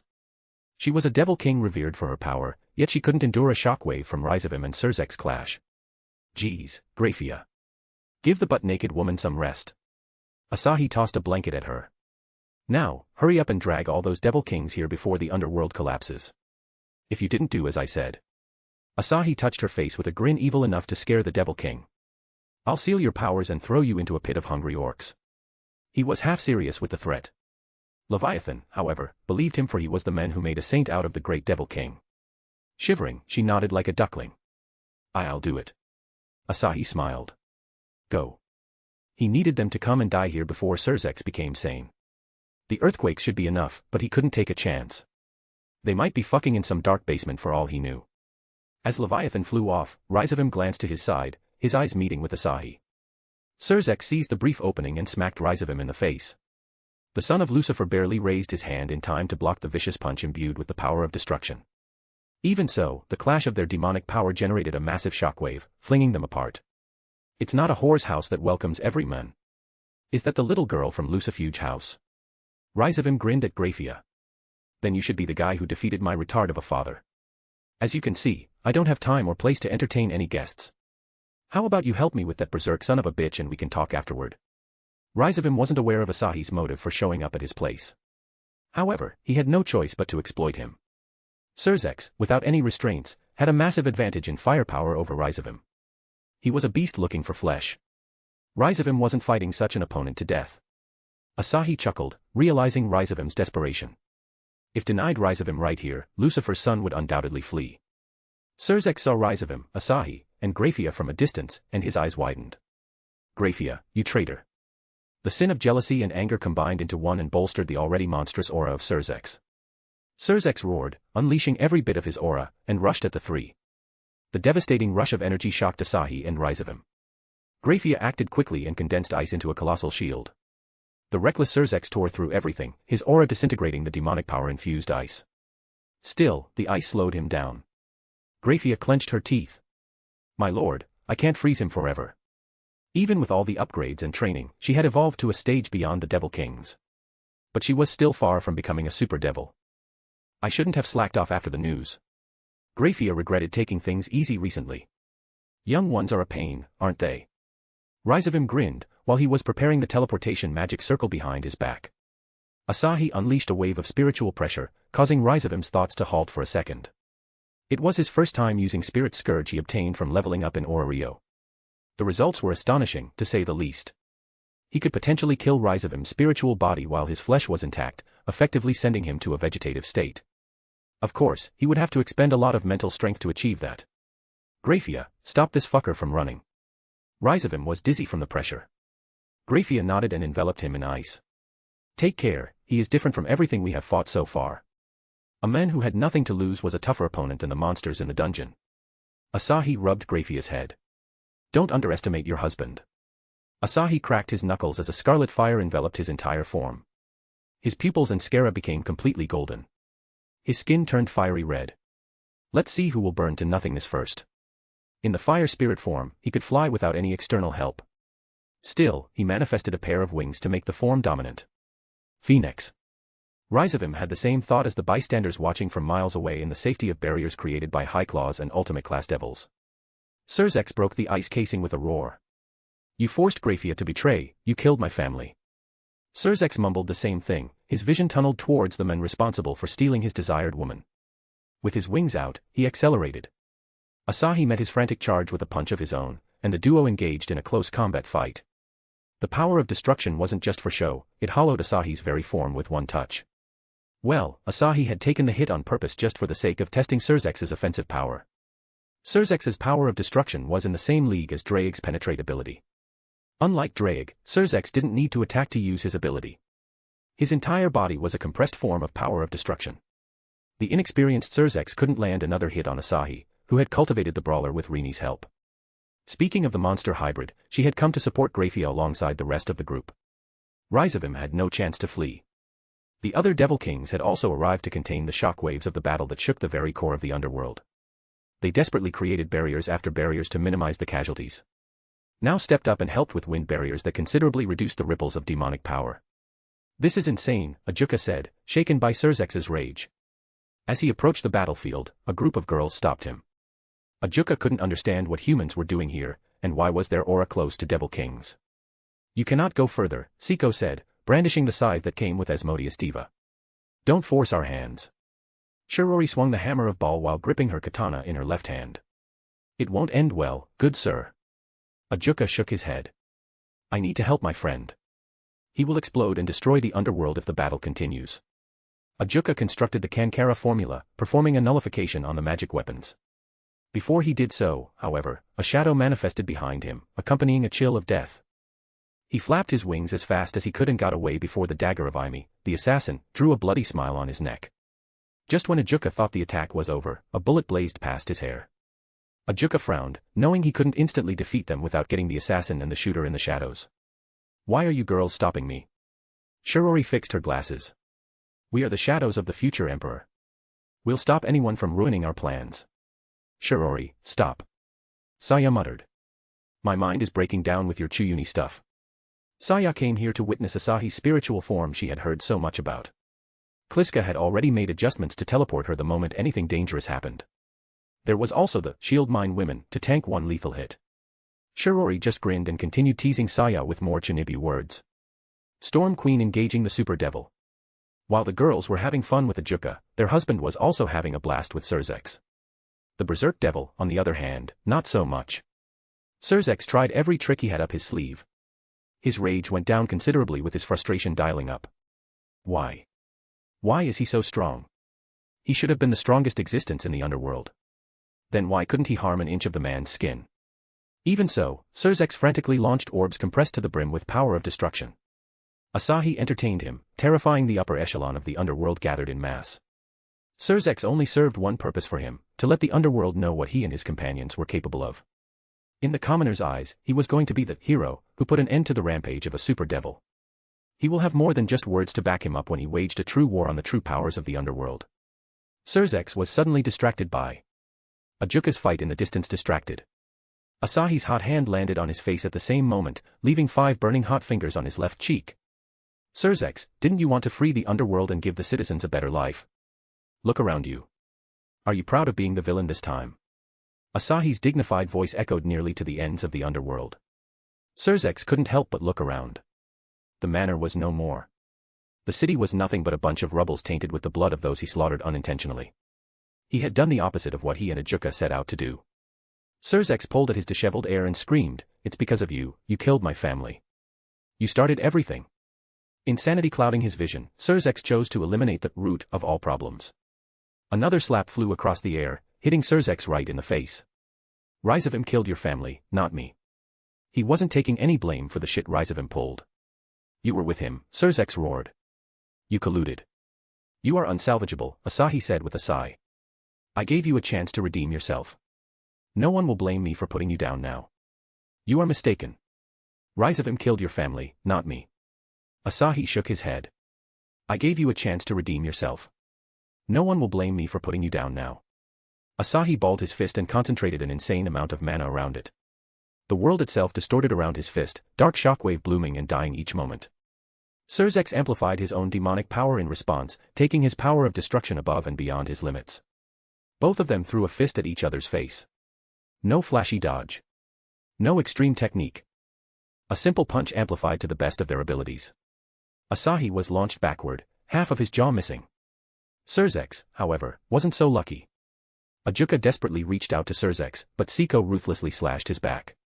Chapter 388, ch. 399, The Decree. Surzex's devastating punch shook Asahi's very form. He might have died if he wasn't in his elemental form. In his elemental form, he could heal injuries with his mana. Rizavim stared in shock as his former opponent was wiped from existence. This fucker is stronger than biblical god. This was his cue to create a teleportation circle and flee as far away as possible, but don't even think about it. The silver-haired maid kept her stern eyes on him. Besides the maid, several other powerful women were watching over him. If that wasn't enough, Lilith also arrived at full speed. Rizavim, I didn't expect this from you. Lilith sighed, disappointment written on her beautiful face. What enmity did you have with those men? Why did you assassinate them? Why? Rizavim was blown away by his mother's acting skills. She asked him to carry out those assassinations, now she acted as if those deaths hurt her soul. The devils from Baal factions glared at Rizavim. If Lilith and Graphia weren't present, Rizavim would be ripped to pieces at their hands. What a vile woman. Rizavim said with a grin on his face. That's why I love you, Lilith. You're the evil this world needs. The perfect devil. Sadly, you love that douche of a man. No matter what Lilith did, Rizavim couldn't hate her. She was his only weakness, and she seemed to be well aware of it. Rizavim, you will be. He will die, Asahi interrupted Lilith as he materialized from flames. Rizavim was going to become a massive pain in the ass if he wasn't dealt with. Asahi didn't have the patience to keep an eye on a super devil like him. Oi, oi. Rizavim shouted. Not so harsh, man. How about you forgive me with a slap on the wrist? Even when faced with the threat of death, Rizavim didn't get serious. He was still hoping Lilith would save him. She was his mother, after all. I hate you for ruining my life. Lilith said, looking dead into Asahi's eyes. But I agree with you on this. Rizavim Levon Lucifer, I hereby declare you to be executed for your crimes against the Baal, Gremory, Veilfor, and the Citri family. Asahi grabbed Ryzavim's throat. I'll do the dirty work, thank you. Ryzavim's skin burned under Asahi's hands. He unleashed his aura in the form of a kinetic blast. Lilith was blown away, but Grafia held her ground. Asahi, too, kept squeezing Ryzavim's neck, a feral grin on his face. Pass on knowing that your beloved mother played you like a fool. No one but Ryzavim heard Asahi's whisper. His eyes widened with a surge of anger. However, it was all too late. A bit more force from Asahi's side, and the neck in the grasp on his fingers snapped. Flames sparked from the tip of Asahi's fingers and engulfed Ryzavim.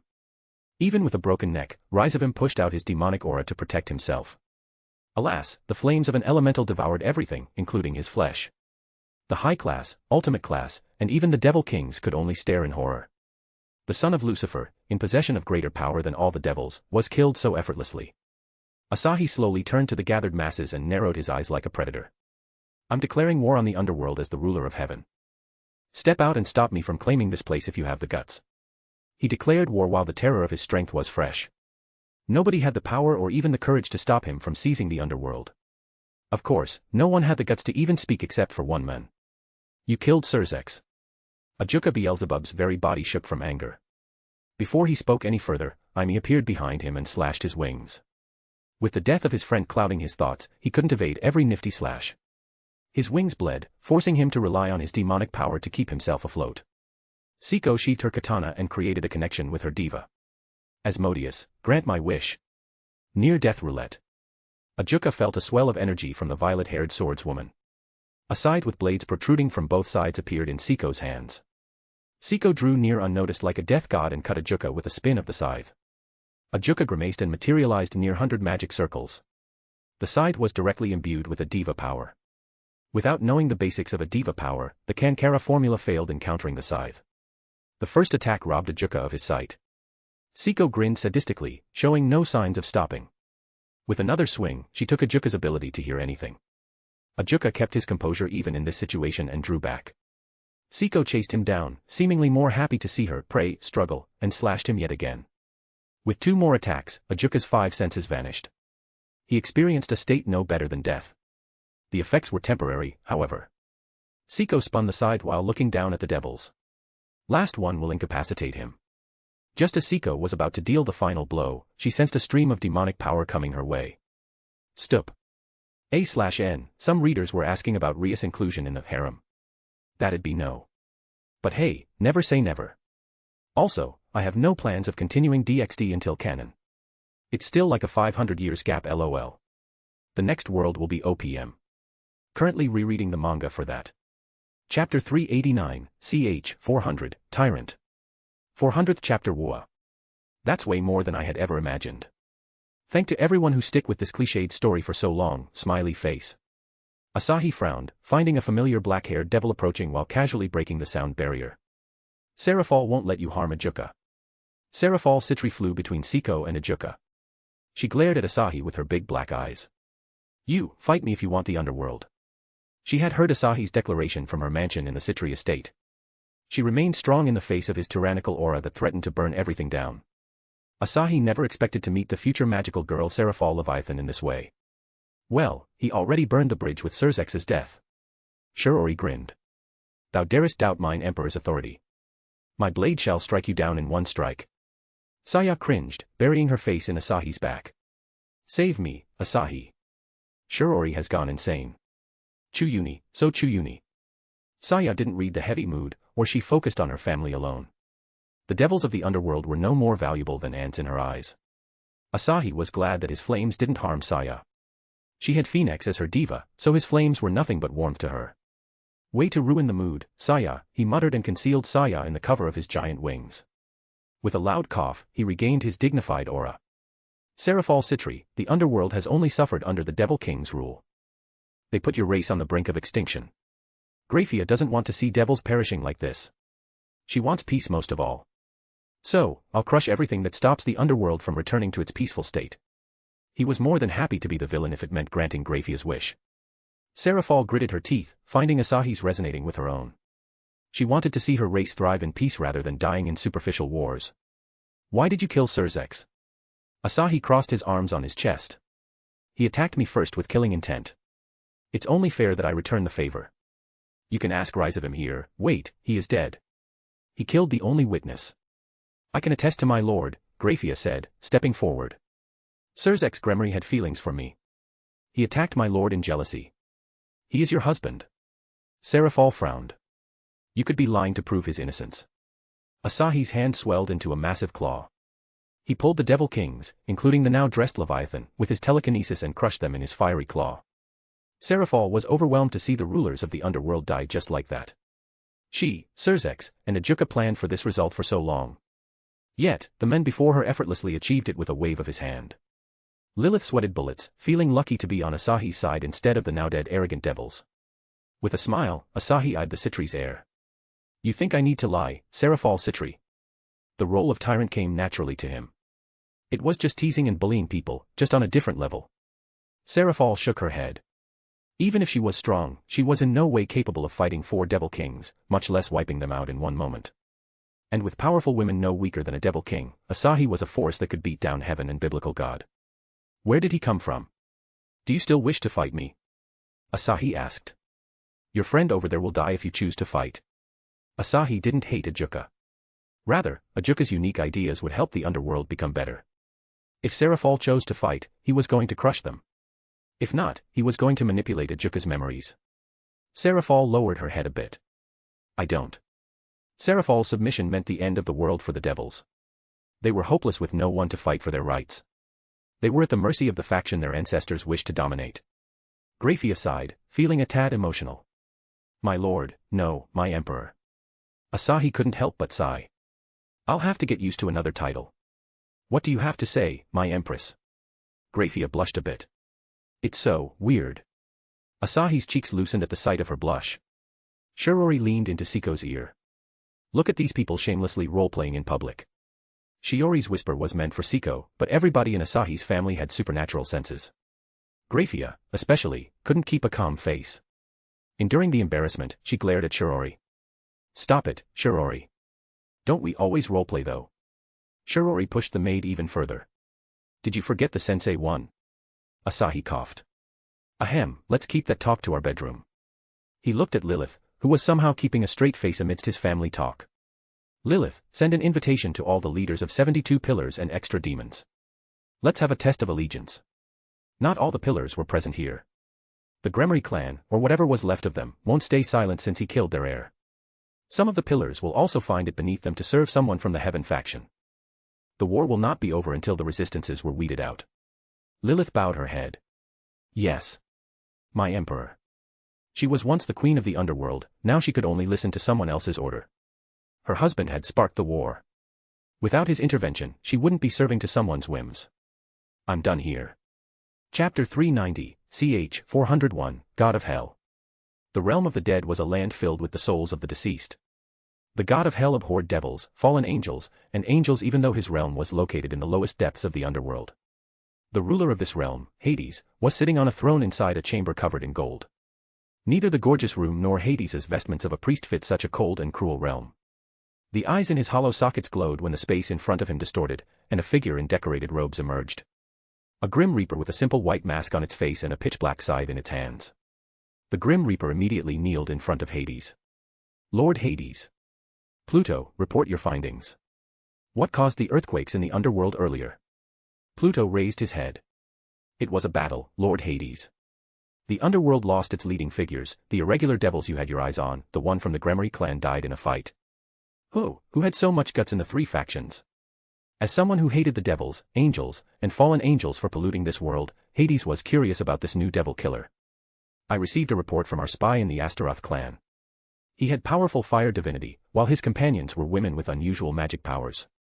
He was accompanied by Grafia Lucifuge, a popular devil woman from the underworld. Though unconfirmed, our spy doubts that it's the human who defeated Lucifer before. What? Didn't you say Asahi Marikawa is a human or a fallen angel? How come he has become a god now? Hades remembered hearing about the demonic nature of Asahi's powers. That man never showed any divine abilities in his fight against Lucifer, that is precisely why we have no confirmed information on his identity. What we know is his ambition. After he had massacred the Devil Kings instantaneously, he proclaimed himself as the new ruler of the underworld. It's nigh impossible for a god to collude with the devils to conquer the devil world, Hades said, shaking his head. The only gods who could do so were simply not interested in the three factions. The vile gods I know of are afraid of the geezer at the top of the three factions. He protects even his enemies. What a shitty bastard. The three factions had only been alive due to biblical God. The god of heaven was a bad matchup for Hades with his pure holy powers, otherwise, he would have squashed the bats, birds, and crows. I'll find out everything in a few days. No, Pluto. Send a message. Prepare an offering. We will head out to meet this god of fire tomorrow. Hades rarely had anything to do with all the grim reapers taking care of the souls and reincarnation. He might as well have a friendly chat with the new ruler of the underworld. Consider it done, my lord. Seraphol and Ajuka watched over Venelana's sleeping figure, though their minds were lost in different dimensions. One worried for the future of the underworld while the other silently grieved the friend who perished before his eyes. He was powerless to fight back against any of them, and almost lost his life. Seraphol. Ajuka, don't, the princess of Citri clan rejected Ajuka before he could speak. We can't fight that monster. They might have done something if it was Asahi alone. But his companions were nearly on his level, especially the swordswoman who toyed with Ajuka as if he was just another devil in the underworld. Ajuka gritted his teeth. Will we let them do whatever they want with our underworld? Let's wait. Seraphol patted his head with a smile. I have heard of Graphia. She won't help an evil guy in claiming her home as her territory. Serzex provoked that man first. We all know devils blinded by emotions can't be stopped, it's in our nature to be led astray by the seven sins. Ajuka sighed. I'll wait. He couldn't come up with a counterargument against Seraphol.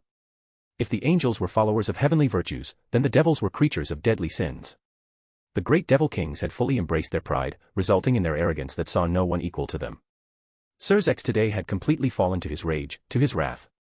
Ajuka had adequate control over his emotions, yet he experienced the same as Serzex. I don't want to lose everything for revenge, Seraphol whispered, shaking. Venelana-san, if you were still here, Serzex might be. Ajuka clenched his jaw. I'll work on a cure. I'll bring her back even if it's the last thing I do. Chapter 391, Ch. 402, Messenger from Hell. The same day the underworld lost their great kings, the city of Lucifad witnessed the first change. The tall building that symbolized Lucifer and his pride shattered like broken glass.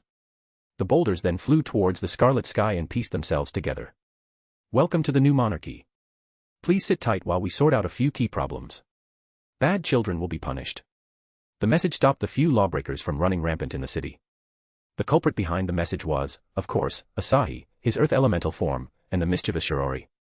He rebuilt a new castle where Lucifer used to live under Lilith's apathetic gaze. Lucifer's wife hadn't asked Asahi to cure Lucifer as though she couldn't care about him at all. At first, Asahi went with a simple fortress castle design, but Shirori stared at him with utter disappointment. No, Asahi-kun. I expected something cultured from you, like a sky island with a million laser beams. That would be hard, Graphia responded. Let's settle with this castle for now.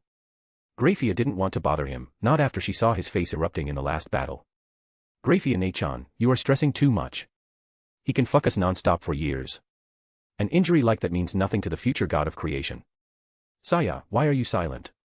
Didn't you say you wanted to marry in a floating castle? Ahem. Saya looked away. I don't remember saying that. Asahi noted down Saya's preference in his mind. He hugged Shirori and Graphia. Who says we can't have two castles? As expected of a harem protagonist, you want the best of every world. Shirori said with a grin. Asahi just chuckled in response while Siko was holding back her urge to bonk Shirori on the head. Let's do that then. We shall rule the pitiful devils from heaven and earth. Saya conjured balls of fire in her hands, ready to blast the Chinibu out of her sight. Shirori hugged Asahi, hiding from Saya. Saya-chan, let's not play with fire. The last time we did that, Siko had to work overtime with her water element. Shirori, let's not drag Siko here, Asahi gently scolded her. Let's work on the castle. Saya, come. Yes, daddy. Sometimes Asahi wondered if Shirori was a bigger degenerate than him. Just as Asahi soared into the sky, a tingle ran through his head. He immediately dashed back to his original place. The space twisted and out came a grim reaper with a scythe that was nothing like the elegant scythe Siko wielded. Rotten hands and tentacles wove around the blade down to the scythe's handle. Asahi narrowed his eyes. Minion of Hades. He had completely forgotten about the god of hell in the depths of the underworld. This particular Grim Reaper was stronger than the Satan-class devils. Seiko's battle lust awakened as she sensed Grim Reaper's strength. Pluto shuddered at the surge of powerful aura around him. He looked at the woman whose smile was even more sadistic than Nyx, the goddess of night. She has to be the swordswoman who incapacitated the Green Devil. His face under the robe scrunched. Ruler of Underworld, my name is Pluto, the attendant of Lord Hades. You seem to be busy at the moment. Shirori folded her arms under her chest. Well, duh. Why don't you come later, Grim Reaper-san? Shirori had no fear whatsoever. Rather, she deliberately provoked the Grim Reaper just to plant flags for another conquest. Seiko had the most fun in fights against intelligent opponents, and sadly the dungeon couldn't provide Seiko with what she wanted. I have come with a message. Lord Hades will be arriving tomorrow to meet you. Pluto kept his eyes on Asahi. In his eyes, Asahi had a divine aura far different from the gods. Even though Pluto was curious, he didn't ask anything. Tomorrow. Asahi frowned. Okay. I can spare a few minutes for your Lord Skeleton. I'll take my leave. Pluto felt like he would take unnecessary actions if he stayed. The Grim Reaper disappeared in the same way he came. What even was that? Saya asked with a frown. Ugly retard. Now. Saya, let's continue with the castle of your dreams. Asahi returned to bringing her dream castle into reality. That day, the devils glimpsed at the true character of their new ruler. He was a crazy person willing to break and make a floating castle for almost 15 hours and still not be satisfied with it. Even when the night fell, he was not decisive with the design. The devils were glad about one thing. The massive project made no noise whatsoever. By the time Asahi was done with the glorious castle in the sky, the entire family had assembled on a cloud platform made by Shirori. Asahi stretched his rocky, inflexible muscles and returned to his human form. His movements were dozens of times slow in rock elemental form, but his defense was even higher than Great Red. He doubted any physical could scratch him in rock elemental form. So, how's this, Saya? You madman. Saya sighed and looked up. The castle was decorated in silver and gold, something out of the pages of a fairy tale. The lush forest around the castle boundaries made everything stand out even more. Saya's eyes turned crimson as her alter ego took over. I fucking love it. Judging from her passionate eyes, Asahi could tell he was getting extra love tonight. Asahi took the girls to explore the interior he designed with Kliska's help. She had literally handed him a tablet that contained concept layouts of thousands if not more castles. His joyful time didn't last long, however. A 12-winged angel descended upon his castle with a golden sword in her hand. Teacher. Sandalphon called him in a shaky voice. Did you betray us? Someone misunderstood his intentions behind taking over the underworld. Chapter 392, ch. 403, she agreed. Sandalphon came running the moment she heard the news from her angel subordinate. She didn't stop to consult her father or any of her seraph superior. It was a straight flight to the underworld. Asahi approached and pinched Sandalphon's cheeks. Stop doubting me so easily. Why are you the leader of the underworld then? She was lightheaded, unable to form rational thoughts. If sadness could cause an angel to fall, she would be a fallen angel by now. Sandalphon stared at him, baffled. Then, you're still with heaven. I'm engaged to Gabriel. Asahi gave a straightforward answer. God is my future father-in-law, you know. Sandalphon was taken aback. His engagement had yet to be announced, and even Gabriel, her supposed best friend, hid it from her. But you're. Asahi made her shut up with a hug. You're so adorably dumb. For an angel who had lived for a long time, she was surprisingly dense. Even denser than Gabriel at times. The angel tilted her head, her cheeks flushed. Adorably dumb. You can't call me dumb and adorable, it makes no sense. Asahi loved how easily she forgot her main objective and corrected him. You still think I betrayed you? He asked, stroking her silky blonde hair. Tell me, my dear student. No. You still doubt me. Okay, let's go to heaven. I'll explain everything. He took Sandalphon's hand. Sandalphon quickly teleported to her room with a magic circle. When they arrived in God's room, Gabriel was already waiting there with biblical God. Gabriel leaned into Asahi's arms for a hug. Asahi. Brat, you destroyed the Devil Kings and became one top-level terrorist. Is this what you meant by, leave the underworld to me, during that meeting? Unlike his criticism, God didn't seem mad over his actions. Rather, he seemed happy as if his son-in-law got an A+ on his mark sheet. You're the best father-in-law. Asahi gave a thumbs up. And yes, I wanted the underworld. Better in my gentle hands than those arrogant, uncultured devils. Were those hands gentle when you slaughtered the Devil Kings? The old man asked with a sly smile. Hee hee, what a fine way to make your debut as my successor. Father. Sandalphon noticeably raised her voice. Is this really okay? We are natural enemies of devils. Is it fine for teacher to be their leader? Teacher. God's face descended into a serious frown. My student is my daughter's teacher. Does that make me your grand teacher? God asked some strange questions.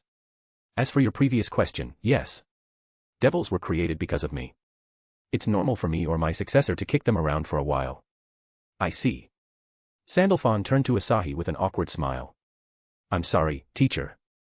I doubted you for nothing. With the misunderstanding cleared, she was quick to admit her mistake and apologize. Teacher this, teacher that, biblical God said with a yawn. Just be husband and wife already. I'm tying your knots. God was in a far better mood today. The achievement of his future son-in-law elated him. After all, he didn't need to lose any hair over the crazy devils in the underworld. Husband and wife. Sandalphon asked with wide eyes. My teacher, husband, wife, tying knots, what? Sandalphon's brain failed to keep up with the sudden situation. She had thought of marrying Asahi at least twice even though it was forbidden. Asahi was God's successor, who was her father. Wouldn't that make Asahi her father? Now when God brought up the topic, she was flustered. Asahi could see that Sandalphon wasn't ready. As much as he liked her, she was far too pure to even consider him as a man. Sucks. Sucks. God chuckled. Yes, husband and wife. I have also created a home for you, Asahi, and Gabriel, you can do anything there without worrying about fall. Sandalphon didn't know what to say. The most she could think of was watching anime and training with Asahi. Gabriel, on the other hand, was corrupt to her core. Even in God's presence, her halo flickered crazily. She could fantasize about acts that Sandalphon wasn't even aware of. But she calmed herself down for the sake of Sandalphon. Gabriel took Sandalphon's hand and gently hugged her, imitating Asahi's way of comforting. Take a deep breath now and release your tension. Yes, Lady Gabriel. The blonde angels hugging each other made up for perfect sight. Asahi couldn't help but appreciate their beauty again. The usually decisive and graceful Sandalphon was acting like a little sister. Gabriel was gentle with Sandalphon, but her gaze toward God was filled with bitter emotion. Father, don't force it on Sandalphon. She isn't a tool you can throw away whenever you want. The seraph was mad this time. God gave a wry smile. The seraph, who couldn't even talk to him without fumbling, was showing such a strong reaction to his decision. I never thought of Sandalphon as a tool. She will be happy with Asahi, like you. I love Asahi, everyone knows that. Sandalphon isn't aware of love. Your heart is in the right place, but your method is wrong. Let Asahi and Sandalphon make this important decision. Don't interfere between love, got it? Gabriel became heated up the more she defended her friend. These are my honest thoughts, sorry if I said too much. Instead of fighting his daughter, God glared at his son-in-law, his eyes clearly saying, why haven't you seduced Sandalphon? Asahi slipped his arms around both Gabriel and Sandalphon. Gabriel, good job. Gabriel's face lit up as if she had achieved the greatest feat in the world. Asahi, thank you. Asahi was shocked. Usually, she'd be shivering in delight, asking for head pats for at least an hour. That had become the norm. Gabriel grew out of her head pat phase. He was proud and a bit sad. How could he call her a head pat slut now? Actually, Sandalphon muttered. I don't mind getting married, if teacher can spend time with me every day.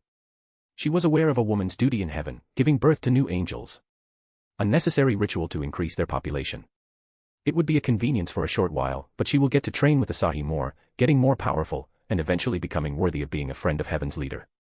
She wanted to be what Michael was to God. A friend/subordinate who could carry Asahi's burdens. Even God was speechless this time. Chapter 393, ch. 404, The Forbidden Thought. God pondered where he went wrong with Sandalphon and Gabriel. The two were normal until they met Asahi. Yes, it's his fault for corrupting them. They are in their rebellious phase now. He decided to not push them further. Asahi lad, the final product is ready. Come to my workshop. Sandalphon patted Asahi's arm. Marriage. Before Asahi could coax the innocent angel, Gabriel pulled her away. Sandalphon, you dimwit. Marriage is not. Asahi, you can go with father. I'll educate Sandalphon. Asahi almost laughed when Gabriel called Sandalphon a dimwit. Even though she grew some wits, she was still an airhead at her core. Asahi caressed Sandalphon's face. You aren't ready for that, I promise you. Asahi was always ready to welcome a sweet angel like Sandalphon. With time and some knowledge, she would be prepared for becoming his spouse. Sandalphon gulped down anxiously and nodded. I'll learn everything you teach me, teacher. Sweet, he moved closer and pecked her cheeks. You'll become my greatest student. Between Ace, Riveria, and Sandalphon, the angel had the advantage of a higher-ranked world. The spirits or elves couldn't compare to the highest-ranked angels. But Ace was a special case for being the second protagonist of her world.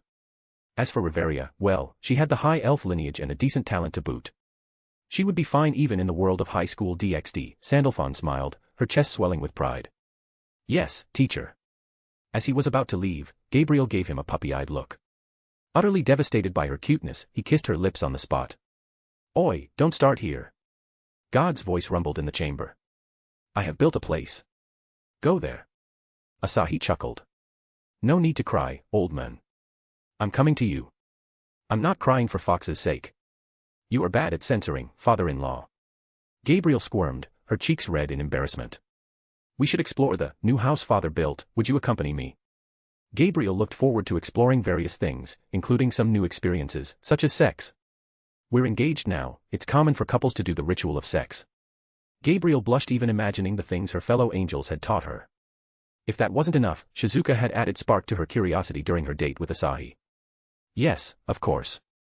Time was ripe to pluck the flower he had been gardening with great effort. Gabriel's cheeks relaxed, and a wide smile blossomed. She was truly the apple of heaven. Sandalphon had seen them flirt before, but it was never to this extent. They seemed to treat her like air while lost in each other. There was a considerable difference in treatment between them. She had nothing against the two but respect. Yet, she felt a grievance within her heart. I also exist. Teacher. Why won't you look at me? Blinded by new emotions, Sandalphon was treading a dangerous path. Asahi was a bit surprised by the final product of the boosted gear. It was even bigger than the prototype. The metal scaling on the gauntlet was also bulkier. The aesthetics were also different, however. The scales were still crimson and the gem emerald, but there was an extra golden engraving on the scales as well as golden linings around the edges. It's the engagement gift from my beautiful Gabriel, God said with a grin. Don't sweat, lad. You can handle it. What will I get for Sandalphon? Asahi asked in a sarcastic tone. Heh. Sandalphon herself is a gift. A strong-willed and loyal woman who would always put you at the front and center of her world.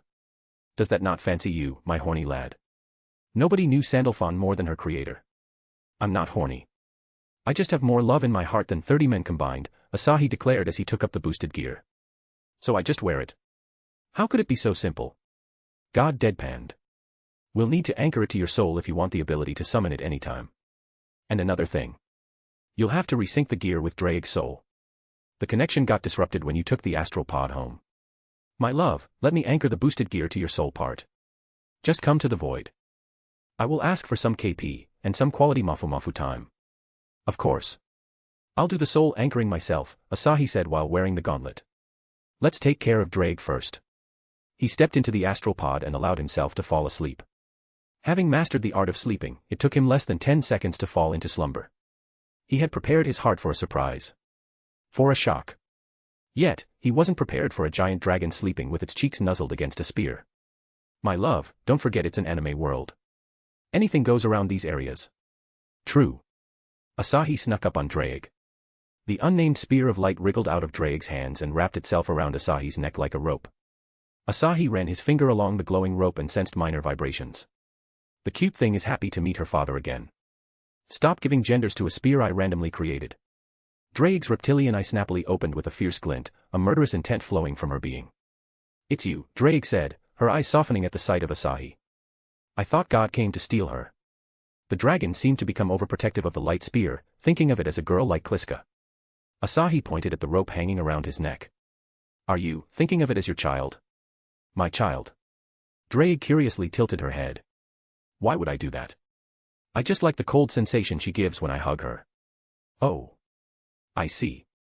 Drake lowered her head on the ground and pushed her snout against Asahi's chin. How did you end up here today? Asahi stroked her scale-covered snout. You can finally leave. Drake shook off his hand. Raising her head, she blew a large breath of flames at the ceiling. What are we waiting for? The heavenly dragon's excitement level was off the charts. Even though she was used to being alone in caves, this place was just not for her.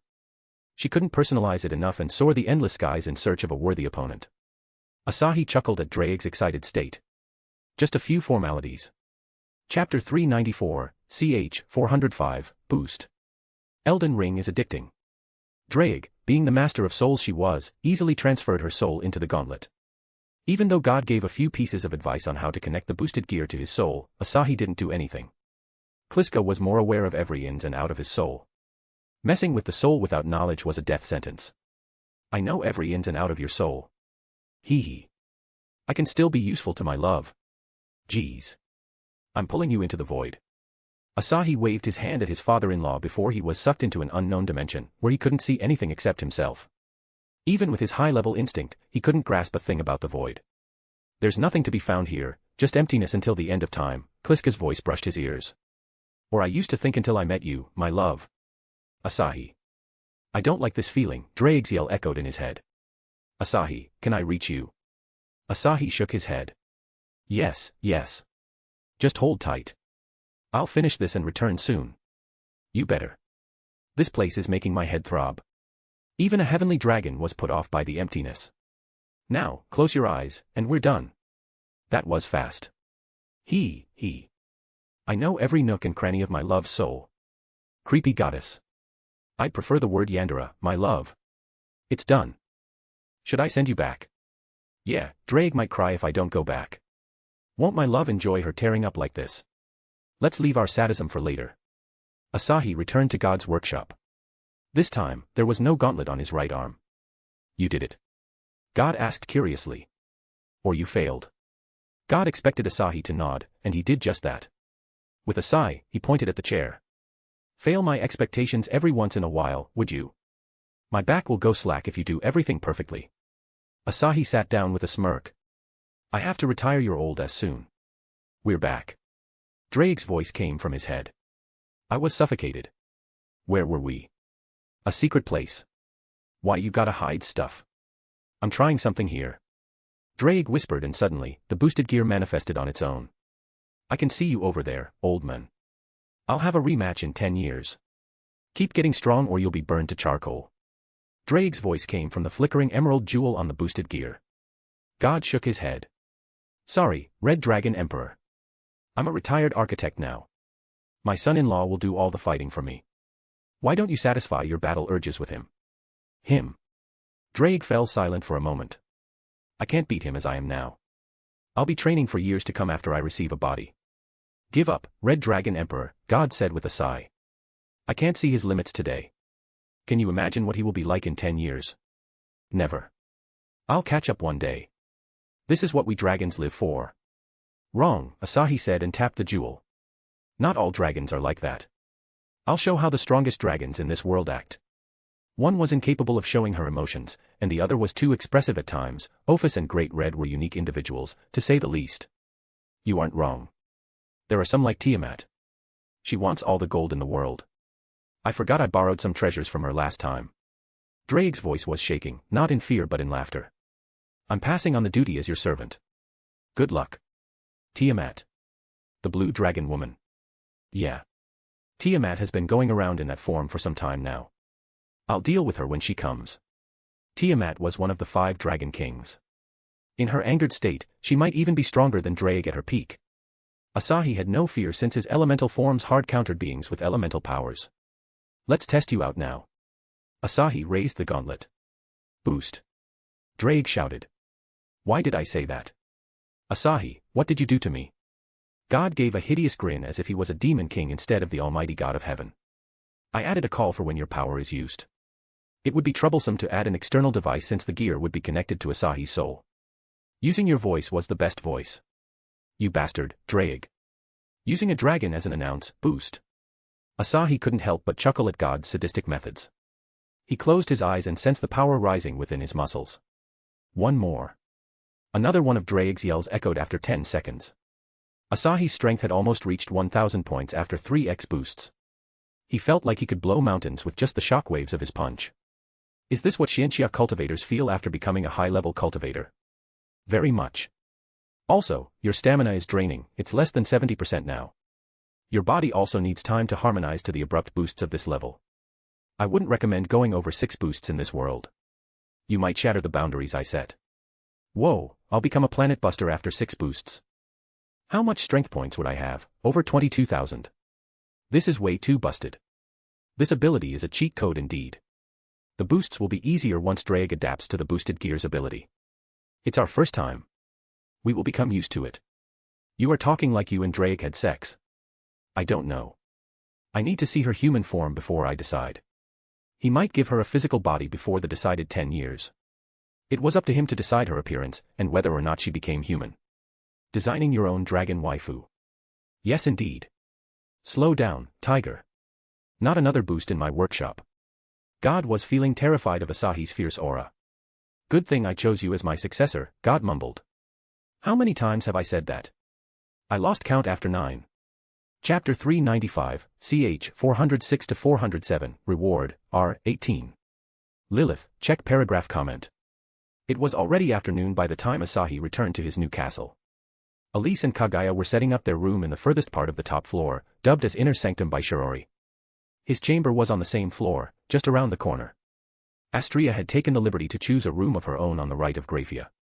Even Yuriko had taken time off of her store to choose a room for herself. Saya, well, she chose 2 rooms, one for herself and one for her alter ego Heya. Look at their priorities, Kliska. Spending time with you is their priority. Well, as long as they have fun. Asahi looked for Lilith, who was sitting in a spacious chamber in the outer section of the castle. The black-haired mother of all devils was wearing an elegant black one-piece. Leaning her head on her left hand, she thoughtlessly fiddled with a burning cigarette held in her right hand. Perhaps it was her lifeless expression or her blank look in her eyes. Lilith seemed to have aged by 20 years, perhaps due to her lifeless expression or the blank look in her eyes. The air was hard to match with the woman who arrogantly belittled Asahi when he challenged Lucifer. Why is the devil MILF depressed now? The blue-haired devil maid standing nearby noticed Asahi. With a quick bow, she fled like a frightened rabbit. Your Imperial Majesty. Lilith tilted her head, raising the cigarette between her lips. I have set up the stage for every devil noble. However, I can't guarantee that everyone will show up. Great work. Asahi sat across from Lilith and pointed at the cigarette. Where did you get this? This foul-smelling, burning, smoking piece of crap. A purple-haired girl gave it to me, she said. You look more depressed with this in your hand. Shirori. Asahi couldn't help but shake his head at the ever-growing mischief of his wife. Well, she wasn't wrong. You look like you haven't slept since forever. What's the point? She shrugged and continued smoking. Sorry, my emperor. I'm not in the right mood. Can I have some time alone? Lilith felt like her life was nothing but a ginormous waste from start to finish. Her issues stemmed from health issues and spiraled out of control from witnessing the daily loving life of Asahi. Lilith finally realized the slogan many lower-class devils shouted, life isn't fair. You can, but, Asahi said, taking the cigarette from her. Wanna talk about your life problems? Did you and Lucifer split up? Lilith had finished every task he gave her. That much endeavor called for a little counseling session at the very least. Split up? Lilith scoffed. What even was left between us after his fall? I hate seeing that man's face now. I hold you accountable for everything. Well, your husband started it all. I was just defending myself. Lilith gave him a sidelong glance. You're more inconsiderate than I previously imagined, Your Imperial Majesty. What did I do exactly? Asahi shrugged. Nothing. He didn't remember doing anything inconsiderate other than turning Lucifer into a saint. Lilith sharpened her gaze, the pair of obsidian eyes scrutinizing him. Man envies God for immortality. God envies men for transience. That metaphor. Asahi frowned. Is it supposed to mean something? Lilith squeezed the cigarette, a lonely expression on her face. I am resigning from this job, there is nothing for me here. I won't stop you but. Asahi reached out and stroked her hair, using the power of head pats to soothe her depression, even if just a bit. You are always welcome. Lilith slapped his hand and tackled him. Asahi's body moved on instinct.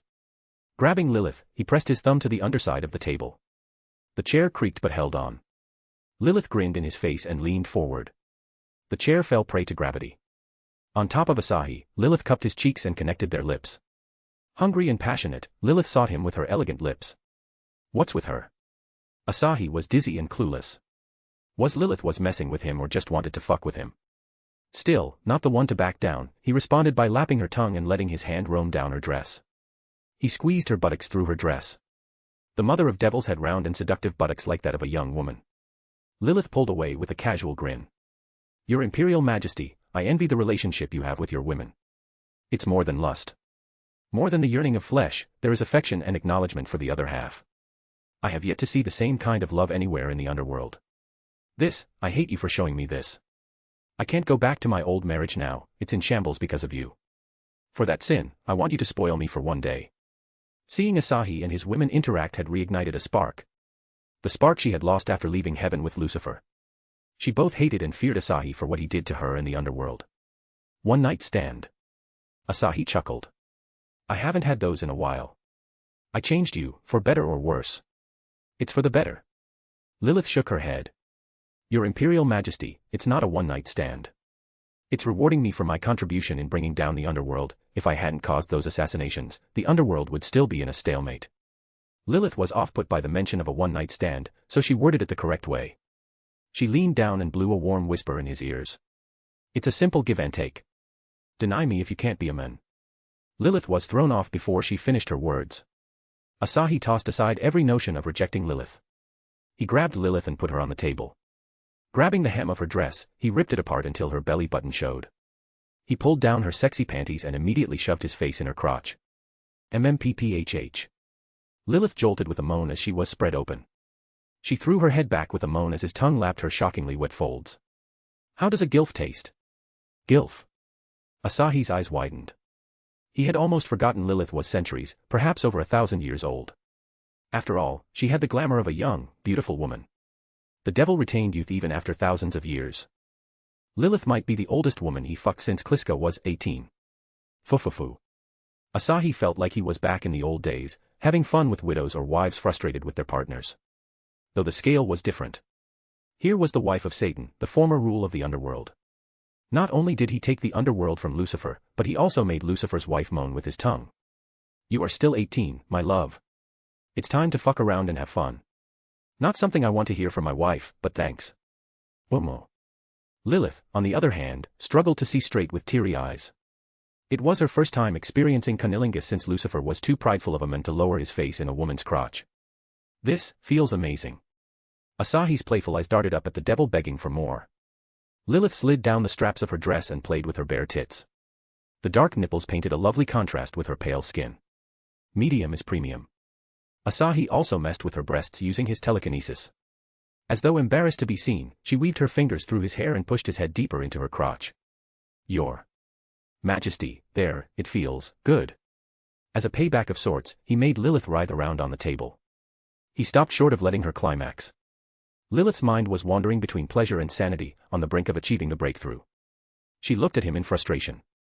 Asahi drew closer and kissed her, giving her a taste of her own sweet nectar. Lilith closed her eyes and licked everything he had to offer. It's my turn to feel good, Asahi whispered in her ears and trailed his fingers on her slender legs. He gripped her soft buttocks and lifted her off the table. NN. Lilith shuddered at the sensitive touch and instinctively wrapped her arms around his neck. Asahi's clothes vanished instantaneously, freeing his cock from the prison. With a feral grin, he rammed into the soaking wet woman. Ah. Lilith grunted at the aggressive invasion of the heat. Her insides constricted in pleasure.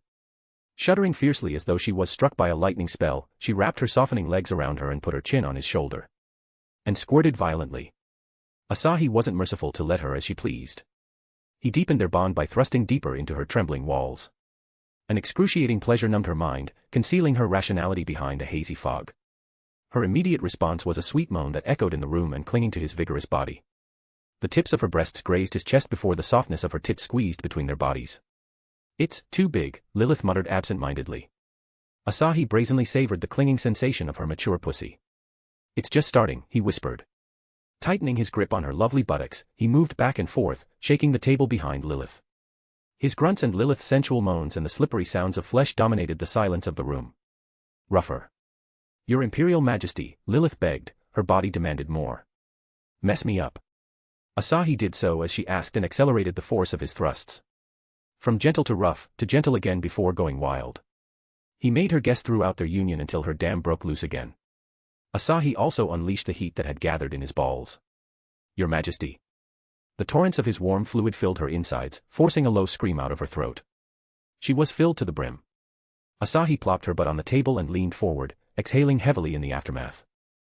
Lilith clung to him as though she was addicted to being held like this. Asahi pushed her shoulders and brushed her long wet hair from her face. How was it? It was better than my hus. Lucifer. She admitted honestly. A beautiful reward for my work. I should leave. She didn't want to overstay her welcome in this position even though she was the one who seduced him. She wasn't afraid to be cut down by his wives. No, she was terrified of falling addicted to this pleasure. She was afraid of being tied to the underworld or heaven as both places would keep reminding her of her past. Asahi grinned as he raised her chin and pecked her lips. Your reward isn't finished yet. He lifted her right leg and turned over, forcing her gaze to rest her hands on the table. He pulled her hips closer and spread her ass cheeks.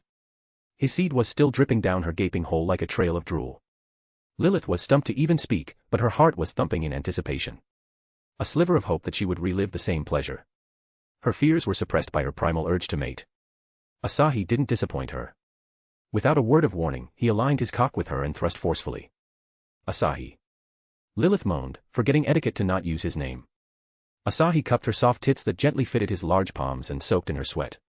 Stimulating her breasts, he started moving his hips. Say, what would you do if Lucifer walked in on us? Asahi whispered in her ears, yet he didn't hesitate in his conquest. Lilith tightened at the thought. The thought of her former husband watching her. He mnghhh. He became a pussy. Lilith barely got her bearing to not moan between words. Asahi couldn't help but chuckle at her answer.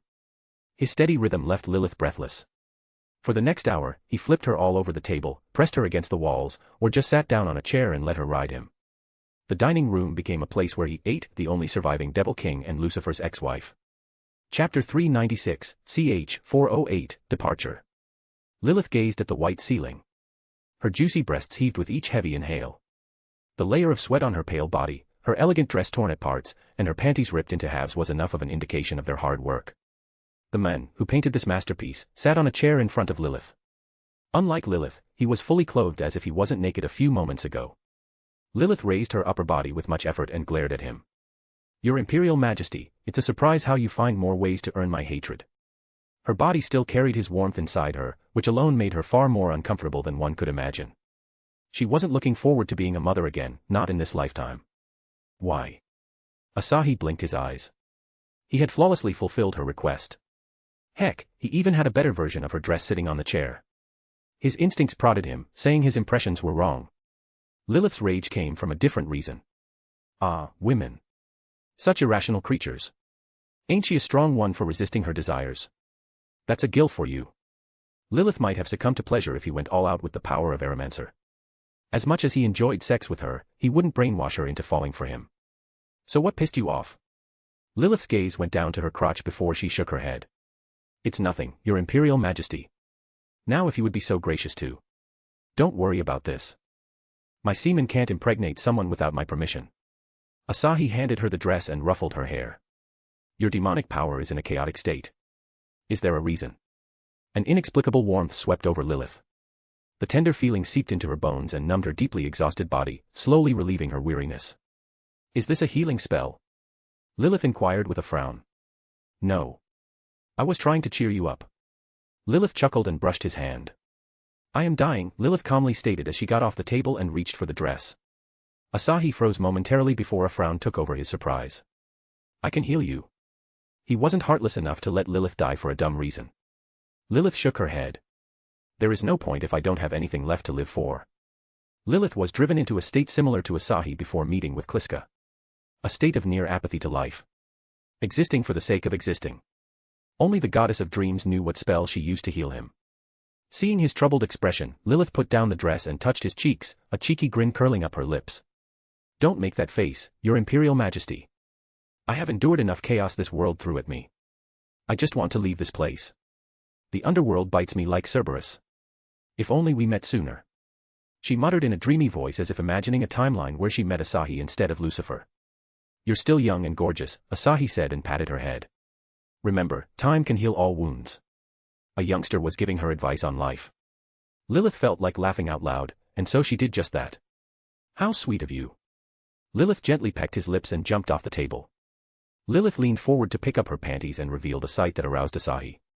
The devil woman giggled as she felt his gaze on her. I'll be traveling the mortal world for years to come, find me if you ever feel like having another wild night. Lilith knew she'd fall into a depraved state if she slept a few more times with him. Losing her arrogance, her pride, had taken away a big chunk of her identity. She wanted to explore the world instead of becoming her former self. Not that she minded feeling alive again. I'm being weird.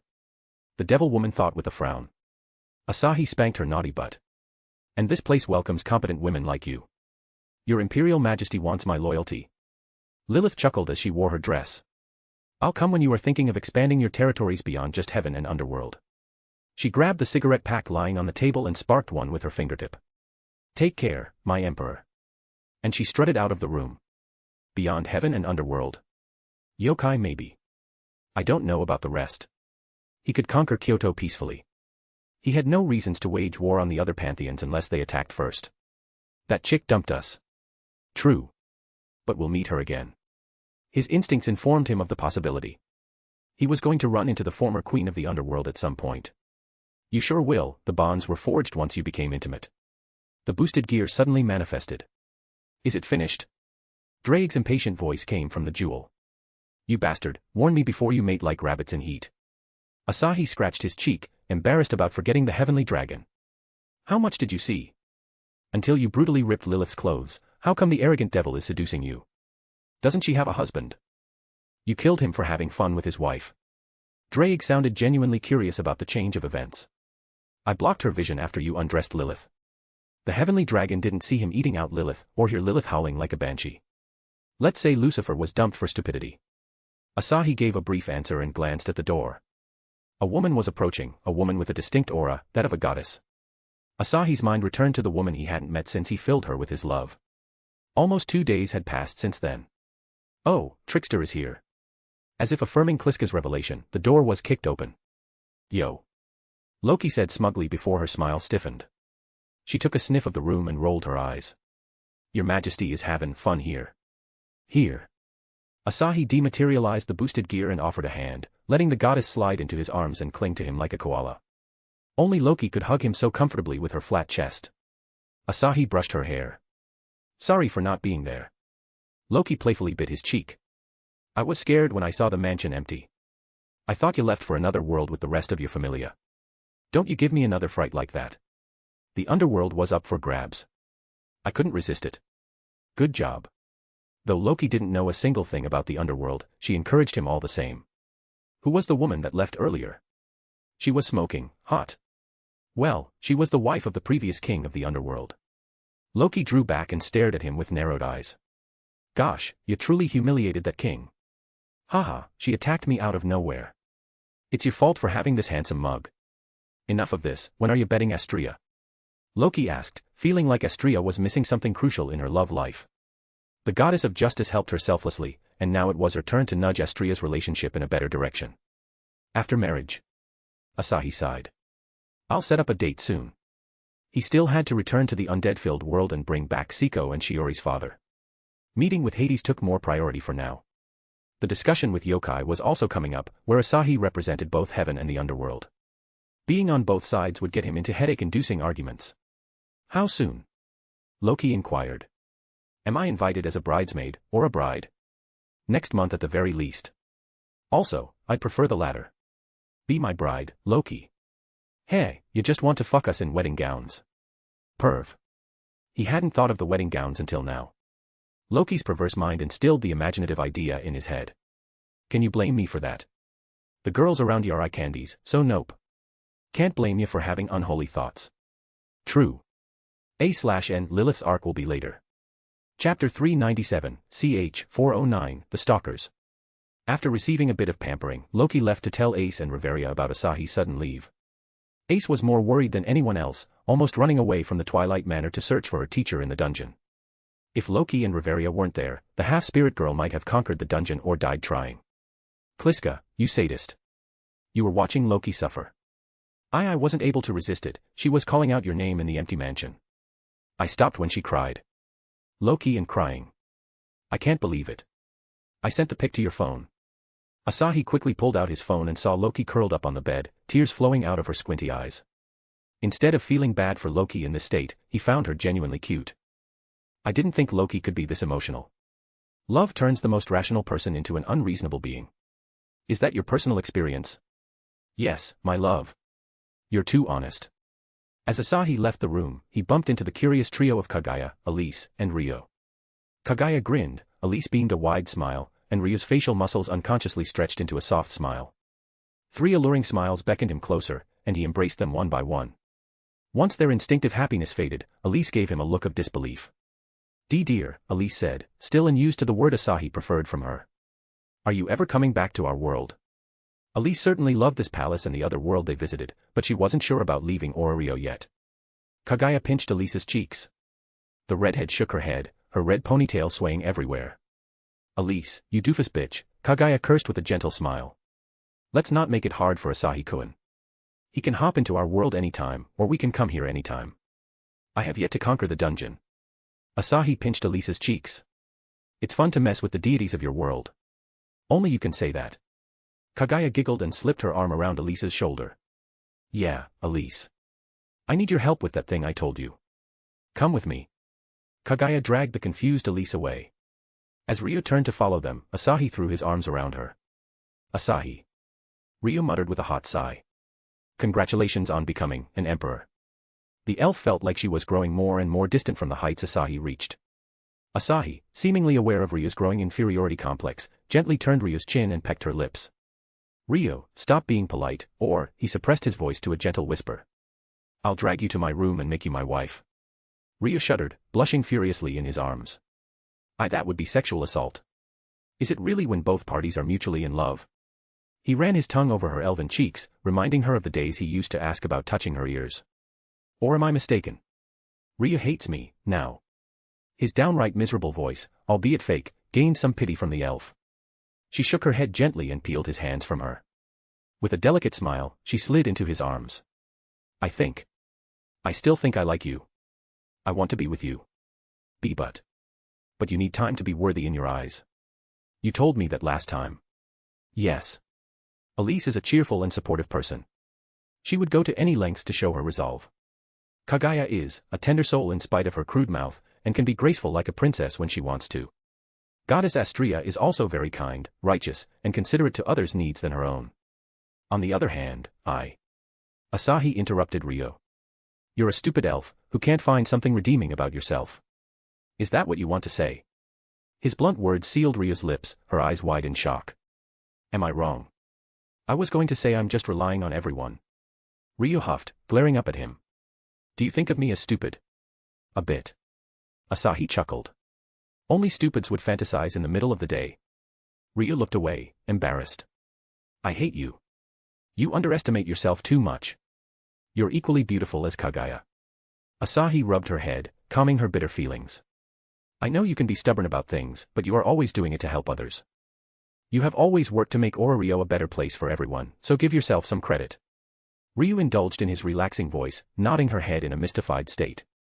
Every word flew over her head under the mystical effect of his head pats. Asahi sighed and spoiled the elf until she dozed off to the land of dreams. He decided to take a nap with Ryo, just to see her embarrassed face when she woke up. He received just that, but only for a second before Ryo fled like a frightened rabbit. Asahi set out for a stroll in Lusafad City with Grafia. The capital city of the underworld was just enormous, more than enough to hold over 50,000 people.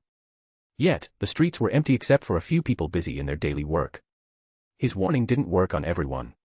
They have a decent lighting system with magic and old-school architecture design. They only need some upgrades in daily essentials. Won't you fix this ugly sky?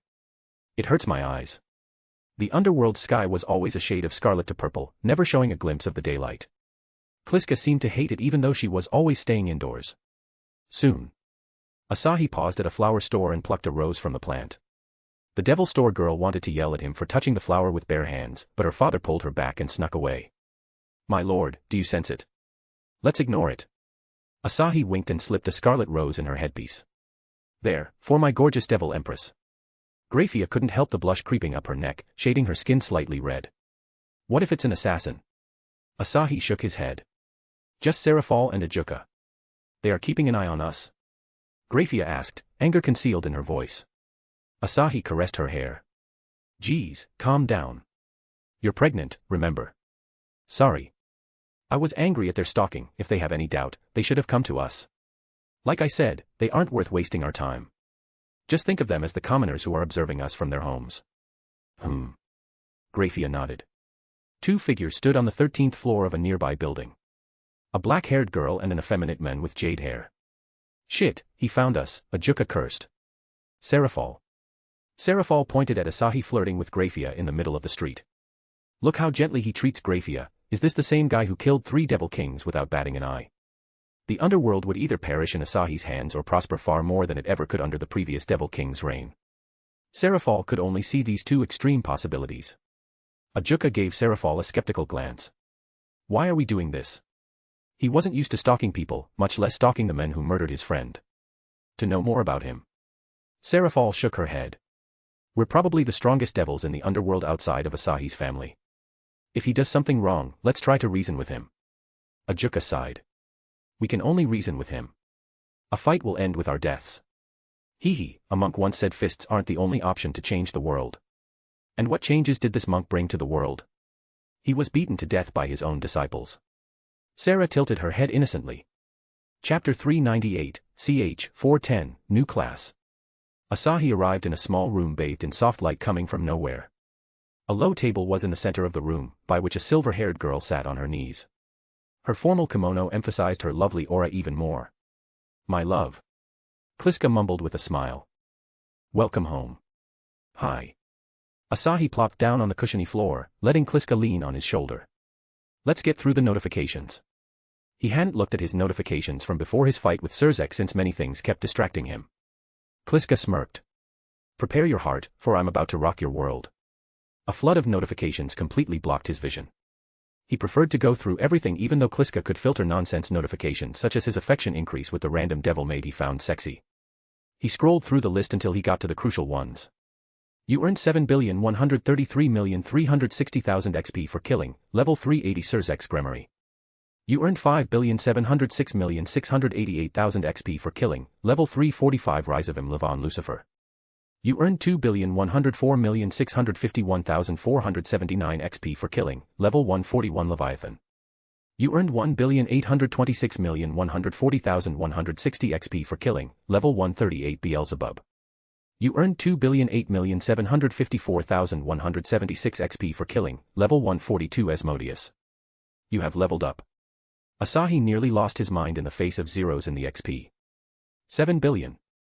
You can choose a new class. Monster Tamer. Bane of Supernatural. Spearman. Magician. Enigmatic Enchanter. You can't level up before selecting a class. The hour was upon him to choose the class. He threw a curious glance at Kliska. Bane of Supernatural. Did it replace Monster and Undead Hunter? Demon, Monster, and Undead Hunter combined into one class. Killing 2 super devils evolved the classes. You'll deal massive damage to anything with supernatural powers. So basically more overpowered skills. Kliska slid her head onto his lap and guided his hand to her hair. Receiving head pats with a slack smile, the goddess explained, it's your choice. Do you want to go crazy in fighting gods and supernaturals or do you want to command an army of monsters/dragons? Geez, you're tempting me. He could never go wrong with the new class. Gods, demons, dragons, he would fight and kill them either way. The skill would make the fights easier, and well, less challenging. Enchanter class would immensely help in the creation of armor and weapons. I'll probably select the Enchanter at level 75. How far will my XP take me? The billions of XP had to give him decent upgrades. Otherwise, his day would be ruined. Guess. 69. Asahi answered, confused until his instincts tugged at his consciousness. It's more than that. A little more, the XP also strengthened your partners. Graphia will surpass Satan class. Ray will exceed the level 8s of her world in raw power. Great. Well, I'm not letting Graphia take any dangerous fights. On the bright side, you can now easily dispose of beings on the level of the heavenly dragons. We can find garbage like them anywhere in the multiverse. Oi, who are you calling garbage? Drake's frantic voice rumbled. She had been chilling in the quiet territory in the boosted gear until she heard a woman calling the heavenly dragons garbage. Let me out of this prison, Asahi. I'll burn this woman with my flames. Her high-pitched voice turned those threats into a child's whining. Kliska gave a sly smile. You. Who else is a heavenly dragon here? Asahi pinched Kliska's cheeks. You minx. A giggling Kliska snapped her finger, and a chibi red dragon appeared in the room. Drake's emerald eyes comically widened. How am I so small? Kliska got up and stared at Drake. As the wife of your master, I'm declaring this room as your new home. This pathetic room. Drake snorted and puffed flames from her mouth. Send me back. Kliska grabbed Drake out of the air and put the dragon on her lap. Drake's great endeavor in flying to safety failed as she was apprehended and forcefully patted by Kliska. You won't feel lonely with me here. Drake looked at Asahi, eyes full of fear. She could only use puny flames out of her vast arsenal of abilities. Those flames stood no chance against the woman currently caressing her head as if she was a dog, not one of the strongest dragons in the world. Asahi smirked and joined Kliska in caressing Drake's surprisingly thin scales. The victor mocks the loser, Kliska said. You lost against my love, so you have to accept everything he says.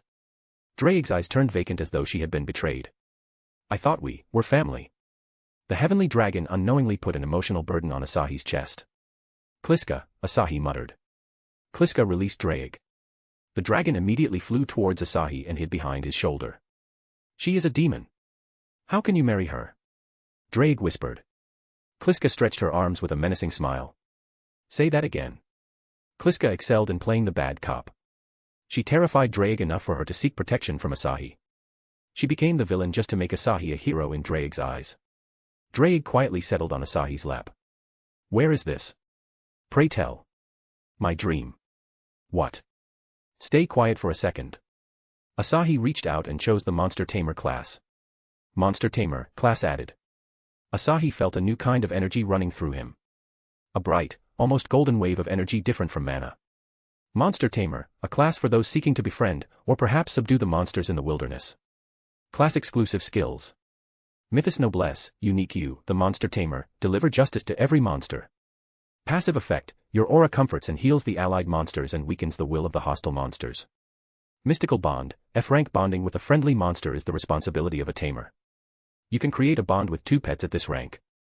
There is a 20% chance to force a bond on an unwilling monster. Feverish Pact, unique your pets gain a unique skill at every 25 affection points until 100 affection points and a special skill at 100 affection points. After 100 enhance the effects of the acquired skills. Dimensional Summoning, unique you can call upon your bonded pets from any dimension.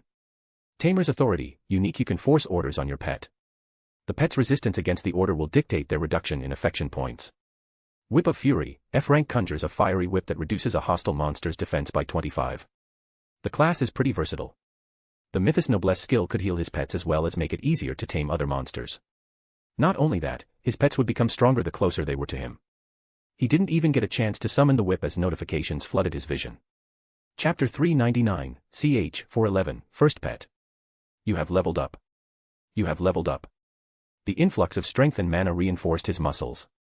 Once the surge of level up notifications ended, a new window popped up. Congratulations on accumulating 500 stats in defense. Reward, Deathless Tank class. Kliska burst into a fit of giggles. Ah, my love. Your skin alone qualifies you for the special class. More survivability, I guess. Class. Drake asked, foggy question marks popping over her chibi head. Satan class. Kliska turned her gleaming eyes towards the innocent and curious dragon. Drake shuddered and clung to Asahi's shirt. The warmth around him untied the knots of worries in her heart. Asahi, can I hug you to sleep every night? Drake asked in a cute, yet curious voice. Only if you obey me, Kliska intruded. A cute dragon to bully in her free time was a blessing. Agree. Drake shook her head rapidly. Asahi, you are strong. Fight her. For your pride. Asahi lifted the dragon and looked her in the eyes. You know who this lovely woman is? No. She created the world you live in from the dreams and imaginations of mortals. She can delete your world with one thought. Drake's eyes widened. That's. Kliska leaked a minuscule amount of her aura. Drake struggled to stand straight, her knees shaking from the pressure. Yet, she defiantly glared at Kliska, mustering her aura as much as she could. Don't underestimate a heavenly dragon. Drake yelled. Kliska grinned and turned up the pressure. Drake felt like the sky had collapsed on her head. She was about to collapse, but Asahi placed his hand under her chin and scratched her scales. Drake, she is too powerful for us. Even with boosted gear? Drake questioned. He had nearly bent reality with his existence after a couple of boosts with the boosted gear. Asahi shook his head.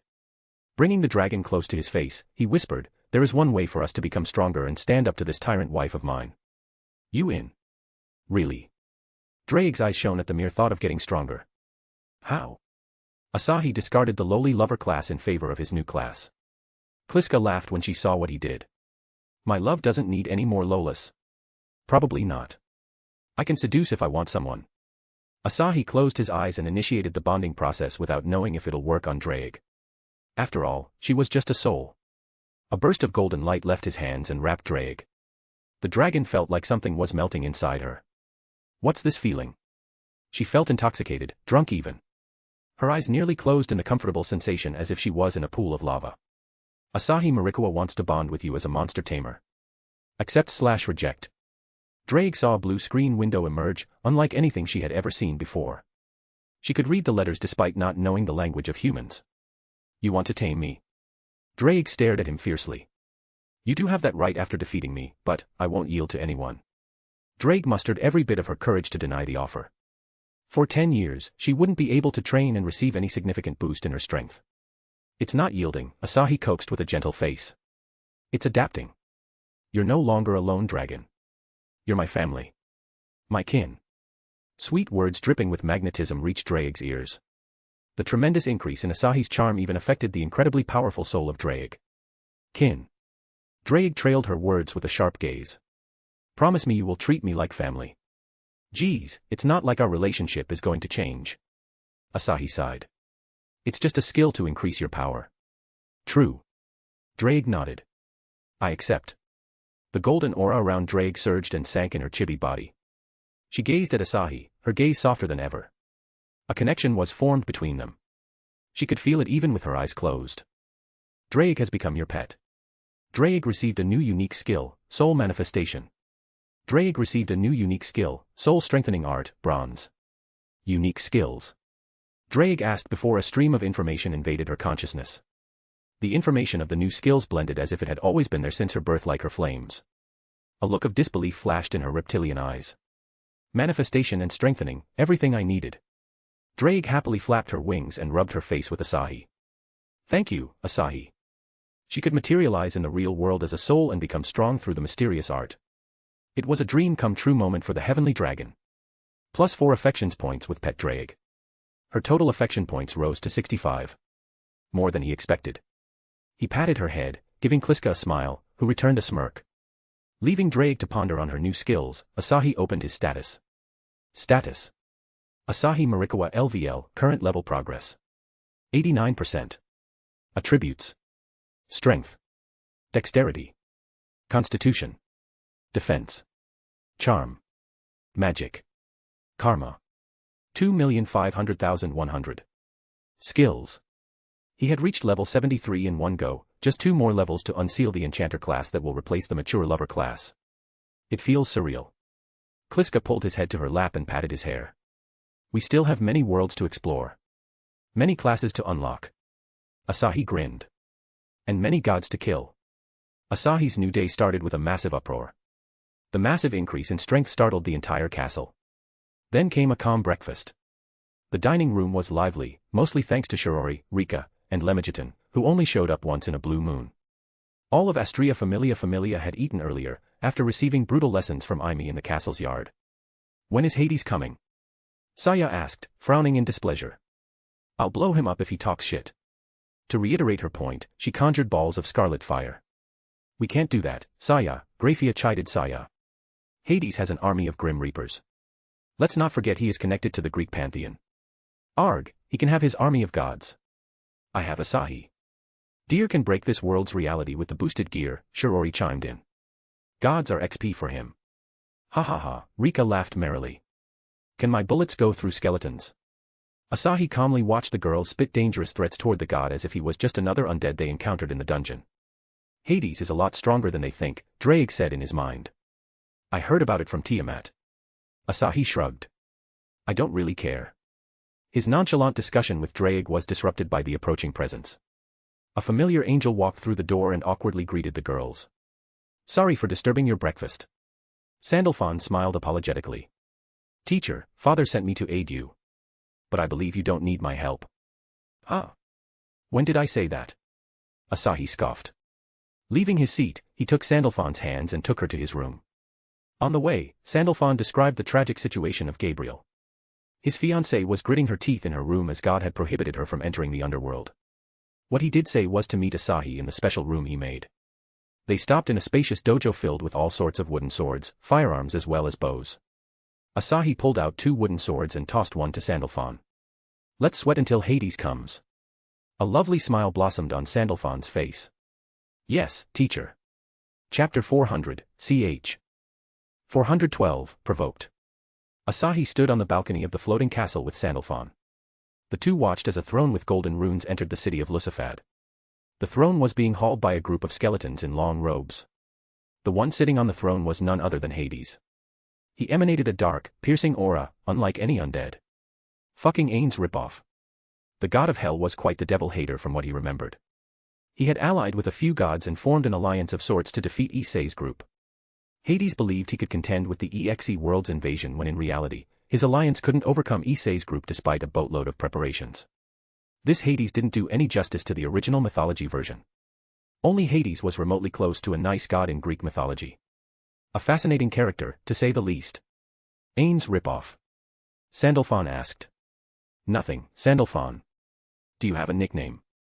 Fuck that, I'll give you one. Fawn. Sounds bad. Ulf. That's like a boy's name. Sand. Sandy. Sandra. Sandra is what I'll call you from now on. Sandra.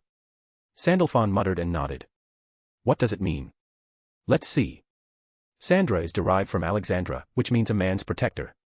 In this case, mine. Isn't that a nice coincidence? Teacher's protector. Sandalphon's blue eyes glowed with great resolve. I'll live up to that name. It was the duty she chose. For the sake of being the best protector, she had to become a great disciple first. For that, she needed Asahi's best attention. Each spar with Asahi opened her eyes to new techniques. She had only used the sword for slashing and decapitating heaven's enemies. But, with Asahi's guidance, she had wielded the sword in an entirely different way. Oblivious to her frantic obsession, Asahi rubbed her head as he conversed with Drake in his head. Shall I manifest to give the skeleton a spook? Drake asked in an upbeat voice. Which form will you take? My true, original form. The dragon who made gods tremble with her presence alone. Forget it.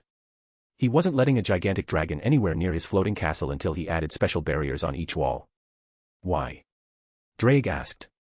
Kliska, stop. Not my tail. My love, I'll teach this rude dragon some manners. You can have fun with the undead. Don't kill her. Haha, how could I kill this extremely cute lizard? Kliska. I'll murder you one day. Just you Waea. That was the last he heard of Drake. Asahi took Sandalphon's hand. Let's go, Sandra. The yet-to-be-named floating castle was made for him and his family meeting, not political ones. The castle in the city was for work. Teacher, no, Lord. It'll diminish your prestige if you were to greet them this way. Father used to do it all the time with other gods. Asahi turned to Sandalphon and tenderly held her shoulders. Any particular reason for calling me Lord? The sudden change caught him off guard. Because I'm your servant. Every angel is created to serve the leader of heaven. I strive to be your sword and shield, a reliable hand in every task. It's what I have chosen for myself. Oh, that sounds wonderful, but... Asahi cupped her face and leaned forward. I want us to be more than that. Sandalphon's mind wandered to the last talk she had with Gabriel about love. Frankly, she still couldn't understand anything about love. Like, lovers. Husband and wife. Smart girl. Asahi nodded and pecked her forehead. Let's talk later. Hades is fuming down there. Look, he is coming. The god of hell was floating before him as he spoke.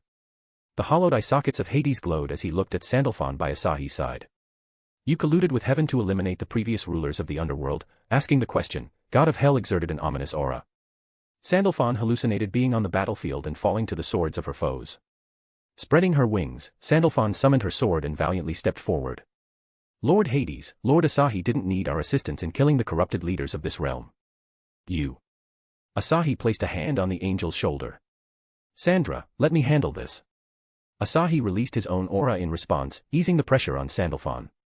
The glowing light in Hades' eye sockets flickered. The aura he felt from Asahi made him sick. It was unlike anything he had ever encountered. It was like the divine aura of gods, yet there was a hint of dragon aura as well as the pure aura of angels. What kind of abomination did that wretched god make this time? He shook off that thought. Even the biblical God didn't give him this feeling. This chilling sensation pervaded every corner of his home. Death. Asahi took Sandalphon's sword and pointed at Hades. Pressuring my woman in my territory. Do I take that as a declaration of war, Hades? War. Hades' skeletal jaw clacked. Quahahaha, you are more hot-headed than the Lucifer kid. Just brush this aside as a test of your demeanor. On what grounds are you testing me? Asahi asked in an overbearing manner. What even is the purpose of this meeting? A Grim Reaper appeared behind Hades. The ultimate-class Grim Reaper Pluto pulled out his scythe from thin air, confident in his strength that surpassed the devil kings of the old. His nefarious scythe was wrapped in bones and writhing tentacles. It carried a special type of curse that shaved the lifespan of whoever it attacked. Lord Hades, may I have the honor of teaching him a lesson? Then come. I'm quite impatient in these matters. Pluto heard Asahi's voice behind him. The Grim Reaper dispersed into black specks and re-emerged on Asahi's right. The scythe was swung. Asahi filled the air with his mental strength and condensed a shield that stopped the scythe's advance. Asahi wrapped the Grim Reaper in the clutches of his telekinesis and yanked the scythe out of his hands. He didn't mind the deathly glare coming from Pluto and turned toward Hades. Asahi smirked. Dead or alive, you decide. Author, favorite if you liked it, /author. Chapter 401, ch. 413, Manifestation. Hades' skeleton face failed to show the fury boiling underneath. He raised his hand. The sleeve of his robe slid down, revealing a bony hand. Let's take a step back. Pluto stepped out of his bounds, and you struck first. We both made a mistake. Hades saw no reason to butt heads with someone whose aura alone could cause him discomfort. Very well. Before that, there is one last thing. Asahi turned back to Pluto. Since you wanted to teach me a lesson, it's only fair that I return the favor. Asahi placed a hand on Pluto's chest and channeled his life element. Grim Reapers, the beings native to the realm of dead, had a lifespan regardless of their half-god lineage. Pluto shivered but was unable to move any inch. Asahi's glowing mana penetrated Pluto's robe. Pluto shrieked. His agonizing howl echoed in the empty castle, reaching into the devil's hiding in the comfort of their homes. The life element violated the very essence of his being, death. This is, Hades' eyes widened. Stop this at once. Hades' divine aura burst forth with his rage. Even then, Asahi continued sucking the life energy out of Pluto. Hades was given the choice to save his loyal servant and make an enemy out of Asahi or let his servant die. The god of hell immediately made his choice and summoned a bone staff with a skull mounted on its top. A white skull with 3 blue eyes and 2 horns. His divine aura was multiplied several folds. The castle shook under his rage. As he gathered his divine aura to attack, Sandalphon lunged at him with her sword. Do not disturb Lord Asahi. White bird, Hades cursed. You are. Hades paused as the scaled crimson gauntlet around Asahi's left hand caught his eyes. The gauntlet leaked a strong, distinct aura. Kahahaha. A burst of roaring laughter came from the boosted gear. I can't stop myself, Kliska, let me go. I want to fight. Drake, calm down, or I'm gonna spank your butt with Kliska. Asahi pulled back and slipped the scythe back into Pluto's hand. Kid, always thinks about the consequences of your words, got it, he casually advised a 100-years-old Grim Reaper. The Grim Reaper bowed his head as he floated in silence as though he was still in shock. Drake. Hades muttered. How are you still alive? I curse you to die first, you undead bastard, Drake replied. Do you have the guts to fight me later? Hades scratched his chin without any flesh. Your flesh is indeed dead, but your body is clinging to a special armor. Amidst his thoughts on the fascinating matter of Drake, the thought of his subordinate slipped out of his mind. So biblical God made a special weapon fueled by Drake's soul, which this kid used to overcome the oddities among the devils. He suddenly had an epiphany about increasing his forces. A new plan that involved the sacrifice of other dragons. You think I'm a mere specter? Drake growled. The boosted gear emitted a red aura. A blinding light shot out of the emerald jewel. What happened next shocked Hades out of his mind. The strongest heavenly dragon Drake in flesh and blood looked down on Hades with gleaming emerald eyes. The aura Drake exuded was comparable to her peak condition. Sandalphon gazed at the dragon in shock. My love, I tried. Drake, Asahi said, voice low. Go back. Hold on, Devil King, Hades tried to stop Asahi as he examined Drake's phantasmal body. What are you, Drake? The dragon glanced at Asahi with a soft look in her eyes. Asahi, just one fight. I want to test the limits of this body. Asahi's brows twitched. Drake's battle-maniac nature was a real pain in the ass sometimes. Not now.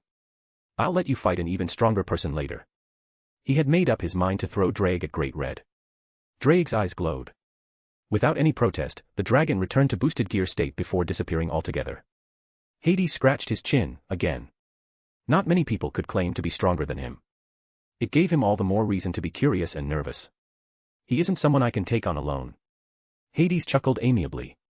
I apologize on Pluto's behalf. I was originally here to greet my new neighbor. To see what kind of men doused the conceited flames of the Devil Kings. And I found a young man with limitless potential. The same god that threatened Asahi moments ago was flattering him. One cautious undead he is. Self-preservation grows stronger with time, or they become dull. Drake snorted. Dragons don't need self-preservation. We need fights. Lots of them that can boil our blood. Asahi will give you something else. He will fill you up from inside out. What, Asahi? What can fill me up? You'll see it in the future. Shutting down Drake, he pulled Sandalphon with telekinesis and checked on her. Seeing the concerned look on his face, Sandalphon lifted her hand and stroked his hair. Chapter 402, ch. 414, More Uninvited Guests. The literal manifestation of a heavenly dragon caused an uproar in the city. Naturally, the lurking Seraphol and Ajuka duo noticed Drake, much to their shocked mind. It's scary, Ajuka. Hades and Drake. Is he planning to destroy the underworld? Ajuka narrowed his eyes on the 12-winged angel. Even he could barely see it, so the chances of Seraphol noticing were minuscule. Let's pay him a visit, and try to change his mind. With the noble and peaceful method. Seraphol and Ajuka flew up to the enigmatic castle. Out of every bizarre thing in the world, they never expected to see the unreasonable dictator diligently receiving headpats from a ravishing angel as if he was a child. Ajuka, my eyes may be functioning wrong during the day. It's his brother. Ajuka refused to believe the sight before his eyes. The men before him couldn't be the same person who murdered his friend in cold blood. Hades looked at the new guests. One of them was the irregular devil Hades had his eyes on for a long time. The female devil wasn't weak by any means, but she was no match for a god class like the green-haired devil. For the new ruler to defeat both of them without God's assistance spoke of his strength. Hades coveted the true ancestor of Lilith for this very reason, to artificially create an army of devils. That way, he could tackle the low odds of mutated genes within the devils. With a legion of such devils, he could trample on the biblical god and the three factions. The lesser mythology factions will be crushed. Asahi could feel Hades's burning desire. His lips curled into a smirk. Is Skeleton King planning on taking Lilith? Hades had used Lilith as a machine for breeding devils after she turned into a blob of disgusting flesh. Will she become like that? He wasn't letting her suffer the same fate even if she wasn't his woman. Wait a minute, Sandra. Asahi stopped Sandalphon from patting his head and turned to the uninvited guests. He took off Sandalphon's hand. Seraphol, Ajuka, what's up? Let's not stand out here. A few minutes later, 4 people were sitting in a chamber. Hades was silent, seemingly lost in the thoughts brewing in his mind while Seraphol went off about the beauty of the castle Asahi created. Saya slipped through the door, a tray in her hands and a toothy grin on her face. Rini followed with a calm expression. The 2 girls served plain tea to the guests. Won't this go out of your dead ass? Saya asked, grinning at Hades. Just a curious thought. Nothing toxic. Hades propped his elbows on the table and intertwined his bony fingers. I feed on death, not mortal delicacies. You are. I'm his wife, Saya answered briefly before turning to Asahi. Should I sacrifice a few devils and perform a satanic ritual? We're devils. Seraphol awkwardly raised her hand. We don't answer the rituals that sacrifice devils. Please don't do that. Hades stared at Saya. You carry the fire of a sacred bird within you, yet you're a human. How is that possible? I wonder why. Saya shrugged and gave Asahi a stern look. Don't forget about your little angel mistress. She is in Shizuka Neisan's room. Asahi couldn't help but imagine a threesome with Gabriel, Sandalphon, and Shizuka. The 3 angels of his life in one bed, wrapping him in their wings. My love, I'm not your angel. Kliska asked, her voice dripping with despair. You are the goddess of these angels. Asahi patted Saya's cheeks with telekinesis before she left. Rini clenched her demonic gauntlets as she stood behind Asahi as his attendant. The room fell silent as Asahi leaned back into his chair. So, Hades, let's talk business. Not every discussion has to have a greater purpose. Hades shook his head. Sometimes we, gods, do whimsical things. Then go away. Seraphol stared at the men who just instructed Hades to go away as if he was shooing a stray dog from his yard. Hey Asahi, let's be civil. Her blue eyes had a teary-eyed look, begging him not to offend one of the strongest gods of the Greek pantheon. Why should I be civil? Asahi frowned. I have no reason to be courteous when his subordinate gave me no respect. Hades remained at Asahi's accusation. I have already apologized for that offense. Pluto. Pluto materialized from the shadows and bowed before Hades. A glance from Asahi almost sent the Grim Reaper shivering back to his portals. Pluto willed himself as he stepped forward and put a cryptic black wooden box on the table. The black box of mystery was no threat as per Asahi's instincts. Rather, the rich water and life elemental energy inside the box gave a similar feeling to the katana he forged for Siko. Chapter 403, ch. 415, Cautious Reveria. Asahi unceremoniously flipped the lid. A vial filled with sparkling blue water rested snugly on a bed of colorful flowers. Hades cleared his throat. Spring water from a nymph fairy spring. It can increase one's life. Not interested. Asahi closed the box and slid it back to Hades. This gift sucks, honestly. He had Amrita to increase the lifespan of his lovers, which nobody was interested in drinking at the moment. Hades hummed under his breath. It seems I'm not well liked here. Hades, why don't you stop being a pussy and tell me your real motives? Asahi was hellbent on provoking Hades. Ajuka shared a concerned glance with Seraphol. How do we stop him? Ajuka whispered. How would I know? Seraphol grumbled before mustering a smile. Devil King, what's the hurry? Let's hear some amazing tales from Sir Hades. I have an appointment with Lilith, Asahi said. Then I have to prepare a formal reception for the devils. We can exchange these tales when I'm free. Lilith. The wife of Lucifer. Hades asked. Where is she? Is she also dead like her husband? Hades took Asahi's bait and inquired about the whereabouts of Lilith. Keeping a straight and calm face, Asahi replied, No, she is imprisoned in the castle. For trying to assassinate me. Hades picked the black box in his fleshless hands and passed it to Pluto. The Grim Reaper nodded and vanished into the shadows.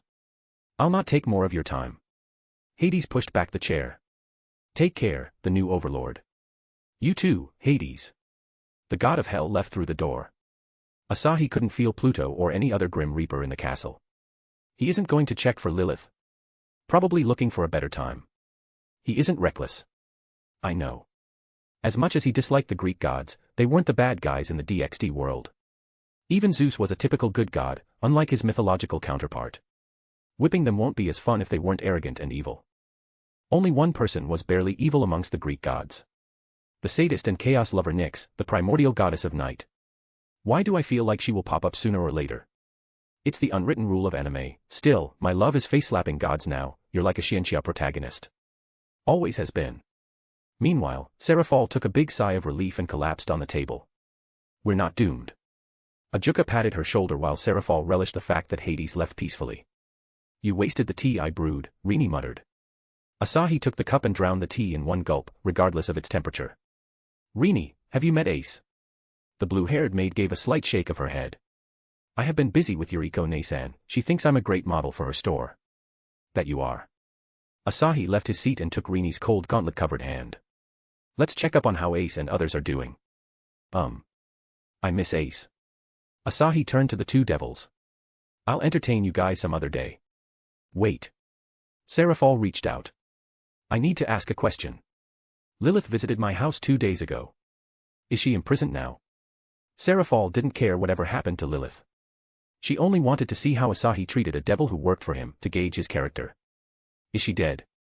Ajuka asked. Asahi grinned. Her fate is a secret. He teleported away, leaving two devils with many unanswered questions.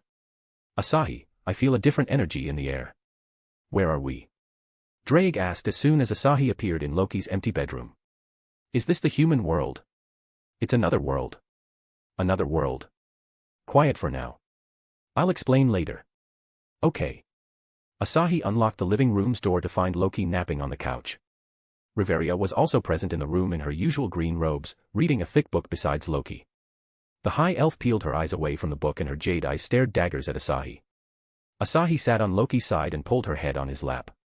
Loki opened her eyes. Asahi, thanks for the lap. The slightly drunk goddess became comfortable on his lap. Did you miss me that much, Mom? Asahi asked with a soft smile as he patted Loki's head. Let's chat somewhere in private. You're free to put me to bed with some songs from the Elven Forest. That would be a terrific reunion. Stop being delusional, Reveria said in a sharp voice, seemingly annoyed. I was observing the changes in you. The addition of a new class made some changes to his aura, especially to races other than humans. Added that with the increased charm made him a new man in Reveria's eyes. That impression, however, shattered as soon as he opened his mouth. You mean I'm more handsome? I knew my trick would work on Mom. The dissatisfaction in Reveria's gaze grew at his narcissism. I don't know how to put it. Loki chuckled and kicked Reveria's thigh. He has a divine presence even without his divine aura. Yes, that is what I was feeling. Your presence is more ethereal now compared to before. Silly Mom, does that change anything? Reveria shook her head. It doesn't. She was going to learn under Asahi to master the new method of casting spells. Even with Asahi's absence, she had gotten a bit of progress in manipulating the elements of the world without any incantation. Asahi, you're a sly one, aren't ya? Going after my familia even though you have me to warm your bed. I'd refrain from being the object of such topics, Reveria muttered. She wasn't against Loki joining Asahi's harem, but she wasn't letting herself be dragged into their mess of a relationship. But Loki pressed down her leg, stopping Reveria from going anywhere. Loki-sama. You look tense as hell there. Here, let me soothe your troubles. Loki put a hand on Reveria's and caressed her jade hair. Loki grinned at Asahi. You proud of me? Loki, I love you. Loki snickered mischievously as she turned to Rini sitting on Asahi's side. Ace is in the dungeon, kid. Rini nodded listlessly. Oni-san, let's destroy some monsters. Asahi also had to check the effect of his new class on the dungeon monsters, so he agreed to Rini's request. Let's find her then. Asahi threw a curious glance at Reveria. Wanna come? Let's go. Reveria agreed after a moment of hesitation. Won't ask you, lover. Loki grumbled. Already leaving me out. Asahi lifted Loki's chin and kissed her before Reveria's eyes. I want you to rest and get as much energy as you can. We'll not be sleeping tonight. The goddess's eyelids separated, revealing glittering red eyes. I want to do it in your bed. Anywhere you want. Chapter 404, ch. 416, A Fox's Hatred. After seeing Asahi and Loki flirt for the 1000th time in less than an hour, Reveria went back on her decision to go with Asahi. He didn't force Reveria after considering the time with Rini as a date. So he strolled to the dungeon hand in hand with his lover. The boisterous dungeon city had never been so muted. People stopped whatever they were doing and chased Asahi with eyes, their hearts shaking as if he was the greatest evil in the world. Just one glance from Asahi sent them rushing back to their work. The demi-humans greeted him in an entirely different way. They kneeled in his presence as if he was their god. So demi-humans are considered monsters. They have traits of monsters, so yes. It's their fault for having animosity towards my love. The new class was overkill for weak-willed monsters harboring hostility for him. Disregarding the masses, Asahi reached the dungeon, only to receive another surprise. A silver-haired maid was standing near the dungeon entrance, receiving looks of admiration from the crowd. Her charming looks made her the center of attention. What's that woman? Drake asked curiously. She has the aura of a god, however, she is weak. Weaker than lowly devils and humans. The red-haired woman was also like her. What are they? Gods of a different world. My love, don't you worry. I'll educate this ignorant dragon. I'm not ignorant. Otter stared at Asahi, who let his divine aura flow without any restraints. The same divine aura gave Otter the flashbacks of his crushing defeat at Asahi's hands. He is stronger than last time. Can I ever defeat him? His wall-like confidence had wavered after the last beatdown. Asahi's growth smashed whatever hope he had left to save his goddess. Otter, do not, Freya warned Otter with gleaming eyes before she approached Asahi with playful steps. Rini's scowl made no difference in Freya's pace. My lord, you have been neglecting me for a while. Babel has been lonely without you. How did you use that mirror spell again? The divine mirror spell gods used to stalk their prey. Freya had no trouble receiving the permission of deities, especially since she had declared herself Asahi's maid to the deities. No god was willing to risk their heads. Even Aurenas had turned a blind eye to Freya's action as long as she and Asahi didn't bring chaos to the city. Astria's love was the biggest contributor to Aurenas. My eyes have never left that mirror since you left. Freya giggled. What's a maid without her lord? Waiting must have been fun. Not as fun as seeing you in person. My lord, am I abandoned now? Freya asked in a sultry voice as she leaned toward him. Asahi pushed her back. You just want to know where I was these past few days. My lord is unexpectedly sharp, Freya answered with a nod. I haven't earned the right to know about that, I presume. Yup. I have to meet someone right now, so I'll see you later. Freya stepped aside, not before giving him a pout. I'll make you fall for me one day. She whispered. Asahi shook his head at her overconfidence. We'll see. Taking Rini's hand, Asahi went into the dungeon. On the first floor, he came across a group of skinny goblins. They tossed their weapons aside and slammed their heads on the ground as if they met their tribal chief. That was unexpected. Asahi didn't expect complete submission. Then again, goblins were the weakest monsters in the dungeon. Their will was bound to be weak. Oni-san always had influence over monsters, it's more apparent now, Rini said as she looked down at a goblin and stomped its head. The green head exploded with red, like a watermelon. A hauntingly beautiful sight. Rini calmly kicked the goblin's body before stepping on another helpless goblin. The powerless monsters tried to run but Rini trapped them with her killing intent and killed everything with a shockwave of her fist. I missed this, she muttered. And I missed your craziness, Asahi whispered and patted her back. Let's catch up to Ace. I want to see her reaction to your growth. She will brush it off, Rini said confidently. Ace is like that. I suppose. Strolling down the floors, he found Ace on the 4th floor. The blonde swordsman was busy watching a fox demihuman struggle against 3 kobolds. Haruheim, the new adventurer in the town of Orario, was clashing daggers with 3 dog-headed monsters. Asahi concealed his aura to not disturb the fight and reached Ace's side. She turned to him and her golden eyes widened. Oni-san. Rini, she approached Rini and sniffed her hand. With a frown, she looked up at the blue-haired maid. You're Rini. Ace could never mistake her friend sent for someone else. Even though Rini's appearance completely changed, Ace could recognize her. Rini rubbed the back of her head, embarrassed. I'm sorry for growing faster. Ace looked at Rini's chest and pouted her cheeks. Traitor.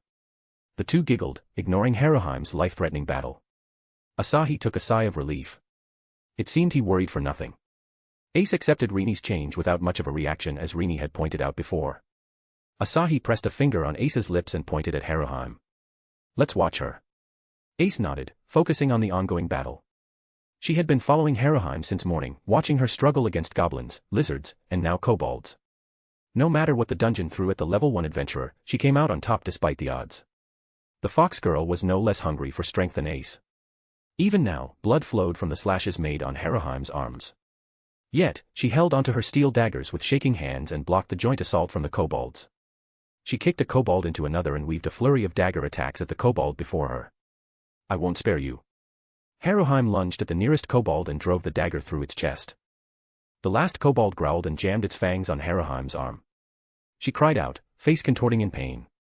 The dagger slipped away from her hand. Ace was ready to jump in to help Haruheim, but Asahi stopped her. It's her fight. Tears spilled out from Haruheim's eyes from the unbearable pain. She feebly hit the kobold's thick skull. Otu.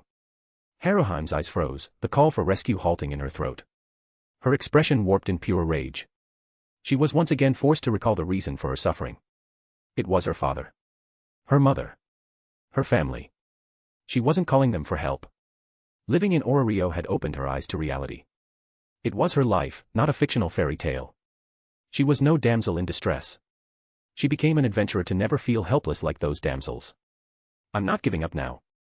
Overwhelmed with instincts, her mind projected her father's face on the kobold. She gripped the kobold's head and dug her fingers into its eyes.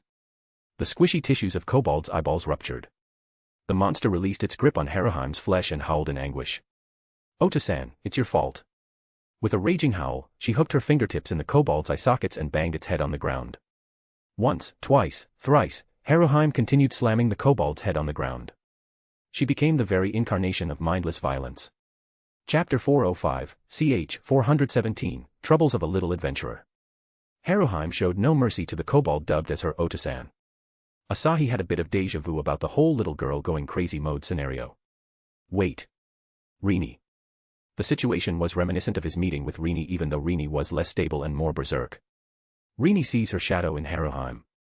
Another Imuto. Maybe. Asahi undid his stealth and approached Haruheim. Ace followed right behind him. Haruheim stopped bashing the kobold and turned around with a crazed look in her eyes. Who? Haruheim's green eyes became clear from the muddled feelings. Her mouth opened in surprise. Demon King. She was present in the audience of the war game. Unlike the biased natives of Orario, Haruheim had met Asahi prior to the war game. She certainly was more fond of Asahi than the scary-looking otter. Asahi's unprecedented strength was something she only read in books.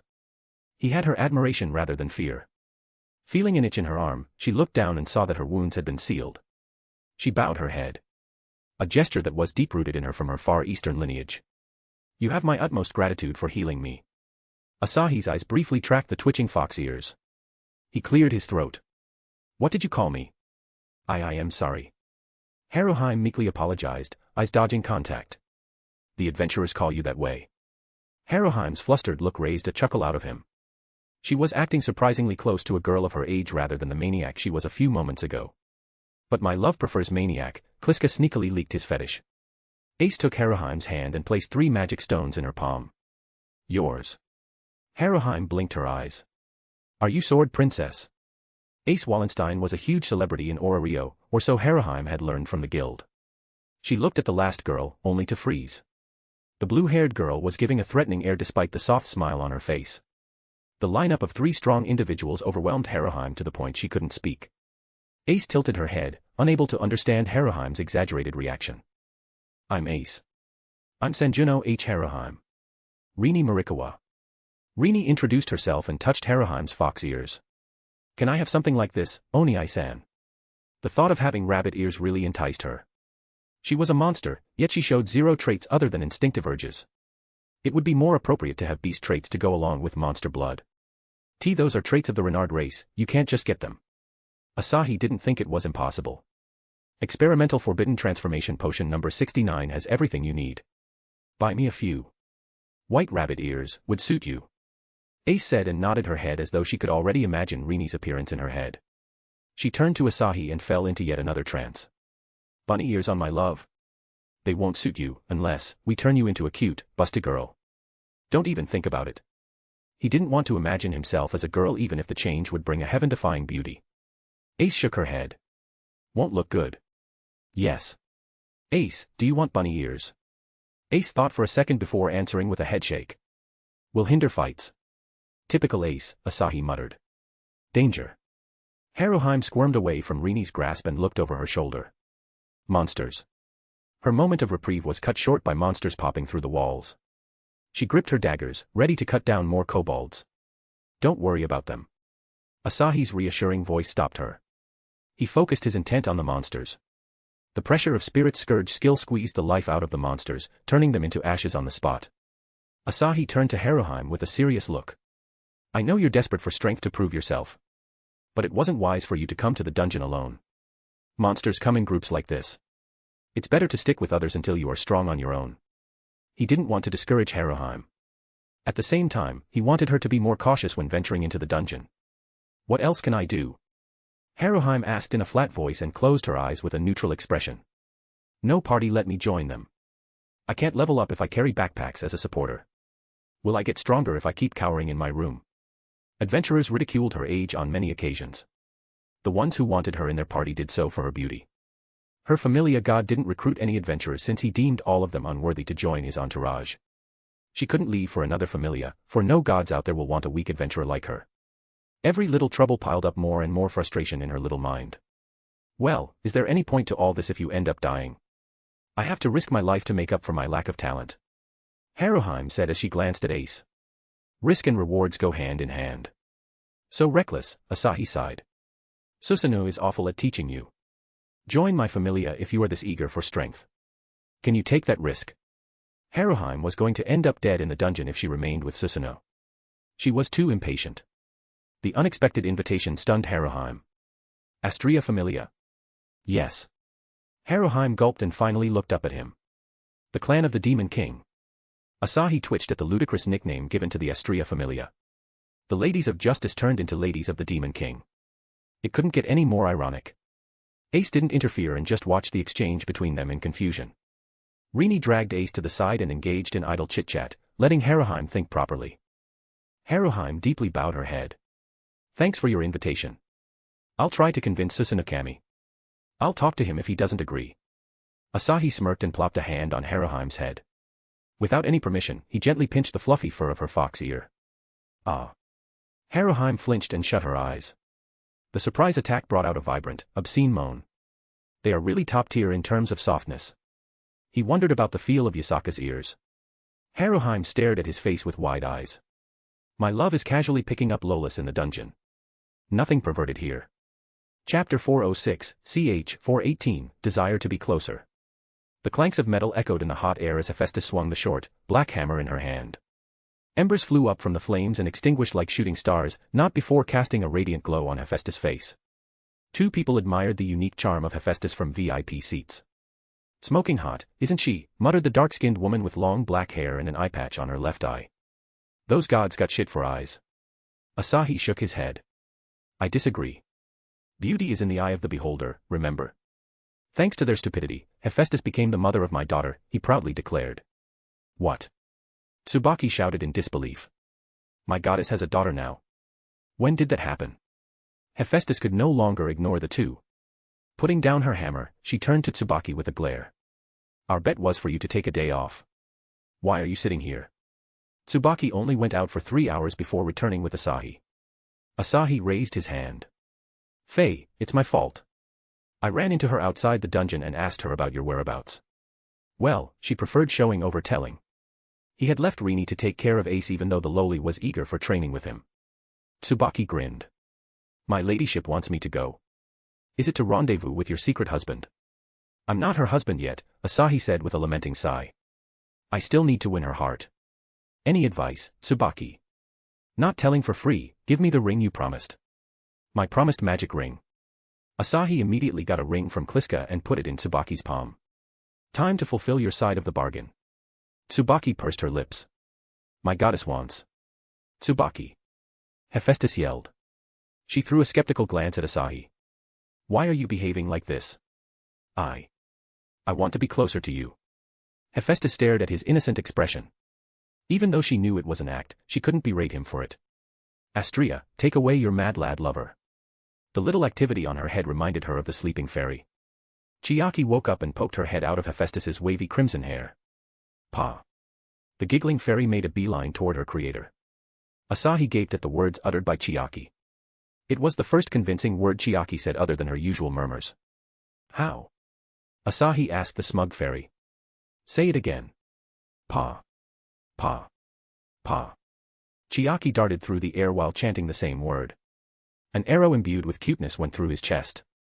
He suddenly regretted not being able to teach anything to Chiaki. Am I a bad father? He whispered. The worst kind. Hephaestus gave a confident grin, taking more pride in this achievement than she ever thought. Her lone ramblings had persuaded the fairy to practice speech.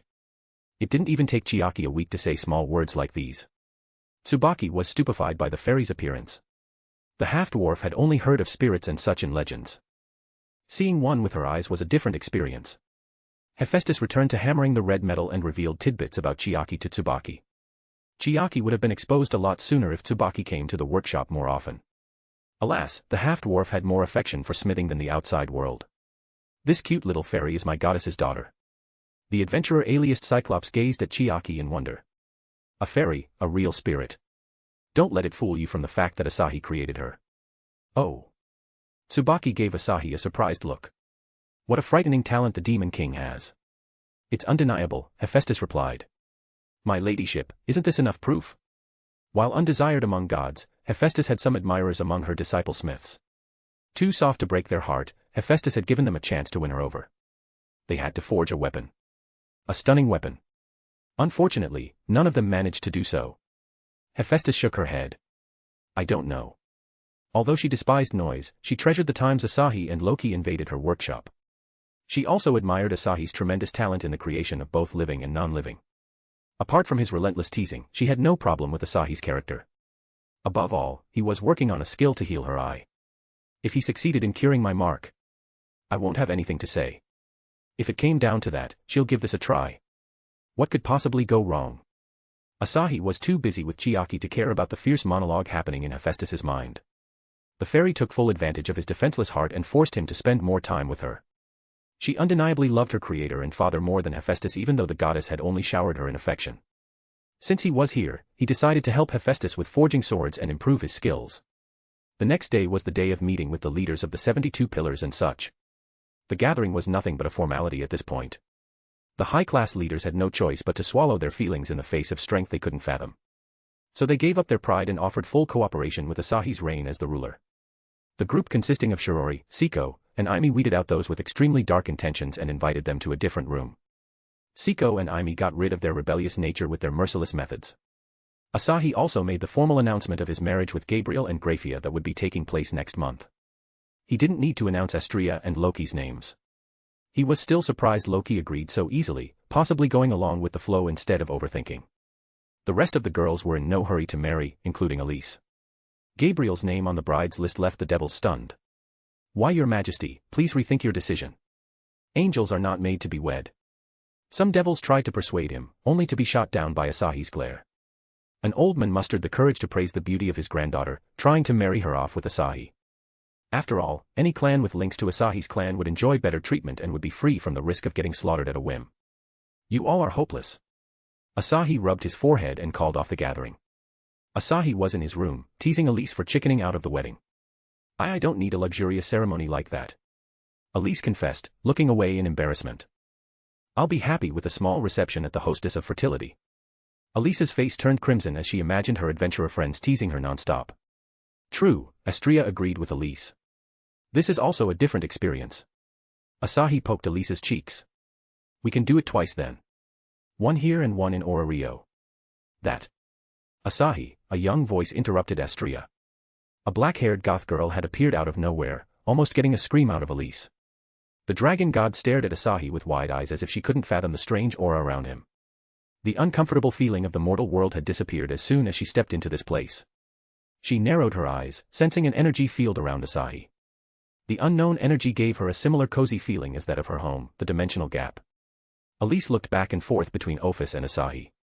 "Nobody introduced me to this girl." "I'm also not acquainted," Astrea said, eyeing the strange goth girl. Ophis's unusual sense of fashion was very much like her fellow gods. "She is Ophis, the dragon god of this world, and my friend." God. Elise had learned to judge people not on their appearance since some gods of Rio looked more than peculiar. Even so, she couldn't sense any power in the little girl. She had to stop herself from coddling the cute gothic girl. "I'll catch you later." Elise decided to run away before she made a wrong decision with the dragon god. Astrea giggled and followed Elise out. "Ophis." The gauntlet signaled Draig's arrival. "She is real, but what is this form?" The heavenly dragon was shocked to see the dragon god as a little girl. Chapter 407, ch. 419, Bet with Draig. Being a dragon, Ophis could sense the presence of her kind inside the gauntlet as well as the change in Asahi's aura. Ophis couldn't wrap her head around it, so she stared inquisitively at Asahi. "Is that a dragon soul? How did you become a dragon?" Asahi was tempted to throw out Great Red's name just to watch Ophis' reaction to the betrayal. "Lowly dragon's wrath, let's not go there, shall we?" Asahi chuckled at Kliska's trembling voice. He introduced the lowly dragon god to God's genius concept of the boosted gear and the Longinus. "Make one with stupid red?" Ophis asked and pointed at the boosted gear. "Stronger weapon." "Asahi, what is wrong with her?" Draig yelled in a lively voice as she manifested in her chibi form. "Great Red isn't someone we can fight." Draig wasn't fond of Ophis's idea to pitch Asahi against Great Red. She hadn't met Great Red in person, but Albion had. The battle-maniac White One acknowledged Great Red's aura was endless like the dimensional gap he occupied. "Coward," Ophis berated Draig. "Weak." Asahi put the groaning Draig on his lap and smacked her head. "I'm going to beat Great Red just like I beat you." Draig couldn't say anything when he sounded so confident. The same confidence he showed when he challenged her and ultimately bested her in combat. "Why don't we bet on the winner?" Asahi gave a provocative grin. "Draig, the Red Dragon Empress won't back down from a challenge, now would she?" Draig bit on his finger and slipped away. "In your dreams. I have but one condition, the use of the boosted gear is prohibited." "Handicapping me, huh? All right. I will win without the boosted gear." He didn't need any external help in fighting an opponent with the same expertise as Kliska. He might not win, but he definitely wouldn't lose. "So what's my reward for winning?" Draig asked, seemingly confident in her victory. History failed to teach her anything. The winner can make the loser do anything. Anything, you hear? Draig floated aimlessly in the air, wondering about her desires. The two skills she received after the pact had solved her biggest troubles. She had no haunting concern at the moment. "I can use it later when Kliska bullies me." Drake nodded to herself. Agreed. Sweet. Ophis, who had been standing in silence until now, spoke of her desire, make Red disappear. Asahi aggressively ruffled Ophis's hair. No need to be that extreme. Ophis looked up at him in astonishment. No one apart from Great Red ever dared to touch her, much less ruin her hair this way. This gave her more assurance of Asahi's victory over Great Red. The man in question was pondering over his future. The next step in his journey. He loved adventuring just as much as he loved to sit around and spend time with his family. Great Red was indisputably the strongest being in the world excluding the EXE world. Although she was at the threshold of level 500, Asahi was confident of defeating her. Unless the EXE world came for an intergalactic war, he would pretty much become the strongest person in the world. The room for his growth shrank considerably in this world. In Orario, there was still the looming threat of the dungeon with 50+ floors left to explore. He intended to clear it in the month leading up to his marriage. The two worlds had no challenges for the current Asahi. Very few worlds can keep up with my love now. Don't worry. I got the almighty Kliska points to raise the power levels. Hee, what will we do? Empower a world with super strong enemies. Something like One Punch Man. Putting aside the comically overpowered protagonist Saitama, the world had much to offer in terms of villains. A modern world. Elise and Ryu would love that. You want to finish your education? Well, I can have fun with some part-time studies. He could also have fun with the Tatsumaki sisters while he was there. They were his favorite waifus in the One Punch Man world. There were many other worlds on his list. Let's tie up the loose ends here before diving into a new world. One of them is finding Siko's father. He owed the sisters this much for their selfless affection. His only concern was Ace. He would miss years of her growth if he went to his previous world. He also didn't want to bring Ace along, which will set her years behind her peers. We can't do anything to settle that. I should have included a world stasis function in the heavenly path. It was a lack of foresight on my part. I can always bring the whole Loki Familia with me. Though, if they declined, I need an item that will give me the time element. Freezing an entire world's time stream was no joke, but he might succeed if he mastered the elemental form of the time element. Embodying time might be the most disorienting experience. There are the skill orbs you previously used to learn the stealth skill. One of them can awaken the time element. He had yet to try the darkness elemental form. The element was overall creepy. Dark in nature and the ability to revive the dead as undead made it a top-tier choice for necromancers. The darkness element was best suited for stealth. There were so many elements he had yet to acquire. Sweet. Chapter 408, CH 420, Drake vs. Great Red. 420 Let's go. In the endless flow of the dimensional gap lived a bad red dragon with a horn. The dragon had stolen the home of its peer, the black dragon. The dragon was wild and noisy, and never let the black dragon sleep in peace. Ophis described her situation to Drake in a childish, very fairytale-like way. You should beat her yourself and claim your lair. Drake, being Drake, failed to empathize with Ophis. She never restrained her thoughts. Great Red or Dragon God of Infinite didn't make her cower, more so when she was already a soul. Stupid, Ophis muttered under her breath. Asahi chuckled at their exchange. The dragon's fight didn't continue as another one of their kind emerged. Back to play. Great Red said playfully. You're here to beat the bad old me. Wait, who are you? Great Red narrowed her eyes on Asahi. Ophis friend, your aura is vastly different. Did you get your hands on some ancient potion or what? Nope, a secluded god trained me. That's great, Great Red said with a chuckle. Ophis pointed at Great Red. Your reign ends today. The dramatic declaration startled Great Red for a moment. She responded with a light chuckle, forgot the beating I gave you last time. Ophis stared emotionlessly at Great Red's bullish behavior. I have Asahi. She created serpents that boosted powers and hurled them in Asahi's way. Take. Asahi shook his head. Never. He turned to Great Red. Fight me. No. An instant denial. Great Red snickered as she narrowed her eyes. Why should I fight you? You and I have no grudge. You don't belong to the dragon race, which gives me all the more reason to not show my dominance. She casually went back on the promise she made last time. And here I thought Great Red was the mightiest of them all. Asahi shook his head in disappointment. You have less courage than my friend Drake. Yes, Drake said as she materialized in her complete form. Even then she was less than half of the 100 meters Great Red. Drake turned to Asahi. Mind if I fight her first? Asahi shrugged. Go ahead. Drake's soul was linked to him. She wouldn't face any danger unless he died. She could rampage without any care in the world. Drake stretched her wings, feeling free like a bird. "Oh spineless dragon god, I challenge you to a duel." Great Red's golden eyes glowed. "Can't rest even in death. Stubborn like my little friend over there. I can't fight strong people if I die." Drake flashed her fangs with a grin and darted toward Great Red. Drake's claws imbued with the penetrate trait drew a vertical line in the air. Great Red's body turned ethereal, rendering Drake's attack useless. "Your trait is inferior," Great Red said with a mocking laugh.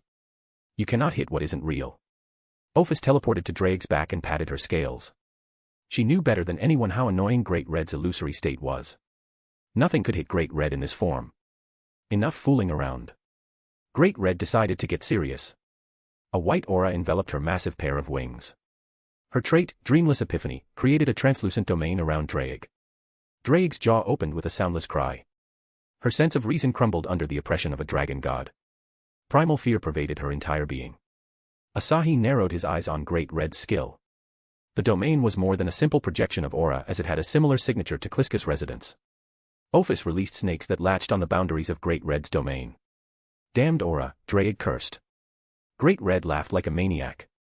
"Let's fight without aura then." Great Red was a flesh and blood dragon more than capable of overpowering Drake. She threw herself at Drake. As the two behemoths clashed, Asahi pulled Ophis away from the chaos. Drake's fangs failed to harm Great Red's flesh. Contrarily, Great Red effortlessly sank her teeth into Drake's neck and took a massive chunk of flesh. Blood sprayed from Drake's newly manifested body. Slowly and viciously, the dragons battled. Drake was on the losing end as she couldn't get past Great Red's tough scales. Great Red wasn't using any abilities, so Drake also refrained from using the penetrate trait.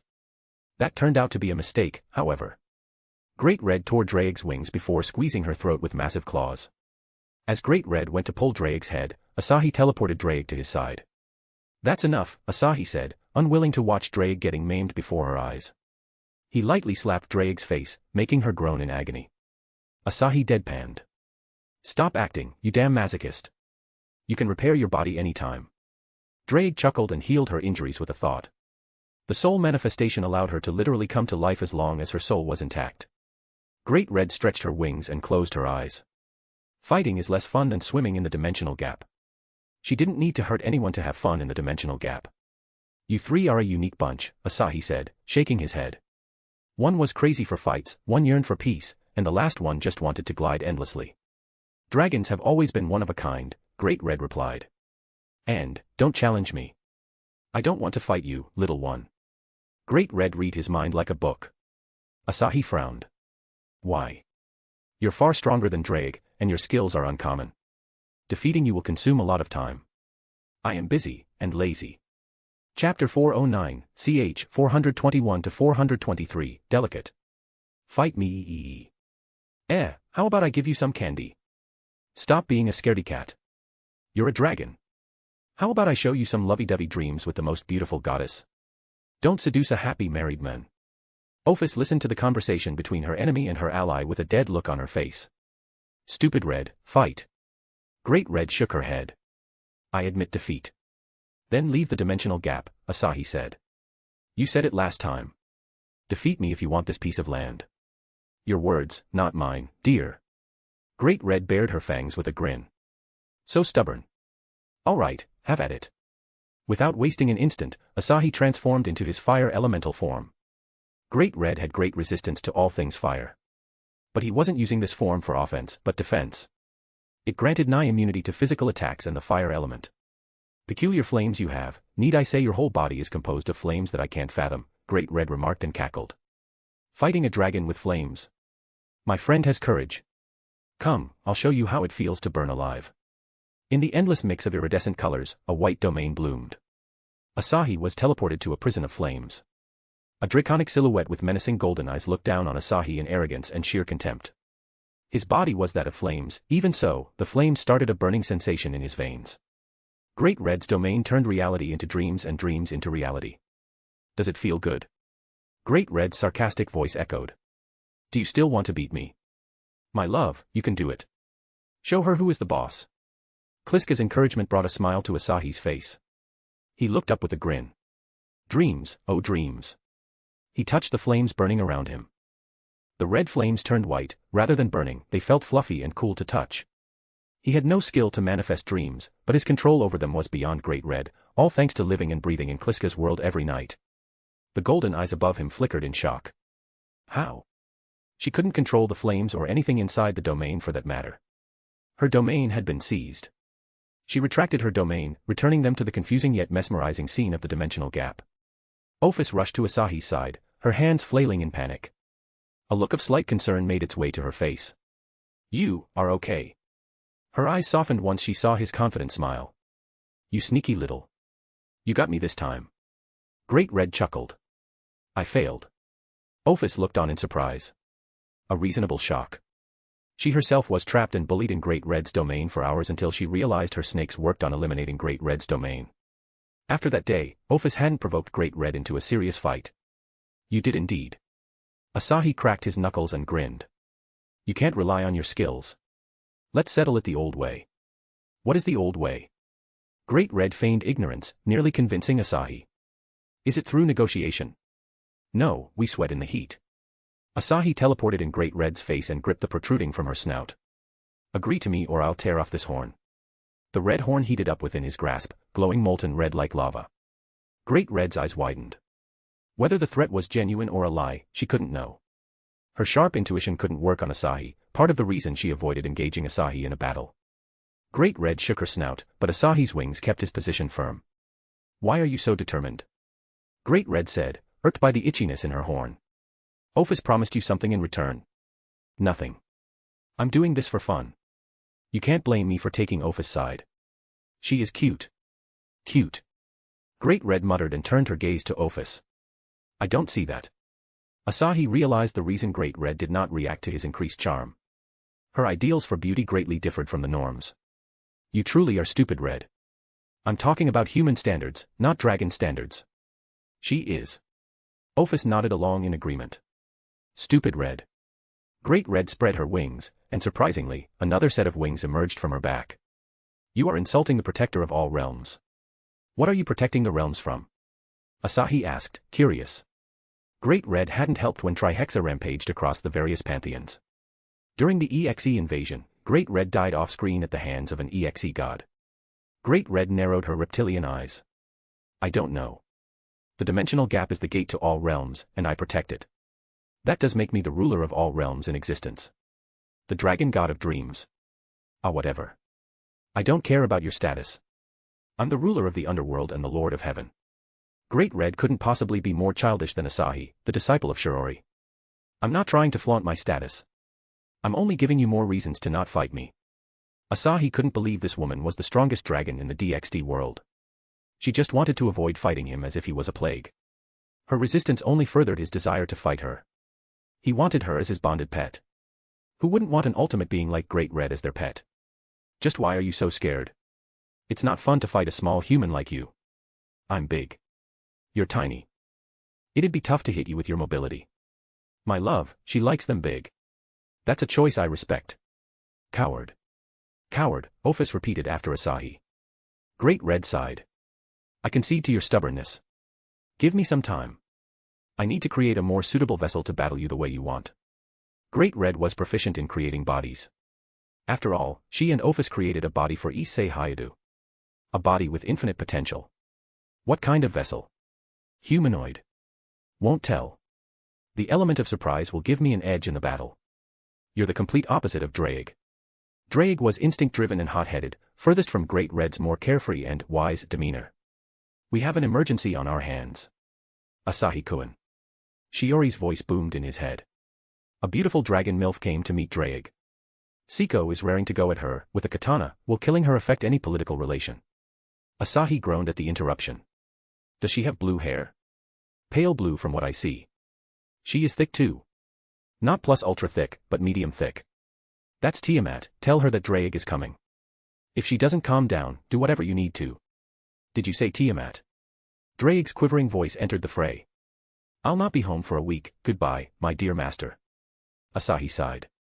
Aren't dragons supposed to be uncannily vicious? Why is every dragon around me pussy? Draig laughed at his words. Tiamat is Dragon King for a reason. Anyways, master, forget about our bet until you fight Great Red. I'll rest under Kliska's table. It's cozy here. Tiamat must have sensed you when you came to confront Hades. I got careless, Drake admitted her mistake. Can you take care of Tiamat in my stead? Her voice was hesitant as she wasn't used to asking favors from others. The heavenly dragon is scared of her fellow dragon. Asahi couldn't help but make fun of Drake. The woman, who challenged Great Red, looked so scared. I'm not scared. I promised to return her treasures. I lost them during my last fight with the White One. The legendary items are scattered across the world now. My love, she is ashamed to show her face to Tiamat. Yes. Drake timidly agreed to Kliska. Okay, scared Drake, how do you want me to handle her? She wants her treasure, nothing else. What if you seduce Tiamat and become her mate? She will forget her treasures, it's a well-thought-out plan. Drake felt incredibly proud of her strategy. Asahi deadpanned. You're seriously asking me to seduce Tiamat just for that? As much as he loved Dragon Girl, he wasn't going after Tiamat for appearance alone. He already had his eyes set on 2 dragons. What else can we do? She won't accept anything. Hey, I'll find her treasures. Rather than asking Kliska to create them, he took it as a challenge. Finding things was easy with his instincts and absurd luck. Thank you, Drake expressed her gratitude with 2 words. Tiamat's treasures were legendary items she borrowed to surpass Albion's strength. Most people who recovered these items would hide them as much as they could. That's my little dragon. Asahi looked at Great Red. I have somewhere else to be. Ahaha, look who is running now. Great Red provoked him, knowing all well he had something urgent to do. He couldn't stay here at any rate. Tiamat might be weaker than a Juka Beelzebub, but a dragon nevertheless. Even if Siko and others could handle an angry Tiamat, the end results would wreck his beloved castle. Something happened. Ophis questioned in her usually dull tone as she tugged his shirt for his attention. Bad. Nah, I'll catch you later. I'll come, Ophis said. Asahi decided to take Ophis to instill fear in Tiamat. Even the proud dragon king Tiamat wouldn't be able to stand against the authority of the dragon god. Asahi teleported back to the floating castle. Ophis followed suit with her own teleportation.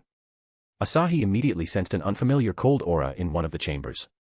That's her, no doubt about it, Drake muttered. Asahi walked into the room with a faint smile. Siko, Shirori, Aimi, and Rini all sat around a table. The center seat was taken by a beautiful but stone-faced woman with long, flowing pale hair. Her eyes were the same as her face, cold and inexpressive. Tiamat, the Chaos Karma Dragon. You are Asahi. Tiamat scrutinized Asahi. You are different from my expectations. She had expected a grisly old man that tormented weak devils, not a charming young man like Asahi. Her mental image of the new ruler of the underworld was completely opposite of Asahi.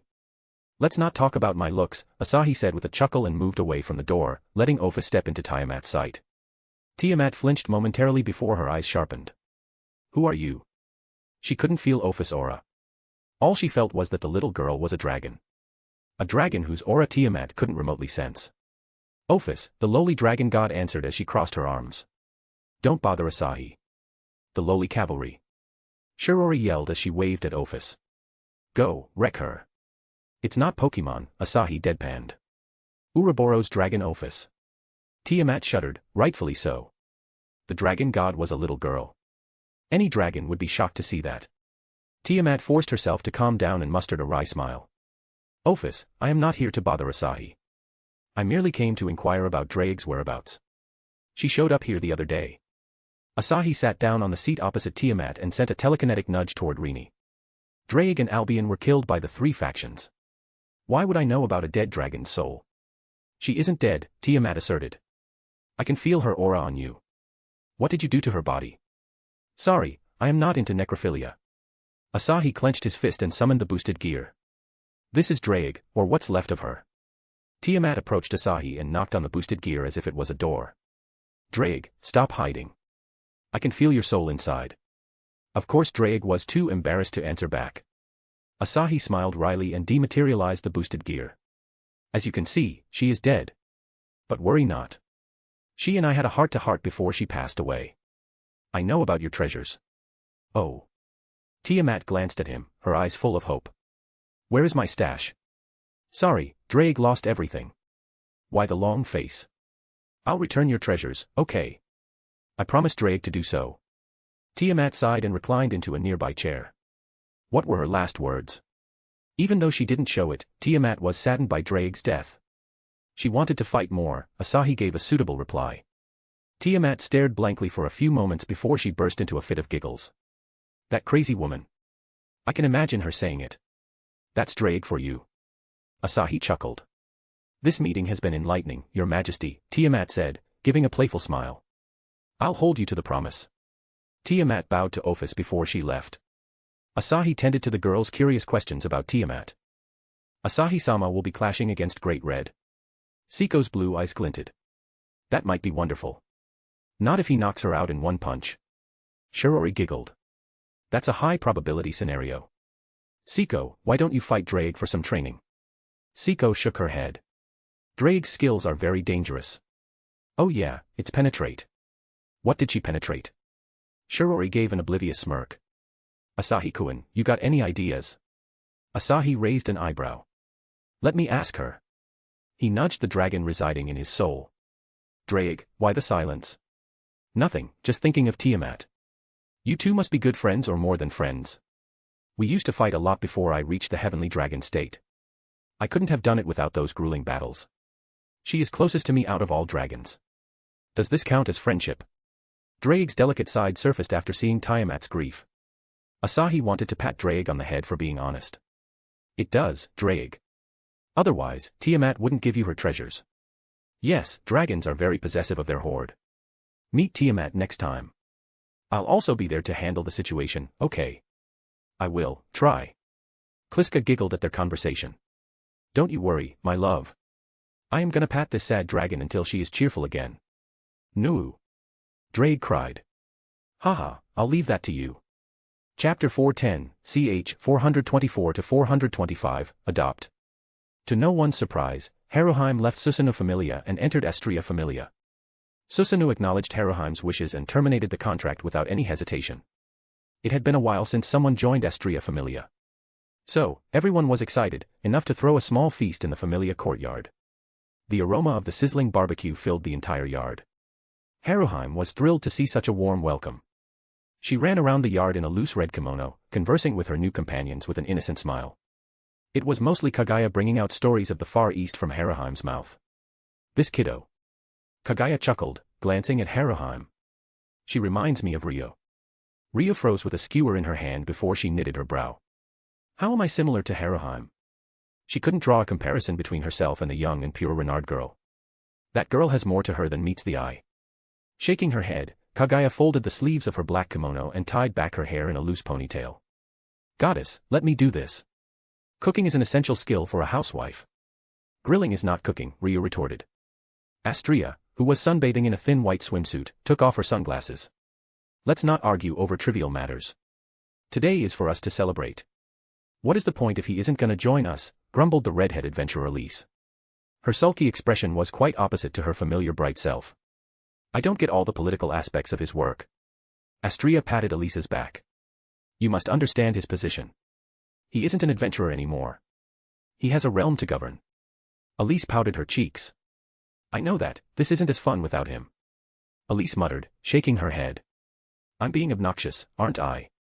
Asahi had already told her about his plan of spending the entire next month inside the dungeon. Though others were unaware of this. Elise is always obnoxious. The cheeky voice caused Elise to turn. A smirking Asahi took out his phone and captured Elise's shocked, gaping face. My new wallpaper. A great boon after listening to his new devil subordinates talk for nearly 3 hours. Even if he had taken the underworld by force, he wasn't going to slack off on his duties. Elise reached out to grab the phone but Asahi raised it high, far out of Elise's reach. Oh oi, delete that. Delete it right now. Not happening. Kaguya joined in on bullying Elise.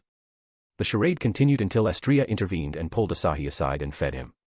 We'll be spending this month in the dungeon, Asahi announced. Aime's gonna whip you all more than you can ever imagine.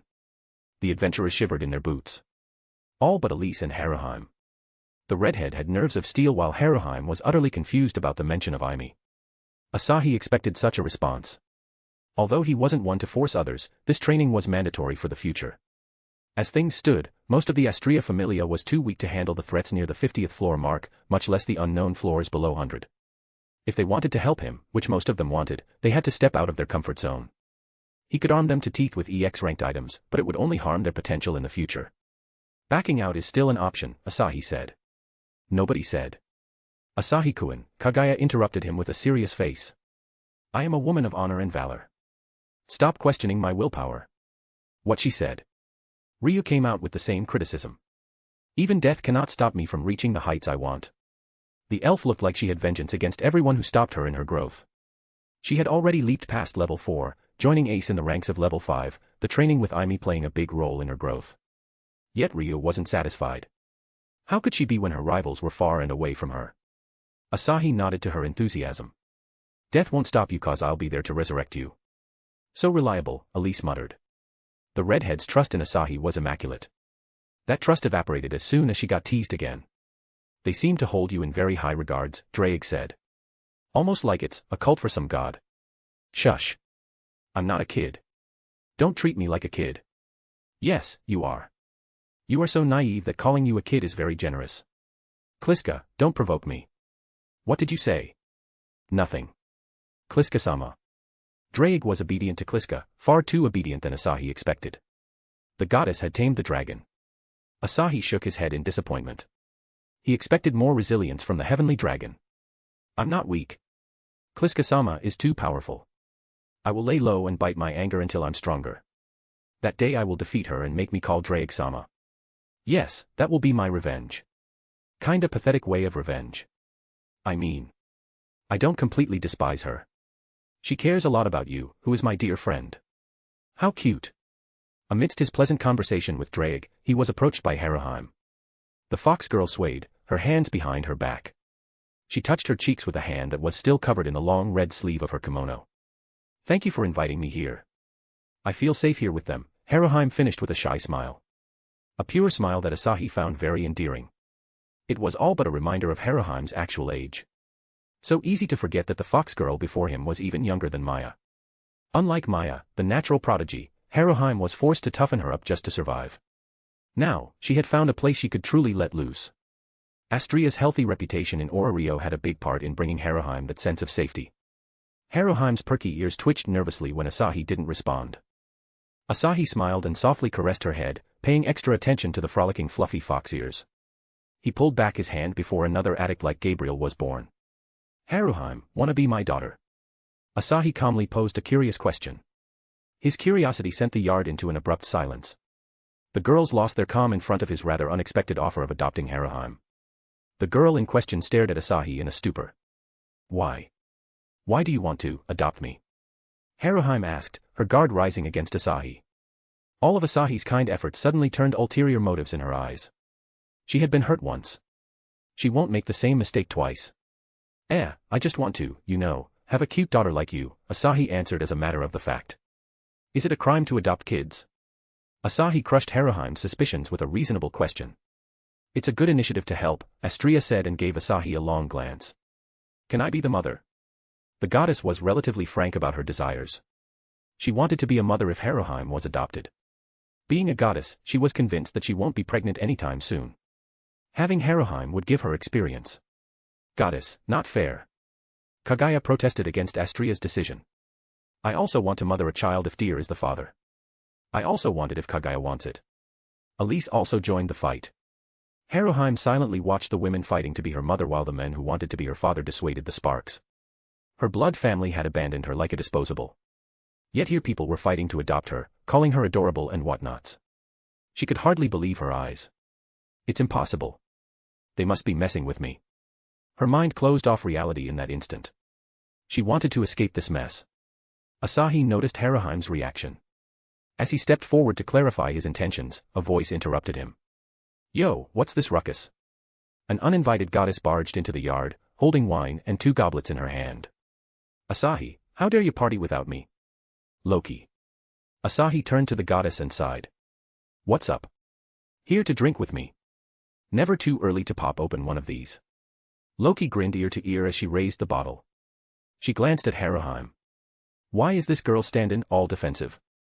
The blonde fox girl's uncomfortable stance reminded Loki of Ace in her early days. Ace acted more or less similarly when Loki first met her. The same type of anxiety was apparent in Haruheim's eyes. Loki ruffled Haruheim's hair. Kiddo, what's on your mind? Haruheim looked at Loki before turning toward Asahi. All the questions she had remained stuck in her throat, choking her with uncertainty. Asahi gave a soft smile and patted her cheeks. Sorry for putting you on the spot. Haruhime was stunned. She barely tore her eyes from his smile. He had suppressed his charm to stop random girls from falling for him. The suppression was less prominent from up close, leading to a weird reaction from Haruhime. Astria approached Haruhime and squeezed her petite body. I will treat you like my daughter regardless of your decision. Haruhime was overwhelmed, unable to resist Astria. The goddess nearly suffocated Haruhime with her serene affection. Asahi smiled at the scene. I should have gone slower.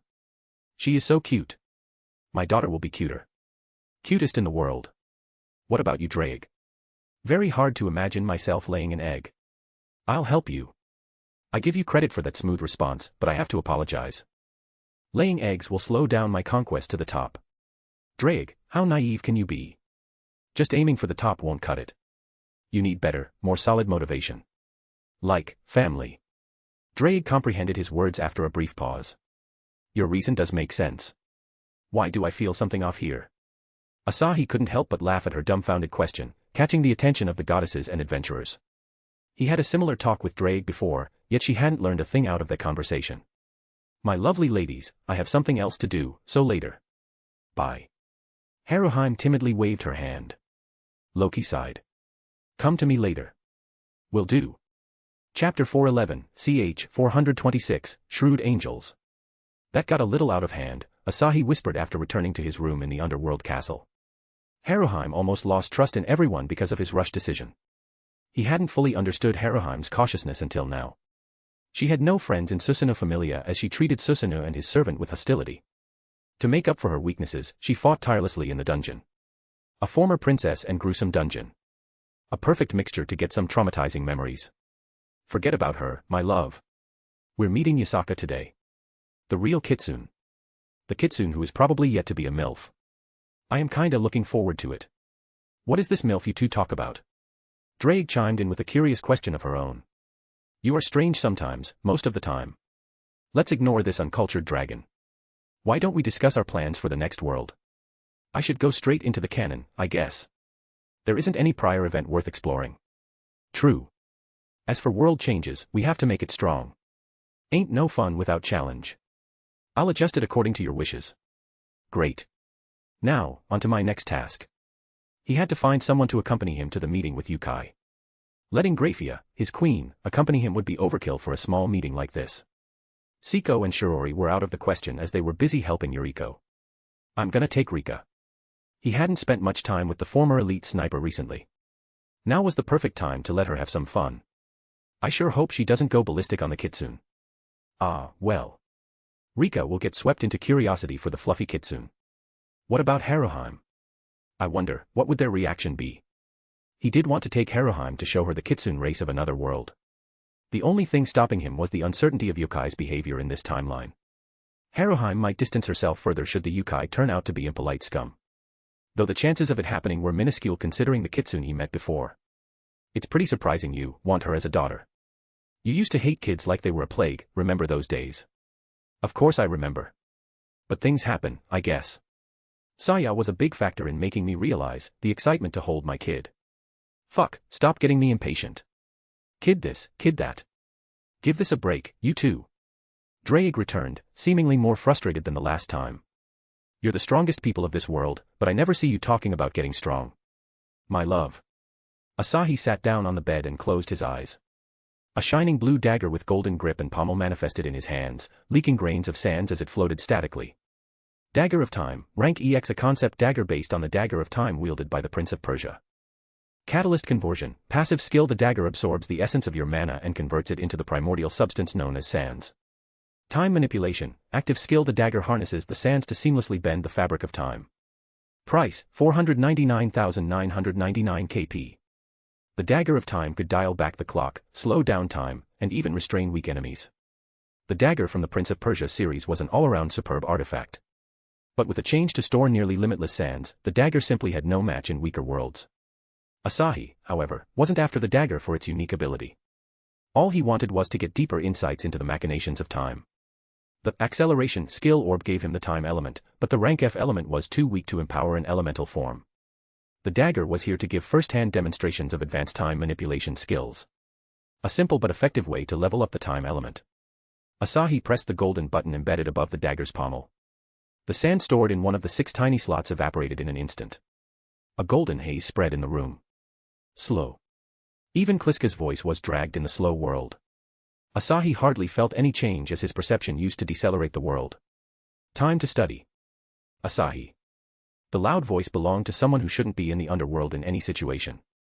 Gabriel. What the hell is she doing here? He put back the dagger and approached the door. A knock came from the other side. Lady Gabriel, please. Asahi could feel Gabriel and Sandalphon behind the door. He hadn't met Gabriel since he promised to accompany her to the new house. Knowing Gabriel, her addiction must have kicked in and forced her to seek him. Lost in idle thoughts, Asahi opened the door. Gabriel's pout turned into a wide grin as soon as she saw him. Why are you avoiding me? Gabriel's first question was passive-aggressive. I was waiting for you to come. Asahi pinched her cheeks. I was a bit busy. In truth, he didn't have time to prepare anything special for her. Sandra, go away, Gabriel tried to shoo Sandalphon out. Let me play with my husband. As much as she liked her friend, she didn't want any intrusion in her time with Asahi. There was also the envious fact that Sandalphon visited Asahi often. Sandalphon gave a bitter smile to Asahi. Teacher. Lady Gabriel ran from heaven. Father asked me to look after her. Should I go now? She asked with a long, spiritless sigh and shook her head. I shouldn't ask, nobody wants me around. Asahi couldn't help but inwardly applaud the angel. She was also getting a hang of tricking much like Gabriel. The innocent angels were becoming twisted with desires. Not that he minded their emotional growth. Sandalphon gave him one last look and turned around to depart, only to have her hands grabbed by both Asahi and Gabriel. The couple dragged Sandalphon into the room. Let's play. Gabriel shouted, returning to her naive self. Invite Shizuka and others. The more the merrier. She was ready to kick her friend out moments ago. Now she wanted others to join. Asahi wondered if she had 2 sides, one angel and the other devil. In all honesty, he could tell what Gabriel was thinking. Since she couldn't get some alone time with him, she might as well go all out to invite others and build more bonds. The seraph had become shrewd in her own right. Chapter 412, ch. 427, Meeting Yasaka. Usually, the Yukai town would be chirping with life during this time. Today, however, no silhouette could be seen on the streets. In the central mansion of the town, the silence was prevalent throughout, even in the chamber occupied by Yasaka and many other figures. A biting silence like the frosty gales of winter.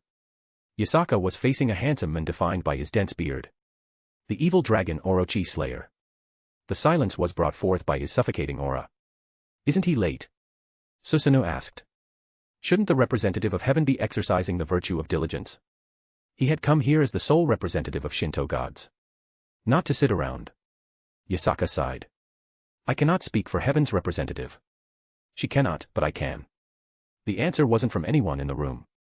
All the eyes turned to the thin wooden sheet that slid, revealing a trio of individuals leaking no aura as if they were normal people.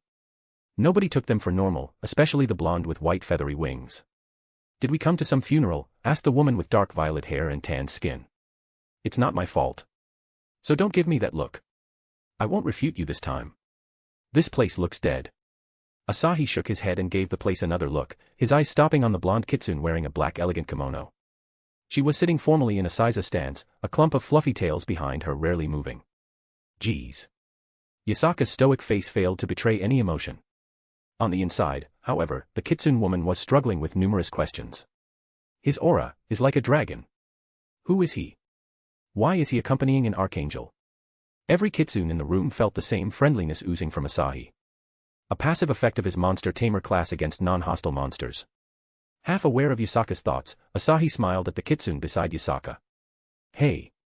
Tamako, the kitsune he previously saved, returned the gesture. Asahi Dano.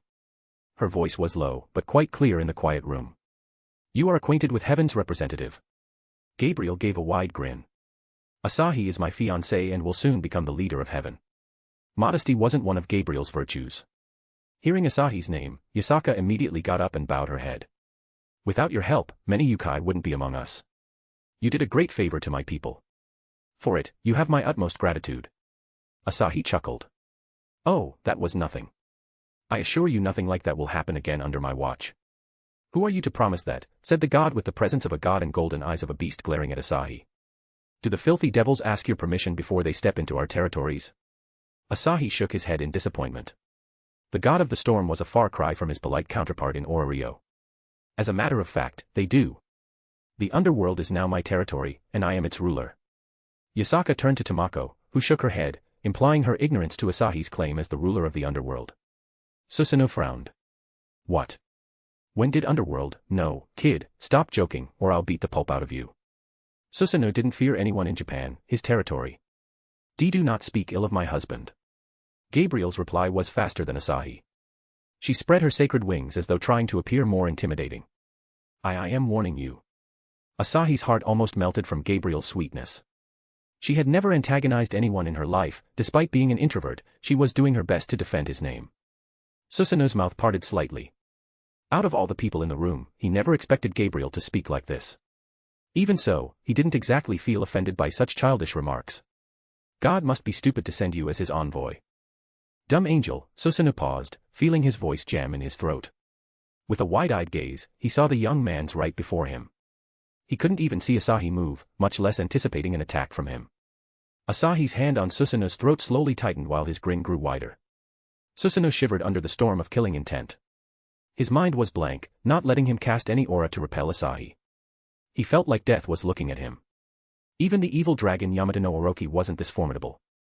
I have yet to kill a god. Do you want to be the first? Asahi calmly asked. My love, don't be perverted. Kliska's abrupt remark diffused his fury. Loosening his grip, Asahi looked at Yasaka, who was approaching him. She bowed her head along with other yokai. Asahi Dano, I implore you to spare Susanoo Kami. Killing a Shinto god in yokai's territory will spell doom for our race. Yasaka was in no way supportive or against Asahi's decision to kill Susanoo. The god had only brought troubles to her territory. She only let them join today to face the devils together. Such underhanded tactics weren't her favorite, but she did what she could to keep her people safe. She wouldn't have called them if she knew Asahi would come to represent devils. Don't spare him, Drake voiced her own judgment. Fool should die. Rika rolled her eyes at Yasaka's request. He was begging for this, though. I'll let him deal with this unruly god. I also don't want trouble with Shinto gods. Asahi lightly pushed Susanoo. So disappear. Susanoo took a moment to stabilize his breathing. Raising his gaze, he gritted his teeth. I believe you now. You're the ruler of the devils now. But you will regret. A crimson streak distracted Susanoo. Feeling a tingle, he looked down to find a crimson spear sticking out of his chest. He opened his mouth to ask for help, only to choke on his own blood. His mouth became filled with red blood. Yasaka couldn't bear to look at him and turned away. She was already thinking about how to deal with the consequences of Susanoo's death. Farewell, god of storms, Asahi said as he pulled back Gi Balg. Asahi may be Japanese from his heart, but he wasn't fond of anyone insulting Gabriel. The Shinto pantheon was not big enough to warrant any respect from him. He was already known as a tyrant. He might as well roll with the image to stop the deities from bothering him in the future. Susanoo slowly fell on his back and collapsed in his own blood. Chapter 413, ch. 428, Tea Ceremony. Asahi cleaned the Gi Balg from Susanoo's blood. You earned 3,400,688,000 XP for killing, level 307 Susanoo no Mikoto. You have leveled up. You have leveled up.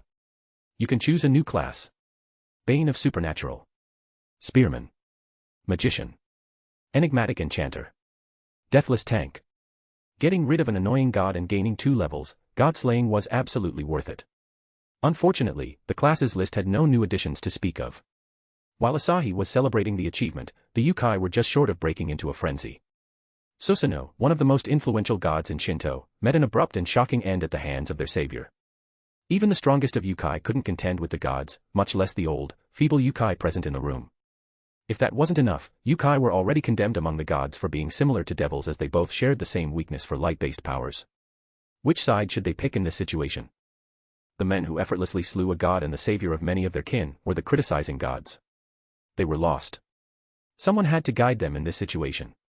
So, all eyes turned toward their Kitsune leader. Everyone, please don't panic. Yasaka tried to calm the situation, but she couldn't find more words to say. Asahi gave Yasaka an assuring smile. I'll take full responsibility for my actions. If somebody here wants to avenge this idiot's death, send them to me. I'll be happy to greet them. Susanoo's death was bound to raise some ruckus. Nothing he and his trusty fists couldn't handle. Siko and Shirori might take the matter into her hands, for the siblings were obsessed with fighting mythology figures from Japan. Even without Yasaka in the picture, helping the yokai wasn't a bad thing in the bigger picture. Gaining yokai's alliance might prove helpful in the future. With Yasaka, though, helping the yokai was a must. Inviting them to their death. Great, Drake said, sarcasm filling her voice. Asahi's uncaring grin unnerved Yasaka. He hadn't flinched when killing Susanoo as if it was a common thing for him. It was only then she recalled his introduction as the new leader of the underworld. He appears so young, could he also be old like those devils? His presence doesn't feel unholy like a devil. She chased the thoughts and took a sigh of relief. Even though the yokai were bitter about the upcoming conflict, they came forward to applaud Asahi's assistance in rescuing their brethren. They might be against Asahi if Susanoo had been a better person. Which he clearly was not. Susanoo didn't enjoy the best reputation for trying to pressure their gracious leader Yasaka into marrying him. Let's move to a different chamber, Yasaka proposed. Yes, it stinks, Rika said with a hint of disgust on her face. Asahi glanced at the place stained by a god's blood. Sure. Every yokai's attention was on Asahi. He felt a bit flattered by their incredible appreciation for helping them. Yasaka, on the other hand, dismissed everyone from the room, leaving her alone with Asahi and Rika. She tried probing bits and pieces about the underworld and how he became its ruler. Another woman who is a lot different from my imagination. Yasaka of this era was serious about everything without any flirtatious aura about her, despite her suggestive appearance. She hasn't gone through her phase of raising Kunu, neither have I. Ahem, ignore that. I was just mumbling things. You love sneaking in your wishes like that, don't you? Hee hee. Asahi shook his head and looked at Yasaka. So. Yes. Do you have something to say? Are you perhaps married to anyone? Asahi posed a curious question. Yasaka flinched at Asahi's question, her eyes widening ever so slightly. She was taken aback by the sudden personal question. No. I have my responsibilities as the Kyubi maiden. Marriage isn't leisure I can afford. Yasaka waited to see Asahi's reaction. As expected, his face became a bit brighter as if he was happy at the prospect of her being a single woman. The Devil King is after me. Am I reading too much into it? Yasaka couldn't help but sigh under her breath. First Susanoo and now the illustrious Devil King of the underworld. She couldn't catch a break. Asahi noticed Yasaka's raised guard and chuckled. Am I that horrible of a person? You are, Rika admitted. No, I didn't mean it. Yasaka gave an embarrassed giggle, trying not to come off as disrespectful. I only want to focus on the betterment of my people. A considerate leader, huh? Yasaka returned a polite smile. Kyubi has been a symbol of prosperity for yokai. I will continue to uphold the tradition. That's admirable, Rika commented. She is the strongest yokai, yet she is so humble. Quite underwhelming for someone of her strength, Drake muttered her opinion on Yasaka. Well, some people rarely abuse their power. Seeing Asahi lost in thoughts, Yasaka quietly left the room, a cluster of 9 blonde tails waving behind her. She returned with everything needed for a traditional tea ceremony. Asahi and Rika watched in awe as Yasaka gracefully prepared tea. Rika looked at Asahi. She is more traditional than a true Japanese, is this the power of a Kitsune shrine maiden? Yes, Asahi nodded. Yasaka looked up with a smile and gently slid the tray towards Asahi. Our race has deep roots in Japanese culture. Some still risk their lives to go out and gather herbs in the war-stricken country. Yokai have embraced the culture of the land that gave birth to them. Asahi accepted the tea with a nod. Old habits are hard to change. Yasaka hummed and glanced toward the garden outside the room. I still can't believe a god died so easily. Her idle whispers were caught by Rika and Asahi. The tanned woman grinned. Gods are people too, you know. Death treats everyone equally. That is very true. Yasaka nodded and assumed a serious expression. I do know it's too much to ask from you, but Devil King, will you seriously help us against the Shinto deities? Asahi's face took a slight frown. You're doubting us. He already told her his plans to help the yokai with the gods. After all, even the weaker gods scaled quite well as XP bags. I don't. Yasaka slowly shook her head. I can't understand your motive for going so far for us. Asahi chuckled. You don't want charity. All right, let me touch your tail every time I help your people. Rika pinched his thigh under the low table. Geez, hitting on her already. Asahi laughed in response. Old habits are hard to change. Yasaka stared at Asahi, stunned. Is that all you want? Yes.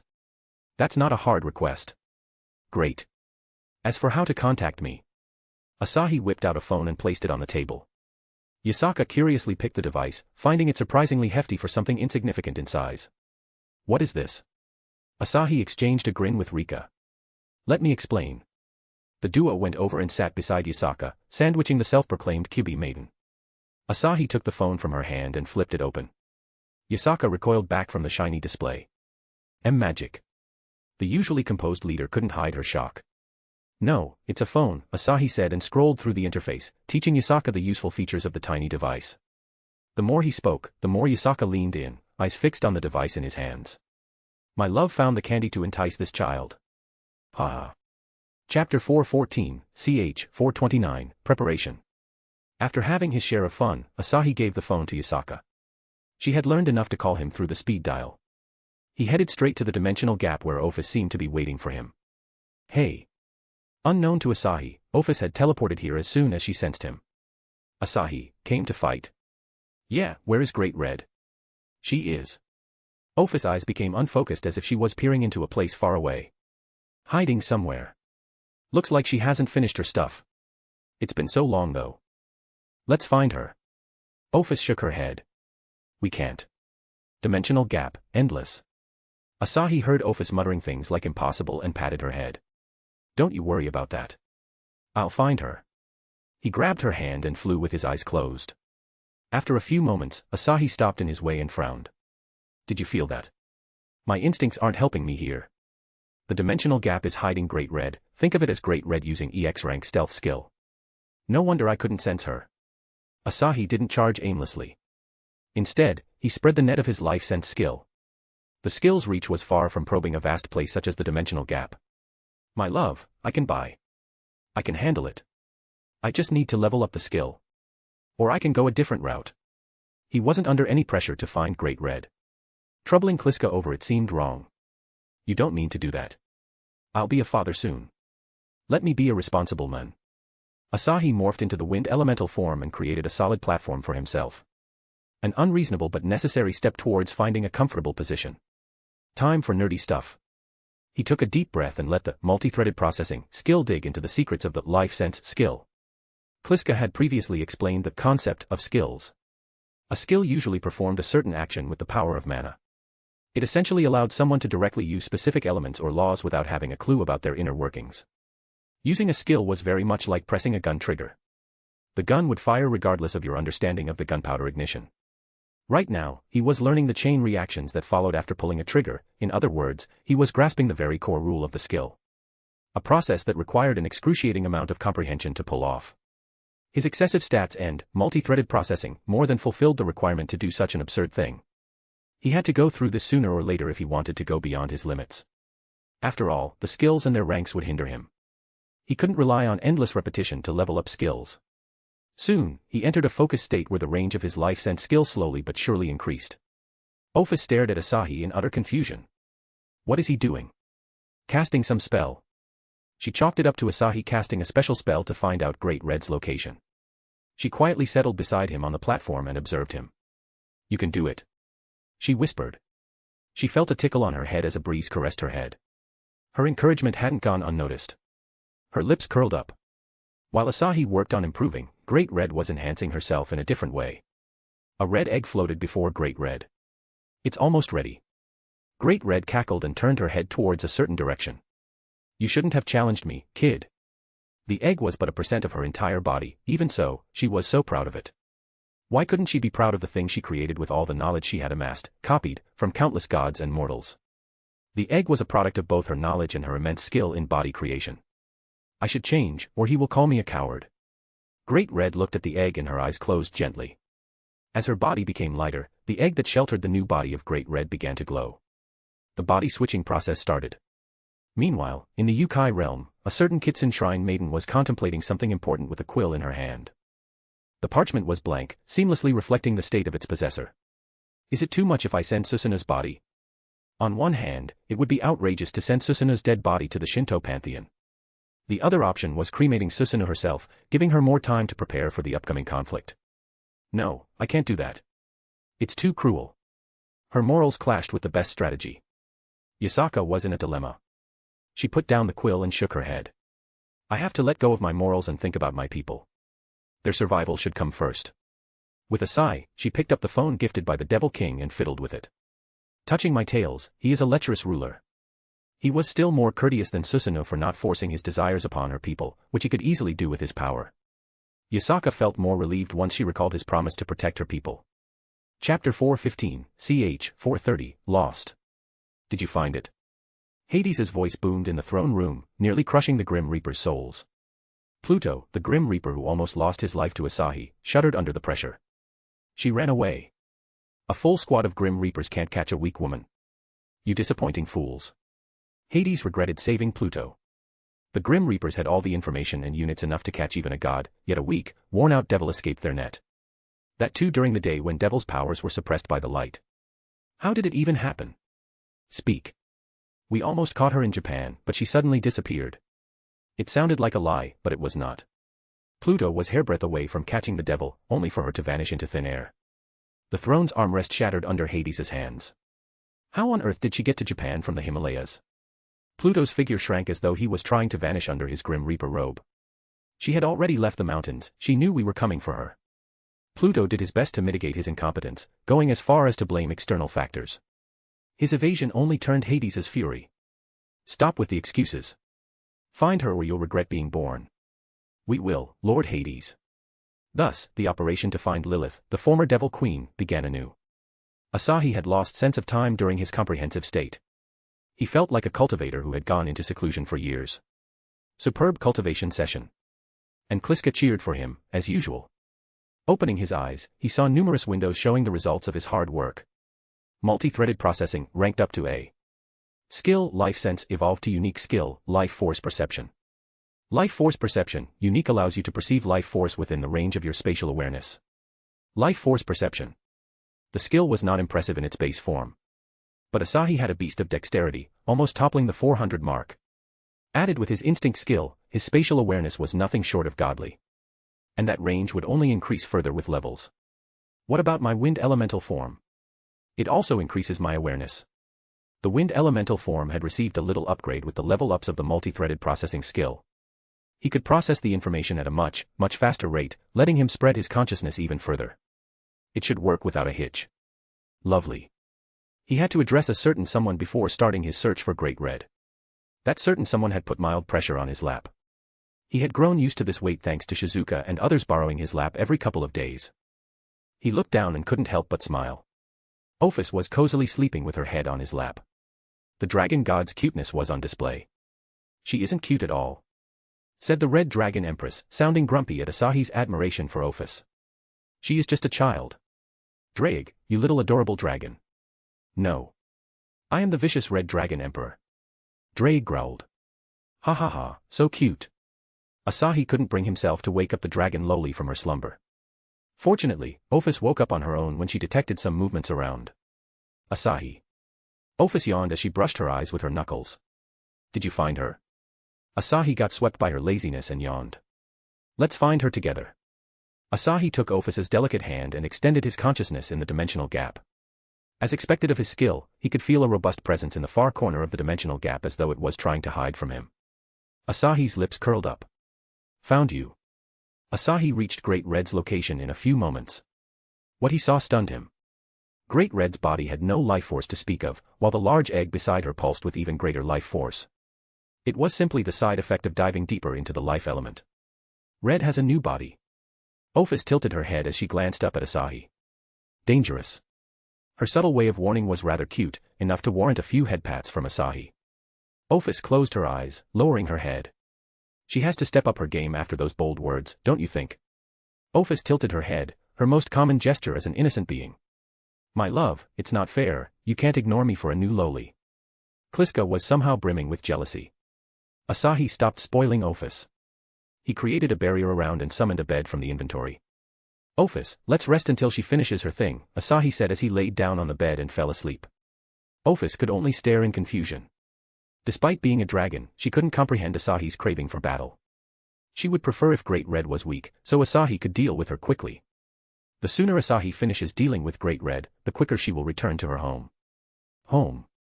A dark place without any presence or disturbance. A place where nobody will disturb her. Even Asahi. A strange feeling filled her head when she thought of being all alone. Her hand subconsciously reached out for Asahi, but he was already asleep. Ophis's eyes alternated between her palm and Asahi, who had turned his back against her. Asahi. Chapter 416, ch. 431-432, The New Vessel. Although Asahi spent more than 3 hours cuddling and playing with Cliché, the dragon egg refused to crack. The life force of the egg twisted as if Great Red bounced inside it. What is she doing in there? Great Red had him confused. Could she be perfecting her looks? Great Red had a bit of a narcissistic personality, but not enough to beat Loki. Ophis was sleeping again. It looked like the dragon god had found a hobby for herself. Why don't we make her day? Let's show her the power of games. Asahi agreed with the idea.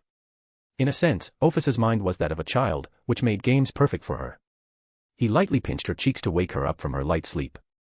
"Wanna play some games?" Asahi asked as he brought out a small handheld and waved it in her face. The dragon god stared at him.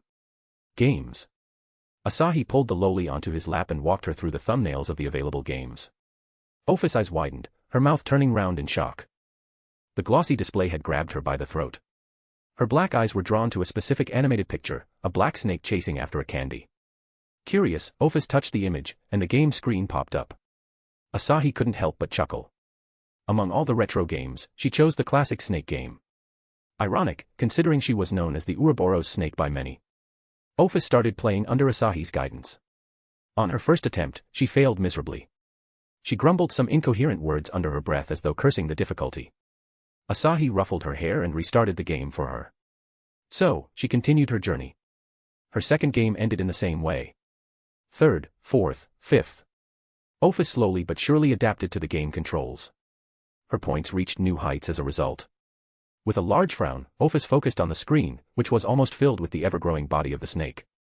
The intensity of her concentration could be seen through the sweat covering her wrinkled forehead. I will win. Her competitive nature surfaced, possibly developed from her rivalry with Great Red. The rosy egg suddenly shattered, releasing destructive shockwaves through the air. The barrier, fortunately, endured the first 2 waves. Asahi constructed another barrier to ward off every distraction coming Ophis's way. Magma spilled from the egg, forming a sea in the dimensional gap as if a hidden container kept the scorching fluid in a place. Great Red emerged from the Red Sea, floating in the air as though showing off her new form. Asahi was speechless seeing the form she assumed. A humanoid figure clad in crimson armor that was awfully similar to the balance breaker form of the boosted gear. 6 wings, still dripping with magma, gently flapped behind her. Those wings were the only difference from Issei's balance breaker form. Disappointing. I know, right? Asahi sighed. He was looking forward to a busted dragon girl. Great Red chose to become one with armor rather than simply making a separate defensive armor. Her armor is her body. Her body is her armor.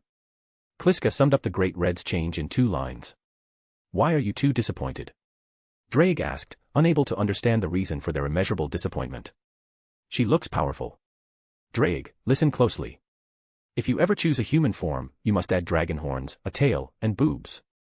Drake fell silent at his extremely specific request. I haven't thought about choosing a human form. The delay in her answer pointed towards a certain possibility. Drake had thought about having a human form. Drake was always around Cliché, and sometimes Asahi joined them. Under their constant influence, she was bound to have some thoughts about a human form to mix up with them. As a training freak, she will have an easier time practicing in a more humanoid form. Great Red raised her head, slow and steady, like a cyborg. The golden orbs deep within her helmet emitted a menacing glow. Asahi, Great's deep voice reached his ears through some kind of telepathy. You have my admiration for taming my wild dragon god rival. Asahi smiled. Thank you for using telepathy. My friend here is busy playing games. Haha, I can see that. Come with me now. Let's settle this once and for all. Give me 5 minutes. Ophis' hands trembled as the snake grew in height, leaving little to no room for any mistake. The game would end in less than a minute at this rate. On one condition, Great Red proposed. Speak, mademoiselle. You may express your impression of my new body. Asahi frowned. Honest or fake? Honest. I don't like lies. It's cool from a commoner's viewpoint. For me, though, it sucks. Because it doesn't portray me as a mature woman. Asahi blinked his eyes. This dragon was always a step ahead of him when it came to these matters. Exactly. It lacks feminine curves and charm. Anyone will think you're a bulky man under that armor. Be bulky man. What the fuck did you say? Great Red snapped. I look sleek. Asahi chuckled. Sleek as in dragon standards, right?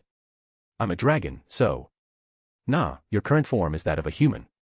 It needs to be judged by human standards. Asahi's insistence forced Great Red to reconsider her choice. The vessel combined the resilience of a dragon with the agile and wondrous shape of a human. She was delighted to finally show off the peak of her creativity, but to think it would be considered bad by her human rival. This result was far from her expectations. I fucked up. Great Red's hands hung loose as though she lost all her energy. Even Asahi felt bad for bullying her like this, but he wasn't going to comfort her for such a terrible mistake. She lost all will to fight. Drake asked, bewildered. Did you just defeat Great Red, with words alone? I regret doing so. A classic beep came from the handheld, signifying Ophis' loss. The dragon god crushed the handheld in rage. Dumb game.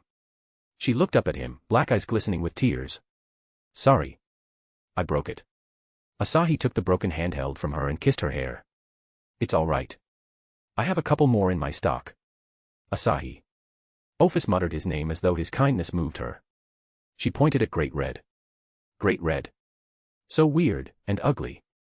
Ophis dealt a fatal blow to the already devastated dragon god. She fell back, plummeting into the Red Sea as if she was ready to forfeit her life. After transforming into the fire elemental form, Asahi teleported to Great Red's side and pulled her out of the magma pond. Everyone is prone to make mistakes. Great Red sat on the pond's surface in an overly polite manner as though she was a samurai warrior hailing from the old era. You are right.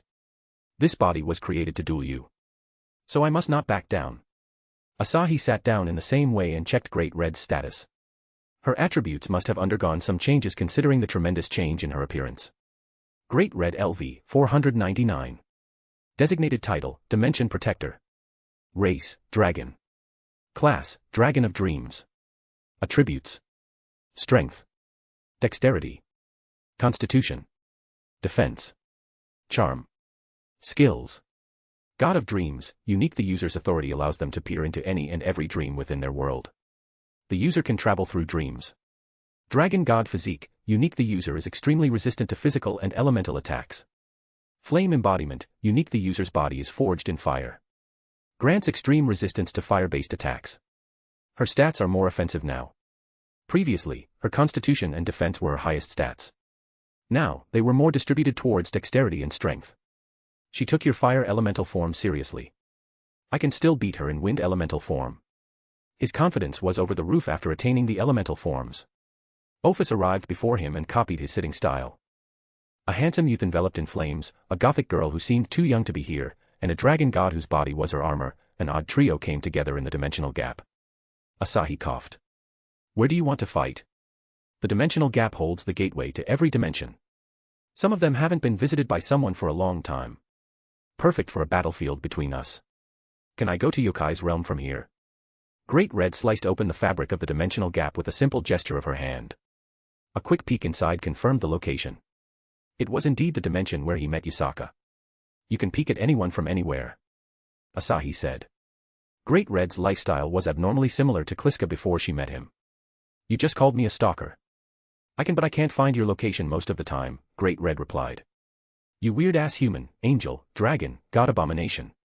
Why do you carry so many different auras with you? I'm special, Asahi said.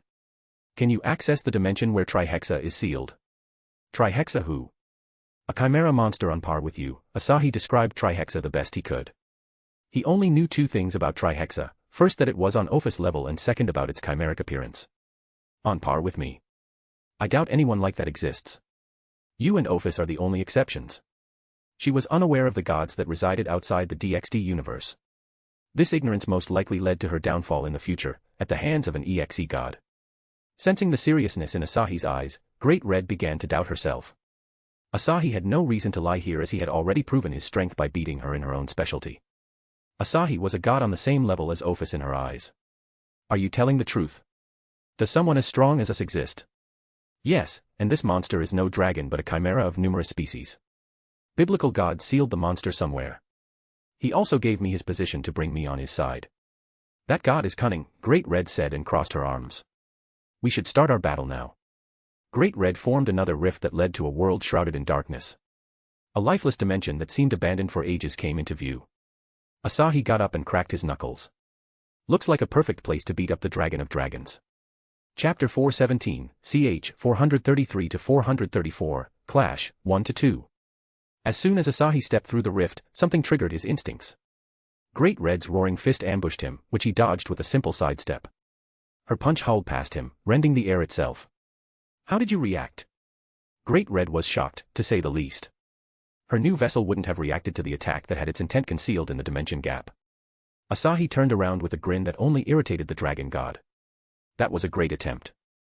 I would have taken a fatal hit if it weren't for my autopilot-like instincts. You always have an answer to everything I do. Where did this kind of god even come from? He isn't a native. Ophis answered in Asahi's stead. I can sense it. Ophis, who had traveled the world in search of strong allies, could tell someone's race based on their sense alone. In such a world, Asahi was an irregularity she never saw coming. Asahi patted her head for guessing correctly. Yes, I came from a different universe. Even biblical God wasn't aware of this. Based on God's innate perception, he would have guessed something similar after Asahi's abnormal growth. Great Red stared at Asahi as if she was looking at a gold mine. Can you get naked? I want to see how your body functions. Then I'll create a vessel superior to yours. Stop.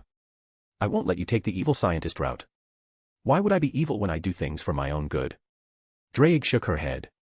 Let me test my vessel. Here I come. Ophis sat down on a nearby rock and watched the battle unfold. Great Red seemingly teleported to Asahi's back and swung her leg. The scale-covered leg tore through Asahi's afterimage as he appeared behind Great Red and struck her head. His casual punch made a clang as if he hit a steel wall. She evolved into a muscle head. Asahi muttered. She has extreme resistance to physical attacks on top of having 650 defense. Great Red whirled around and threw a punch at him.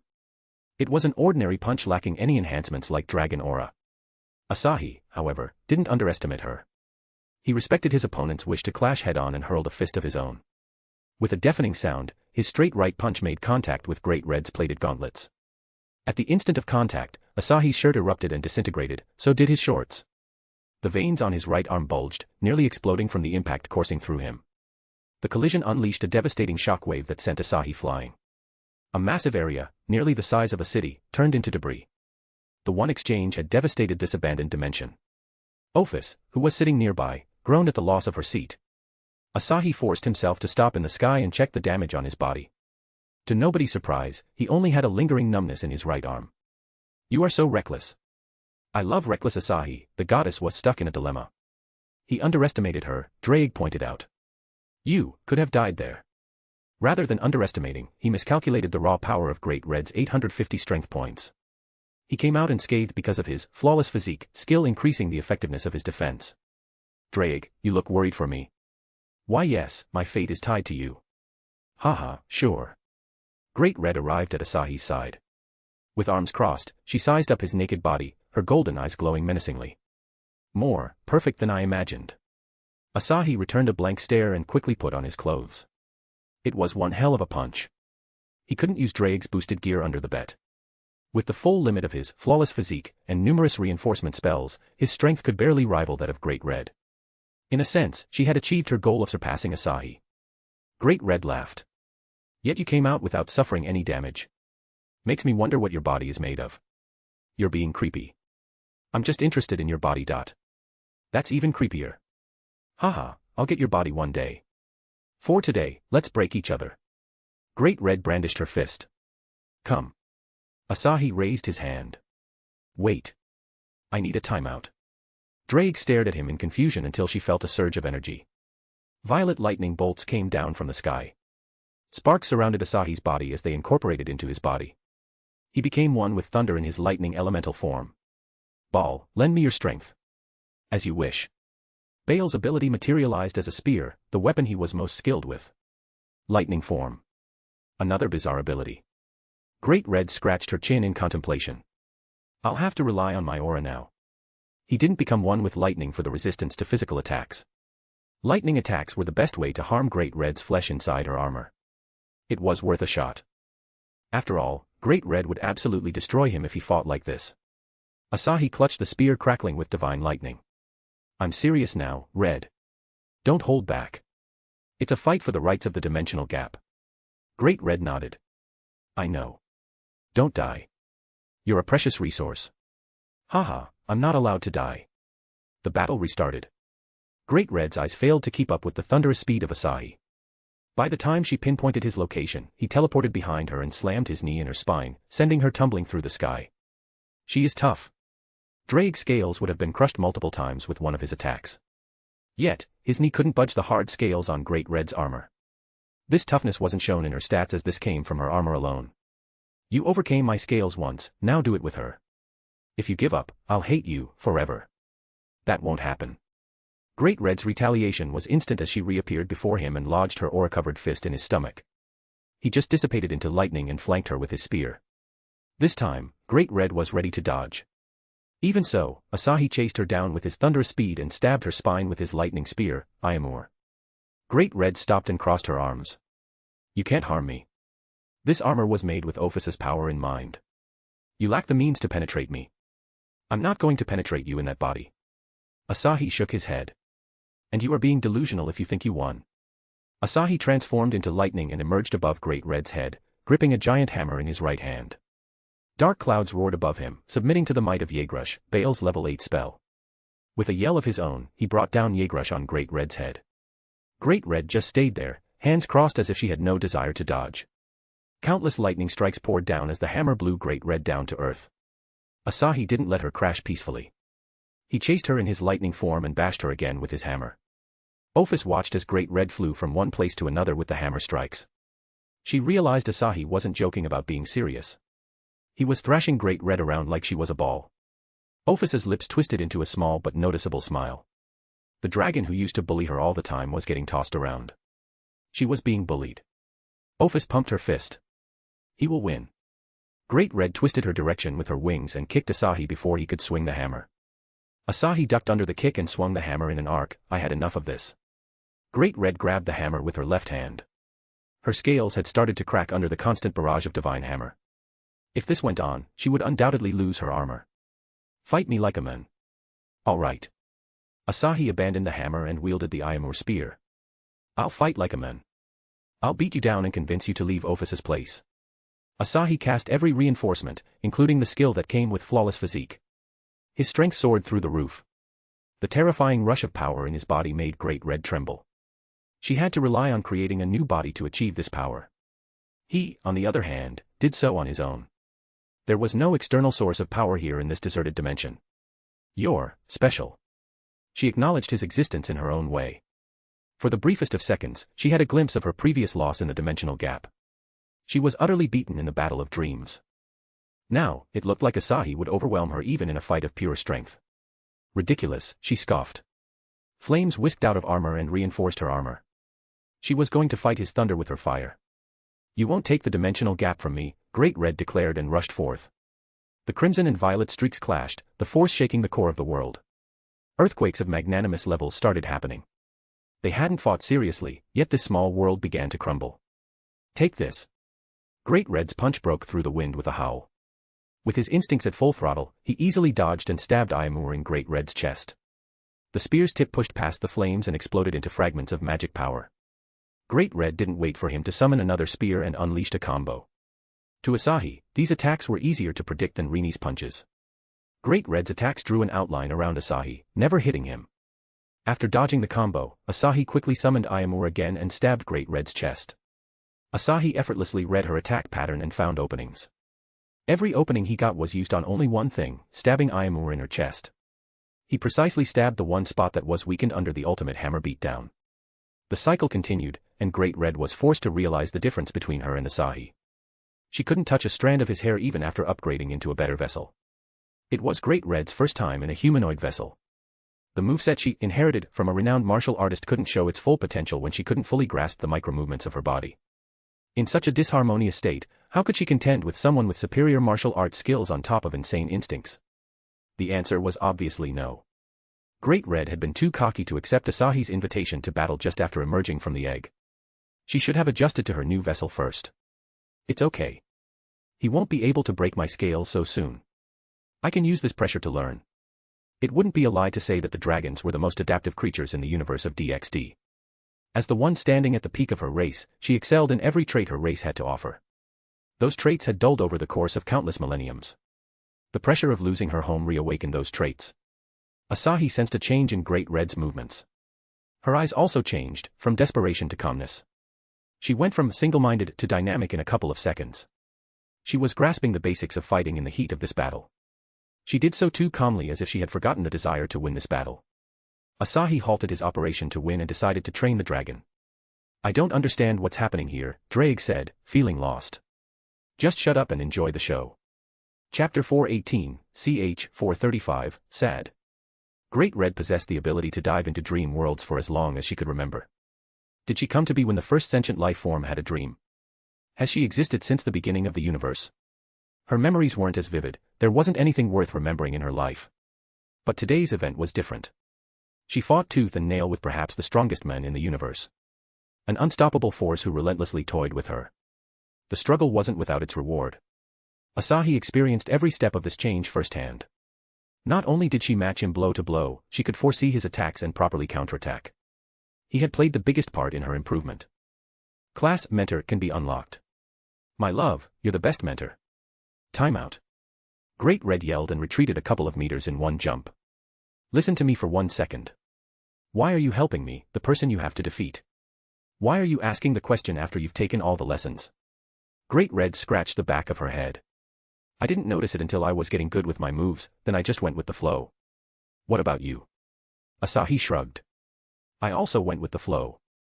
We both became stupid at the same time. Great Red laughed. Okay. I'm pumped now. I'll end this. Asahi was in her face before she finished whatever she was speaking. He formed a fist and smashed it in her chest. It was the same spot Asahi had targeted with his spear over and over. Crack, crack, crack. The scales on Great Red's chest crumbled, revealing red flesh wrapped in flames. You lost, he announced, his finger pointing at her flesh sparkled with deadly lightning. Say it or I'll be forced to burn your insides, which I really don't want to do right now. Great Red sighed. Asahi had taught her so much in just one day. Not to mention, he had utterly destroyed her in a fair fight. She turned towards Ophis, who had just teleported to their side with a triumphant expression on her face. The Dragon God of Infinity was fully relishing Great Red's defeat. Little Dragon God, I accept my defeat. Let's leave here first before the explosion kills us. Ophis's snakes barely kept the world from erupting into chaos. Ophis nodded blankly as her face returned to neutral. The trio relocated to the dimensional gap, where Great Red's body drifted. Thank you. Asahi, Ophis said as she glanced up at him. Asahi rubbed her head. Then why the long face? It seemed all the joy earlier was from giving Great Red a taste of defeat. She didn't show any ounce of joy from taking her home back. Long face. Ophis touched her face. It's not long. I'm cute, you said that. The Dragon God had learned how to act cute. My race is doomed with a god like that. Drake wasn't happy at the revelation. While Great Red began to repair the scales on her armor, Asahi pulled Ophis aside on a couch. This place is yours now, Ophis. But you don't seem to want it anymore. I want it, it's home. You don't look happy. He was persistent in getting an answer out of Ophis. It seemed as if Ophis's obsession with the dimensional gap had ceased to exist. What was her new obsession? Asahi wasn't giving up before digging out the secret. Ophis remained silent as if she was having a bout of confusion in her head. Stop messing with Ophis, Great Red threatened Asahi. Your win is temporary. I shall defeat you soon and reclaim my territory. Great Red had recognized her strengths and weaknesses. Her biggest strength was her raw power that forced Asahi to retreat many times. Her biggest weakness was her techniques, movements, and battle experience. Asahi simply outclassed her in these areas. So, she was going to improve then beat him up. Asahi ignored Great Red and pulled Ophis' cheeks. Why are you sad? Ophis thought for a moment and shook her head. I don't know. She truly had no idea why she was unhappy with this outcome. That's all right. I want you to think more about it and give me an answer next time. If I like the answer you will get a new game. Ophis nodded. Game good. Great Red grabbed his hand. You aren't going anywhere. We are fighting until I beat you. Asahi gave her a blank stare. Stop those snobbish remarks before I smack your ass. Great Red felt a chill run down her spine. Asahi was dead serious about his statement. How could he not when she was trying to order him around like he was her servant? Stupid Red, Asahi stronger. You're weak. Asahi got up and smacked Great Red's steel-like head. I beat you fair and square. Doesn't that make me the alpha of your kind? If so, you have to obey my orders. Not the other way around. It was Great Red's turn to stare in a daze. Technically, Asahi was right. He had beaten her not just once, but on 2 occasions. Never. I'll follow someone. Great Red yelled and disappeared in a rift. What the? Asahi sighed. She is stupid indeed. Ophis, I'll be leaving for some time. Come to heaven if you feel bored. Drake, remember our bet? Asahi asked with an evil chuckle. I won. How easy. Yes, you did. What do you want? I want to see you in a maid dress. Maid dress? What is that? My love, don't worry. I'll beat sense into this ignorant dragon. Good girl. Hee hee. I feel chills here. Can I spend a few days at Tiamat's house? Drake would rather face Tiamat than get dragged into Kliska's evil scheme. No rest for the weak. Come, let me show you that, hee hee hee. Chapter 419, ch. 436, Astria as a leader. Asahi moved to Orario after completing his objective of besting Great Red. Of course, his destination was his own familia, the Stardust Garden. He had grown fond of this place, treating it like his new home.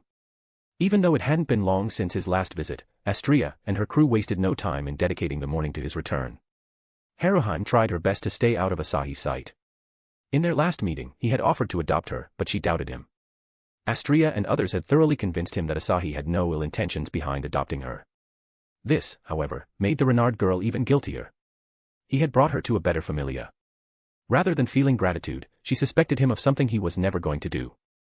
At her core, she was still a pure girl. Asahi felt Haruheim's awkwardness from across the room. She is still on edge about that. Nothing a few headpats can't fix. I'll bring her out later. He gave everyone a look over. Everyone except for Haruheim had grown stronger since the last time he met them. The weakest adventurer could easily flatten a level 4 adventurer. Elise was close to level 6 while Kaguya trailed her not so far behind. Alright, this is enough love for one day, Asahi said as he pushed back his chair. Come to Loki's mansion in the afternoon. It's about time we finish our business. Business? Elise frowned. What kind of business? Kaguya leaned into Elise's ear. He'll gather all his women and get them naked. He is talking about that kind of business. The obscene remark naturally filled Elise's head with scenarios she wouldn't have imagined otherwise. Shut up. It's not happening. What's not happening, Elise dear? Asahi asked. Your mind is full of lewdness, again. Asahi teased the redhead until Ryu came to her rescue like a knight in shining armor. She glared at Asahi like a puppy defending her owner. Asahi tickled her ears with his telekinesis ability. Ryu, how have you been? I missed you. The double attack left Ryu in no situation to stay composed, making her blush. I am fine. In fact, she was over the moon yesterday for finally ascending to the highly desired level 5. She didn't make a deal since her friends had long surpassed this threshold. She just couldn't see anyone getting hyped over this small growth of hers.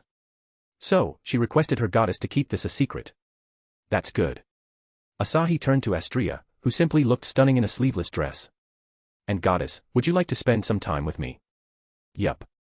Surprisingly, Astria looked relaxed, not at all overworked. The Familia War aftermath got settled, I guess. What will you do with Freya? Our plan is to leave after 3 weeks. She is your maid. I'm taking her. Freya would elevate the already chaotic world of One Punch Man to another level. He doubted many heroes there would be able to resist her temptation. But, she was even a bigger threat to Orario. At least, he would be there to keep an eye on the sultry goddess and stop her from going ham. She'll lighten Rini and Graphia's burden. Astria suddenly took Asahi's hand and dragged him outside the dining room. Her aggressive approach stunned everyone. Leaving behind a bunch of maidens whispering to each other, Astria brought him to her own cozy room and forced him to sit on her bed. Her hands flew to the buttons of his shirt.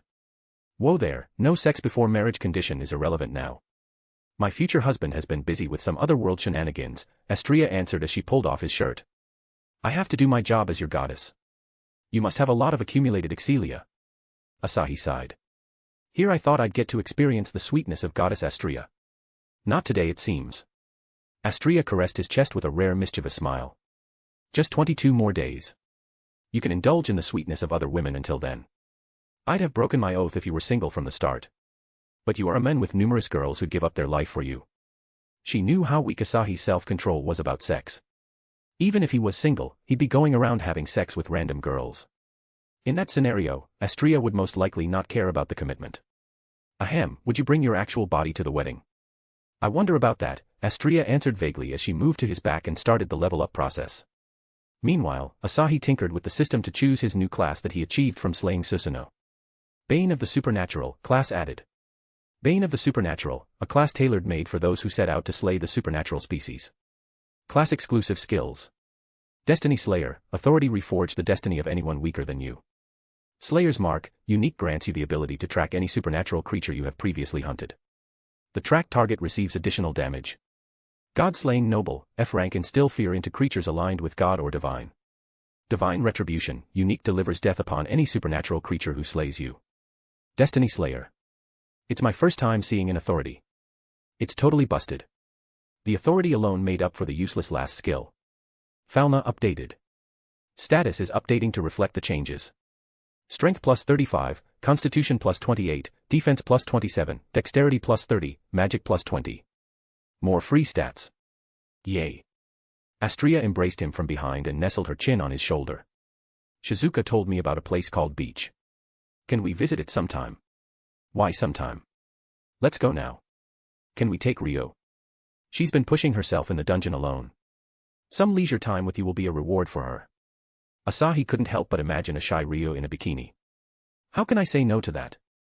Astria kissed his cheeks. Great. One more question. Why are you summoning everyone later? I'll start some hardcore dungeon training. 3 weeks should get them ready for our next adventure. A world where anyone can become a hero. I'm excited. Her arms tightened around him as though expressing her excitement level. I want to see it. The goddess of justice was smitten with the concept of ordinary humans rising as heroes to protect others. Asahi had an epiphany. He could visualize a future with Astria directing an organization of heroes to fight monsters. Not the corrupted one like the Hero Association. Even if Asahi becomes a hero for fun, he'd rather stay away from the Hero Association. The more he thought about it, the more it fit Astria. She was a perfect candidate for running a heroes organization. On top of it, her familia would thoroughly enjoy being under her. The goddess of justice loved to deliver justice onto evil. It might actually be fun. Astria ruffled the back of his head. What are you thinking now? Asahi shared his plan with Astria. The goddess revealed a bright smile. I'll do it. I want to do it. That settles it. We'll talk about it later. Astria pulled back and made him rest his head on her lap. You're always spoiling everyone. As a reward, I'll spoil you today. Nice. Chapter 420, ch. 437-439, Kagaya on the offense, 1-3, R. 18. Asahi was walking through the shockingly empty corridor of the mansion. Astria had kicked him out after she showered him in affection for nearly an hour. She didn't go farther than patting, kissing, and her favorite cuddling. Go, convince your elf to come. She won't listen to me was Astria's reason for sending him out. She was completely correct, considering Ryu's stubbornness regarding certain things. She still hadn't made up her mind about their relationship despite everyone telling her to not take things too seriously. She was too hard on herself, much like a certain maid of his household. I'll have to do what I did to my Grafia. Project Seduce Elf started. Kliska, Drake said. Why are you so happy when your man goes around seducing women? I exist to make Asahi happy. It's my responsibility as his first wife. Looks boring to me. The drama between the chibi dragon and the goddess continued. Asahi opted for the role of bystander this time around. On his way to Ryu's room, he had to pass by the rooms of her friends. One of them pulled him inside a dark room with not so good intentions in her mind. The perpetrator, Kagaya, pinned him against the wall with a hazy look in her eyes. Asahi-kun, sorry for kidnapping you out of the blue. Her black kimono was messy and untied, giving glimpses at her nude figure underneath. Her messy hair, the lewd scent drifting across the room, and her racing heart were an easy telltale of her current situation. You were touching yourself. Kagaya released a sigh filled with pent-up frustrations and pushed down his shoulders, forcing him to sit with his back against the wall. She glued her soft breasts to him and looked up with a lustful glint in her raven eyes. I was, but you are here now. Her growing lust had forced her to abandon the thought of letting Elise and Ryu go first. Both of them were indecisive one way or another, and she couldn't wait for them to make up their mind. She had already given up a few precious weeks to them. More precisely, she had endured weeks of agonizing lust for her friends. I'll apologize to them later. For now. A stupid grin surfaced on her face as she unconsciously rubbed her crotch against him as though revealing her true intentions. I am. He caressed her face with a soft smile. I'll make up for neglecting your needs. Kagaya's face melted within his grasp. She licked her lips as if she was eyeing a very delicious dessert. Asahi-kun, you look delicious. I want to eat you. He completely expected Kagaya to say something like this in heat. And she did try to eat him by eagerly leaning in for a kiss. The excitement got to her head, and she ended up bumping their noses. Asahi chuckled at the black-haired princess's slightly red nose. She paid him no mind and leaned in for another try. Gently holding her face, he showed her the proper way to kiss. As their mouths melded together, her impatient hand slipped inside his shorts and caressed his hard cock. In revenge, Asahi's hand slipped through her kimono and dug into her ass. The supple flesh received plenty of fondling and pinching that was sure to leave red marks. He slid his hands down the curve of her ass to find wetness seeping through her panties. Ah, Kagaya moaned as Asahi's fingers touched her slit, still, not leaving the desirable taste of his mouth. She raised her hips and spread her legs wider. He received better access to invade her sloppy pussy with his fingers. Briefly pulling away from the greedily sloppy kiss, Asahi grinned. Look how wet you are. Kagaya closed her eyes, though her face properly conveyed the bliss she felt down there. I fantasize about you when I rub myself. You're responsible for making me this wet, what a naughty boy you are. I haven't even started yet. Asahi leaned in and nibbled the amazingly soft skin on her neck that he didn't expect on a melee fighter of her caliber. The floral notes in her scent only aroused him more. You're truly a princess. NN. She moaned as she threw her head back. The warmth at the tip of his fingers made her squirmy. He started with gentle rubs before gradually increasing the intensity of thrusting his finger. The young maiden had built up some resistance to pleasure during her solo sessions.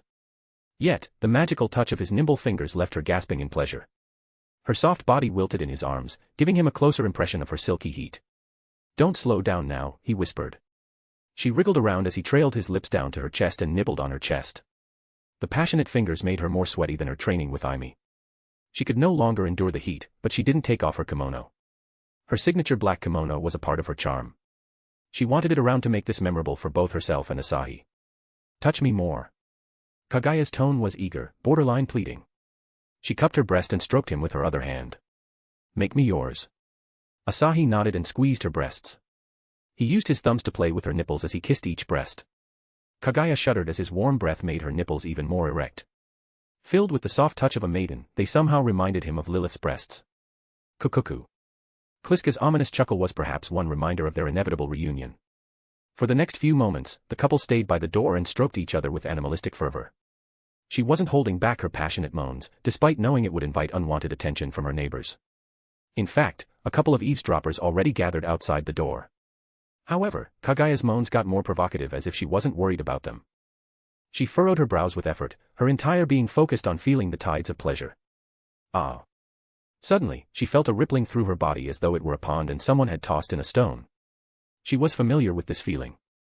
An exhilarating and agonizing climax twisted her body in more ways than fighting with a sword.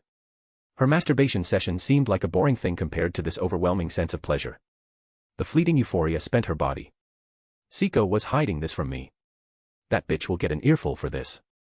She touched Asahi's cock which twitched in response. As she stroked it back and forth, it swelled in anticipation. Panting heavily in the sweet aftertaste of her orgasm, she snuggled into his chest. It must be painful. I'll help. She wanted to soothe his discomfort.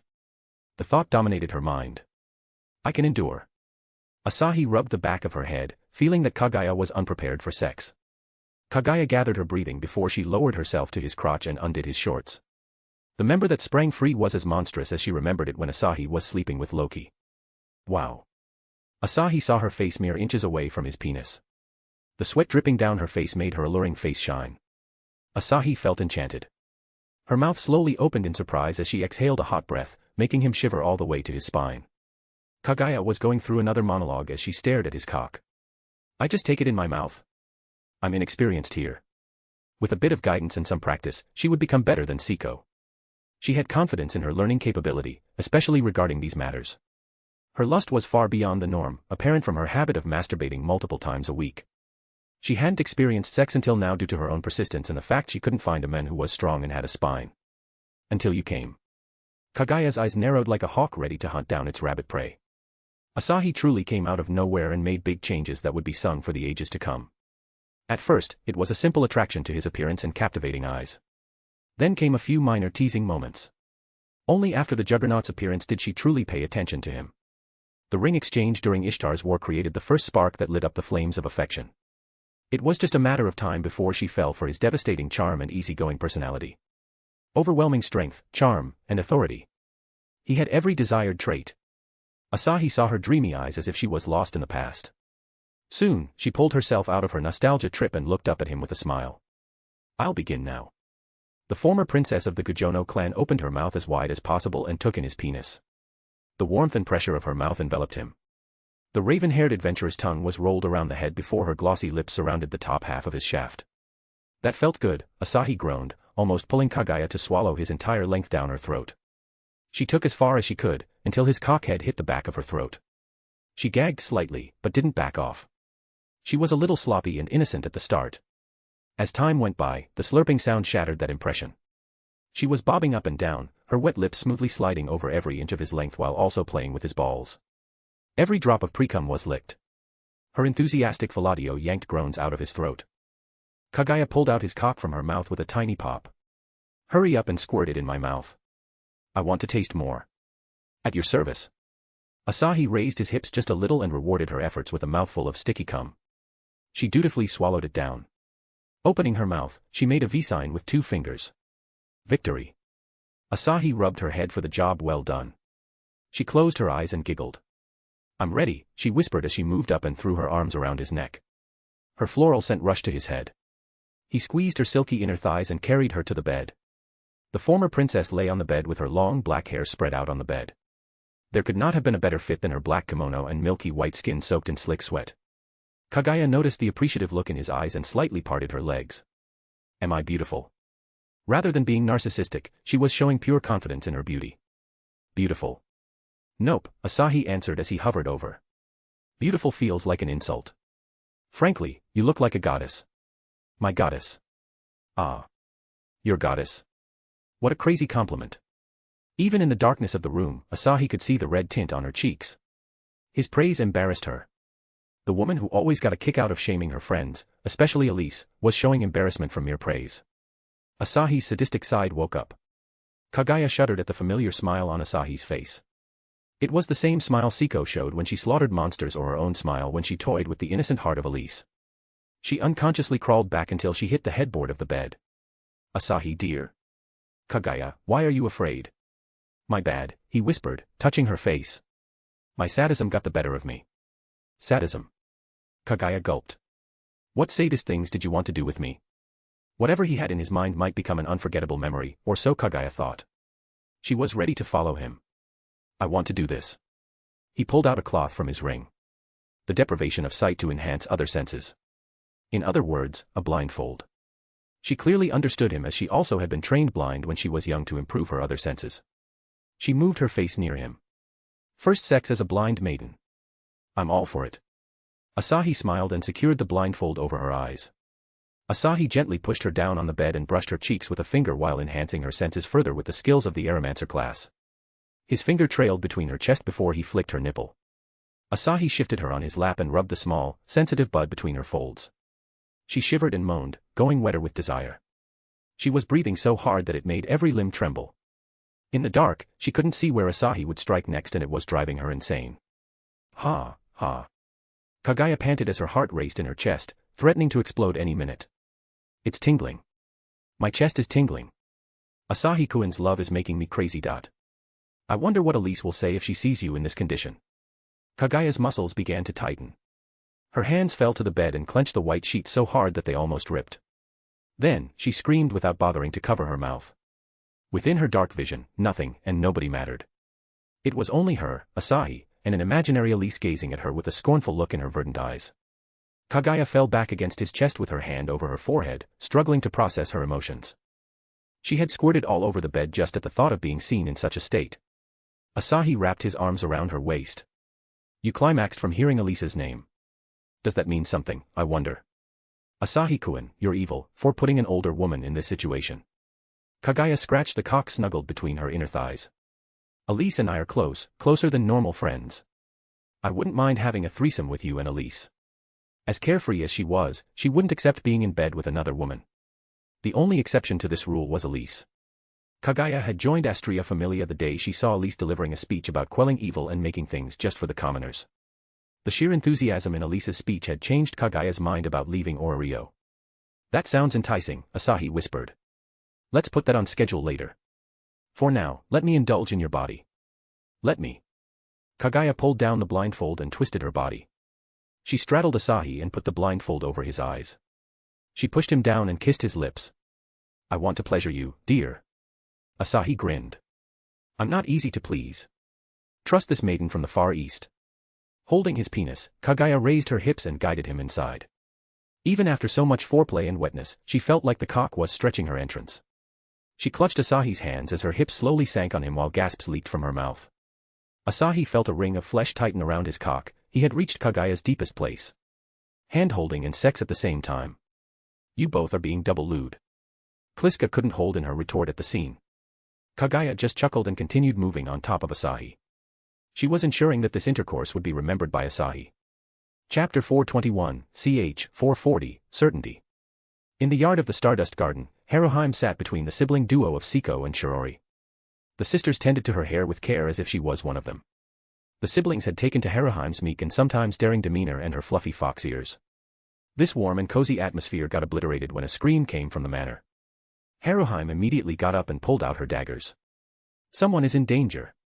Contrary to her frantic state, Siko and Shirori seemed relaxed. Who got impaled on the divine tower now? Shirori whispered. Seems like Kagaya. Let's check it. Haruheim blinked her eyes at their carefree conversation as if someone had not just screamed like they were dying. They had to help the person, not speculate about their identity. The siblings both gave a furtive glance to Haruheim. We shouldn't take her, Siko whispered. Asahi-kun will accuse us of corrupting her. She needs to learn these matters. Siko frowned, finding Shiori's argument relatively weak.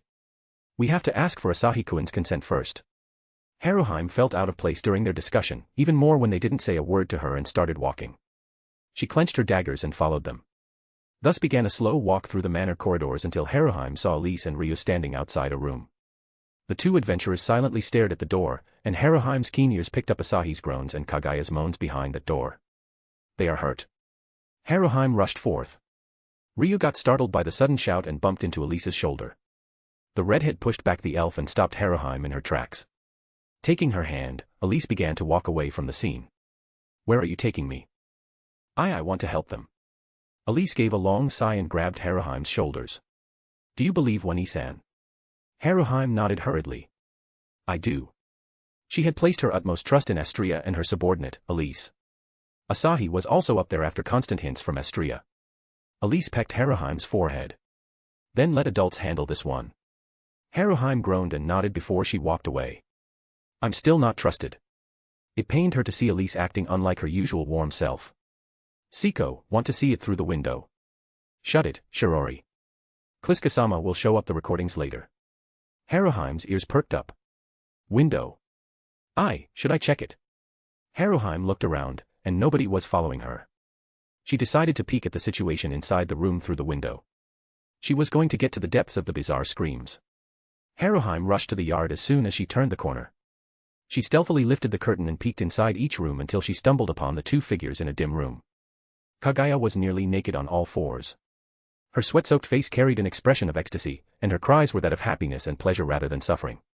The dignified yet carefree adventurer Haruheim had turned into a crazed woman in an obscene kimono. Asahi was behind Kagaya on his knees with his eyes closed. With his hands gripping Kagaya's waist, he was handling her. What are they doing? For some reason, Haruheim felt like she shouldn't be here, and she shouldn't be looking at them like this or having any whiff of this strange smell in the room. But she couldn't take her eyes off of Asahi's half-exposed body. There was something magical about his torso. Hypnotic even. Why is he doing that movement? Why does Kagaya Wani-san look so improper? Asahi pulled Kagaya with even more force as he groaned something. Kagaya threw her head back, her body spasming as if she was under torment. A scream came out of her mouth that vaguely resembled the first scream Haruheim had heard. Just then, someone came from behind and covered her eyes. You shouldn't be here. Haruheim recognized the calm voice. Ryu. Ryu put her hand over Haruheim's mouth while she stared inside the room. Kagaya breathed heavily in her pillow while Asahi stood behind her, his glowing cock covered in various body fluids. Ryu was starting to become breathless. Despite telling Haruheim not to peek, she indulged in the very sin. Neither she nor Haruheim was supposed to be here. Yet, they were here as if fate had beckoned them. It's the second time I accidentally stumbled upon him like this. The first time was during the dungeon expedition, which was the morning Asahi confessed to Elise. The second time happened when she followed Haruheim. Asahi suddenly turned his head in her direction. His golden eyes looked straight into her soul as a mischievous smile flashed on his face. "Ryo," he whispered in her head. "I see you." Ryo swallowed audibly at Asahi's teasing voice. His playful smile had a different effect when he was naked and Kagaya, her friend, lay across his bed with an utterly satisfied look on her face. The look on Asahi's face delivered a powerful message: you will be like Kagaya soon, and you will be drowned in this very pleasure and lust soon. Ryo's heart pulsed with certainty. Her thoughts would become a reality, and she wouldn't be able to reject him, for she also had her heart set on him. Ryo looked away from Asahi and dragged Haruheim back to the manor. Chapter 422, Ch. 441, Elise's Passion. Arafu is getting more daring. Asahi thought as he stared at the ceiling in Kagaya's room. The raven-haired woman was sleeping with her arm over his chest. Spent after several intense and happy lovemaking sessions. He was a bit bothered about Haruheim's choice to observe their lovemaking. He had noticed Haruheim as soon as she arrived, but he didn't pay her attention to make things less awkward. I need to talk to her. Asahi closed his eyes and went into another deep focus session to upgrade his instinct skill. He had met most of the requirements for evolving multi-threaded processing and instinct into a special ranked skill. All except for one. A-rank instinct. Kagaya woke up and saw Asahi's face. He looked extremely serious. A face she had never seen before. She couldn't stop herself and pressed her lips on his cheeks. "Husband-kun," she cooed. "Wakey wakey." Asahi opened his eyes and blinked multiple times. Kagaya was all but spent until 20 minutes ago after their loud sex session. Where did she get so much energy? "You're hearing me, aren't you? I is my prince under a witch's curse. I, the princess, shall use my snow oath kiss to bring him back." Kagaya did not hesitate to give him a deep kiss. More like forcing herself on him. Asahi took thorough enjoyment out of the kiss until she ran out of breath. "Kagaya, are you not tired?" "Tired? I have so much energy," she said and straddled his waist before bunching her sweaty hair in a ponytail. "I feel like I can go another dozen rounds with you." "Kliska. Is it related to my recent breakthrough in the life element?" "Ever so perceptive." "Yes, my love. Your body is now filled with more vigor than a god. Drake's aura is also slowly affecting your soul. Your semen can pump a normal human full of energy, and Kagaya is still a normal human regardless of her strength." Asahi pushed himself up and held her shoulders. "Not now, Kagaya. You should rest your body. I also have something to do." Kagaya puffed her cheeks. "Husband-kun is already neglecting me." Asahi's brow twitched. "People are waiting for us." Elise and Natsumi were pacing in the corridor. The latter probably came to spend some time with her master. After all, leading Apollo Familia as its captain must have been exhausting. Kagaya twined her arms around his neck. "Just one round, please. Don't hold back this time." Asahi lifted her by her butt and immediately slid his cock inside her. As she hoped, he didn't hold back and boosted her sensitivity. Kagaya regretted provoking him that day. As the door to Kagaya's room opened, Elise had no idea how to face Asahi. She waved her hand, a rather bitter smile on her face. "Yo, Asahi." She tried peeking inside, but Asahi was quick to close the door behind him. "Let Kagaya rest. Let's go some." Natsumi threw herself in his arms and rubbed her face on his chest. "Master, where have you been? I wanted to meet you." Asahi gave a soft smile and patted her back. "How can I help you?" "Master."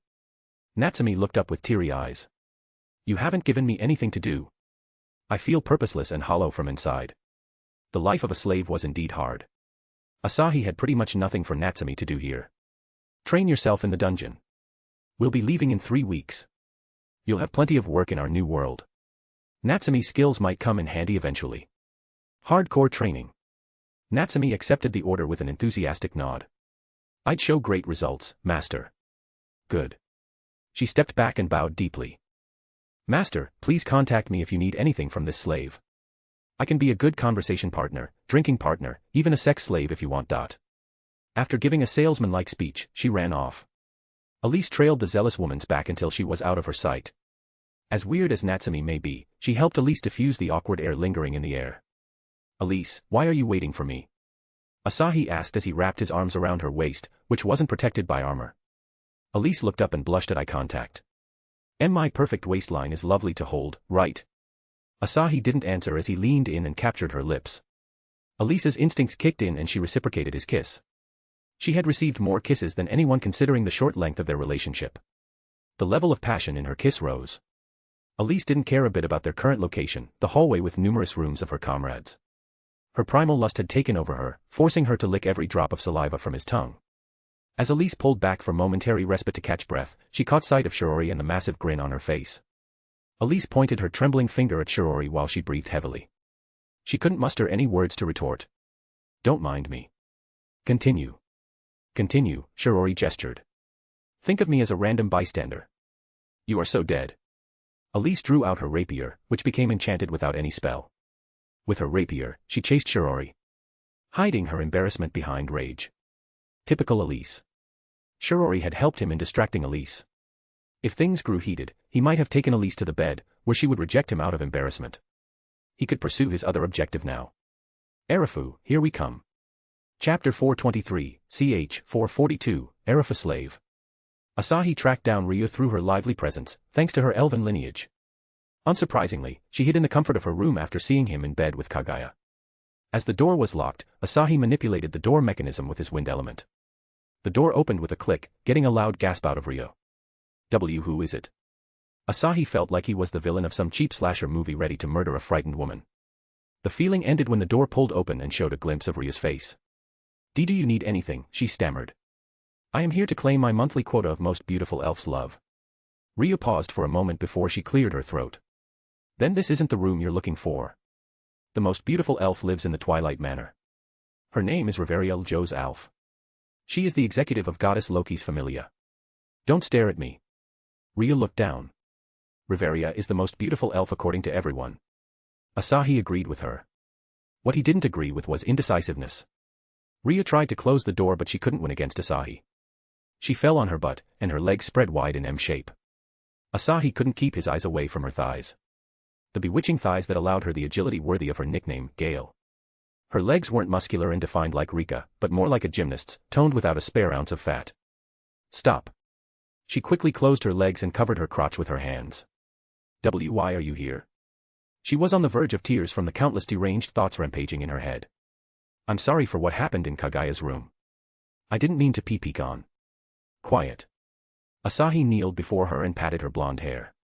You saw us naked, no big deal. What's there to cry about it? I'm not crying. Asahi plucked a droplet of tear from the corner of her eyes. What could this be? Special water produced when an elf is horny. Ryu's sculpted eyebrows came down in a sharp V when she saw Asahi's bright, teasing grin. I hate you. Asahi grabbed her shoulder and pulled her up. Sliding his hands down her waist, he hugged the blonde elf. Can I hug you? You're all ready. Asahi cupped her beautiful, smooth face in his hands. Ryu's wet lips trembled before she closed her eyes and drew her face closer. She offered herself in submission, letting him have his way with her lips. He didn't stop there and explored her mouth. The rhythmic dance of their tongues brought her absolute pleasure. Asahi pulled back abruptly, and Ryu gave chase until she realized her impulse and blushed. Can I kiss you? Asahi asked.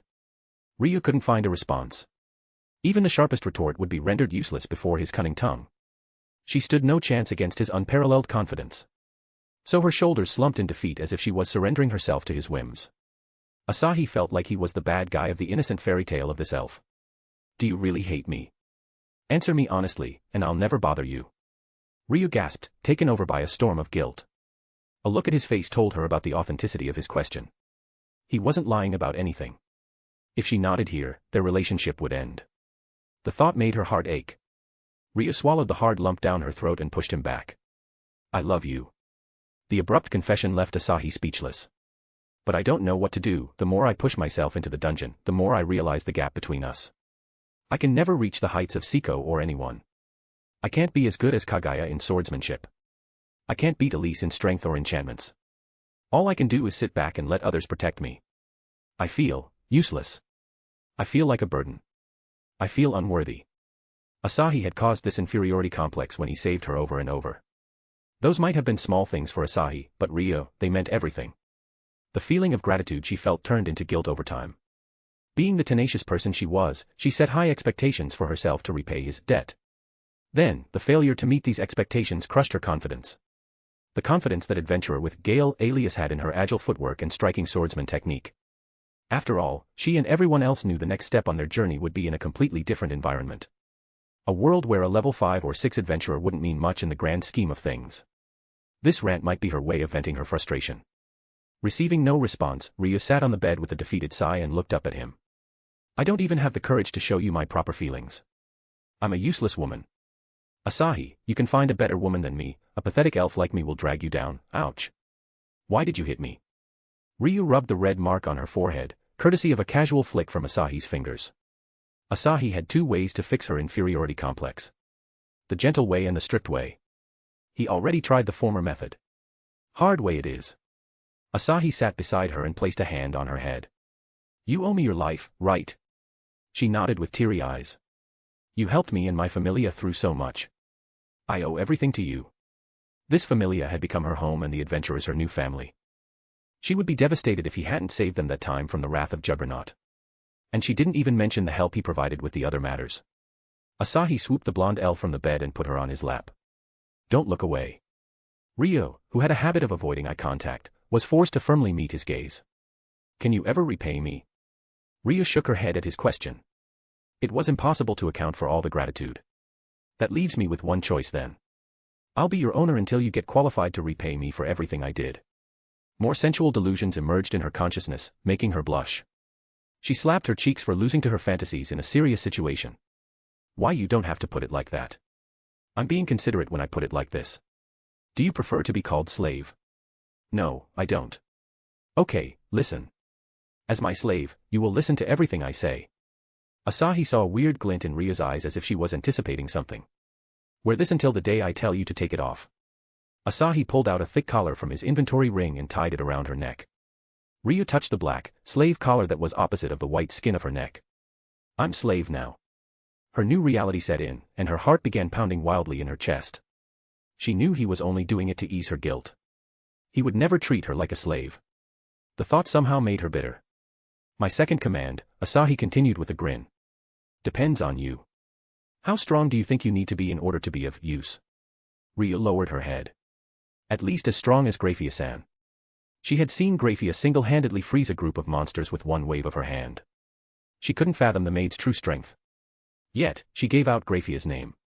To Ryo, the silver-haired maid was the second strongest person after Asahi.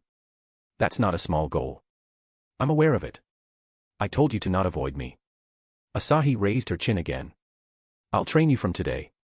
It'll break your body and your spirit. I won't stop until you become as strong if not stronger than Graphia. Understood. Ryo nodded enthusiastically. Yes. Milord. I'll live up to your expectations. My expectations. Asahi grinned. We'll see.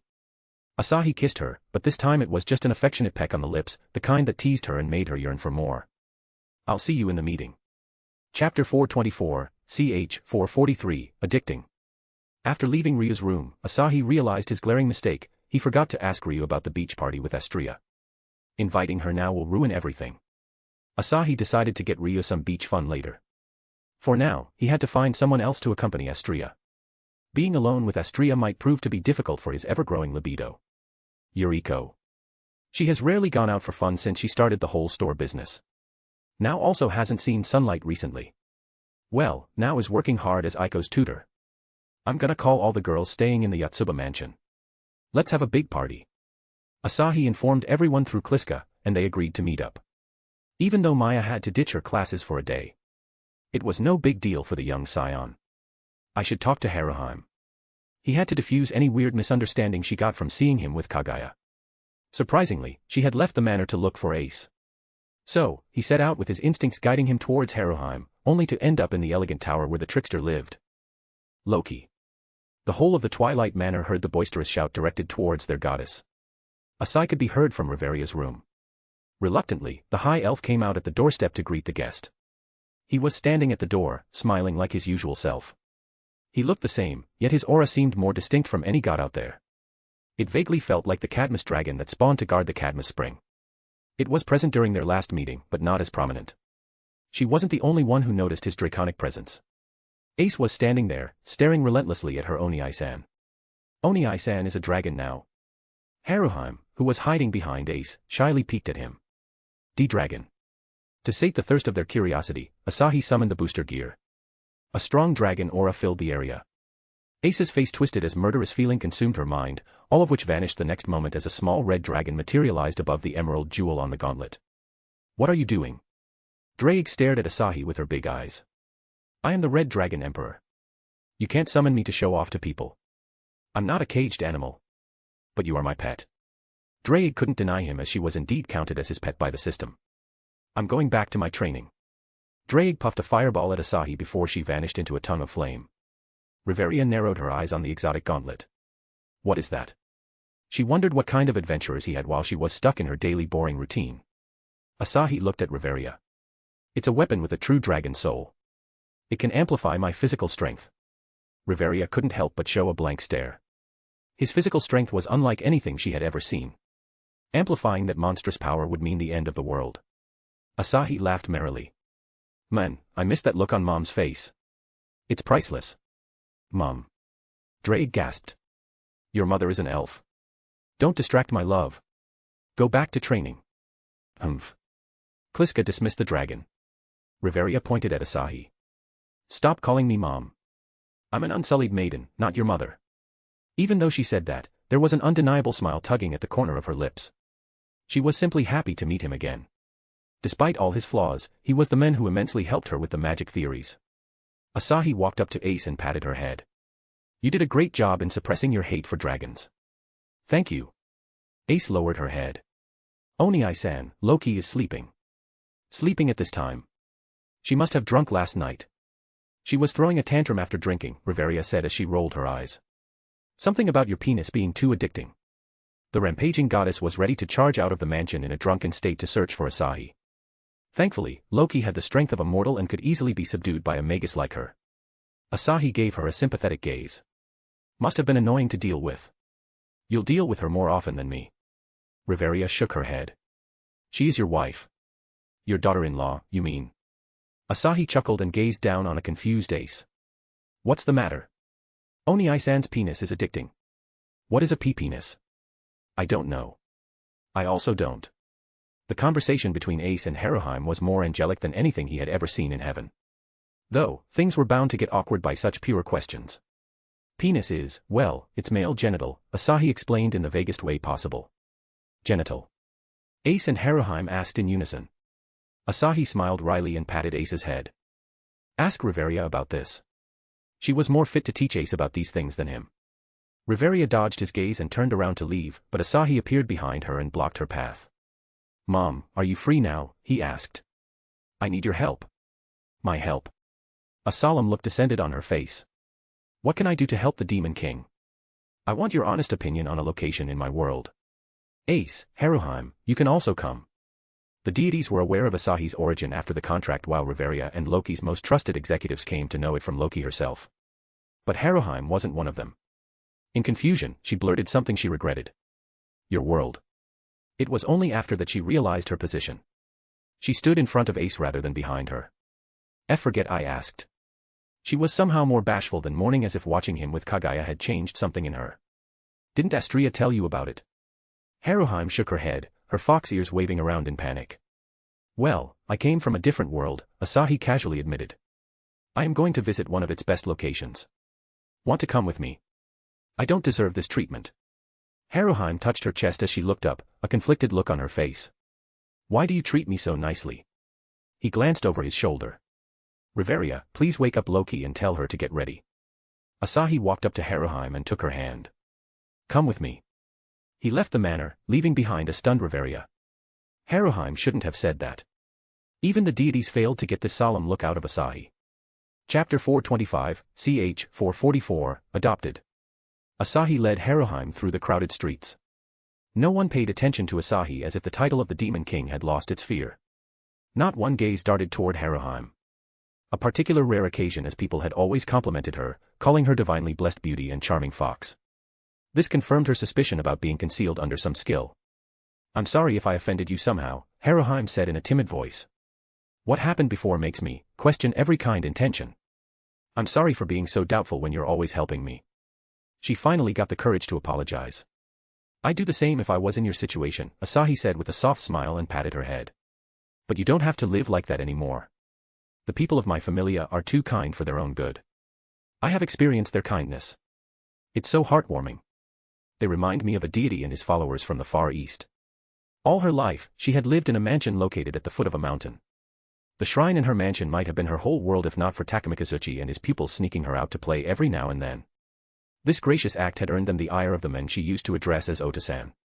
Yet they continued to sneak her out. She wanted to see their worn-down shrine and if possible, she wanted to help them out of their poor status. Oh, tell me more about them. Despite knowing the deity in question, Asahi wanted to hear it from Haruheim. This was the most talkative she had been with him.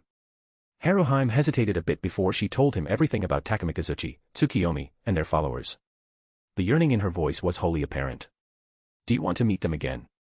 Haruheim's eyes lit up momentarily before an unknown thought forced her to shake her head. Well, you'll see them here in a few years anyway. Haruheim wholeheartedly believed Asahi this time. He had shown his capability on multiple occasions. Nobody would say a word if he proclaimed to be a clairvoyant. Mikoto, Chigusa. Haruheim clenched her fists with a serious look. I'll not be a frail princess when we meet. I'll protect you from the malice of this city. Asahi sensed her resolve and patted her head. The Renard girl returned to her meek self at the foreign touch. Where are we going? Back to Loki's manor. He had achieved his goal of clearing Haruheim's doubts. She looked more lively than ever. Haruheim kept sneaking glances at him all the way to the manor. Is something the matter? Do you still want to adopt me? Haruheim covered her mouth with the loose sleeves of her kimono. Would you like to be my Ota-sama? Haruheim's question dropped with more destructive power than a nuke. Asahi.exe crashed.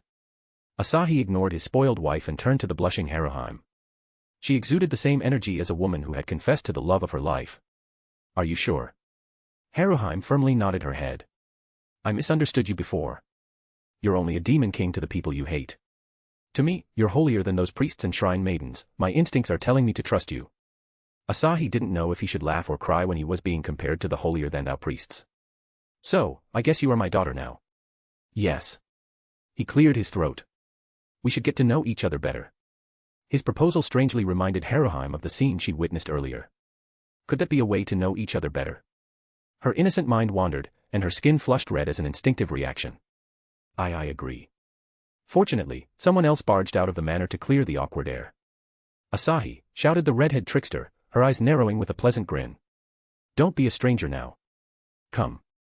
Well, let's talk later. Asahi patted Haruheim's back. I'll take care of this stupid wife of mine. Should I call her Okasama? Haruheim said, looking conflicted, understandably so. Her new father had numerous women, many of which proudly took the title of his wife. Was she to address everyone as her mother? Confusion swirled in her head. Oya. You adopted her? Loki asked. Call me Loki Wanisama, kiddo. I'm too young to become a mother. Loki Wanisama. Haruheim gained one of the most influential familia heads as her older sister and the strongest deity as her father. If her life as a princess was blessed, then this was a divine gift from the heavens. Asahi swooped Loki in his arms. You aren't young to be a mother. I'll prove it now. You cheeky brat. Loki grinned. Try your best. As Asahi entered the manor, something in his pocket buzzed. My phone. Yasaka. He had a bad feeling about this. With Loki in his arms, he sprinted towards Loki's room and let her down on the bed. While she laid there with a seductive grin, he fished out the phone and answered it. Asahi, can you hear me? Yasaka asked softly. Yes, I can. Did the Shinto gods make their move? No. I need your help with something, Yasaka said. We have a devil who claims to be Lilith. Lilith. Wait, I'm coming over. Asahi slipped the phone back in his pocket and looked at Loki, who shook her head and pulled out a bottle from under her bed. Go, do your damn business. I'll drink some more. Asahi took the bottle from her grasp. We're going to the beach, remember? No drinks allowed today. Chapter 426, ch. 445, Life and Death Negotiations. Yasaka was a bit baffled when Asahi teleported into her room. Putting aside her phone, she quickly got up and dragged him to a room not far away from her own. He could feel a presence inside the small room. A presence so faint, it might as well not exist. It was the familiar presence of the former Devil King Lilith. Yasaka slid open the room, which confirmed his doubt. Lilith was tucked in a futon. Her breathing seemingly shallow. She was sick when he met her last time, but nowhere close to this miserable state. As if something caused her life force to hit the bottom. What the hell happened? Asahi kneeled before Lilith and touched her cheeks. Hey, wake up. She opened her eyes and eyed his face for a few seconds. Your Majesty. She tried to get up, but Asahi pushed her back. She wouldn't even be able to move in her current state, much less sit properly. So, Asahi transferred some of his life force to her and helped her up. Lilith's eyes widened in surprise, an expression she shared with Yasaka. Even the strongest Nikusho, the master of senjutsu and Jujutsu arts, had told Yasaka to give up on Lilith. There wasn't anything they could do to mend Lilith's deep-rooted exhaustion. Her life force had almost run dry. Your Majesty, why did you pick up so many skills? Don't answer, Lilith muttered as she scratched the back of her head before turning to Yasaka. You traitor.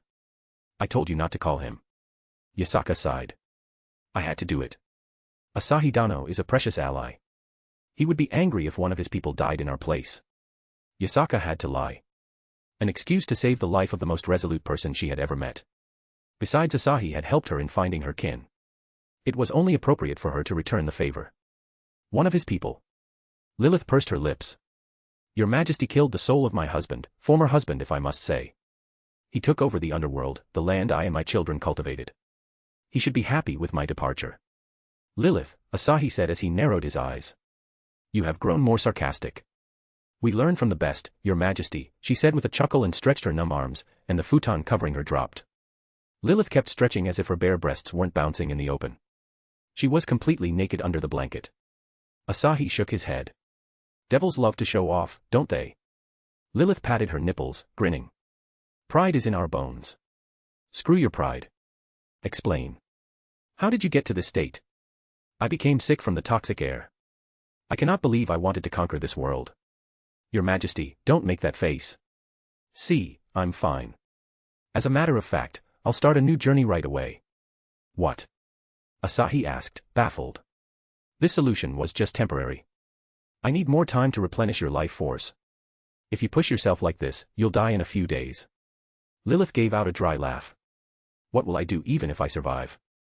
That god will drag me back to hell and rip me open for his disgusting research. Lilith had pleaded death at the hands of Yasaka. She would rather die than fall into Hades's hands, who was always in possession of the Book of Lucifer. Alas, Yasaka did the opposite of Lilith's desire and called for a troublesome man. Asahi frowned. Did Hades do this to you? It can't be someone else. Only that retarded god is interested in devils. I don't know, Lilith lied with a poker face. It could all just be a metaphor for my destined death. She was lying. Asahi could easily tell from her uneasy aura. You're a natural liar. Asahi sighed. I'll talk to Hades after I fix you up. Asahi reached out to touch her forehead, but Lilith took his hand in her grasp and shook her head. Your Majesty, do not, she said in a stern voice. I have nothing left to accomplish in this world. Don't prolong my suffering. She had started the era of devils. She had ruled as queen of the underworld. She had given birth to one of the strongest beings of her race. She might not be proud of those achievements now, but they were her own. She will always be remembered by the devils as their progenitor. Lost in her thoughts, she allowed Asahi to grasp her face. Is he going to kiss me? A thought passed through her as she sat there, looking into his eyes. Asahi, however, had different plans as he pinched her cheeks. Oh. You are a frog in the well if you think you have seen everything, Asahi said with a mocking smile. Let me ask you, are you happy with those accomplishments? In the past, you might be pleased with those, but the current you? I don't think so. Lucifer's change had an immense effect on Lilith's outlook. She went from a proud woman to an utterly depressed person. She didn't feel proud of her past self. Rather, she felt repulsed by her overindulgence in power. Lilith closed her eyes in silent agreement. Your Imperial Majesty, we live polar opposite lives, Lilith calmly stated. You wouldn't understand my agony. What the fuck do you know about me? Asahi clicked his tongue. I used to be just like you at one point. I had given up on having fun until a wonderful woman reached out to me. So, yes. I understand you more than you understand me. That's why I'm helping you. Fufufu. He isn't talking about you, Drake said. Kliska isn't a wonderful woman. I was indeed talking about Kliska. Quite hard to believe. Lilith saw a serious glint in Asahi's eyes. I see. Your Majesty had a rough upbringing. It's hard to believe, but it also explains your obsession with women. Rough? Nope. It was too smooth of a journey until nothing mattered anymore, Asahi said. You just need time to find what's fun for you.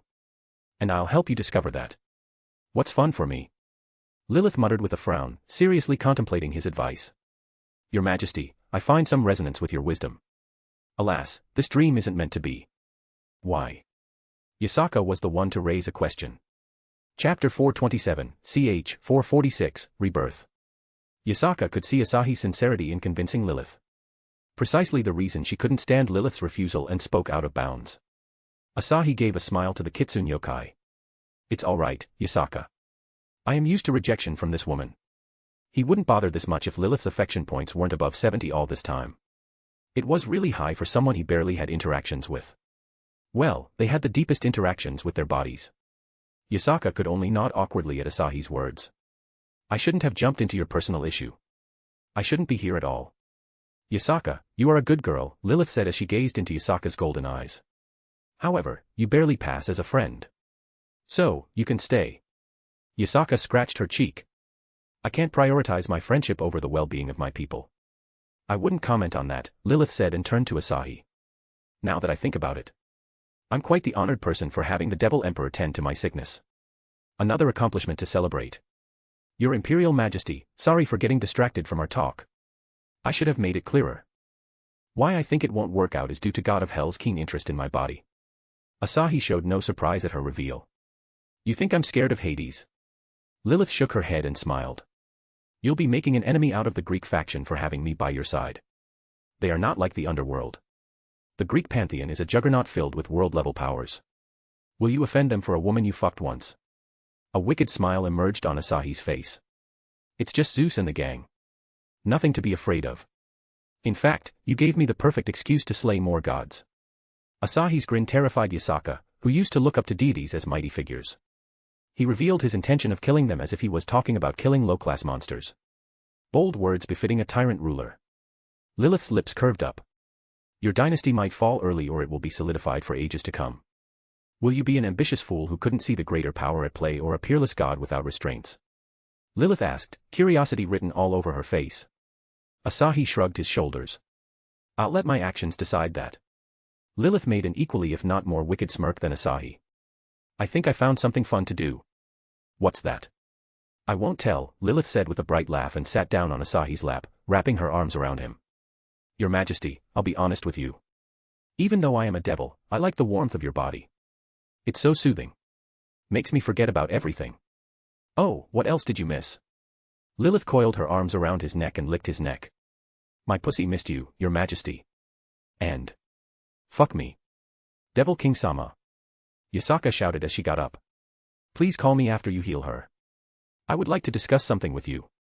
The two made her regretful about her single status. She didn't want any more of these sugar-inducing interactions. Asahi stared at Yasaka, who had lost her composure in a heartbeat. Lilith gave her a sympathetic look. Your Majesty, should we include her too? The mother of all devils on one side and the holy shrine maiden Yukai on the other. Does that make you hard, Your Majesty? Please don't include me like that. Yasaka almost shouted in embarrassment. I'll see you later. Yasaka bowed and fled the room like a fox escaping the sharp fangs of a wolf. Lilith looked at Asahi with blank eyes. Was that a bad idea? Honestly, it was very tempting. Asahi nodded sagely. But it won't come to fruition soon. Asahi made Lilith lie with her face down on a pillow and touched her naked back. Her cold back shivered under his warm hand, her butt also responding similarly. Your Majesty. Be quiet. Asahi closed his eyes and began the process. As a self-taught expert on the life element, rejuvenating her life force was a piece of cake for him. But he wanted to go further than that. Lilith, do you trust me? Your Majesty, yes, I trust you. She never thought she'd say these words to the men who sent her life spiraling through the 7 realms of hell and heaven. For all his faults, he had done a better job treating her like a human being even though she had nothing to deserve it. Asahi nodded, and with his absolute concentration, he reached out to the core that dictated the flow of life in her soul, her life vein. Lilith shuddered, chills entrapping her. Still, she remained in her place and entrusted herself to Asahi's whims. Your Majesty, don't disappoint me. Asahi pulled out a black sphere from Lilith's back.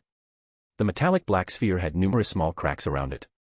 The ball was a replica of her life vein, and the cracks around it showed the damage that had been done to her soul. The black color reflects her darkness element. Correct. My love, you can repair it or make her a new life vein. He may not be the greatest creator, but he sure could replicate an object to an identical degree. However, he wasn't going to go through the complicated process of recreating her life vein. Asahi erected a barrier around himself and Lilith and started working on the repairs. He produced thin tendrils of darkness element mana from his fingertips. From his other hand, he created the same tendrils but of pure life force. Life and darkness shouldn't coexist, yet they did in a harmony due to his element fusion skill. I'll call them Lena. My love, you suck at naming. Asahi mixed and matched the prototype versions of Lena until it completely synced with the wavelength of Lilith's life vein. The process took nearly an hour even with his extremely calculative mind. Lilith had to lie quietly the entire time Asahi worked. She became bored to the point of humming some surprisingly pleasant tunes. At last, Asahi conjured numerous versions of Lena and sent them through Lilith's back. The combined force of Lena filled the cracks in her life vein. Asahi wiped an imaginary bead of sweat from his brow. That was hard.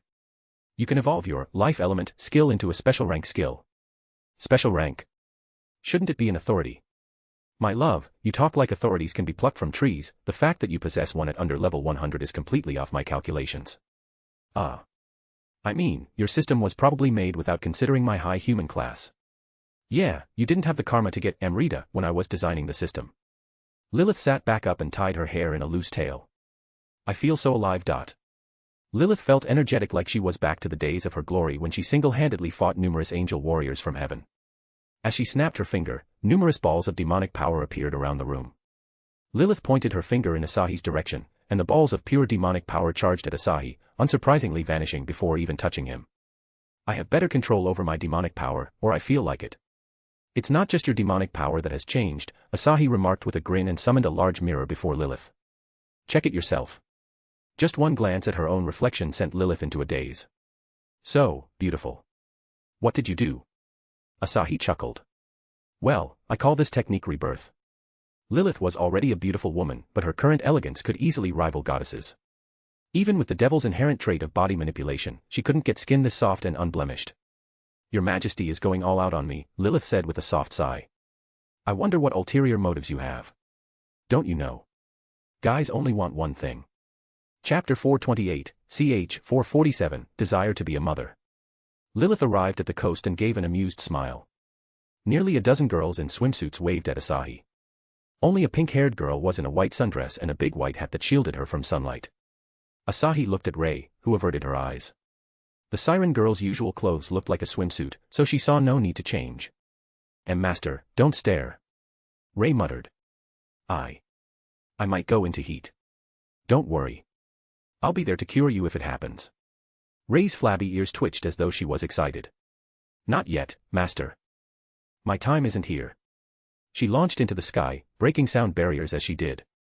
Her reaction to the embarrassment was a bit extreme. Your Majesty has insane libido, Lilith commented. I, your mistress, should not be here. The official wives will rip me to pieces. The girls from Ororio had yet to arrive. Asahi never had his harem gathered in one place. The beach plan will tick one goal off his list while also letting him see his ladies in swimsuits. Well, do you want to be official? Asahi whispered. We have good chemistry, don't we? I wouldn't mind having you as my wife. Chemistry. The oldest devil was unaware of the chemistry word. I have plenty of time to think about your words. Until then, let me enjoy my life my own way. Graphia approached him in her faded red one-shoulder top. The lack of a strap exposed her alluring armpit to the world. What a special day to see my wife outside of her maid dress. You see me naked every day. Graphia muttered under her breath and glanced at Lilith. My lord, did she seduce you again? How did she even find you? Did you seek her out? Despite Lilith's changes and the help she provided to Asahi, Graphia wasn't fond of Lilith, and she certainly wasn't going to welcome Lilith in the harem. You jest, Graphia Lucifuge. Lilith giggled. I was dying, and your handsome husband saved my life. To repay his divine grace, I have decided to serve your husband with both my body and soul. Asahi stared at the devil, who shamelessly proclaimed to be his woman, although indirectly.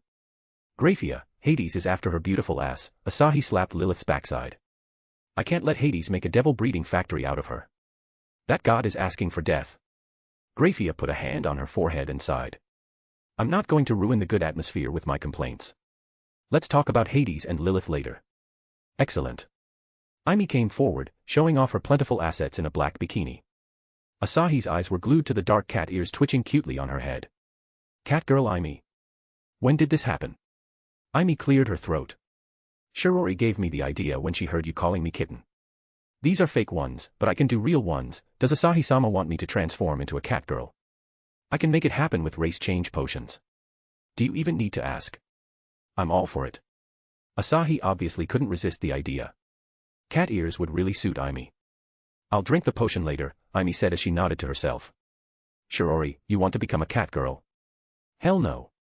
Shirori rejected instantaneously. I want to be the wolf girl. Siko is always up with loyalty talks. She can be the dog girl. Siko's hand twitched, urging her to smack Shirori. I'm Asahi's sword.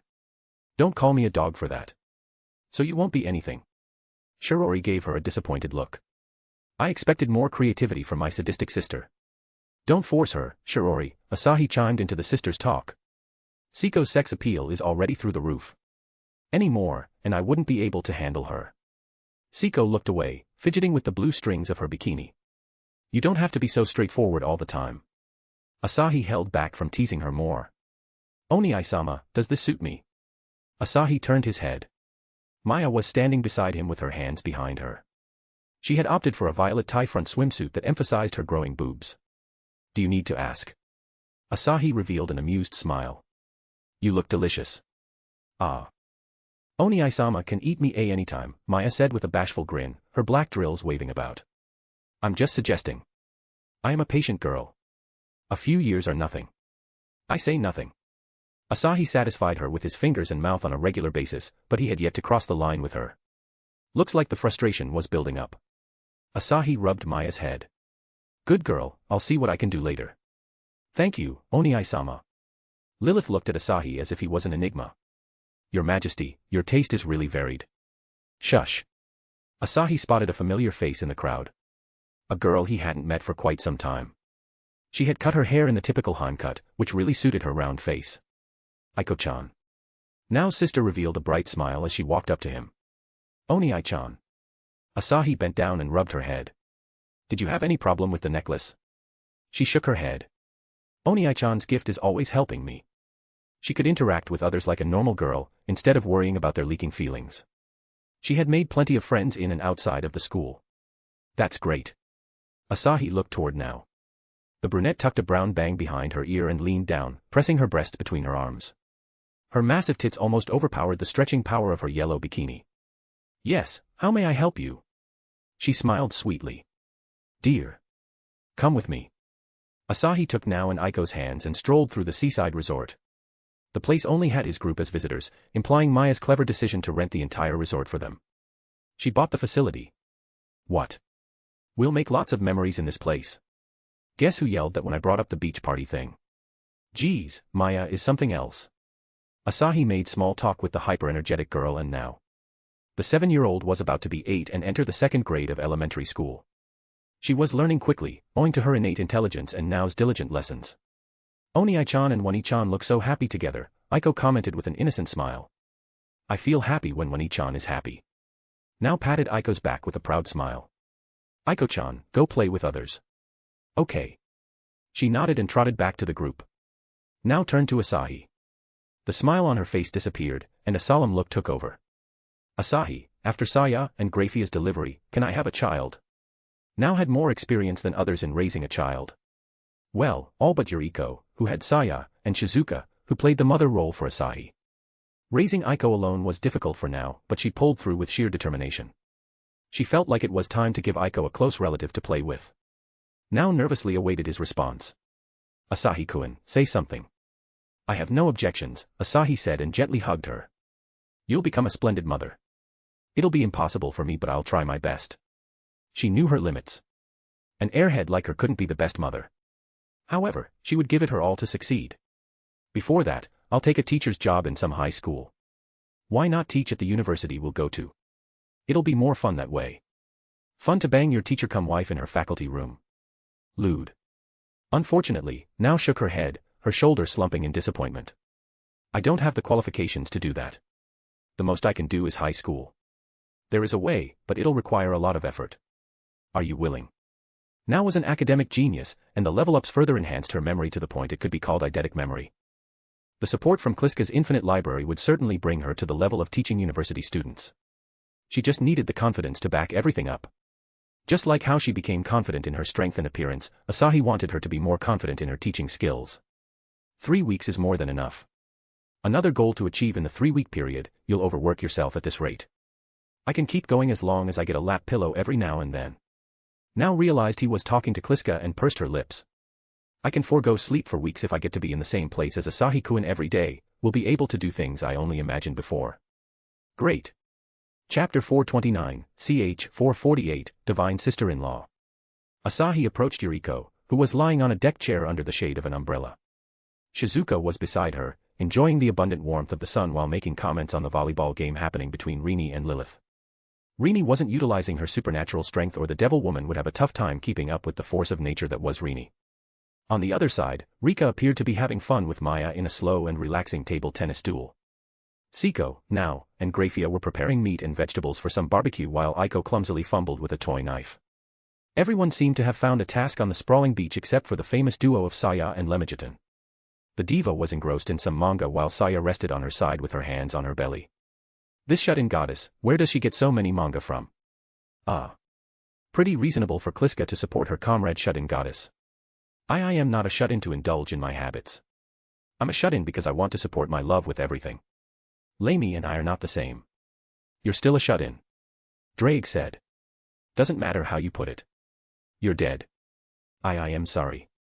Asahi shook his head at the everyday drama between the Dragon Emperor and his goddess wife. Beautiful mother-in-law and Nasan, are you having fun? Asahi asked as he took the lotion from Shizuka.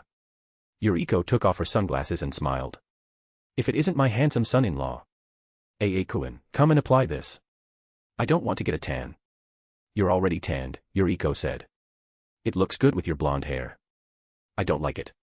Shizuka got up and unfolded a beach blanket before she lied on her front and untied the strings of her top.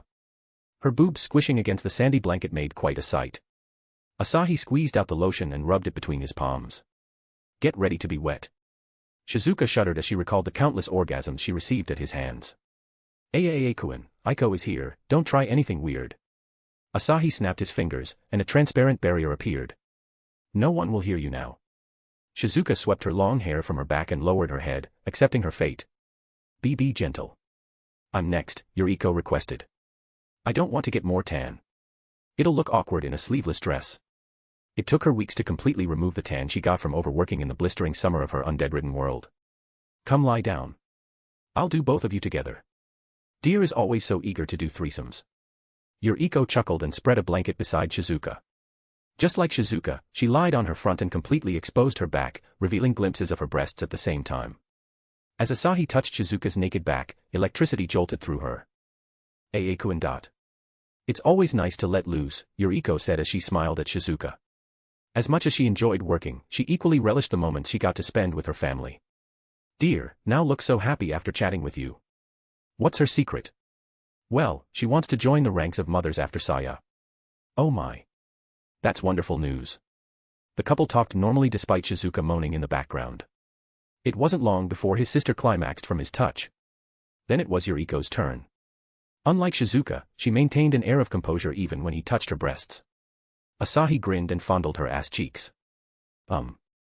Yuriko bit her lips and looked at him. Dear, you don't need to apply there. It's fine if it gets tanned. Asahi didn't listen and slowly moved his way to her inner thighs. Yuriko clenched her butt and twitched.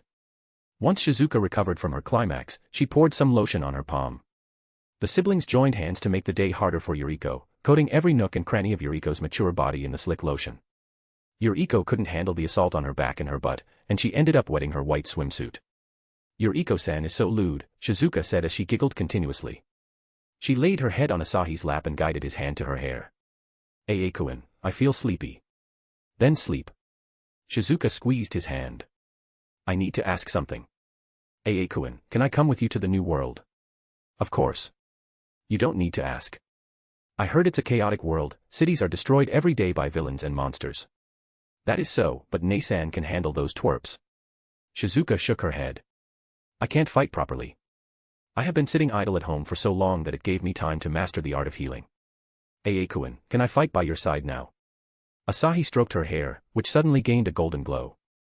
A layer of golden aura surrounded her. Her ethereal appearance was the very manifestation of the word divine. Ignoring the unnatural occurrence altogether, he smiled. Yes, you can. Aekuen. I'll sleep for a bit. She closed her eyes, a lovely smile on her face. The aura slowly receded until she was back to normal. Her hair became a brighter shade of golden. Asahi gently stroked her hair. Have fun with Kliska. He might have been worried for her health if he wasn't so skilled in the prospects of life element. Show her status, Kliska. My love, don't blame me for it. Kliska summoned Shizuka's status before his eyes. Shizuka Marikawa, Asahi's older sister. Reveal backstory. Favorability points, 325, her sweet lover brother. Age. LVL, race, demigod. Class, Kliska's divine sister-in-law. Attributes. Strength. Dexterity. Constitution. Defense. Charm. Magic. Skills. Medical arts, EX rank. Luck, A rank. The world will favor you. Any calamity will be dispelled unless countered by a curse of the same level. Holy element, EX rank. Kliska's divine protection, special. Divine constitute, special. The special constitution received from serving Kliska. Level 1 demigod. Kliska, what kind of blessing did you give her? Shizuka's luck was A rank. No one would be able to kill her without proper countermeasures against her luck skill. She is the only blood relative of my husband. I might have unconsciously given her more favorability. Then why am I not a god yet? My love's growth is tied to the system. Her growth isn't, as for Y is level 1. The system took racial change as a reset. It happened when you changed from human to high human. Asahi frowned. Wouldn't that apply to Aimi if she changes her race? Aimi's countless nights of slaughter would be for nothing with the flaw of the system. It will. There is a silver lining here. They will retain their parameters even if they are shown as level 1 by our system. Great. I don't understand a thing you are talking about, Drake grumbled. Chapter 430, ch. 449-450, An Odd Meeting. Ahem. Check out my new original titled, God is My Sponsor, on Scribble Hub. Link will be in the comment. As soon as Asahi's barrier went down, Shizuka's divine aura enveloped the whole beach. Graphia and Lilith froze in their places. Graphia worked up the courage to approach Asahi even though her body shook. Mistress Shizuka is giving me chills, Graphia muttered. I feel a bit scared. With holy element at EX rank, Shizuka became the very embodiment of the word anti-devil.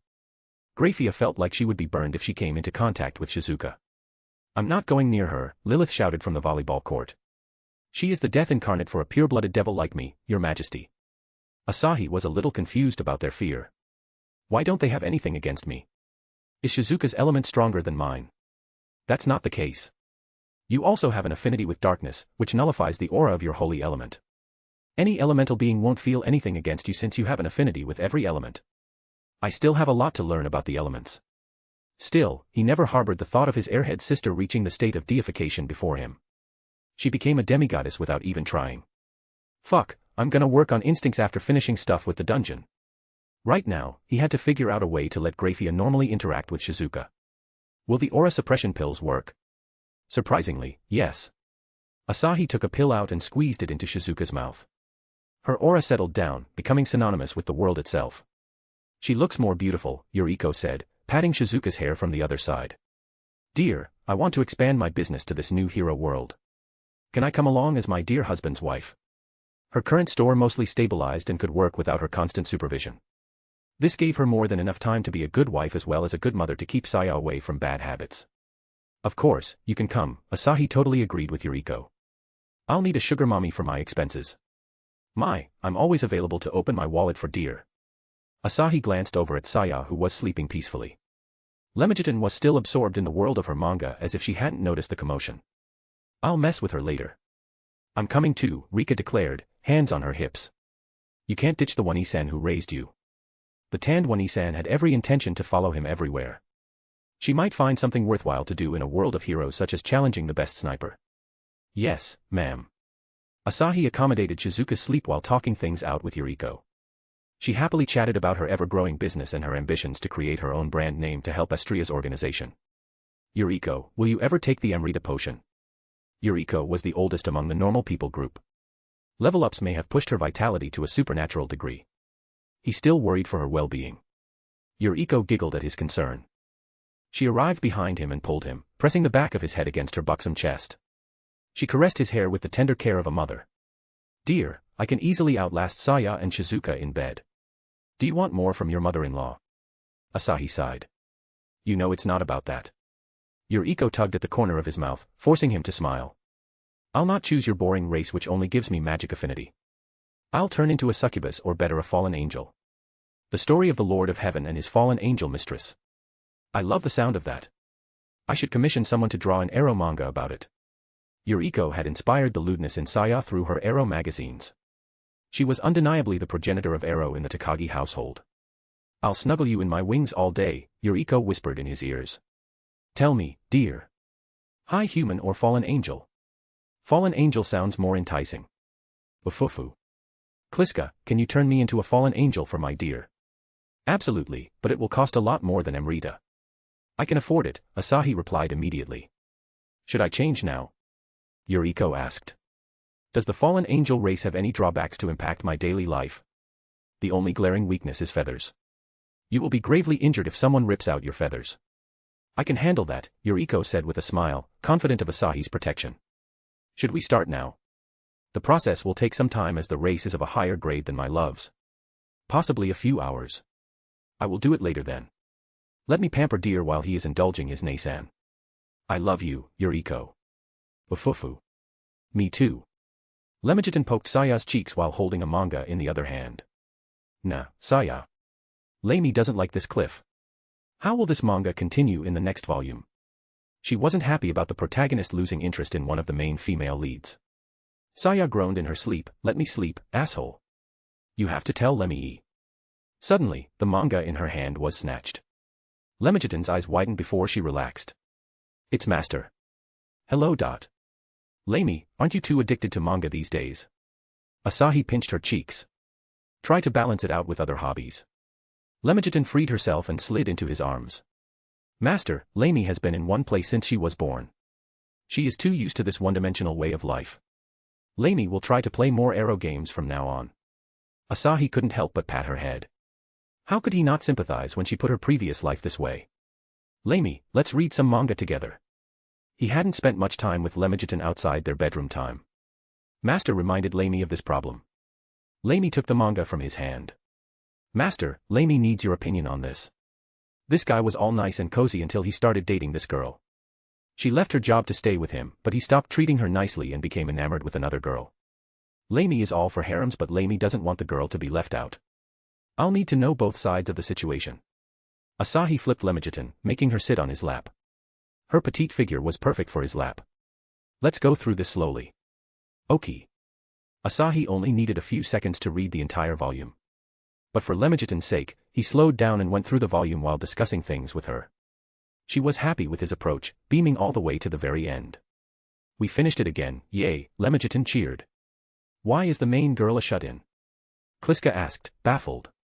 She also has a crazy resemblance to Leimi. As Kliska said, the girl in the manga was a shut-in, or rather she became a shut-in after she started living with her boyfriend. She rarely helped him with any housework and spent her day chatting with her online friends or playing games. She had become too free-spirited while her boyfriend worked day to evening and then did house chores after that. I don't like the manga girl's actions. She shouldn't complain after she stopped supporting him physically or mentally. Kind of a bad relationship dynamic. Well, Leimi and Kliska are a million times better than this lazy girl. So, Lemmijitan said. What does Master think? I don't know. They are both in the wrong and should just talk it out with their significant other. The men fell in love with the reliable woman who stopped existing altogether after she moved in with him. It's no wonder he lost interest in her. Still, cheating is wrong. Communication is the key, Lemmijitan muttered with a frown. Master is truly the harem king. Lemmijitan praised him as if he said something divine. Asahi smiled wryly, which Lemmijitan couldn't see. What's your take on this? I'm curious about your thoughts. Leimi hates when people stop caring about their loved ones. The girl should have prioritized her relationship. Lamy turned around and kissed his chin. Lamy is sorry, master. Why? The manga seems like a depiction of Lamy's relationship in an alternate universe. Lamy was subconsciously self-inserting into the girl. Lamy almost fell to the whims of those vanilla manga. Damned vanilla. Asahi laughed out loud.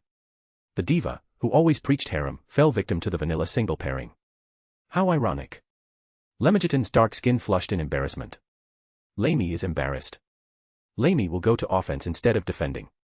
She quickly turned around and kissed him while feeling up the muscles under his shirt. Master scent makes Lamy horny, but Lamy will wait until Master is free to fuck Lamy. Lemijitan acted more responsible as she was aware of things escalating if she started sex right here. My love, Loki's group has been ready for a while. Send them. A group of women immediately teleported before him. Loki, Riveria, Astria, Ace, Haruheim, Tiona, Kagaya, and Elise. For some reason, Riveria was still in her green robes and her usual white cloak while Loki stood out in her white shirt and jeans. What is this? Loki was shocked by the sheer number of pronounced busty girls. She unconsciously clenched her bag, which contained her swimsuit. Asahi loves my boobs. Asahi loves my boobs. Asahi loves my boobs, she chanted, convincing herself that her tits were superior. They had to be top tier for him to show such fine appreciation. Ace looked at the sea and immediately stepped back with a look of fear. I'm not swimming. Oni-san, I'll stay with Rini. Riveria's lesson haunted her to this day. The woman in question chuckled and observed the surroundings. Beyond the water body, she could see structures unusual by normal standards of Orario. Another reminder of the fact this wasn't her world Orario. Shaking her head, she glanced at the girls merrily spending time with each other. She had never heard about some of them, much less meeting them. How does he make time for them?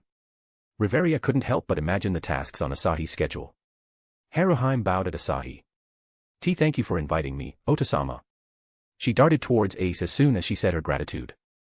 Otosama. Lemijitan stared at Asahi with an apologetic look on her face. Lamy sorry for missing Master's first childbirth. Asahi flicked her forehead. Now you are taking a joke to another realm. Asahi, you are such a player. Loki stole the words from Riveria's mouth. My lover and I got a thing for collecting girls. She was awfully prideful for her strange hobby. Riveria would have retorted if not for the strangers staring at her as if peering into her soul. Nobody is going to talk about the lack of males in the place. Riveria raised a reasonable question. It's almost 30 girls and 1 male. It's a really extreme ratio. It looks like our country, Tiona said. Without dark-skinned women trying to kill each other for getting stronger. Tel Skura, the Amazonas Holy Land, was such a nation. Kagaya winked at Asahi. Husband Kuin doesn't have any male friends as far as I know. Is there any reason for that, I wonder? Asahi shook his head. Nothing in particular. Biblical God was his closest male friend at this moment. Male friends are overrated, Loki claimed. I'm his best friend girl. I can be his drinkin' buddy every night. I can do everything he wants from a male boyo. Thanks, even though I don't drink much. Asahi sighed. Mom, why are you still in those sweaty clothes? Change and come here. I'll put some sunscreen on you, so you won't get sunburn. Sunscreen? What is that? It prevents sunburn. Riveria's robes weren't just for boosting her defense. The heavy robes allowed her to escape the curse of sunburn, which plagued every elf to some degree. She would be able to have some fun without the threat of sunburns. The thought made her smile. Seeing her piqued curiosity, Asahi nodded. Yup. Go change now. I can't change here, Riveria said with a blank stare. I didn't bring any swimsuits. Let me guide you. Grafia appeared beside her out of nowhere, almost scaring the high elf princess. We have a large collection for every size. Riveria was stupefied. Grafia was in a bikini, yet the air around seemed to be of undeniable authority. Grafia, why are you on maid duty today? I'll show her the room. Asahi wasn't letting her do any maid duty today. From one chore to another, she would be swept in the flow and return to her maid role. Grafia lowered her head and groaned, I'm sorry. Grafia Oni-san. Rini arrived by Grafia's side and patted her back. I'll complete this task for you. Grafia smiled. Good work, Rini. The warm interactions made Asahi smile. Lemijitan cheered for Rini as she guided Riveria to the dressing facility. Loki wasn't modest like Riveria. She threw off her hoodie in a heartbeat and yanked down her jeans short. After flashing her naked body for a few seconds, she slowly and seductively slid the bikini up her legs. She turned around and pretended to tie the strings of her bikini top, which was just a ruse to flash her but before Asahi. The trickster knew her strong points. Lemegeton whistled and laughed at the sensual display. Loki put her hands on her hips and exhibited her blue frilly top and blue bottoms. The frills were a conscious choice to hide the exact size of her breasts, but they looked stunning on her petite build. Lemegeton's golden eyes flickered with interest. Master, this one is crazy bold. She is Loki, the crazy girl every mother warns her son about. Lemegeton chuckled. Lamy agrees. You have something against bold girls? Loki asked with a sweet smile. Who is she, Asahi? Your slave. The red tattoo on Lemegeton's forehead was reminiscent of the mark found on slaves in Orario. Lemegeton is the diva of love and free will. I'm Loki, the god of trickery. Loki introduced herself with an evil chuckle. Lemegeton, what will it take to relinquish your place? She always sat on Asahi's lap or snuggled with him whenever he was around her. So, she tried negotiating for the prized position. Lemegeton giggled and went over to lie on her blanket. Happy. Thank ya, Loki said and immediately snatched her position, rubbing her face in Asahi's chest. This never gets old. I can spend an eternity within the arms of my beloved. My first cheesy romantic line. Don't worry. There will be plenty more in the future. Kliska is keeping track of everything. Kagaya, I feel out of place, Tiona whispered in Kagaya's ears. Do you feel the same? Kagaya nodded her head. This is getting awkward. Screw them, let's go try that game with Rika. Kagaya might have vied for Asahi's affection if he hadn't filled her with his love earlier. The intense intercourse could contain her sexual urges for a couple of days. Amidst the cheery atmosphere, Elise stood there, wondering if her white swimsuit was good or not. She looked at Astria, who was in a similar color. Astria-sama looks great. I should look good too, right? Elise convinced herself before she walked over to Asahi and sat on his left, which was empty. This prompted Asahi to tease her until her cheeks became as red as her hair. Astria smiled at Elise's initiative and walked over to help now in arranging the drinks. Where is Yuriko? Astria asked. Yuriko-san. Now looked around before she realized Yuriko's reason for absence. She went home after spending some time with Asahi. Oh, that's a bit unfortunate. Astria was looking forward to chatting with Yuriko as her calm and mature demeanor allowed for some fun conversations. Yuriko is undergoing a big change. She should be back before the sunset. Transformation. You'll be surprised. You have intrigued me. Chapter 431, ch. 451, Riveria's Fear. The mirror in the wardrobe stacked with several dozen swimsuits had become Riveria's friends for the past 30 minutes. The utter quantity of the choices made her indecisive. She had never worn any swimsuit, which turned the difficulty by a notch. What should she wear? The high elf princess thought as she checked herself in the mirror. She was in an odd one-piece swimsuit.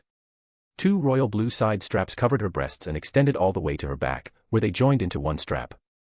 The swimsuit's design provided less coverage than a typical bikini. No one expected such a bold design from Riveria. Having difficulties? Asahi's voice came from outside.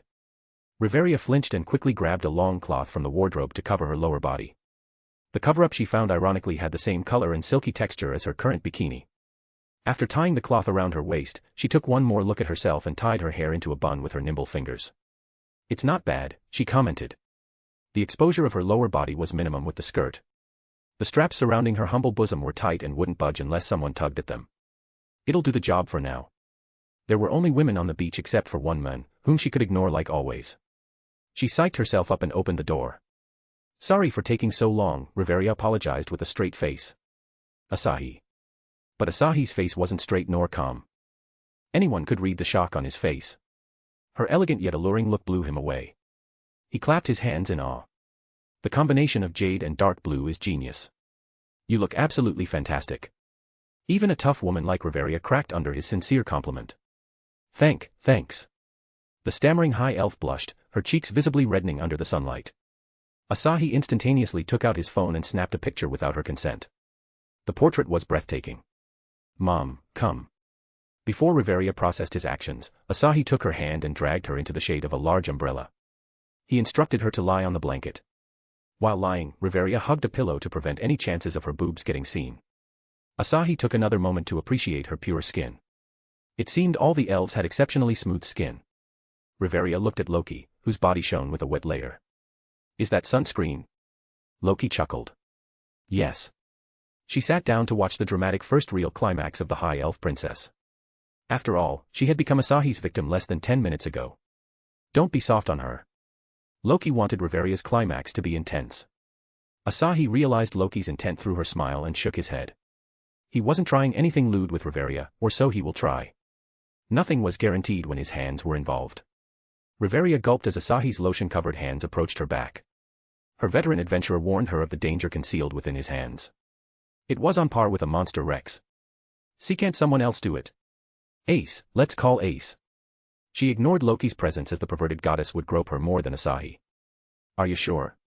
Asahi does it best, Loki said. His hands have magic. He is a god. The demon lord, you mean?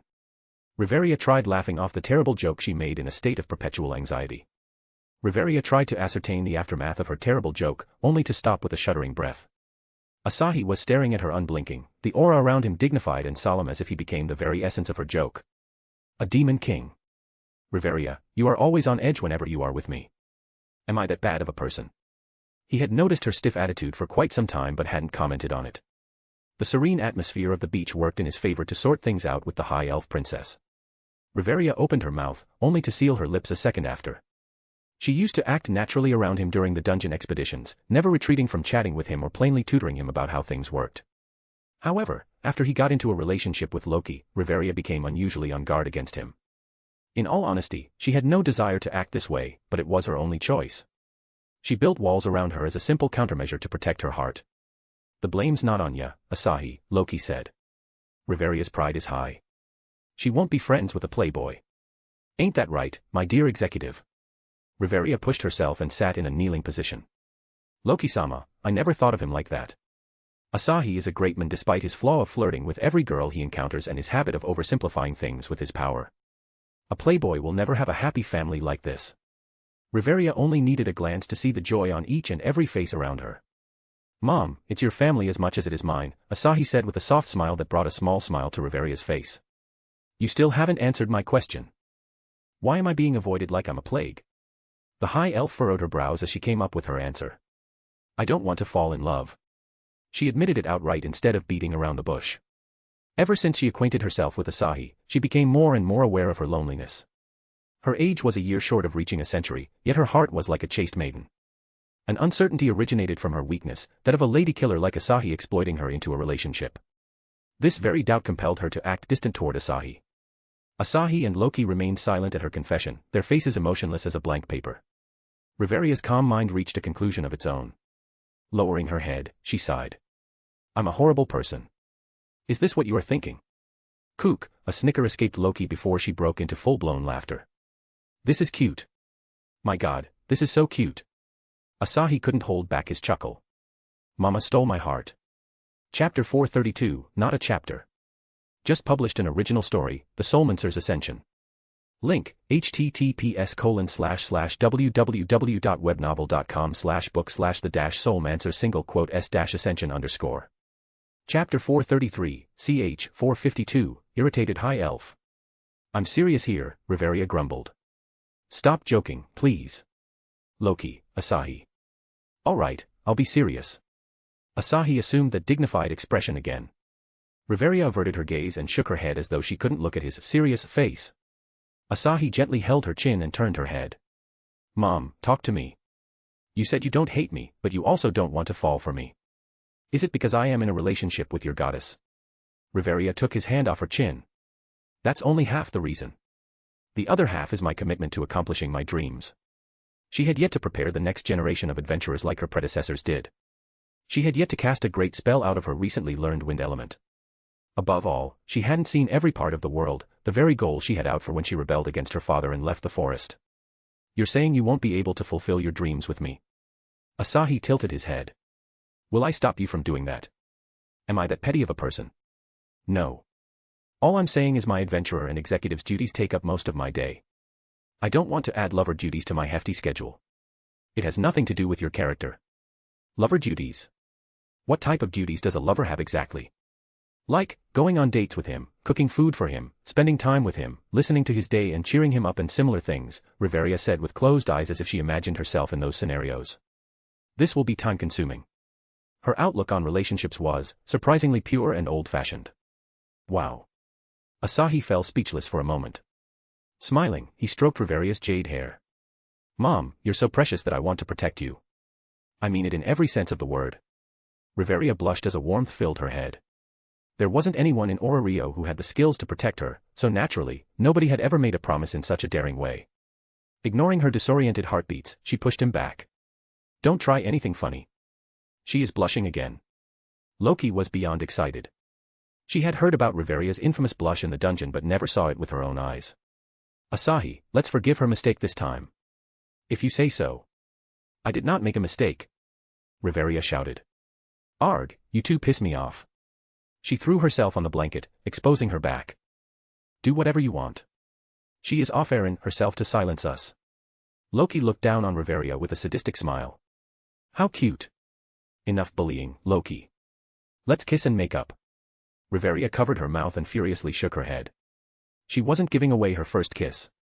Asahi laughed. Mom is shy. He quickly applied sunscreen on her. Despite his best attempts, Riveria ended up moaning from the jolts running through her back. She closed her eyes and hid her face into the pillow, trying her very best to not repeat the shameful moan. I'm glad I took the skirt.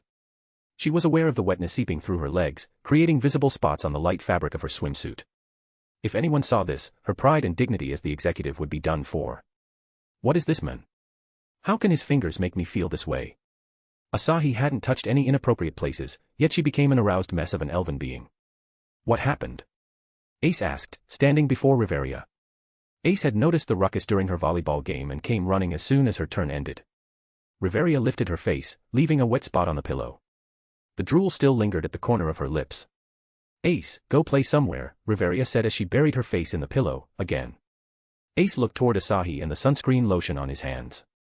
Oni-san, me too. No. Riveria shouted. Ace, don't bother this busy man. I'll do it. Riveria wasn't absolutely letting Ace experience this pleasure. Ace revealed a discontent expression at Riveria's astute rejection of Asahi.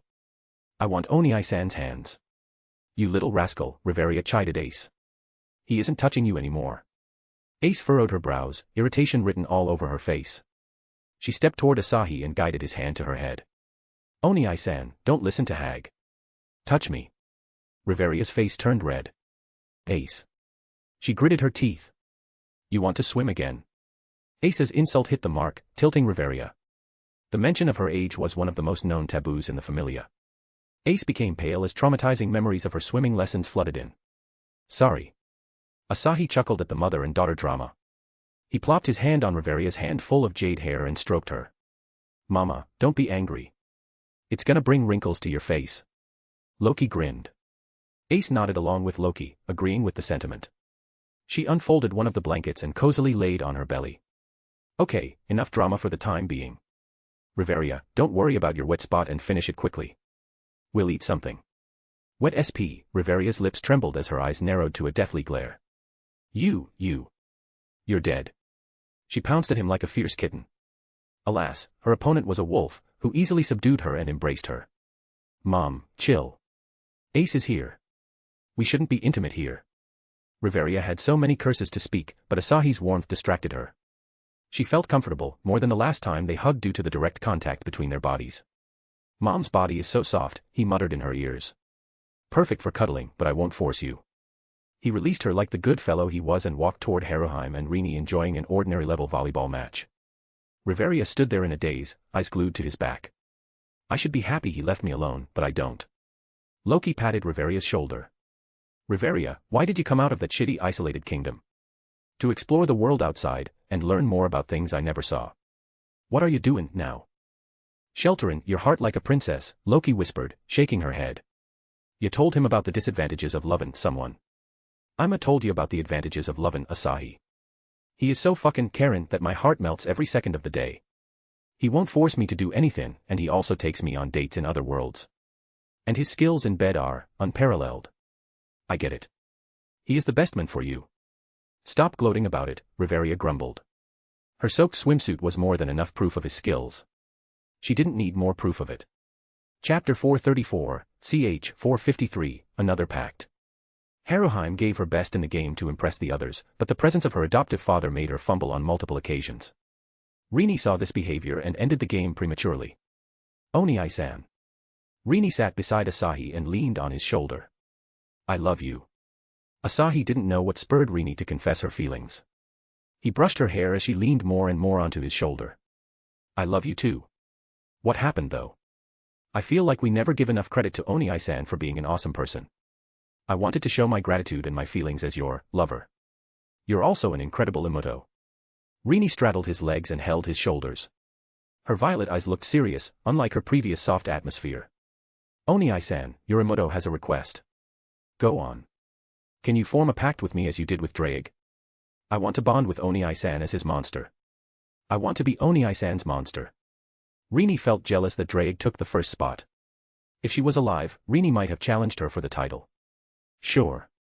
It wasn't like their relationship would change if he tamed her. On the contrary, the bond will grow, and Rini will receive her desired skills. He was quite curious about these skills as Rini was more than content with her current life. The familiar golden aura covered his hand as soon he initiated the pact. Rini instantaneously accepted the prompt, becoming enveloped in the aura. Rini Marikawa has become your pet. Rini Marikawa received a new unique skill, Adaptive Monster. Rini received a new unique skill, Self-Manipulation. That's unexpected. Rini shut her eyes as the new knowledge of the skills filled her mind. Kliska, can I get their description? Right away, my love. Adaptive Monster, unique allows Rini Marikawa to adapt into suitable monster forms. The forms are limited by the body structure. Self-Modification, unique allows Rini to freely adjust her body. This is unexpected. He remembered Rini expressing interest in rabbit ears. He never thought she would get a unique skill that allowed her to accomplish that and even more. The second skill was also something else. I'll try it now, Rini whispered. The dark glow of her mana wrapped her body as she shrank. The massive boobs Asahi loved and adored flattened until she returned to her previous lowly size. This is peak tragedy. From DD to A. I feel as disappointed as you, my love. Contrary to Asahi's depressed air, Rini cheerfully threw her arms in the air. Yay. I did it. Ace, Haruheim, look. Even her voice became softer and bright to match her current appearance. Ace, who was still lying on the blanket, stared at Rini in disbelief. She did it for me.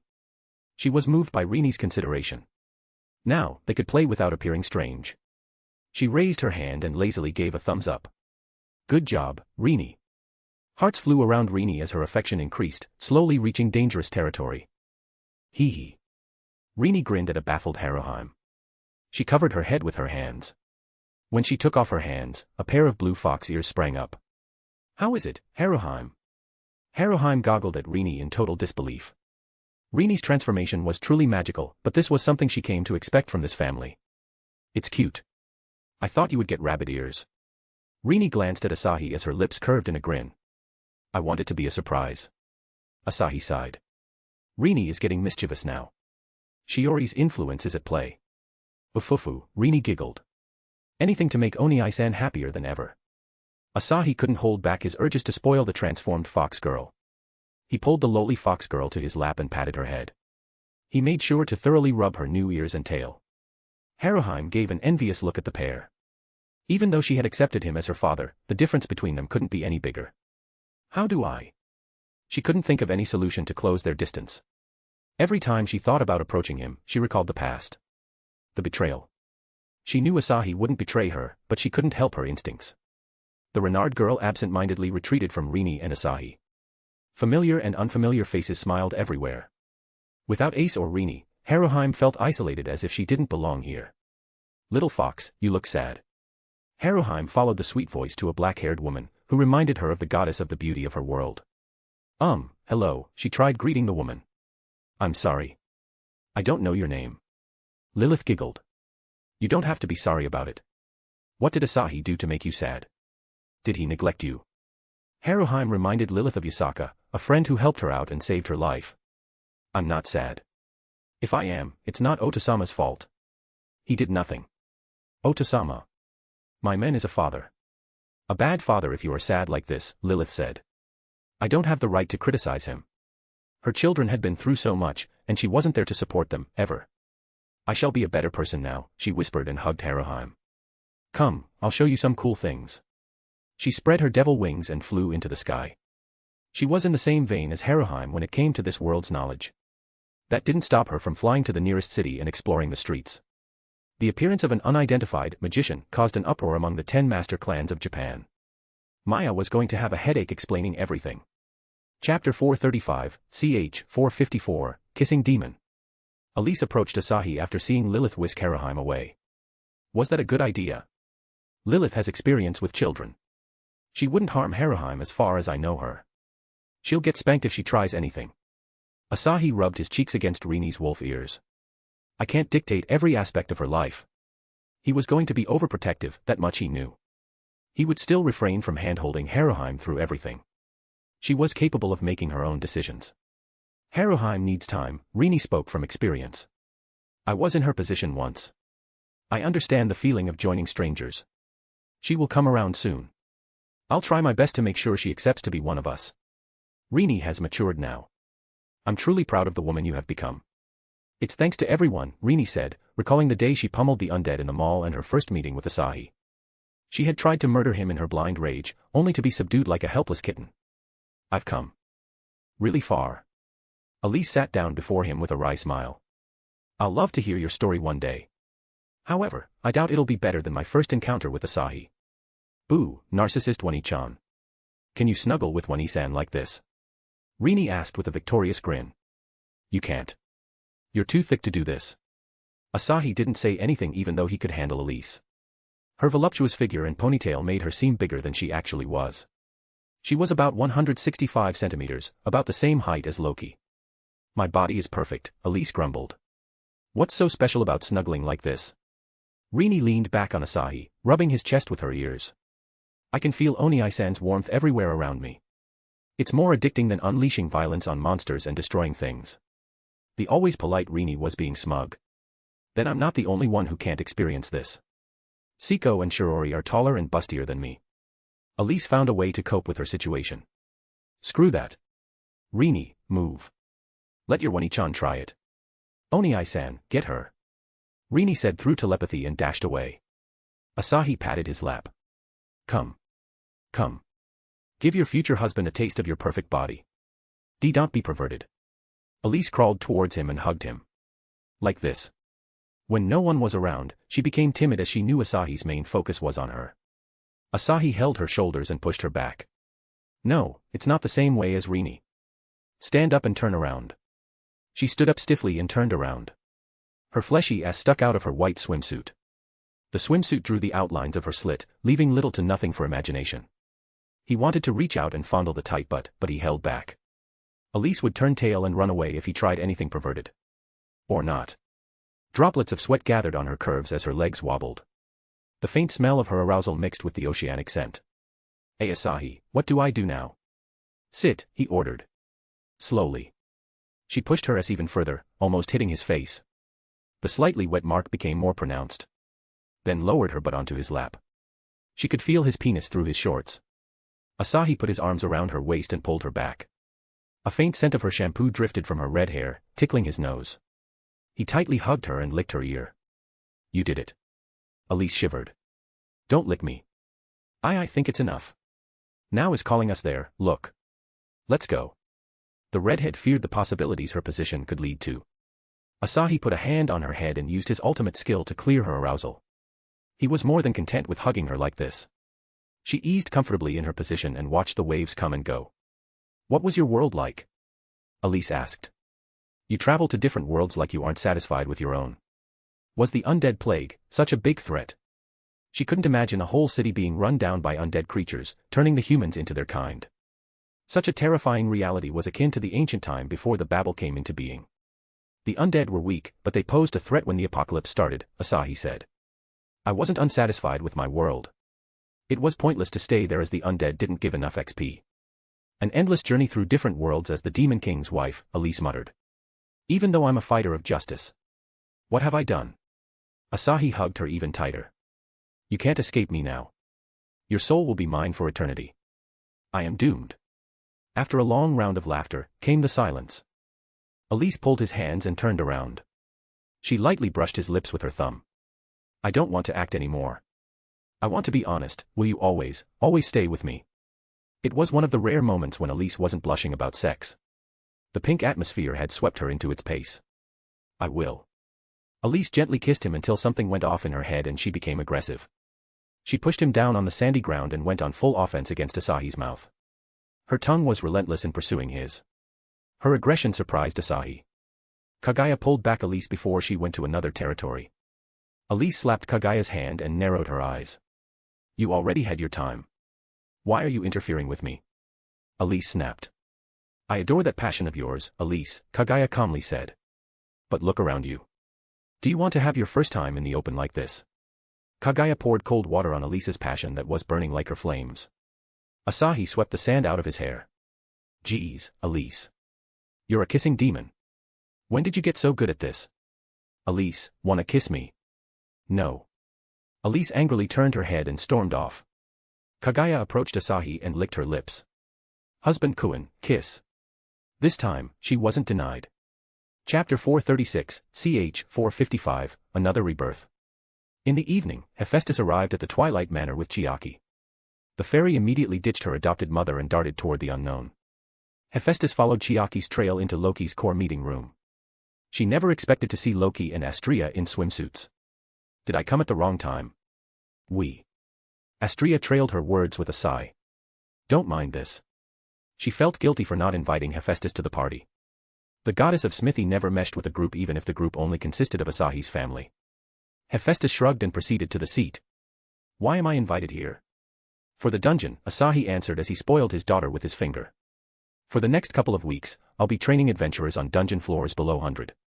I'd gladly help the adventurers of my future wife's familia. Future wife. Hephaestus looked over to Loki and Astrea. These two are your future wives. Why am I here? Stop deluding yourself, Faye.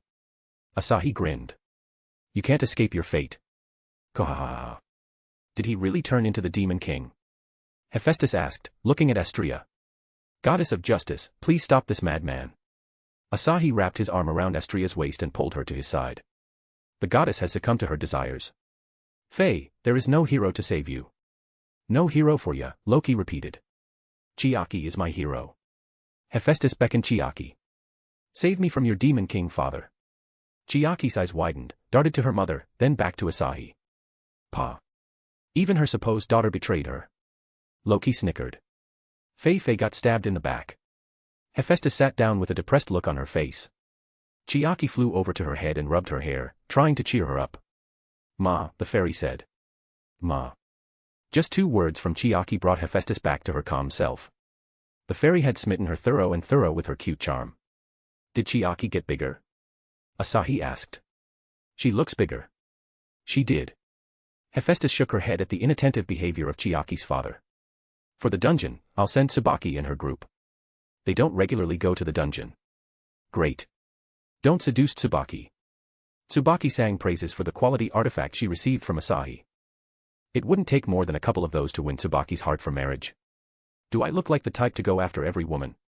Asahi asked with innocent eyes. I feel hurt. The goddess was once again speechless. You're so shameless. By the way, Faye, I can make your marks vanish now. Not that I mind them at all, Asahi held his chin and gave her a look over. The eye patch makes you really attractive. Hephaestus needed a healthy dose of praise to feel more confident. Compliments to the point she would be forced to believe in her beauty. Hephaestus unconsciously reached for the eye patch covering her right eye. If the treatment worked out, she would never have to cover her eye. She would be able to completely show the face she was born with. The thought made her happy and terrified at the same time. A sudden touch on her head halted her line of thought. She turned her head to see Asahi standing behind her, his hand on the back of her head. At this moment, he wasn't the cocky man who always teased her for everything. He seemed to be a friend concerned for her. We can delay it if you want. Hephaestus couldn't help but laugh at the extreme difference between Asahi's two sides. Why am I acting like a kid?